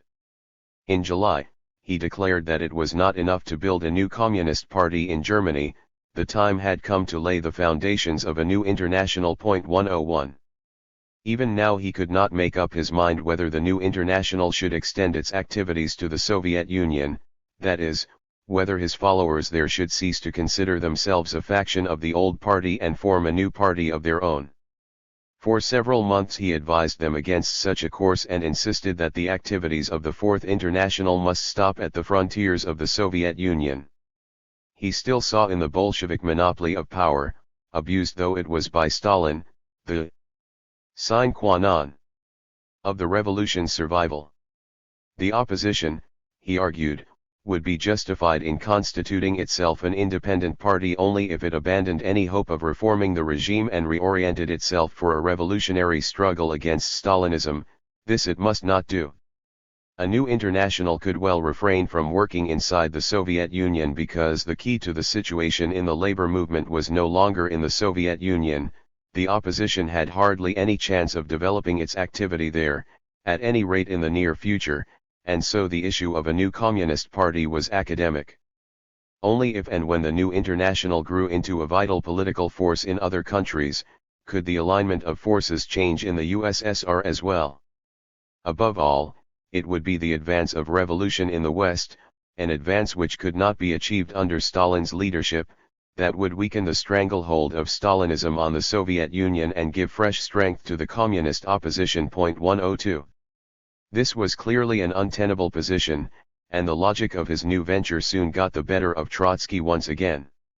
It had been inconsistent to advocate a new party in Germany but not a new international, and it was just as inconsistent for the new international to refrain from action within the Soviet Union. And so in October 1933 Trotsky concluded that the opposition should constitute itself into a new party in the USSR as well. 103 It had taken him about 6 months to draw this conclusion. Having done so he had to revise some of the views by which he had stood unflinchingly for 10 years. He had ceased to uphold the political monopoly of the ruling party. The new party, if and when it came into existence, was to work not for the reform and the constitutional replacement of the Stalinist government but for its revolutionary overthrow. Did he then still consider the Soviet Union to be a workers' state? Or did he now view its regime as a Thermidorian or Bonapartist variety of counter-revolution? And was the opposition, or was it not, to remain committed to the unconditional defense of the Soviet Union? Trotsky argued that after all the experiences of recent years it would be childish to think that it was possible to depose Stalin at a Congress of the party or of the Soviets.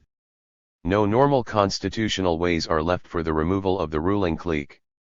Only force can compel the bureaucracy to hand over power into the hands of the proletarian vanguard. That vanguard, however, was dispersed and crushed. It would not be able to fight for power in the near future. The question of reform or revolution was therefore basically a matter of long-term orientation. The opposition could not claim office unless it had the support of the majority of the working class, and it could not obtain that without previous social shifts at home and radical changes on the international scene, in the first instance, without an advance of revolution outside the Soviet Union. After such shifts and changes the Stalinist apparatus would find itself suspended in a vacuum, and the opposition, assisted by popular pressure, might be able to win even without revolution or civil war. If Stalin and his adherents, despite their isolation, still continued to cling to power, the opposition would oust them by means of a police operation. Confronted by an upsurge of political energy in the working class, Stalinism would be utterly weak precisely because it had its roots in the working class and nowhere else. Only with the acquiescence and submissiveness, if not the active support, of the workers was Stalin strong. Without these he could be overthrown by a push. 104. The Soviet Union, Trotsky reasserted, remained a workers' state. Social ownership of the means of production prevailing, Soviet society was engaged in the transition from capitalism into socialism, even though it paid an exorbitant price for every step forward. The bureaucracy, no matter how privileged, was still only a malignant growth on the body of the working class, not a new possessing class.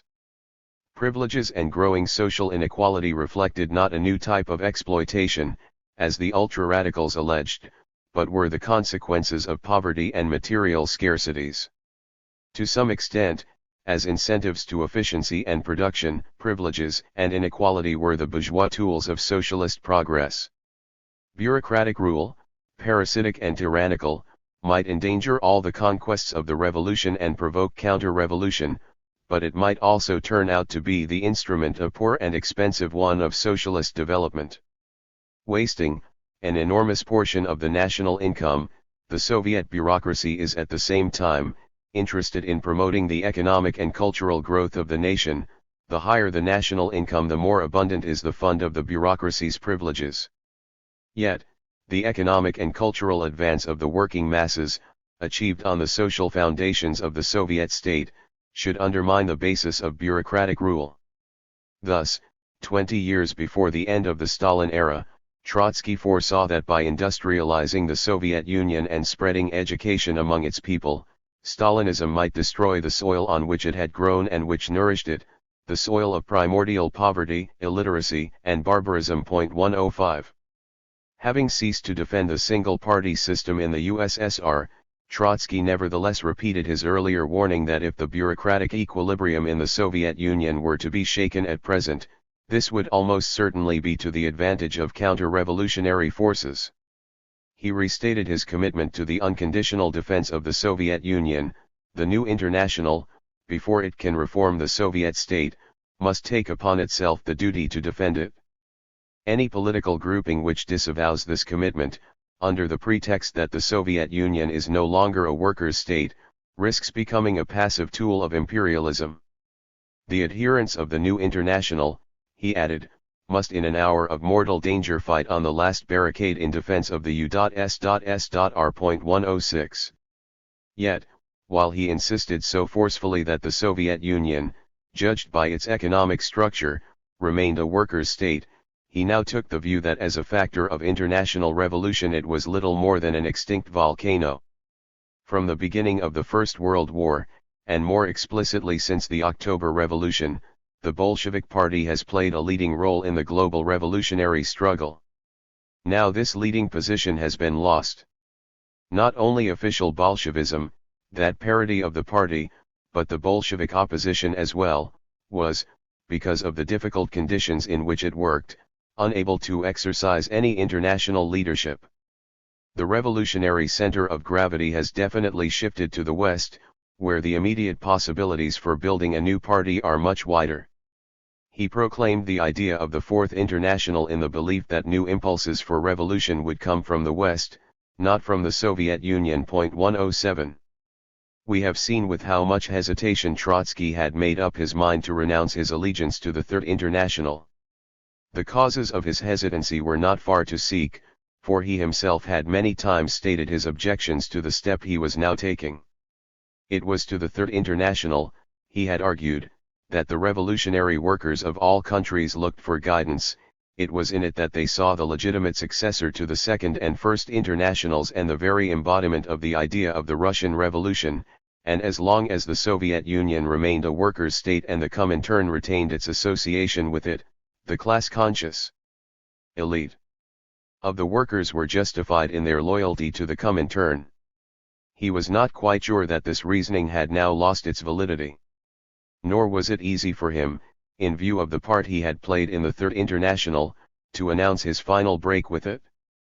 It is extremely rare for one of the principal architects of a great and vital movement to find in himself the strength to declare that movement worthless.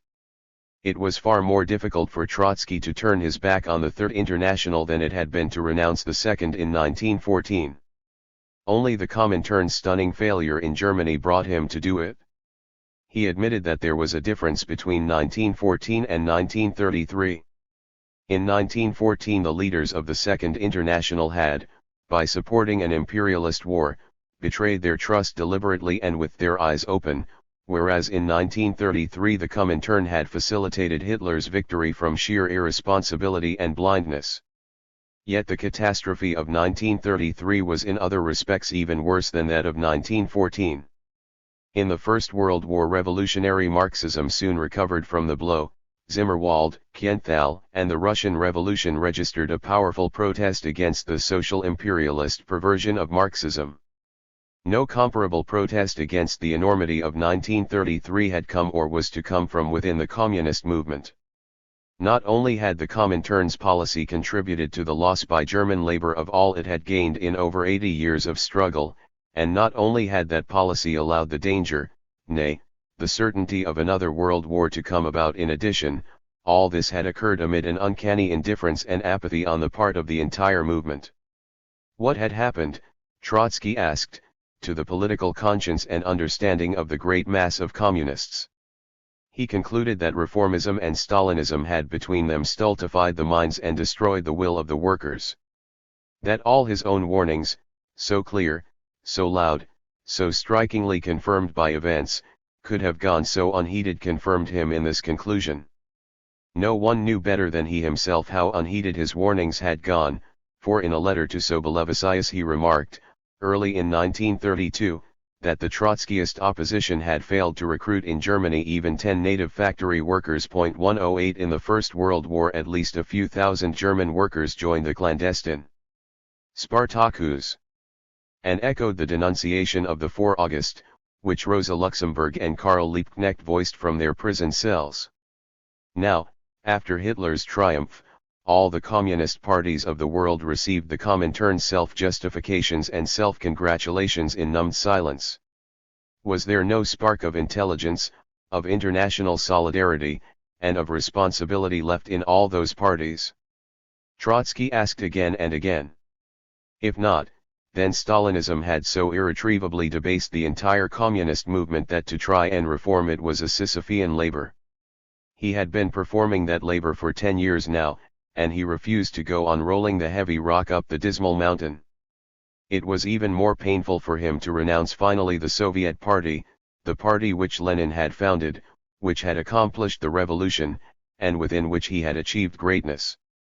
The year before, after the second deportation of Zinoviev, Kamina, Smirnov, Preobrazhensky, and others, it looked as if the joint opposition of 1925-7 was coming back into being.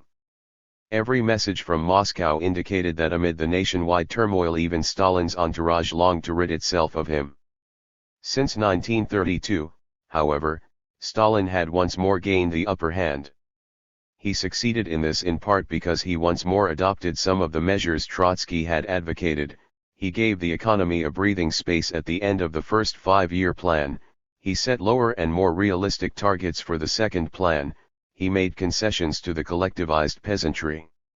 Consequently, the chaos, the turmoil, and the inter-party ferment subsided. The German catastrophe, instead of weakening Stalin, strengthened his hand.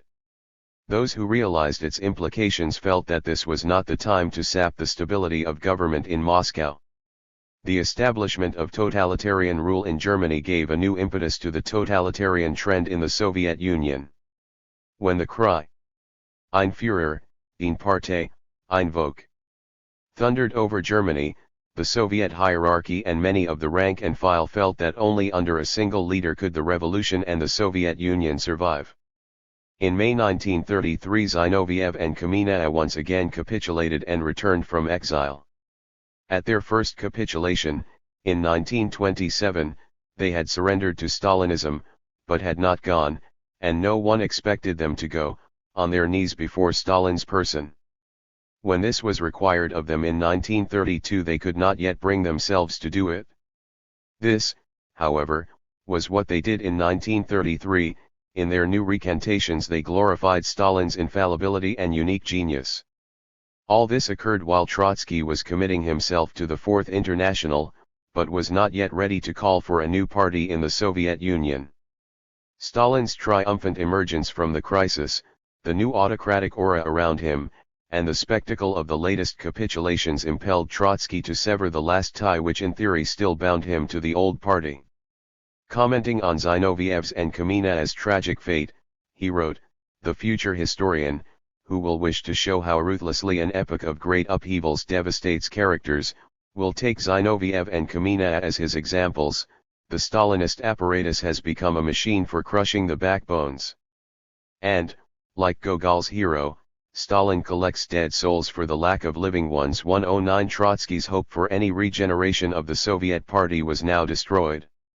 It was futile to go on appealing to men with broken backs and to dead souls, and, anyhow, the Marxist-Leninist traditions had gone from a party that could bow to an autocrat. Only in complete independence from it and beyond its confines could Bolshevism have a rebirth. This, briefly, was Trotsky's case for a new international. Having made it and, after a discussion, obtained for it the endorsement of all his groups, he did not, however, proclaim these groups to be the Fourth International. Aware of their weakness, he contented himself with launching the idea in the hope that it would gain many more adherents presently. He repeated in a way his own experience of the Zimmerwald era, the memory of which is discernible in his writings and behavior.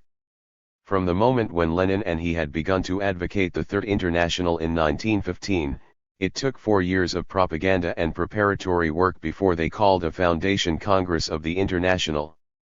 Similarly, now there was no question of any immediate proclamation of the International, but only of preparatory work.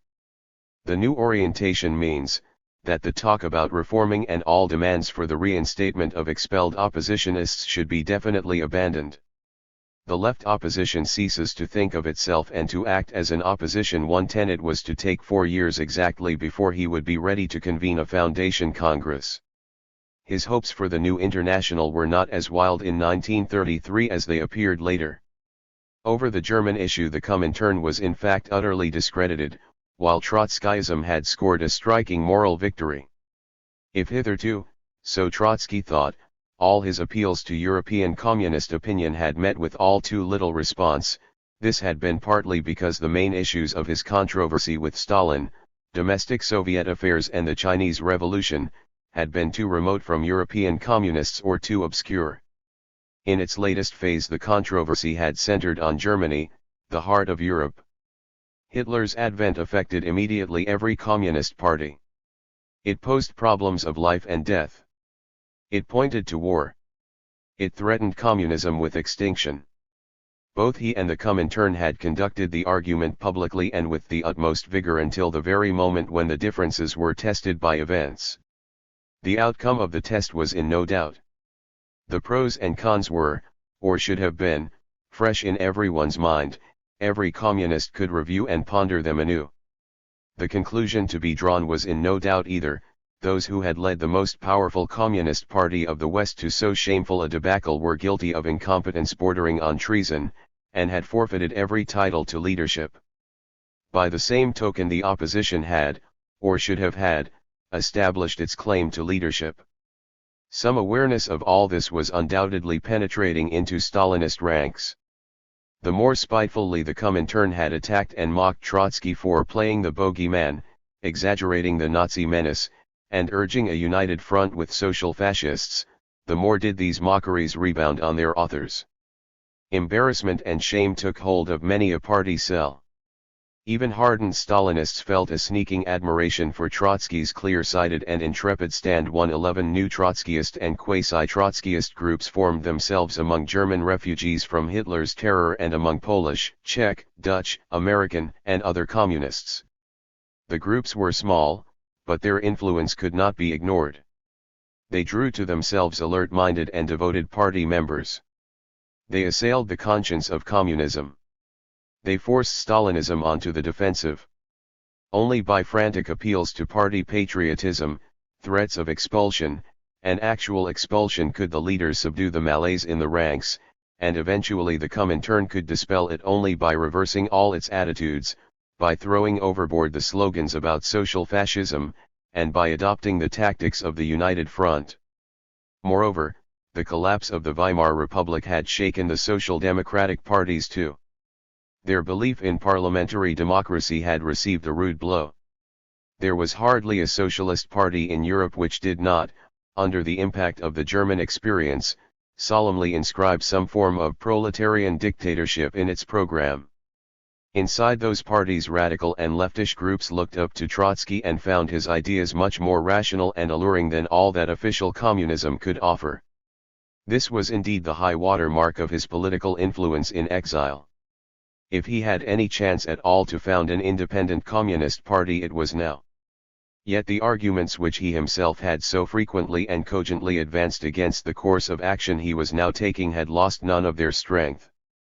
It was still true that as long as national ownership in the means of production remained intact in the Soviet Union and as long as the banner of Bolshevism was hoisted over Moscow, the association of international communism with the Soviet Union was indissoluble.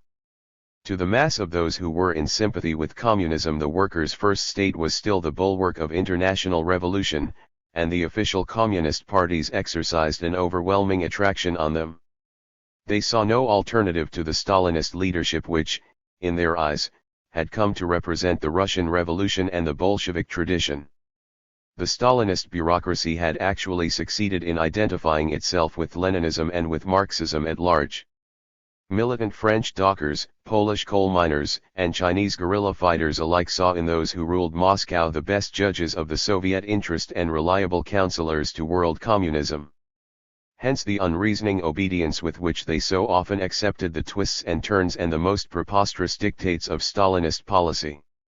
Its opponents appeared to them as the enemies of the Soviet Union and of communism, just as to the devout Roman Catholic the enemies of the Holy See were the enemies of Christianity. All this boded ill for Trotsky's venture.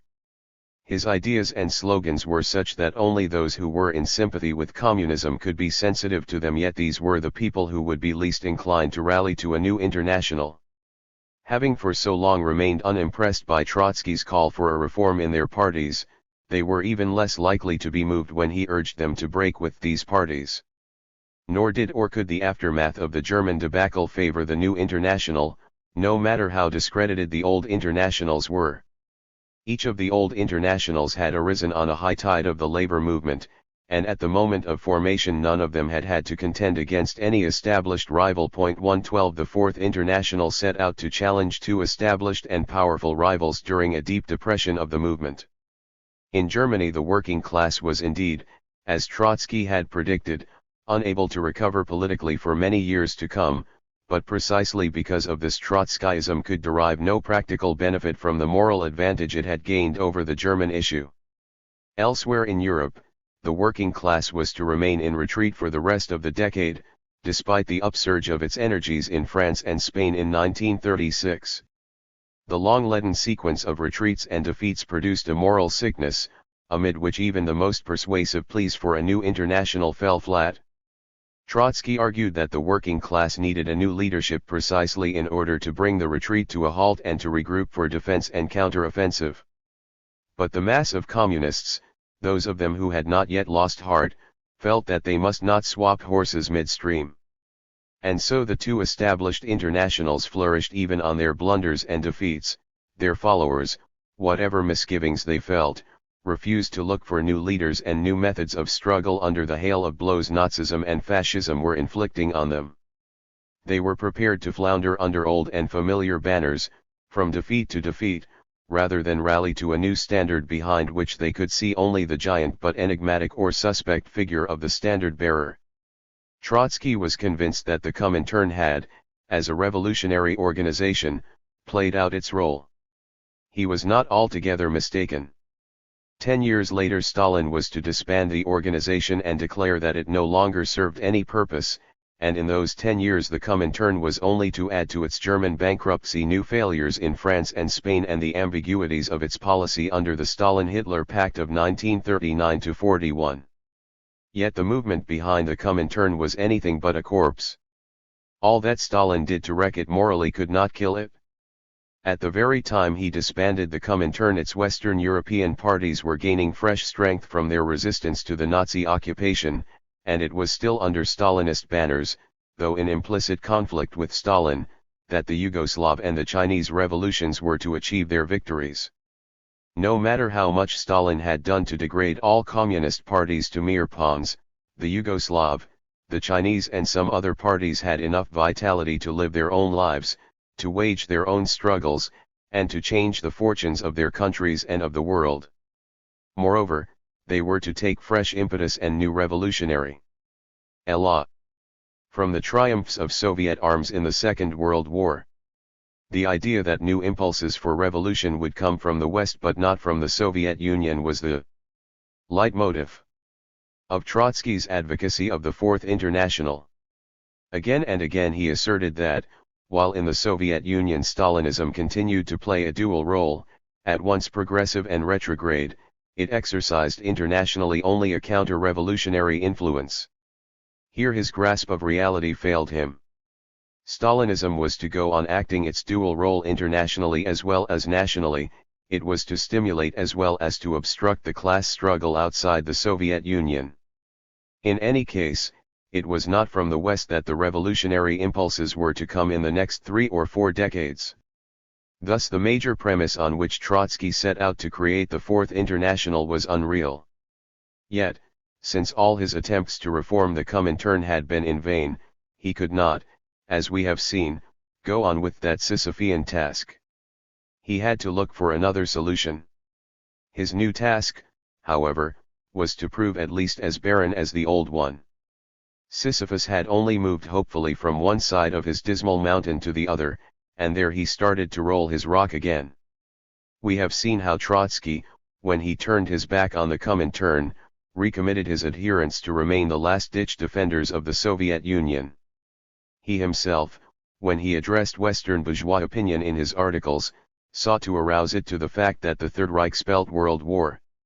As early as the spring of 1933 he urged the Western powers to enter into an alliance with the Soviet Union. These were the first weeks and months of the Third Reich, when hardly a single Western statesman contemplated the idea. Hitler now assumed pacifist postures, and at an international disarmament conference accepted, to the relief and delight of official London, Austen Chamberlain's and John Simon's disarmament schemes. On June 2, 1933 Trotsky wrote in an essay on Hitler and disarmament, "The greatest danger is to underrate an enemy." The leaders of the German labor movement did not wish to take Hitler seriously. The same danger may arise on the plane of world politics. He noted how ready the British government was to respond to Hitler's moderation and peaceful intentions. Diplomatic routine has its advantages as long as things move within familiar grooves. It is at once disconcerted when it has to face new and important facts. Austen Chamberlain and John Simon had expected to meet a madman brandishing an axe. Instead they met a man hiding his revolver in a pocket. What a relief! This was Hitler's first great diplomatic success. His purpose was to rearm Germany, which had since Versailles recovered its place as Europe's mightiest industrial nation, but was still unarmed. This combination of potential power and actual weakness determines both the explosive character of Nazi objectives and the extreme caution of Hitler's first steps leading towards those objectives. Hitler had endorsed the British disarmament schemes knowing full well that France could not accept them. This gave him the chance to play off Britain against France and to place on the latter the odium for the arms race to follow. Hitler's love for peace is not an accidental diplomatic improvisation, but a necessary element in a large maneuver, designed to turn the balance of power radically in Germany's favor and to prepare the onslaught of German imperialism on Europe and the world. He forecast that, if Hitler's moves were not countered, they would inevitably lead to world war within 5 to 10 years. It is against the Soviet Union that Hitler is eager to march. But should this not prove to be the line of the least resistance, the eruption may well turn in the other direction. Weapons that can be used against the East can just as well be used against the West. 113 He remarked that he did not consider himself called upon to act as guardian of the Treaty of Versailles. Europe needs a new organization. But woe if this job falls into the hands of fascism. In statements for the American press, Trotsky urged the United States government to move closer to the Soviet Union in order to meet threats from Japan and Germany. 114 We do not know whether these promptings had any influence on President Roosevelt's decision, taken shortly thereafter, to establish diplomatic relations with Moscow. But Trotsky's views certainly impressed Stalin's diplomacy, which presently took up the theme of the anti-Nazi alliance. Where the security of his own government was concerned, Stalin was quite willing to benefit from the advice of his adversary, even if he did it often belatedly and always in his own crudely perverse manner. Meanwhile, the Soviet government prolonged its Rapallo agreements with Germany, and this tempted ultra-radical anti-Stalinists to denounce yet another of Stalin's betrayals. Trotsky found the issue too serious to make a debating point of it. He did not tire of exposing Stalin's and the Comintern's share of responsibility for Hitler's ascendancy. But he did not deny Stalin the right to act in the diplomatic field from expediency.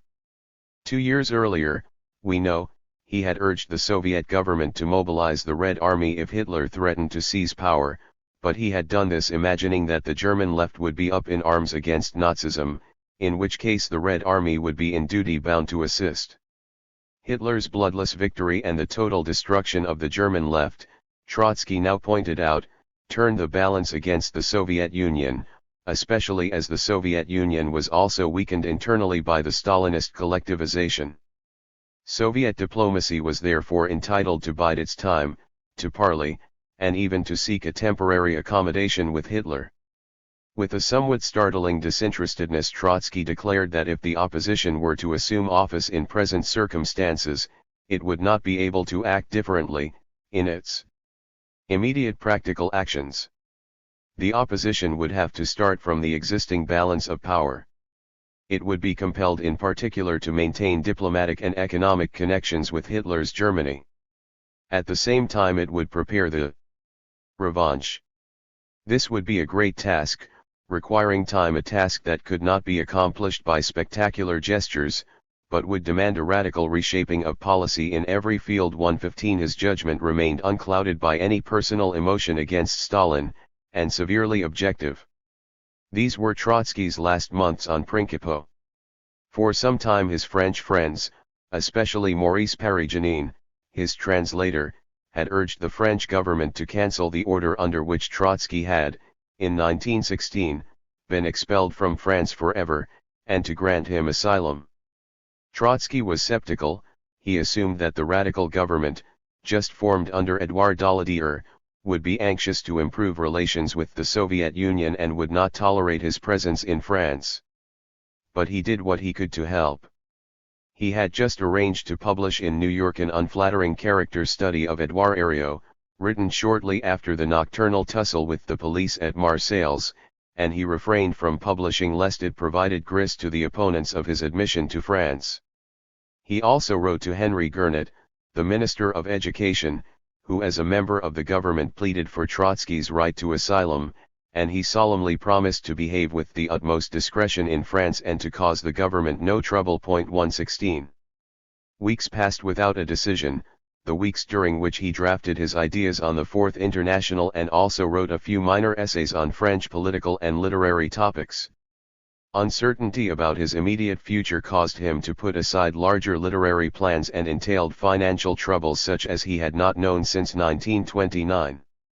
The trip to Copenhagen, Zena's illness, Liova's move to France, and the transfer of the Bulletin to Paris had involved him in large expenses just when his income was greatly reduced. In Germany, where his major works had had a wide reading public, the Nazis banned and burned his writings, along with all Marxist and Freudian literature, just after the third volume of the History of the Russian Revolution had come off the press. In the United States the history did not fare too well either. Already in March he had written to a British admirer, "The world's financial crisis has become my crisis also, especially as the sales of the history are quite pitiable." He contributed occasionally to the Manchester Guardian and other papers, but the fees amounted to little. To speed up the decision about the French visa, he wrote, on July 7, to Henry Molinier that he would be content with a residence permit that would allow him to stay not in metropolitan France but in Corsica, for even there he would be in closer contact with European politics and somewhat farther from the GPU than on Principe. 117 His French friends, however, demanded asylum for him in France, and their insistence was soon rewarded. Before the middle of July he received the visa. This was by no means an unqualified residence permit. He would be allowed to stay only in one of the southern departments, he would not be permitted to come, even for the shortest trip, to Paris, and he would have to keep a strict incognito and submit to stringent police surveillance. He accepted these terms as an incredible piece of good luck. At last he would be out of his Turkish backwater. And he was going to France, whose way of life and culture were so congenial to him, and which was now the main center of working-class politics in the West. Preparing, full of hopeful anticipation, for the journey, he yet cast a backward glance on his Principe years. 4.5 years ago when we came here, he wrote in his diary, the sun of prosperity still shone over the United States. Now those days seem as remote as prehistory, or as a fairy tale. Here on this island of quiet and oblivion echoes from the great world reached us delayed and muffled. It was not without a tug of emotion that he took leave of the splendor of the Sea of Marmara and the fishing expeditions, and that he thought of his faithful fishermen, some of whom, their bones saturated through and through with the salt of the sea, had recently found their rest in the village cemetery, while others had, in these years of slump, to struggle harder and harder to sell their catch. The house is already empty. The wooden cases are already downstairs, young hands are driving in the nails. The floor of our old and dilapidated villa was painted with such queer paint in the spring that even now, 4 months later, tables, chairs, and our feet keep sticking to it. Oddly, I feel as if my feet had got somewhat rooted in the soil of Principo 118. Fate had not spared him disappointment and suffering on this island. The shadow of death had darkened for him many a day there, even the hours of the departure. The last thing he wrote on Principo was an obituary on Skripnik, the old Bolshevik, a leader of the October insurrection, later a fervent Stalinist, who, having come into conflict with Stalin, had just committed suicide. 119. Yet, despite all the adversities, the years Trotsky had spent on Principo were the calmest, the most creative, and the least unhappy time of his exile. Chapter 3. The Revolutionary as Historian. L. Ike. Thucydides, Dante, Machiavelli, Heine, Marx, Herzen, and other thinkers and poets, Trotsky attained his full eminence as a writer only in exile, during the few Principo years. Posterity will remember him as the historian of the October Revolution as well as its leader. No other Bolshevik has or could have produced so great and splendid an account of the events of 1917, and none of the many writers of the anti-Bolshevik parties has presented any worthy counterpart to it. The promise of this achievement could be discerned in Trotsky very early. His descriptions of the revolution of 1905 provide till this day the most vivid panorama of that general rehearsal for 1917. He produced his first narrative and analysis of the upheavals of 1917 only a few weeks after the October insurrection, during the recesses of the Brest-Litovsk Peace Conference, and in subsequent years he went on working at his historical interpretation of the events in which he had been a protagonist. There was in him a twofold vis historica. The revolutionary's urge to make history and the writer's impulse to describe it and grasp its meaning. All banished men brood over the past, but only a few, very few, conquer the future. Hardly any one among them, however, has had to fight for his life, morally and physically, as Trotsky fought. Stalin at first inflicted exile on him in the way the Romans used to inflict it as a substitute for the death penalty, and he was not to remain content with the substitute. Even before Trotsky was assassinated physically, his moral assassins were at work for years, first effacing his name from the annals of the revolution and then reinscribing it as the eponym of counter-revolution. Trotsky the historian was therefore doubly embattled. He defended the revolution against its enemies, and he defended his own place in it. No writer has ever created his major work in similar conditions, designed to inflame all his passions, to rob him of every calm thought, and to distort his vision. In Trotsky all passions were aroused, but his thought remained calm and his vision clear. He often recalled Spinoza's maxim, neither weep nor laugh but understand, but he himself could not help weeping and laughing, yet he understood. It would not be quite right to say that as historian he combined extreme partisanship with rigorous objectivity. He had no need to combine them, they were the heat and the light of his work, and as heat and light belong to each other. He scorned the impartiality and conciliatory justice of the scholar who pretends to stand on the wall of a threatened city and behold at the same time the besiegers and the besieged. 1 His own place was, as it had been in the years 1917 to 22, within the revolution's threatened city. Yet his involvement in the struggle, far from blurring his sight, sharpens it. His antagonism to Russia's old ruling classes and their willing and unwilling supporters makes him see clearly not only their vices or weaknesses but also such feeble and ineffective virtues as they possessed. Here, as in the best military thinking, extreme partisanship and scrupulously sober observation indeed go hand in hand. To the good soldier nothing is of greater importance than to get a realistic picture of the other side of the hill, unclouded by wishful thinking or emotion. Trotsky, the commander of the October insurrection, had acted on this principle, and Trotsky the historian does the same. He achieves in his image of the revolution the unity of the subjective and the objective elements. His historical writing is dialectical, as is hardly any other such work produced by the Marxist school of thought since Marx, from whom he derives his method and style. To Marx's minor historical works: The Class Struggle in France, the 18th Brumaire of Louis Bonaparte, and The Civil War in France. Trotsky's history stands as the large mural painting stands to the miniature. Whereas Marx towers above the disciple in the power of his abstract thought and Gothic imagination, the disciple is superior as epic artist, especially as master of the graphic portrayal of masses and individuals in action. His socio-political analysis and artistic vision are in such concord that there is no trace of any divergence. His thought and his imagination take flight together. He expounds his theory of revolution with the tension and the élan of narrative, and his narrative takes depth from his ideas. His scenes, portraits, and dialogues, sensuous in their reality, are inwardly illumined by his conception of the historical process. Many non-Marxist critics have been impressed by this distinctive quality of his writing. Here, for instance, is what a British historian, A. L. Rouse, says.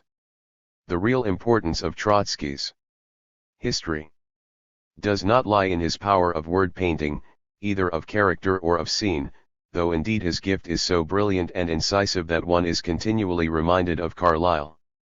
There is something of the same technique, the same mannerism even, in the way the rapid lights shift across the scene and particular odd episodes are brought out in singular sharpness of relief and made to bear general significance, something of the same difficulty in following the sequel of events, the lights are so blinding, one may add. But where Carlyle had but his magnificent powers of intuition to rely on, Trotsky has a theory of history at his command, which enables him to grasp what is significant and to relate things together. The same point can be illustrated more appositely by comparison with Winston Churchill's The World Crisis. For the two men are not dissimilar in character and gifts of mind. But here again one notices the difference, for Mr. Churchill's history, for all its personality, its vividness and vitality, points which it has in common with Trotsky, has not a philosophy of history behind it. Point 2. The remark about the similarity between Trotsky and Churchill is correct. At their opposite poles the two men represent the same blend of realism and romanticism, the same pugnacity, the same inclination to look, and to run, ahead of their class and milieu, and the same urge to make and to write history. One need not deny Churchill a philosophy of history even if he holds it only instinctively, but it is true that Trotsky's is a fully formed and elaborate theory. What is important is that his theoretical Weltanschauung permeates his sensitivity, amplifies his intuition, and heightens his vision. And, although he has in common with Carlyle the intensity and dazzling brilliance of imagery, he also has the compactness and clarity of expression and the balance of the greatest classical historians. He is indeed the only historian of genius that the Marxist school of thought has so far produced and so far rejected. Point 3. Of Trotsky's two major historical works, My Life and The History, the former is, of course, the less ambitious. He wrote it too early in a sense, though if he had not written it in 1929, or shortly thereafter, he might not have written it at all. It tells in the main one half of his story, that of his revolutionary triumph. It only sketches the beginning of the other half, which was still unfolding. He concluded the book after a few months in exile, only 5 years or so after the struggle between him and Stalin had begun in earnest. The conflict was still too fresh, and in relating it he was handicapped by tactical considerations and lack of perspective. What he was to live through in the coming 11 years was not only to be of great weight in itself, but was to reflect back upon all his earlier experience. The whole of his life was to take on the glow of tragedy from its grave and gloomy epilogue. He concluded My Life with a statement defying those who spoke of his tragedy: I enjoy the spectacle, every scene of which I understand. He repeated after Proudhon, what makes others wither, elevates, inspires, and fortifies me.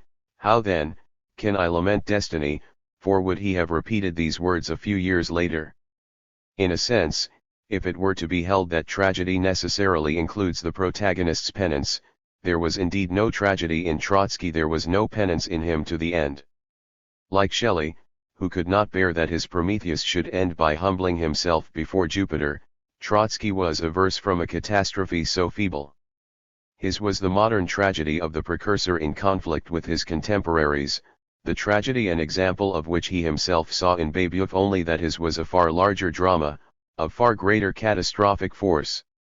Yet even of this kind of tragedy there is no premonition in his autobiography, which consequently leaves the impression of a certain superficiality in the writer's view of his own fortunes, the superficiality characteristic of the protagonist of a tragedy just before disasters assault him from all sides. The least convincing part of My Life is in the last chapters, where he relates his struggle with Stalin. Even there he gives us a wealth of insight, incident, and characterization, but he does not go to the root of the matter, and he leaves Stalin's ascendancy only half explained. He portrays Stalin too much as villain, ex machina. And he views him still as he had viewed him years earlier, as too insignificant to be his antagonist, let alone to dominate the stage of the Soviet state and of international communism for full 3 decades. To the leading group of the party, Stalin always seemed a man destined to play second and third fiddle, he says, and he suggests that although Stalin had come to play first fiddle, he would soon, very soon, play out his tune. 5. It may be recalled that Lenin in his will described Stalin as one of the 2 most able men of the Central Committee, the other being Trotsky, and warned the party that the animosity of these 2 men was the gravest danger to the revolution. Trotsky could not gloss over the wider political reasons for Stalin's ascendancy, and he shows Stalin as the incarnation of the party machine and of the new bureaucracy greedy for power and privileges. Yet he could not explain convincingly why the leading cadre of Bolsheviks first assisted in the usurpation and then connived in it, and why all this led to such extraordinary forms of the inner party struggle. As autobiographer no less than as leader of the opposition, Trotsky virtually ignores the intrinsic connection between the suppression by Bolshevism of all parties and its self-suppression, of which Stalin was the supreme agent. He does not see why the party should have turned against itself the weapons it had wielded, far less savagely, against its enemies, and that it did so appears to him to be the result of a mere conspiracy. 6. Yet, My Life remains an autobiographical masterpiece. François Mauriac rightly compares its opening chapters with Tolstoy's and Gorky's descriptions of childhood. 7. Trotsky has the same childlike freshness of the eye and the same almost inexhaustible visual memory, the same power in the evocation of atmosphere and mood, and the same seeming ease in bringing characters and scenes to life. With 1 or 2 small strokes describing a grimace, a gesture, or the glimmer of an eye, he conveys the inwardness and moral flavor of a human being. In this manner he portrays entire galleries of relatives, domestic servants, neighbors, schoolmasters, and so on. Here are a few examples, although his prose is too close-textured for any excerpt to be even remotely as vibrant with life as it is in its context. He describes his headmaster at his school in Odessa. He never looked at the person with whom he talked, he moved about the corridors and the classrooms noiselessly on rubber heels. He spoke in a small, hoarse, falsetto voice which, without being raised, could be terrifying. A humanity hater by nature, he seemed even-tempered, but inwardly was in a state of chronic irritation. One of the masters was thin, with a prickly mustache on a greenish-yellow face, his eyeballs were muddy, his movements as sluggish as if he had just awakened. He coughed noisily and spat in the classroom, he would stare beyond his pupils. Several years later he cut his throat with a razor. Another master, a large and imposing man with gold-rimmed glasses on a small nose, with a manly young beard around his full face. Only when he smiled did it suddenly appear, that he was weak-willed, timid, torn within himself. And yet another, a huge German with a large head and a beard which reached to his waistline, he carried his heavy body, which seemed a vessel of kindliness, on almost childlike limbs.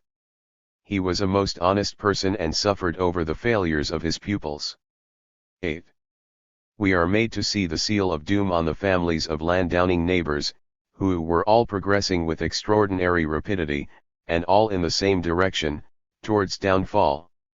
To one of these families the whole countryside had once belonged, but now their scion lives by writing petitions, complaints, and letters for the peasants. When he came to see us he used to hide tobacco and lumps of sugar up his sleeve, and his wife did the same. With dribbling lips she would tell us stories of her youth, with its serfs, its grand pianos, its silks, and its perfumery. Their 2 sons grew up almost illiterate. The younger, Victor, was an apprentice in our machine shop. And here is a glimpse of a Jewish landlord. He had received an education of the aristocratic kind. He spoke French fluently, played the piano. His left hand was weak, but his right hand was fit, he said, to play in a concert. He would often stop in the midst of playing, get up, and go to the mirror. Then, if no one was present, he would singe his beard on all sides with his burning cigarette. This was his idea of keeping his beard tidy. And behind these galleries of bankrupt landlords and upstart farmers, emaciated laborers and diverse relatives, there is always the breath of the Ukrainian steppe. The name of Falsfine rang like the sound of the feet of 10,000 sheep in motion, like the bleating of countless sheep, like the sound of the whistle of a shepherd in the steppes, like the barking of many sheepdogs. The steppe itself breathed this name both in summer heat and winter cold. 9. From the environment of his childhood Trotsky takes us to the first revolutionary circles of Nikolaev, the prisons of Odessa and Moscow, the colonies of exiles in Siberia, and then he shows us the galaxy of Iskras. Editors, the schism at the Second Congress of the party, and the birth of Bolshevism. In the whole literature about that period there is not a single memoir or eyewitness account that fixes so graphic a picture of the schism as that which we get from My Life. The fact that Trotsky had been a Menshevik in 1903 but wrote as a Bolshevik has much to do with his rendering of the atmosphere and his portrayal of the personalities. In retrospect he sides with Lenin, but he also has to do justice to himself, to Martov, Axelrod, and Zasulich, and to explain why they all went against Lenin. Unlike nearly all Bolshevik and Menshevik memoirists, he shows each of the opposed groups from the inside, and although he now condemns politically the Mensheviks and himself, he does it with understanding and sympathy. Even before he introduces us to the political controversy, he makes us feel the underlying clash of characters. Working side by side with Lenin, Martov, his closest companion in arms, was already beginning to feel not quite at his ease. They still addressed each other in second singular, but a certain coolness was beginning to creep into their relations. Martov lived much more in the present. Lenin, although firmly entrenched in the present, was always trying to pierce the veil of the future.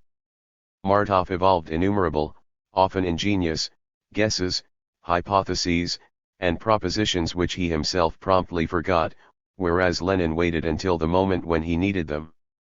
The elaborate subtlety of Martov's ideas made Lenin shake his head.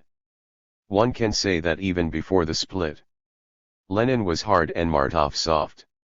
And they both knew it.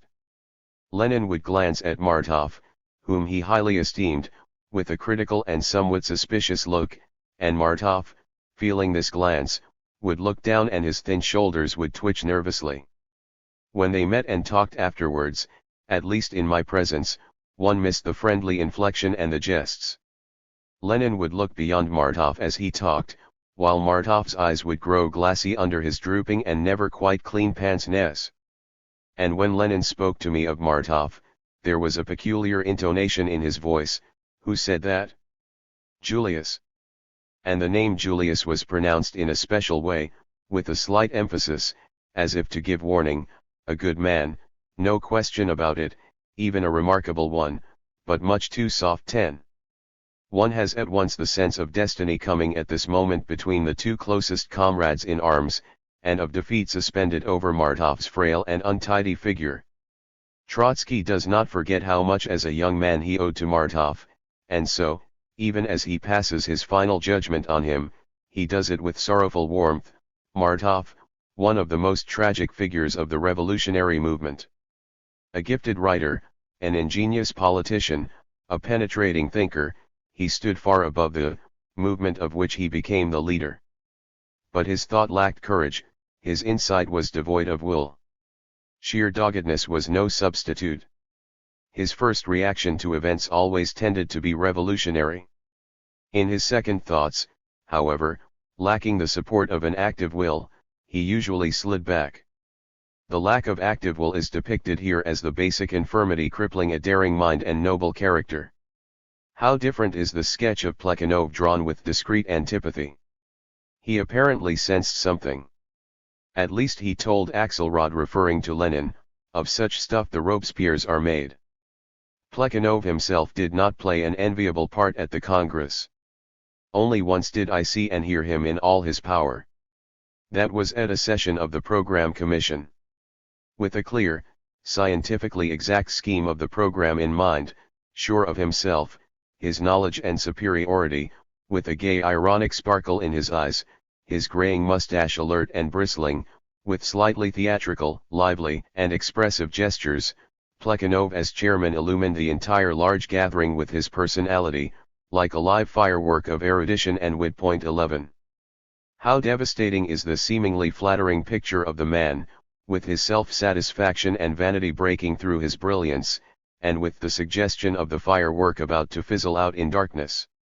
No less suggestive and memorable are the character sketches of the leaders of European socialism in the pre-1914 era: August Bebel, Karl Kosky, Jean Jaurès, Victor Adler, Rudolf Hilferding, Karl Renner, and many others.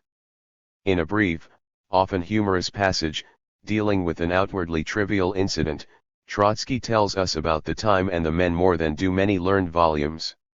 He relates, for instance, how in 1902, after his first escape from Siberia, he stopped, penniless, hungry, but full of the importance of his mission, in Vienna, and called at Social Democratic headquarters to ask the celebrated Victor Adler for help in arranging his further journey to London. It is Sunday, the offices are closed. On the staircase he meets an old gentleman looking none too amiable, whom he tells that he must see Adler. "Do you know what day it is?" the gentleman replies sternly. "It is Sunday," and tries to bypass the intruder. "No matter, I want to see Adler." At this the accosted man replies in the voice of one who is leading a battalion to the attack, "I am telling you Dr. Adler cannot be seen on a Sunday." Trotsky tries to impress the old man with the urgency of his business, but he thunders back, "Even if your business were 10 times as important, do you understand, even if you brought the news, you hear me, that your Tsar was assassinated, that a revolution had broken out in your country, do you hear me, even that would not give you the right to disturb the doctor's Sunday rest." This was Fritz Austerlitz, famous editor of the Arbeiterzeitung, the terror of his office, who in 1914 was to become a most chauvinistic war propagandist. 12. On that staircase the young revolutionary, freshly emerged from the Russian underground, ran straight into the embodiment of the orderly, hierarchical, routine-ridden bureaucracy of European socialism. In a few sentences he relates his meeting with Adler, whom he managed to reach after all, a short man, with a pronounced stoop, almost a hunch, and with swollen eyes in a tired face. Trotsky apologized for disturbing the Sunday rest. Go on," Adler replied with seeming sternness, but in a tone which encouraged instead of intimidating me. One could see intelligence emanating from every wrinkle of his face. Told about the strange staircase encounter, Adler wondered, who could it have been? A tall man? "And did he speak to you like that?" he shouted. "Oh, that was Austerlitz." "You say he shouted?" "Oh, yes, it was Austerlitz. Do not take it to heart. If you ever bring news of revolution in Russia you may ring my bell even at night." These few lines at once confront us with another element of European pre-1914 socialism, the sensitive intelligence of the old pioneer leader, who, however, becomes gradually the glorified prisoner of the party's sergeant major. The book is strewn with hundreds of such laconic and expressive incidents and dialogues. When he comes to the climax of his life, the October Revolution and the Civil War, Trotsky describes it with the utmost restraint, with sparse, often pointillistic, touches. This, to take a random illustration, is how he shows the current of popular feeling underlying the brief triumph of reaction in the hungry and stormy July days of 1917, when Bolshevism seemed to be down and out, and Lenin, branded as German spy, had gone into hiding. Trotsky takes us into the canteen of the Petrograd Soviet. I noticed that Grafov would slip me a hotter glass of tea, or a sandwich better than the rest, avoiding looking at me. He obviously was in sympathy with the Bolsheviks but had to hide this from his superiors. I began to look about me more attentively. Grafov was not the only one. The whole lower staff of the Smolny porters, messengers, watchmen were unmistakably with the Bolsheviks. Then I felt that our cause was half won. But so far only half. 13.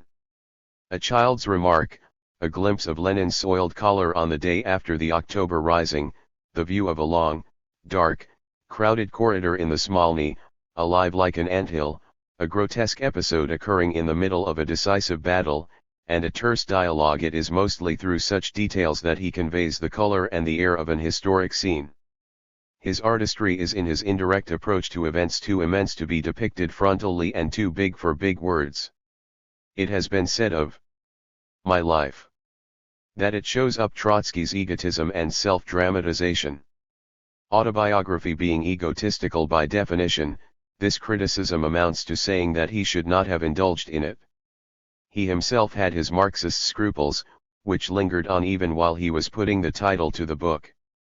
If I had been writing these memoirs in different circumstances, he apologizes, although in other circumstances I should hardly have written them at all, I should have hesitated to include much of what I say in these pages. But he was compelled to counter the avalanche of Stalinist falsification which covered every part of his life story. My friends are in prison or in exile. I am obliged to speak of myself. It is a question not merely of historical truth but also of a political struggle that is still going on. He was in the position of a man in the dock, charged with every imaginable and unimaginable crime, who tries to vindicate himself by giving the court a full account of his doings and is then shouted down for his preoccupation with himself. This is not to deny that there was an unmistakable streak of self-centeredness in Trotsky. It belonged to his artistic nature. It developed during the pre-revolutionary years, when he walked by himself, neither a Bolshevik nor a Menshevik, and Stalinist vilification, forcing him into an intensely personal self-defensive attitude, brought it to the fore. Yet, of his self-dramatization one would be entitled to speak only if his autobiography, or any biography of him, could at all make his life appear more dramatic than it actually was. To the extent to which in My Life he was not yet conscious of the tragic quality of his fate, it would be more correct to say that he underdramatized himself. Nor, as we shall see later, can there be any question of his having overstated his role in the revolution. In both My Life and the History, his real hero is not himself but Lenin, in whose shadow he deliberately placed himself. Others have criticized My Life for its lack of introspection and the author's failure to reveal his subconscious mind. True enough, Trotsky produces no interior monologue, he does not dwell on his dreams or complexes, and he observes an almost puritanical reticence about sex. This is, after all, a political autobiography, political in a very wide sense. Still, the author's respect for the rational core of psychoanalysis shows itself in the care he takes with the description of his childhood, where he does not omit such possible clues for the psychoanalyst as experiences and accidents of the infantile years, toys, and see.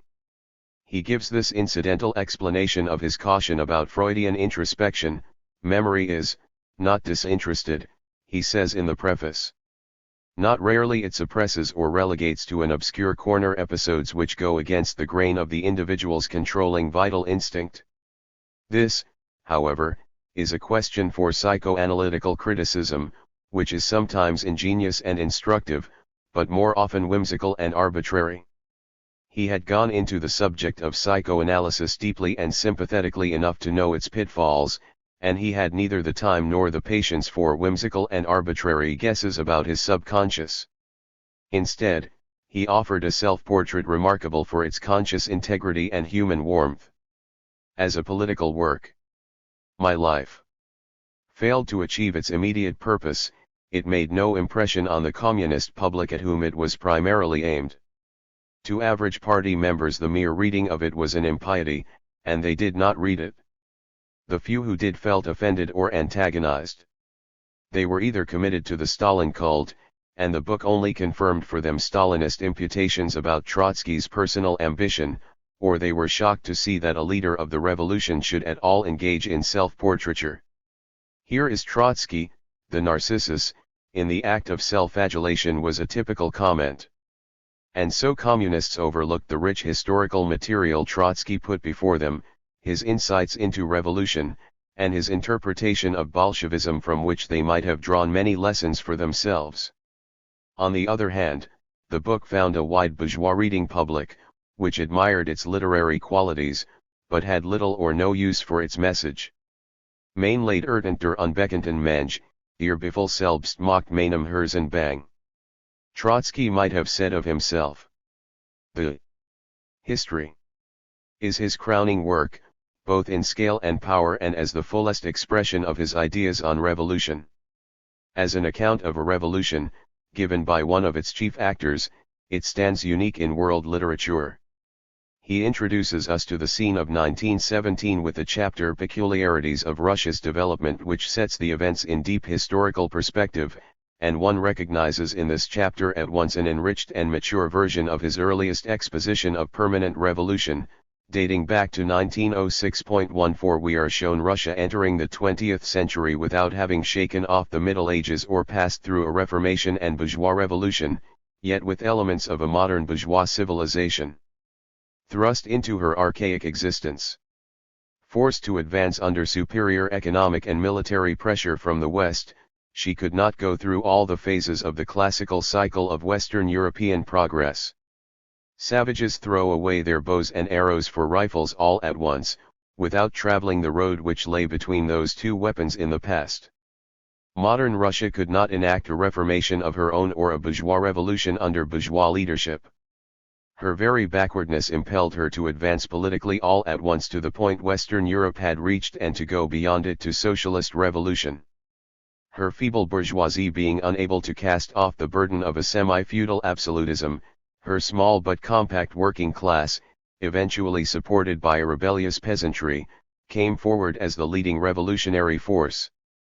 The working class could not content itself with the revolution resulting in the establishment of a bourgeois democracy. It had to fight for the realization of the socialist program. Thus, by a law of combined development, the extreme of backwardness tended towards the extreme of progress, and this led to the explosion of 1917. The law of combined development accounts for the force of the tensions within Russia's social structure. Trotsky, however, treats the social structure as a relatively constant element of the situation which does not account by itself for the events of the revolution.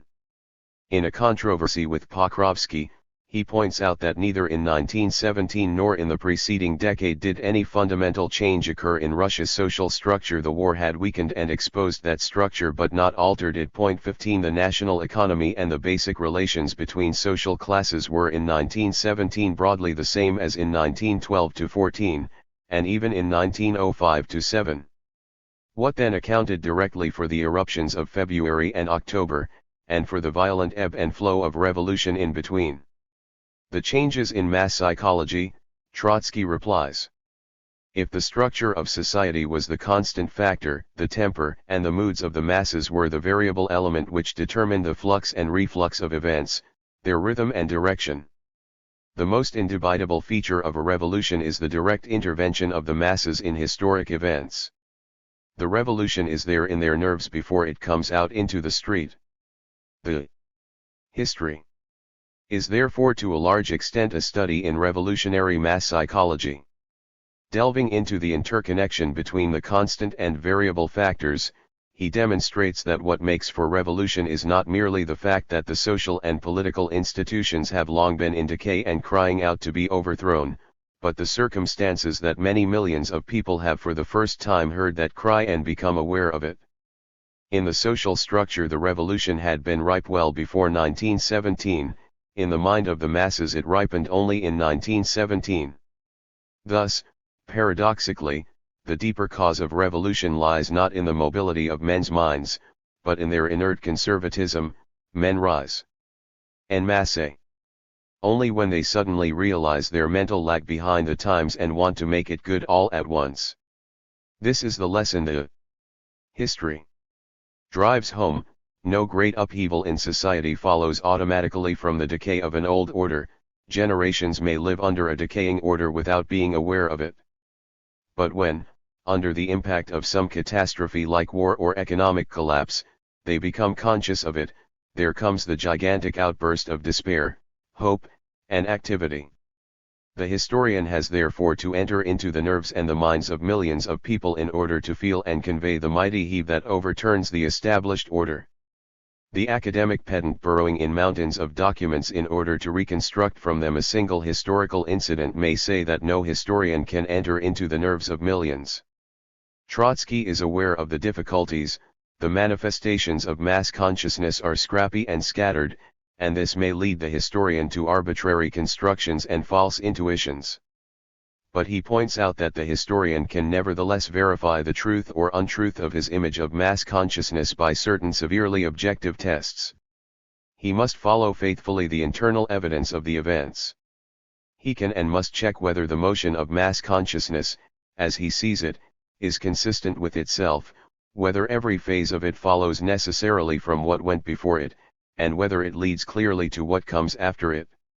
He must further consider whether the flow of mass consciousness is consistent with the movement of events. Are the moods of the people reflected in the events, and do they in turn reflect these? If it be argued that the answers to such questions must be vague and subjective, Trotsky replies by referring, in the Marxist manner, to practical action as the final criterion. He points out that what he is doing as an historian, he and other Bolshevik leaders did while they were making the revolution. Relying upon analysis and observation, they made guesses about the state of mind and the moods of the masses. All their crucial political decisions rested on those guesses, and the course of the revolution is there to show that, despite trial and error, these had been broadly correct. If in the heat of battle the revolutionary was able to form an approximately correct image of the political emotions and thoughts of millions, there is no reason why the historian should not be able to form it after the event. The manner in which Trotsky depicts the mass in action has much in common with Eisenstein's method in the classical Potemkin. He picks out of the crowd a few individuals, exposes them in a moment of excitement or apathy, and lets them express their mood in a phrase or gesture. Then he shows us the crowd again, a dense and warm crowd, swayed by a tidal emotion or moving into action, and we recognize at once that this is the emotion or action which the individual phrase or gesture had foreshadowed. He has a peculiar gift for overhearing the multitudes as they think aloud and for letting us hear them for ourselves. In conception and image he leads perpetually from the general to the particular and back to the general, and the passage is never unnatural or strained. Here one is again reminded of the comparison between Trotsky and Carlyle, but the comparison lights up a contrast rather than a similarity. In the histories of both much of the ethos depends on the mass scenes. Both make us feel the elemental force of an insurgent people, so that we view it as if we were watching landslides or avalanches on the move. But whereas Carlyle's crowds are driven only by emotion, Trotsky's think and reflect. They are elemental, yet they are human. Carlyle's mass is enveloped in a purple haze of mysticism, which suggests that the revolutionary people of France are God's blind scourge bringing retribution upon a sinful ruling class. His mass fascinates us and repels us. He enters into its nerves, but only after he has worked himself up into a frenzy. He himself is all nerves and hallucinatory fever. Trotsky draws his mass scenes with not less imaginative élan, but with crystalline clarity. He lets us feel that here and now men make their own history, and that they do it in accordance with the laws of history, but also by acts of their consciousness and will. Of such men, even though they may be illiterate and crude, he is proud, and he wants us to be proud of them. The revolution is for him that brief but pregnant moment when the humble and downtrodden at last have their say. In his eyes this moment redeems ages of oppression. He harks back to it with a nostalgia which gives the reenactment a vivid and high relief. He does not, however, overstate the role of the masses. He does not oppose them to the parties and leaders as, for instance, does Kropotkin, the great anarchist historian of the French Revolution, who seeks to prove that every advance of the revolution is due to spontaneous popular action and every setback to the scheming and the statesmanship of politicians. Trotsky sees the masses as the driving force of the upheaval, yet a force which needs to be concentrated and directed. Only the party can provide direction. Without a guiding organization, the energy of the mass would dissipate like steam not enclosed in a piston box. But nevertheless, what moves things is not the piston or the box but the steam. The great contrast which he draws between the two revolutions of 1917 is based on this idea. The February Revolution was essentially the work of the masses themselves, whose energy was powerful enough to force the Tsar to abdicate and to bring the Soviets into existence, but then dissipated before having solved any of the great issues, allowing Prince Lvov to become the head of the government.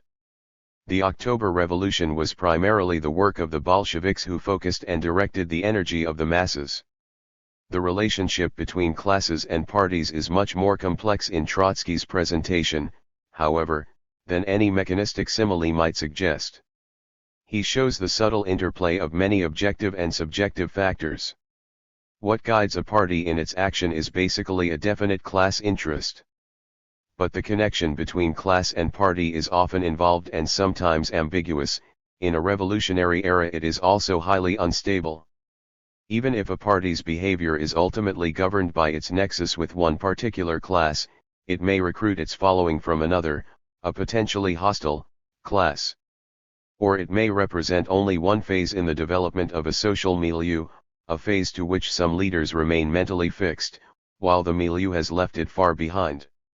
Or else a party may be ahead of its class and expound a program which the latter is not yet ready to accept, but which events will force it to accept, and so on and so forth.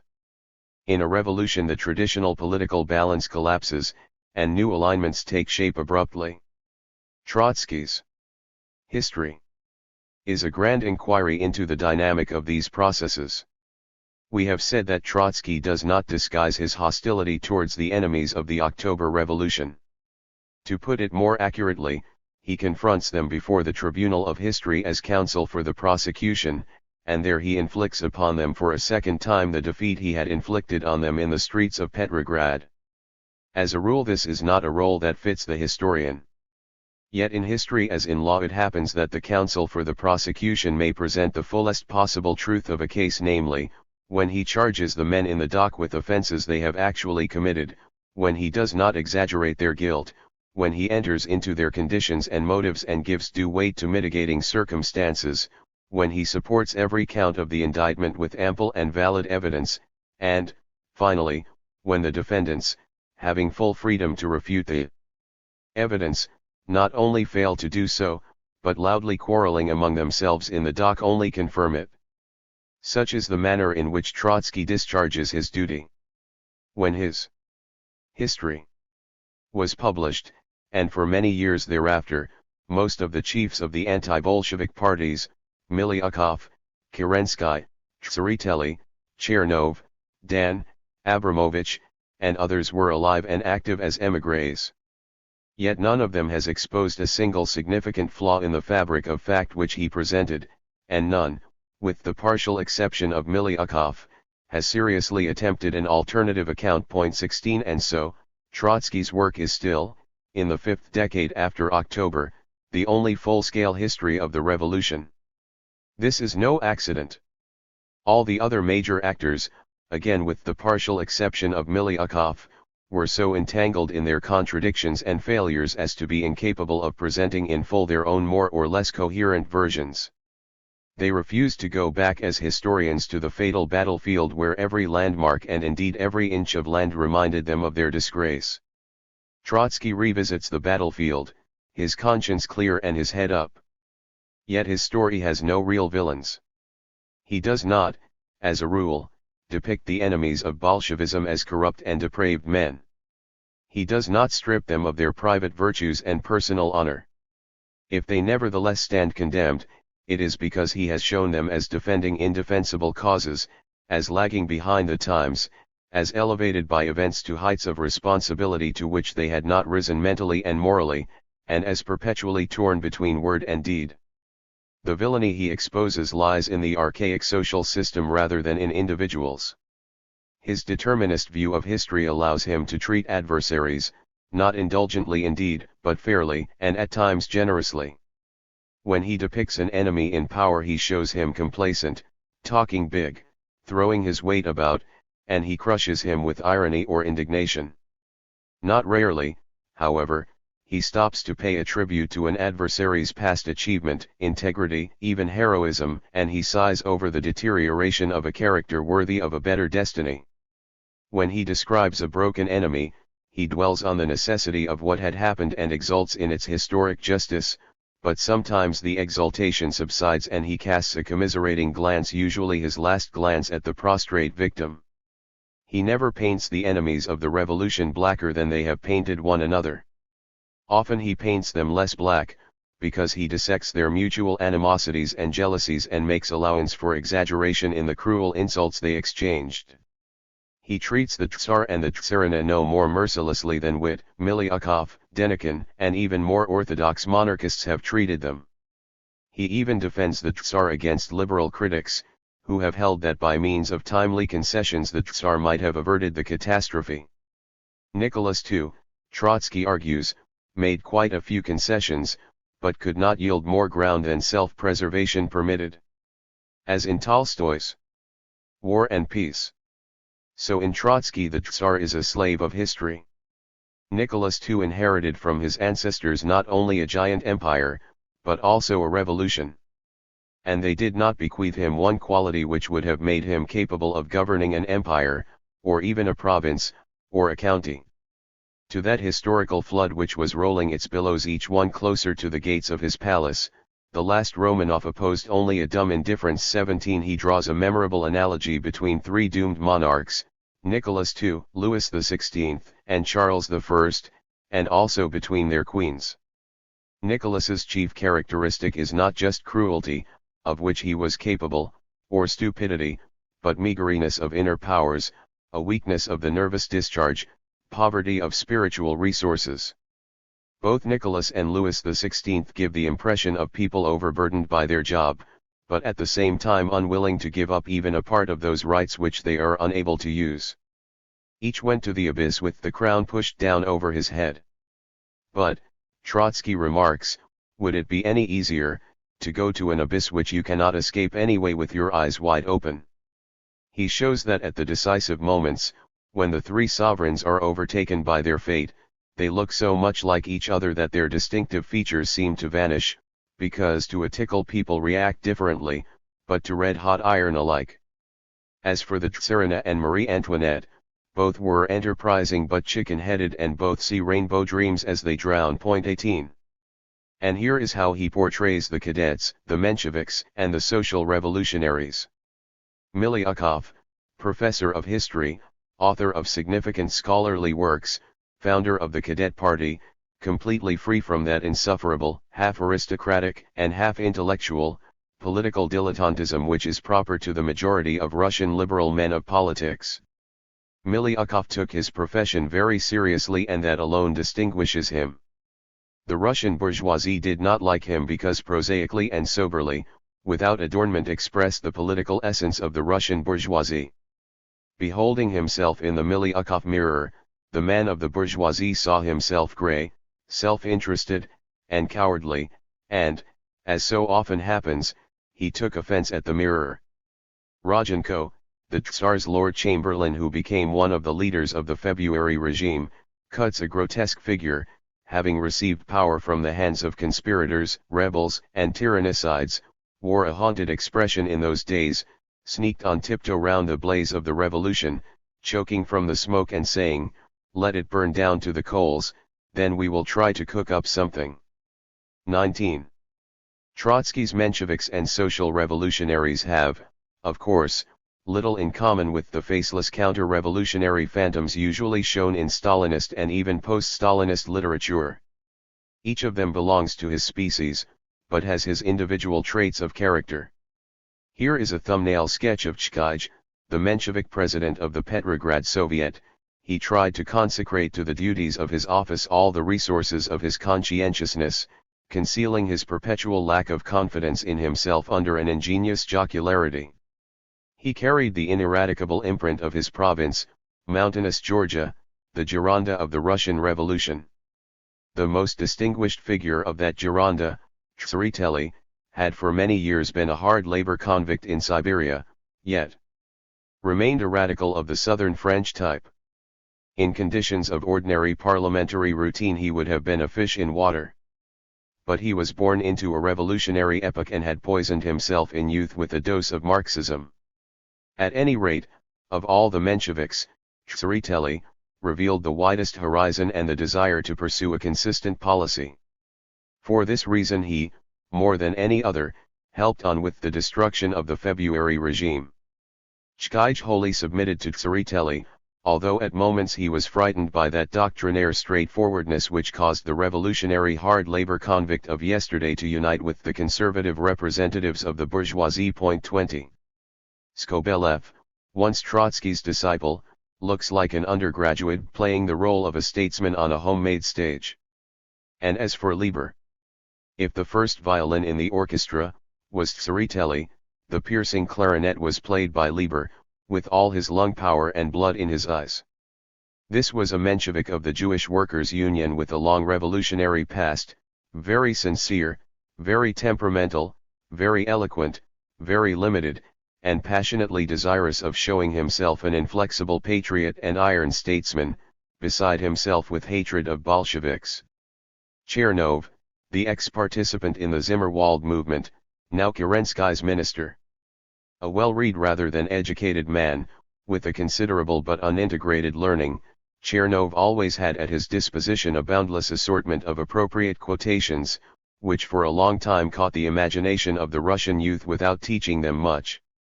There was only one single question which this many-worded leader could not answer: whom was he leading and whither? The eclectic formulas of Chernov, ornamented with moralisms and verses, united for a time a most variegated public who at all critical moments pulled in different directions. No wonder Chernov complacently contrasted his methods of forming a party with Lenin's sectarianism. He decided to evade all issues. Abstaining from the vote became for him a form of political life. With all the differences between Chernov and Kerensky, who hated each other, they were both completely rooted in the pre-revolutionary past, in the old, flabby Russian society, in that thin-blooded and pretentious intelligentsia, burning with a desire to teach the masses of the people, to be their guardian and benefactor, but completely incapable of listening to them, understanding them, and learning from them. 21. What distinguishes Trotsky's Bolsheviks from all other parties is precisely the ability to learn from the masses as well as to teach them. But it is not without reluctance and inner resistance that they learn and rise to their task, and when Trotsky concludes with an apotheosis of the revolution and its party, he leaves us wondering for just how long the Bolsheviks will go on learning from the masses. The party, he shows us, is very different from the iron phalanx which, in the official legend, marches steadfastly and irresistibly, free from all human frailty, towards its predetermined goal. It is not that Trotsky's Bolsheviks lack iron, determination, and audacity, but they possess these qualities in doses appropriate to the human character and distributed rather unevenly among leaders and rankers. We see them in their finest moments, when isolated, insulted, and battered, they hope and struggle on. In selfless devotion to a cause none of their adversaries is their equal. Greatness of purpose and character is ever present in their picture. But we see them also in disarray and confusion, the leaders short-sighted and timid, the rankers groping tensely and awkwardly in the dark. Because of this, Trotsky has been accused of presenting a caricature of Bolshevism. Nothing is further from the truth. His picture is superbly true to nature precisely because he exposes all the weaknesses, doubtings, and waverings of Bolshevism. At the decisive moment the hesitancy and the divisions are subdued or overcome, and doubt gives place to confidence. That the party had to struggle with itself as well as with its enemies in order to rise to its role does not derogate from its accomplishment, it makes the accomplishment all the greater. Trotsky does not detract from the political honor even of Zinoviev, Kamenev, Rykov, Kalinin, and the others who shrank from the Great Leap of October. If his narrative brings discredit upon them, it is only because after the event they posed as the unflagging leaders of the Iron Phalanx. The history highlights two great inner crises of Bolshevism in the year of the revolution. In the first, Lenin, just returned from Switzerland, presents his April theses and politically rearms his party for warfare against the February regime. In the second, at the penultimate stage of the revolution, the advocates and opponents of insurrection confront each other in the Bolshevik Central Committee. In both crises the limelight rests for a long time on a narrow circle of leaders. Yet the scenes engrave themselves on our mind as deeply as do the broader, majestic images of the February Rising and of the October Revolution, or as does the somber interval of the July days, when the movement is shown at its nadir. In both crises we are made to feel that it is on the few members of the Central Committee that the fate of the revolution hangs. Their vote decides whether the energies of the masses are to be dissipated and defeated or directed towards victory. The problem of masses and leaders is posed in all its acuteness, and almost at once the limelight is focused even more narrowly and intensely on a single leader, Lenin. Both in April and October, Lenin stands almost alone, misunderstood and disavowed by his disciples. Members of the Central Committee are on the point of burning the letter in which he urges them to prepare for insurrection, and he resolves to wage war against them and if need be to appeal, disregarding party discipline, to the rank and file. Lenin did not trust the Central Committee without Lenin. Trotsky comments, and Lenin was not so wrong in his mistrust. 22 Yet in each crisis he eventually won the party for his strategy and threw it into battle.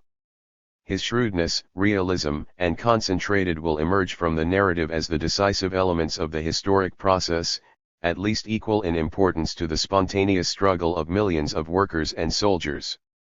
If their energy was the steam and the Bolshevik party the piston box of the revolution, Lenin was the driver. Here Trotsky is grappling with the classical problem of personality in history, and here he is perhaps least successful. His factual account of Lenin's activity is irreproachable. At no stage is it possible to say that here, at this or that point, Lenin did not act and the other Bolsheviks did not behave as Trotsky tells us they did. Nor is he out to present Lenin as a self-sufficient maker of events. Lenin did not oppose the party from outside, but was himself its most complete expression, he assures us, and he repeatedly demonstrates that Lenin merely translated into clear formulas and action the thoughts and moods which agitated the rank and file, and that because of this he eventually prevailed. Leader and mass act in unison. There is a deep concord between Lenin and his party, even when he is at cross purposes with the Central Committee. Just as Bolshevism had not made its historic entry by chance, so Lenin's part was not fortuitous, he was a product of the whole past, embedded in it with the deepest roots. He was not a demiurge of the revolutionary process, but merely a link, a great link, in a chain of objective historic causes. 23. However, having placed Lenin as a link in this chain, Trotsky then intimates that without the link the chain would have fallen to pieces. He asks what would have happened if Lenin had not managed to return to Russia in April 1917. Is it possible to say confidently that the party without him would have found its road? We would by no means make bold to say that. It is quite conceivable, he adds, that a disoriented and split party might have let slip the revolutionary opportunity for many years. If in the history Trotsky expresses this view with caution, he dots the I's elsewhere. In a letter he wrote to Preobrazhensky from Alma-Ata he says, "You know better than I do that had Lenin not managed to come to Petrograd in April 1917, the October Revolution would not have taken place." In his French diary he makes the point categorically, "Had I not been present in 1917 in Petrograd the October Revolution would still have taken place." On the condition that Lenin was present and in command. If neither Lenin nor I had been present in Petrograd, there would have been no October Revolution, the leadership of the Bolshevik Party would have prevented it from occurring, of this I have not the slightest doubt. 24. If Lenin is not yet a demiurge of history here, this is so only in the sense that he did not make the revolution. Ex nihilo. The decay of the social structure, the steam of mass energy, the piston box of the Bolshevik Party, all these had to be there in order that he should be able to play his part. But even if all these elements had been there, Trotsky tells us, without Lenin the Bolsheviks would have let slip the revolutionary opportunity for many years. For how many years? 5, 6? Or perhaps 30, 40? We do not know. In any case, without Lenin, Russia might have continued to live under the capitalist order, or even under a restored tsardom, perhaps for an indefinite period, and in this century at least world history would have been very different from what it has been. For a Marxist this is a startling conclusion. The argument admittedly has a flavor of scholasticism, and the historian cannot resolve it by reference to empirical evidence, he cannot reenact the revolution, keep Lenin out of the spectacle, and see what happens. If the issue is nevertheless pursued a little further here, this is done not for the sake of the argument but for the light it throws on our chief character. On this point the views of Trotsky, the historian, are closely affected by the experience and the mood of Trotsky, the leader of the defeated opposition. It is doubtful whether earlier in his career he would have expressed a view which goes so strongly against the grain of the Marxist intellectual tradition. Of that tradition Plekhanov's celebrated essay, "The Role of the Individual in History," is highly representative. Like Plekhanov's other theoretical writings, it exercised a formative influence on several generations of Russian Marxists. Plekhanov discusses the issue in terms of the classical antinomy of necessity and freedom. He does not deny the role of the personality, he accepts Carlyle's dictum that the great man is a beginner. This is a very apt description. A great man is precisely a beginner because he sees farther than others and desires things more strongly than others. Hence the colossal significance in history and the terrible power of the great leader. But Plekhanov insists that the leader is merely the organ of an historic need or necessity, and that necessity creates its organ when it needs it. No great man is therefore irreplaceable. Any historic trend, if it is deep and wide enough, expresses itself through a certain number of men, not only through a single individual. In discussing the French Revolution, Plekhanov asks a question analogous to that which Trotsky poses: what would have been the course of the revolution without Robespierre or Napoleon? Let us assume that Robespierre was an absolutely indispensable force in his party, but even so he was not the only one. If the accidental fall of a brick had killed him in, say, January 1793, his place would, of course, have been taken by someone else, and although that other person might have been inferior to him in every respect, events would have nevertheless taken the same course as they did with Robespierre. The Gironde would probably not have escaped defeat, but it is possible that Robespierre's party would have lost power somewhat earlier, or later, but it would have certainly fallen.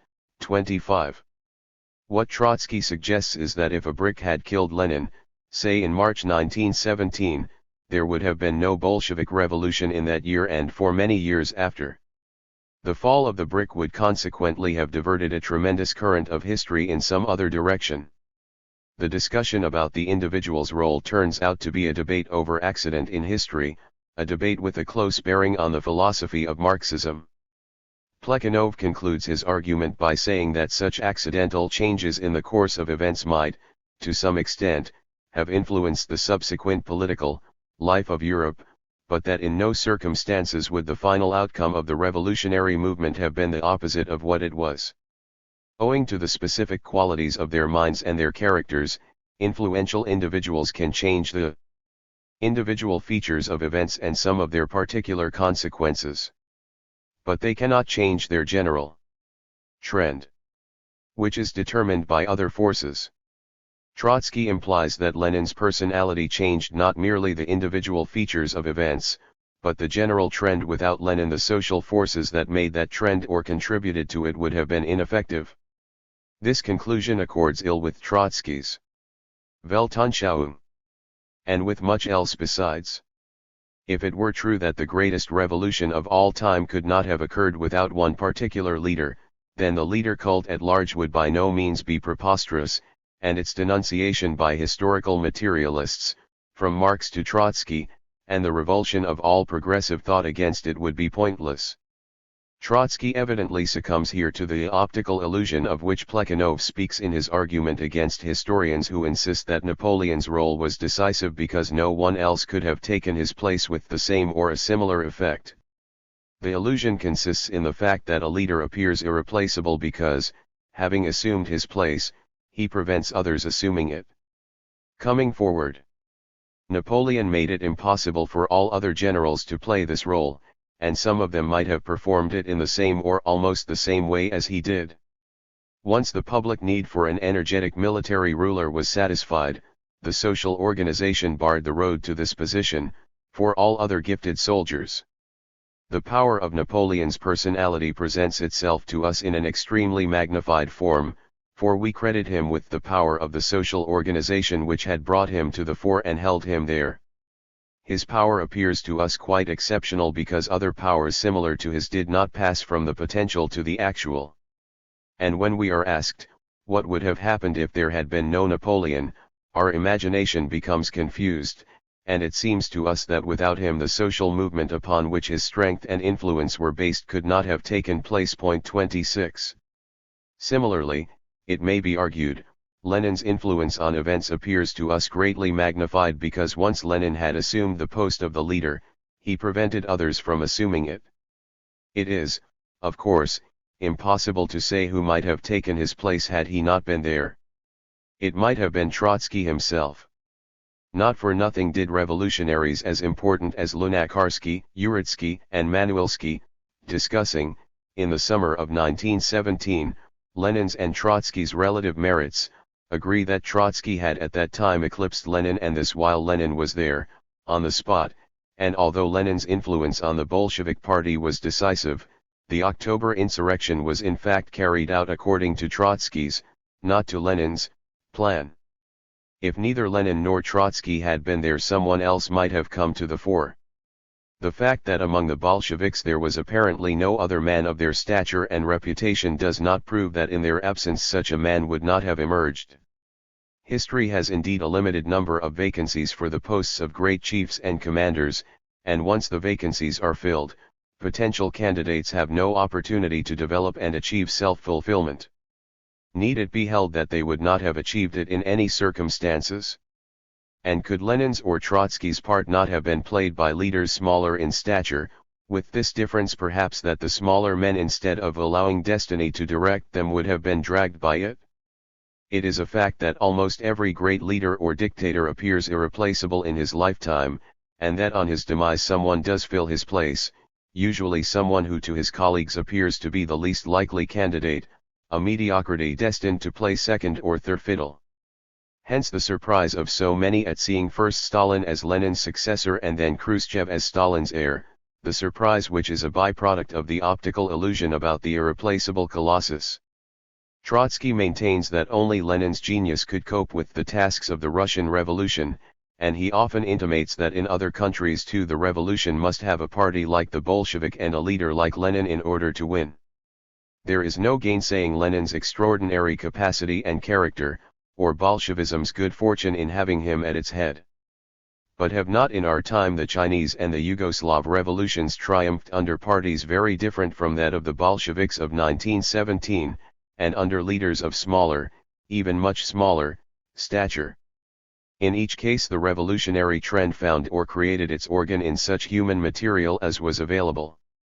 And if it seems implausible to assume that the October Revolution would have occurred without Lenin, this is surely not as implausible as is the opposite assumption that a brick falling from a roof in Zurich early in 1917 could have altered the fortunes of mankind in this century. Let us add that this last view accords so ill with Trotsky's basic philosophy and conception of the revolution that he could not uphold it consistently. Thus, in the Revolution Betrayed, written a few years later, he asserts, "The quality of the leadership is, of course, far from being a matter of indifference, but it is not the only factor, and in the last analysis is not decisive. The Bolsheviks conquered, not through the personal superiority of their leaders, but through a new correlation of social forces. In the successive supremacy of Mirabeau, Brissot, Robespierre, Barras, and Bonaparte, there is an obedience to objective law incomparably more effective than the special traits of the historic protagonists themselves." Point 27. As indicated, Trotsky's optical illusion about Lenin sheds a light on himself and his state of mind in these years rather than on Lenin.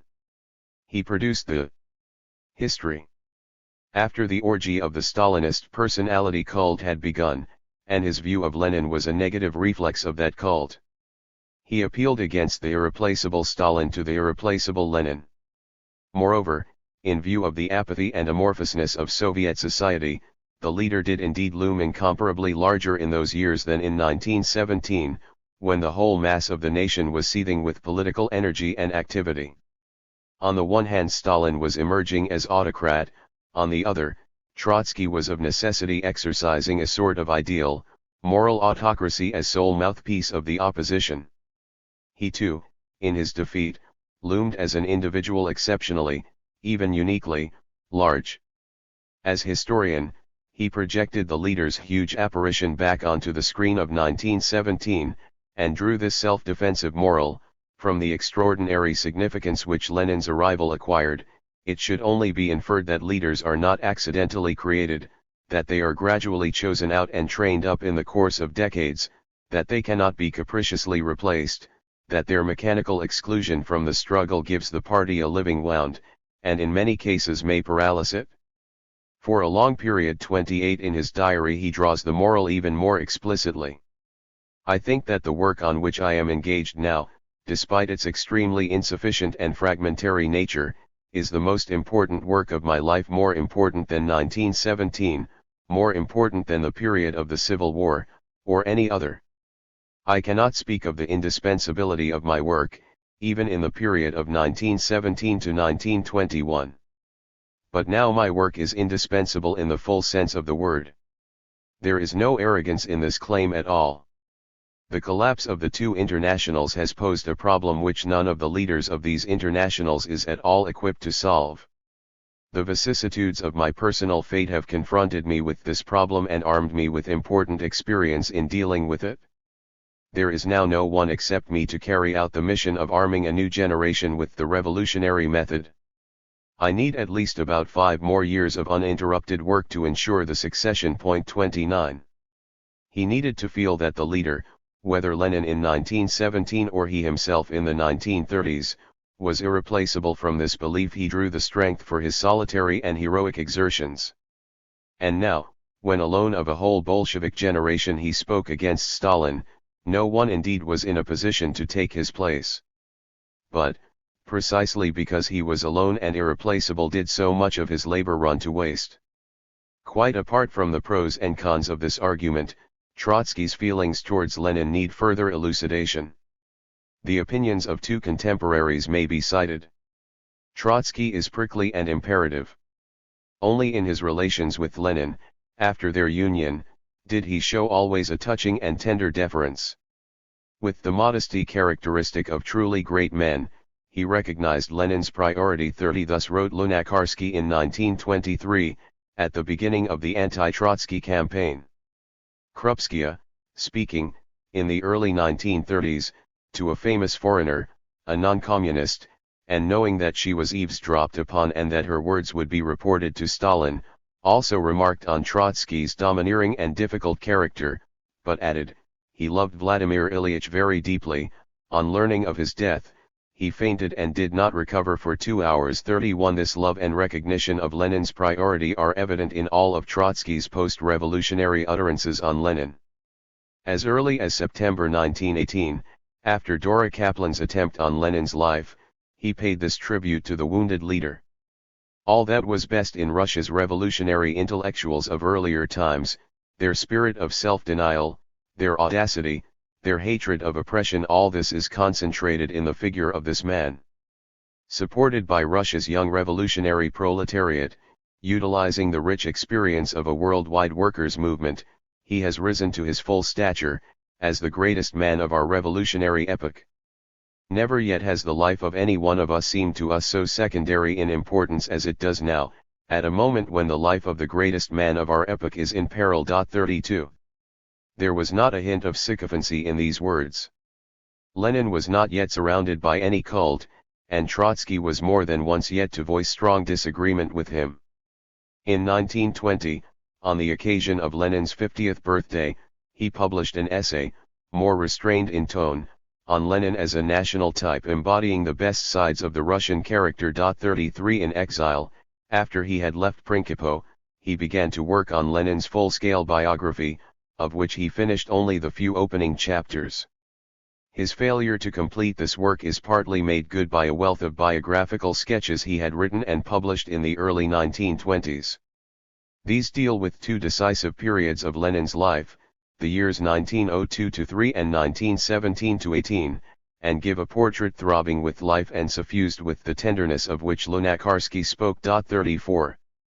What Trotsky admired in Lenin was his Stremlenost, his being completely geared up to his great purpose, his tension vers le but also the personality, in which high-mindedness is matched by zest for life, gravity of purpose by rich humor, fanatical devotion to principle by suppleness of thought, ruthlessness and cunning in action by delicate sensitivity, high intellect by simplicity.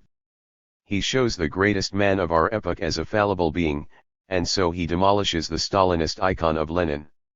Yet he himself approaches Lenin bareheaded, as it were, and, unabashed, reveres him. But he does not genuflect. He pays a manly tribute not to an idol but to the man as he knew him. Even while he depicts Lenin's heroic character, he does not make a demigod of him. He presents a life-size and workaday figure, not a solemn statue. He employs the most ephemeral genre, the journalistic sketch, to create an enduring picture, and his sketches of Lenin have far greater artistic effect than those drawn by two eminent contemporary novelists, Gorky and Wells. He watches Lenin avidly from every angle, he catches his mind at work, the way he constructs an argument, his appearance and manner on the platform, his gesticulation and the movements of his body, the tone of his laughter, even his practical jokes. We see Lenin's brow clouded with indignation and anger, we observe him playing gently with a dog in a dramatic moment, while he is making up his mind on a grave issue. We catch a glimpse of him as he faces like a schoolboy across the Kremlin square to the government's conference room, eager to play an amusing trick on his fellow commissars. And all the time there is in the painter's searching eye a glimmer of love for the prosaic genius of the revolution. There is also a flicker of remorse in the painter's eye. Trotsky had spent by Lenin's side, in close partnership, only about 6 years, his best, his epoch-making years. He had passed the earlier 13 or 14 years in factional struggle against Lenin, assailing him with ferocious personal insults, as slovenly attorney, as hideous caricature of Robespierre, malicious and morally repulsive, as exploiter of Russian backwardness, demoralizer of the Russian working class, and insults compared with which Lenin's rejoinders were restrained, almost mild. Though Lenin had never, since 1917, even hinted at all this, the invective had been too wounding not to have left any scar. Even between 1917 and 1923, when they were in the closest political union, their relations lacked a note of personal intimacy. There was a certain reserve in Lenin. 35 Trotsky, in his touching deference, made tacit and tactful amends. In his writings he is still, perhaps only half-consciously, anxious to compensate Lenin posthumously for all the abuse. He admits that in 1903, when he broke with Lenin, the revolution was still largely a theoretical abstraction to himself, while Lenin had already fully grasped its realities. Again and again he speaks of the inner resistance he had to overcome, while moving towards Lenin. But having overcome it and rejoined Lenin, he placed himself in his shadow, and there he still keeps himself as historian. He relates conscientiously all their differences, but his memory shrinks from the recollection. It shortens instinctively the time of their separation, softens the harshness of the antagonism, and dwells with delight on the years of friendship, seeking to extend them as it were backwards and forwards. Sometimes in reverie he seems to relive his life in continuous undisturbed harmony with Lenin. He thinks of writing a book about the intimate, fruitful, and lifelong friendship of Marx and Engels, his ideal of friendship which it was not given him to achieve in his own life. 11 years after Lenin's death he notes in the diary. Last night, I dreamt I had a conversation with Lenin. Judging by the surroundings, it was on a ship on the third-class deck. Lenin was lying in a bunk, I was standing or sitting near him. He was questioning me anxiously about my illness. You seem to have accumulated nervous fatigue, you must rest. I answered that I had always recovered from fatigue quickly, but that this time the trouble seems to lie in some deeper processes. Then you should seriously consult the doctors. I answered that I had already had many consultations, but looking at Lenin I recalled that he was dead. I immediately tried to drive away this thought. When I had finished telling him about my therapeutic trip to Berlin in 1926, I wanted to add, this was after your death, but I checked myself and said, after you fell ill.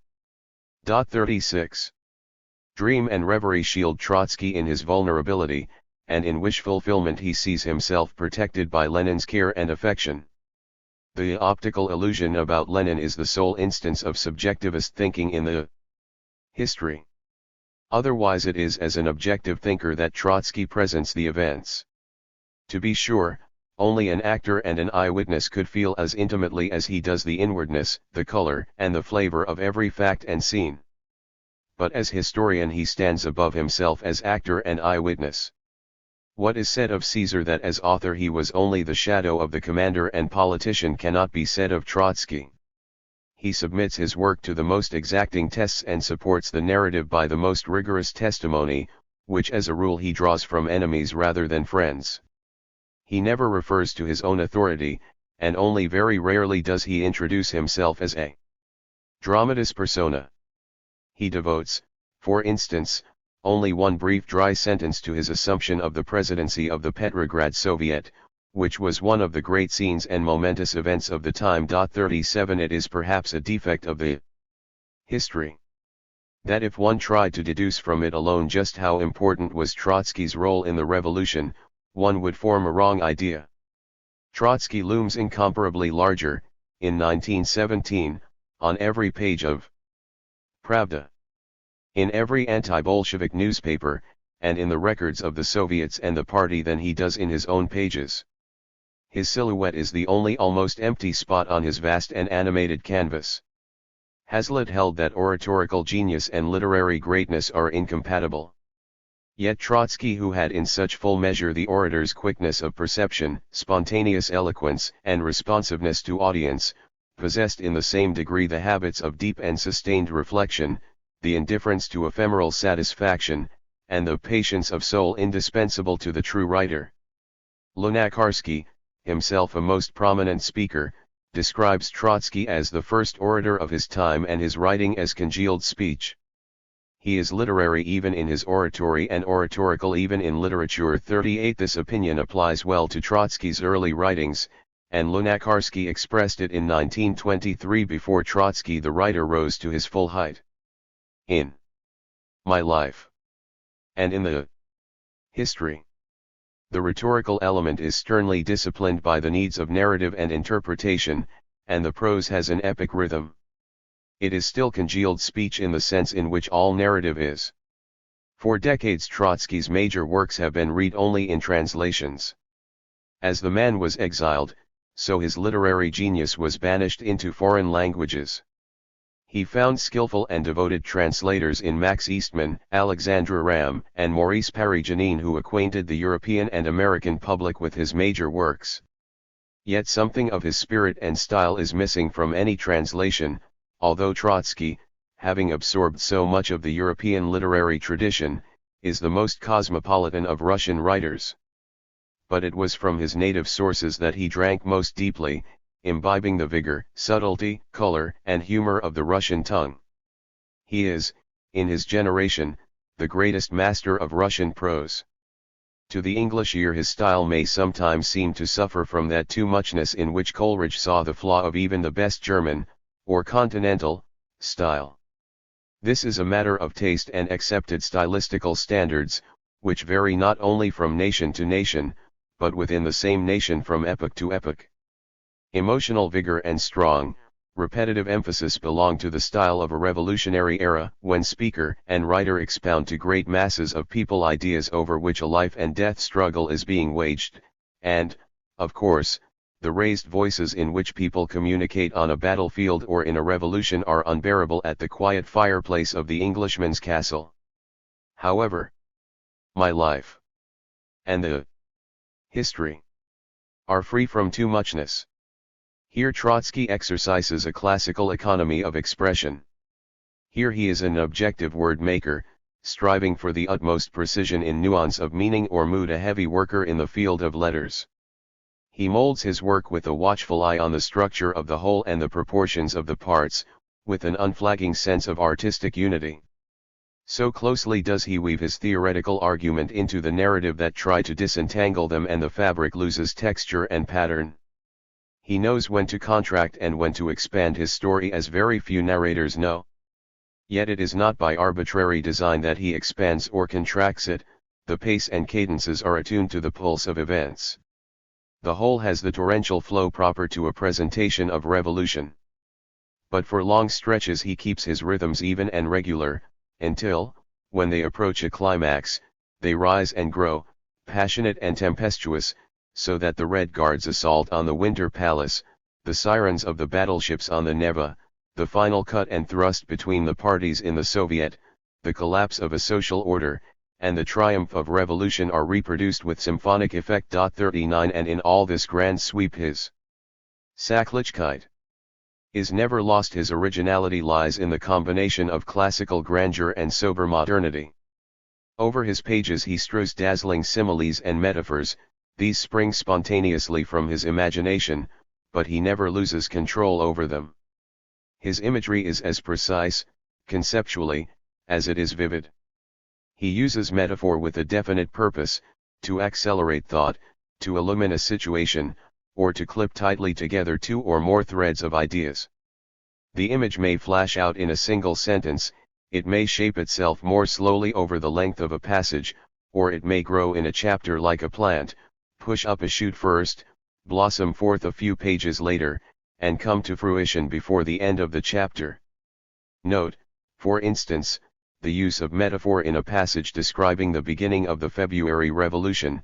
The scene is a demonstration of 2,500 Petrograd workers which, in a narrow place, runs into a detachment of Cossacks, those age-old subduers and punishers of popular revolt. Cutting their way with the breasts of their horses, the officers first charged through the crowd. Behind them, filling the whole width of the prospect, galloped the Cossacks. Decisive moment. But the horsemen, cautiously, in a long ribbon, rode through the corridor just made by the officers. Some of them smiled, Kyroffer calls, and one of them gave the workers a good wink. This wink was not without meaning. The workers were emboldened with a friendly, not hostile, kind of assurance, and slightly infected the Cossacks with it. The one who winked found imitators. In spite of renewed efforts from the officers, the Cossacks, without openly breaking discipline, failed to force the crowd to disperse, but flowed through it in streams. This was repeated 3 or 4 times and brought the two sides ever closer together. Individual Cossacks began to reply to the workers' questions and even to enter into momentary conversations with them. Of discipline there remained but a thin transparent shell that threatened to break through any second. The officers hastened to separate their patrol from the workers, and, abandoning the idea of dispersing them, lined the Cossacks out across the street as a barrier to prevent the demonstrators from getting to the center. But even this did not help. Standing stock still in perfect discipline, the Cossacks did not hinder the workers from diving under their horses. The revolution does not choose its paths, it made its first steps towards victory under the belly of a Cossack's horse. 40. The generalizing image of the revolution diving under the belly of a Cossack's horse emerges naturally from the descriptive passage. It illumines all the novelty, hopefulness, and uncertainty of the situation. We feel that this time the workers will not be trampled upon, though their position is not yet quite secure. But turn another 20 pages, which narrate the progress of the rising, and the metaphor reappears in modified form, as a reminder of the distance the revolution has traveled. One after another came the joyful reports of victories. Our own armored cars have appeared. With red flags flying, they are spreading terror through the districts to all who have not yet submitted. Now it will no longer be necessary to crawl under the belly of a Cossack's horse. The revolution is standing up to its full height. 41. Not less characteristic is a different kind of image in which the writer depicts a peculiar scene with such intensity that the scene itself grows into a haunting symbol. He describes the antagonism between officers and men in the disintegrating Tsarist army. The blind struggle had its ebbs and flows. The officers would try to adapt themselves, the soldiers would again begin to bide their time. But during this temporary relief, during these days and weeks of truce, the social hatred which was decomposing the army of the old regime would become more and more intense. Oftener and oftener it would flash out in a kind of heat lightning. In Moscow, in one of the amphitheaters, a meeting of invalids was called, soldiers and officers together. An orator cripple began to cast aspersions on the officers. A noise of protest arose, a stamping of shoes, canes, crutches. "And how long ago were you, Mr. Officer, insulting the soldiers with lashes and fists?" These wounded, shell-shocked, mutilated people stood like two walls, one facing the other. Crippled soldiers against crippled officers, the majority against the minority, crutches against crutches. That nightmare scene in the amphitheater foreshadowed the ferocity of the coming civil war. 42. This sternly realistic reportage is all terse passion. The scene is rendered in 6 clipped and harsh sentences. A few words transfer us into the amphitheater and hit our ears with the stamping of shoes, canes, crutches. A commonplace simile stresses the uncommonness of the spectacle. The cripples stand like two walls, one facing the other. How much tragic pathos is condensed in these few and apparently artless sentences. Sarcasm, irony, and humor pervade all his writings. He has turned against the established order not only from indignation and theoretical conviction but also from a sense of its absurdity. In the midst of the most tense and merciless struggle his eye catches the grotesque or comic incident. He is struck, and struck forever afresh, by men's weak-mindedness, meanness, and hypocrisy. In My Life, he recollects how in New York, early in 1917, Russo-American socialists reacted to his forecast that the Russian Revolution would end in the overthrow of bourgeois rule as well as of tsardom. Almost everyone I talked with took my words as a joke. At a special meeting of worthy and most worthy Russian Social Democrats I gave a lecture in which I argued that the Proletarian Party would inevitably assume power in the next phase of the Russian Revolution. The effect was like that of a stone thrown into a puddle alive with puffed up and phlegmatic frogs. Dr. Ingerman did not hesitate to point out that I was ignorant of the rudiments of political arithmetic and that it was not worthwhile wasting 5 minutes to refute my nonsensical dreams. 43. It is with this kind of amused disdain that Trotsky most often laughs at his adversaries. His laughter is not kindly, except on rare occasions, or in recollections of childhood and youth when he could still laugh disinterestedly. Later, he is too much absorbed in too bitter a struggle, and he derides men and institutions in order to turn the people against them. What, he says in effect, are we going to allow those puffed up and phlegmatic frogs to have it all their way and to manage our human affairs for us? His satire was to make the oppressed and the downtrodden look down upon the mighty in their seats, and the mighty squirmed under the lash.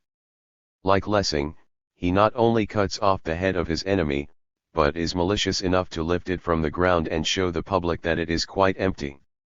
Never does he cut off so many heads, and show them to have been empty, as when he revisits, with Cleo, the great battlefield of October. Chapter 4. Enemy of the People. F. Or. The very reason that it fell to my lot to take part in great events, my past now cuts me off from chances of action, Trotsky remarks in his diary. I am reduced to interpreting events and trying to foresee their future course. This appears to be the only such observation he made about himself, and it expresses more than he probably intended to say. To judge from the context, what he had in mind was that his ostracism made it impossible for him to engage in any large-scale political activity. In truth, his past cut him off from chances of action in another and deeper sense as well. His ideas and methods and his political character belong to an epoch towards which the present, the period of his banishment, was hostile, and because of this they did not have their impact. His ideas and methods were those of classical Marxism and were bound up with the prospect of revolution in the advanced capitalist West. His political character had been formed in the atmosphere of revolution from below and proletarian democracy, in which Russian and international Marxism had been nurtured. Yet in the period between the two world wars, despite the intense class struggles, international revolution stagnated. The staying power of Western capitalism proved far greater than classical Marxism had expected, and it was further enhanced as social democratic reformism and Stalinism disarmed the labor movement, politically and morally. Only in the aftermath of the Second World War was international revolution to resume its course, but then its main arena was to be in the underdeveloped East, and its forms, and partly also its content, were to be very different from those predicted by classical Marxism. To Eastern Europe revolution was to be brought, in the main, from above and from outside by conquest and occupation, while in China it was to rise not as a proletarian democracy, spreading from the cities to the country, but as a gigantic jacquerie, conquering the cities from the country and only subsequently passing from the bourgeois democratic to the socialist phase. In any case, the years of Trotsky's exile were, from the Marxist viewpoint, a time out of joint, an historic hiatus, and the ground crumbled under the champion of classical socialist revolution. In the stormy events of the 1930s, especially in those outside the USSR, Trotsky was essentially the great outsider. Yet his past, which had cut him off from chances of action, did not allow him to be inactive either. The man of October, the founder of the Red Army, and the erstwhile inspirer of the Communist International could not possibly reconcile himself to the outsider's role. It was not that such a part would have been incompatible with his Marxist outlook. Marx and Engels themselves were, for long periods, detached from practical politics, engaged in fundamental theoretical work, and content to interpret events. They were in a sense outsiders. Not they but Lassalle led the first socialist mass movement in Germany, not they but Proudhon and Blanqui inspired French socialism, and their influence on the British labour movement was remote and less than skin deep. They did not take their own philosophical postulate about unity of theory and practice so narrowly as to feel obliged to engage in formal political activity at all times. Point 2. When they had no chance to build their party and fight for power, they withdrew into the realm of ideas. The work they did there was historically, but not immediately, of the utmost practical importance, for, steeped in rich experience of social struggle, it pointed to future action. As to Trotsky, neither his character nor his circumstances permitted him to resign from formal political activity. He would not and could not contract out of the day-to-day struggle. The time of his banishment was not an uneventful political interval like the decades after 1848, when Marx wrote, Das Kapital. It was an era of worldwide social battles and catastrophes, from which a man of Trotsky's record could not stand apart. Nor was he for a moment free to withdraw from his ceaseless and ferocious duel with Stalin. His past drove him to action as pitilessly as it cut him off from the prospect of action.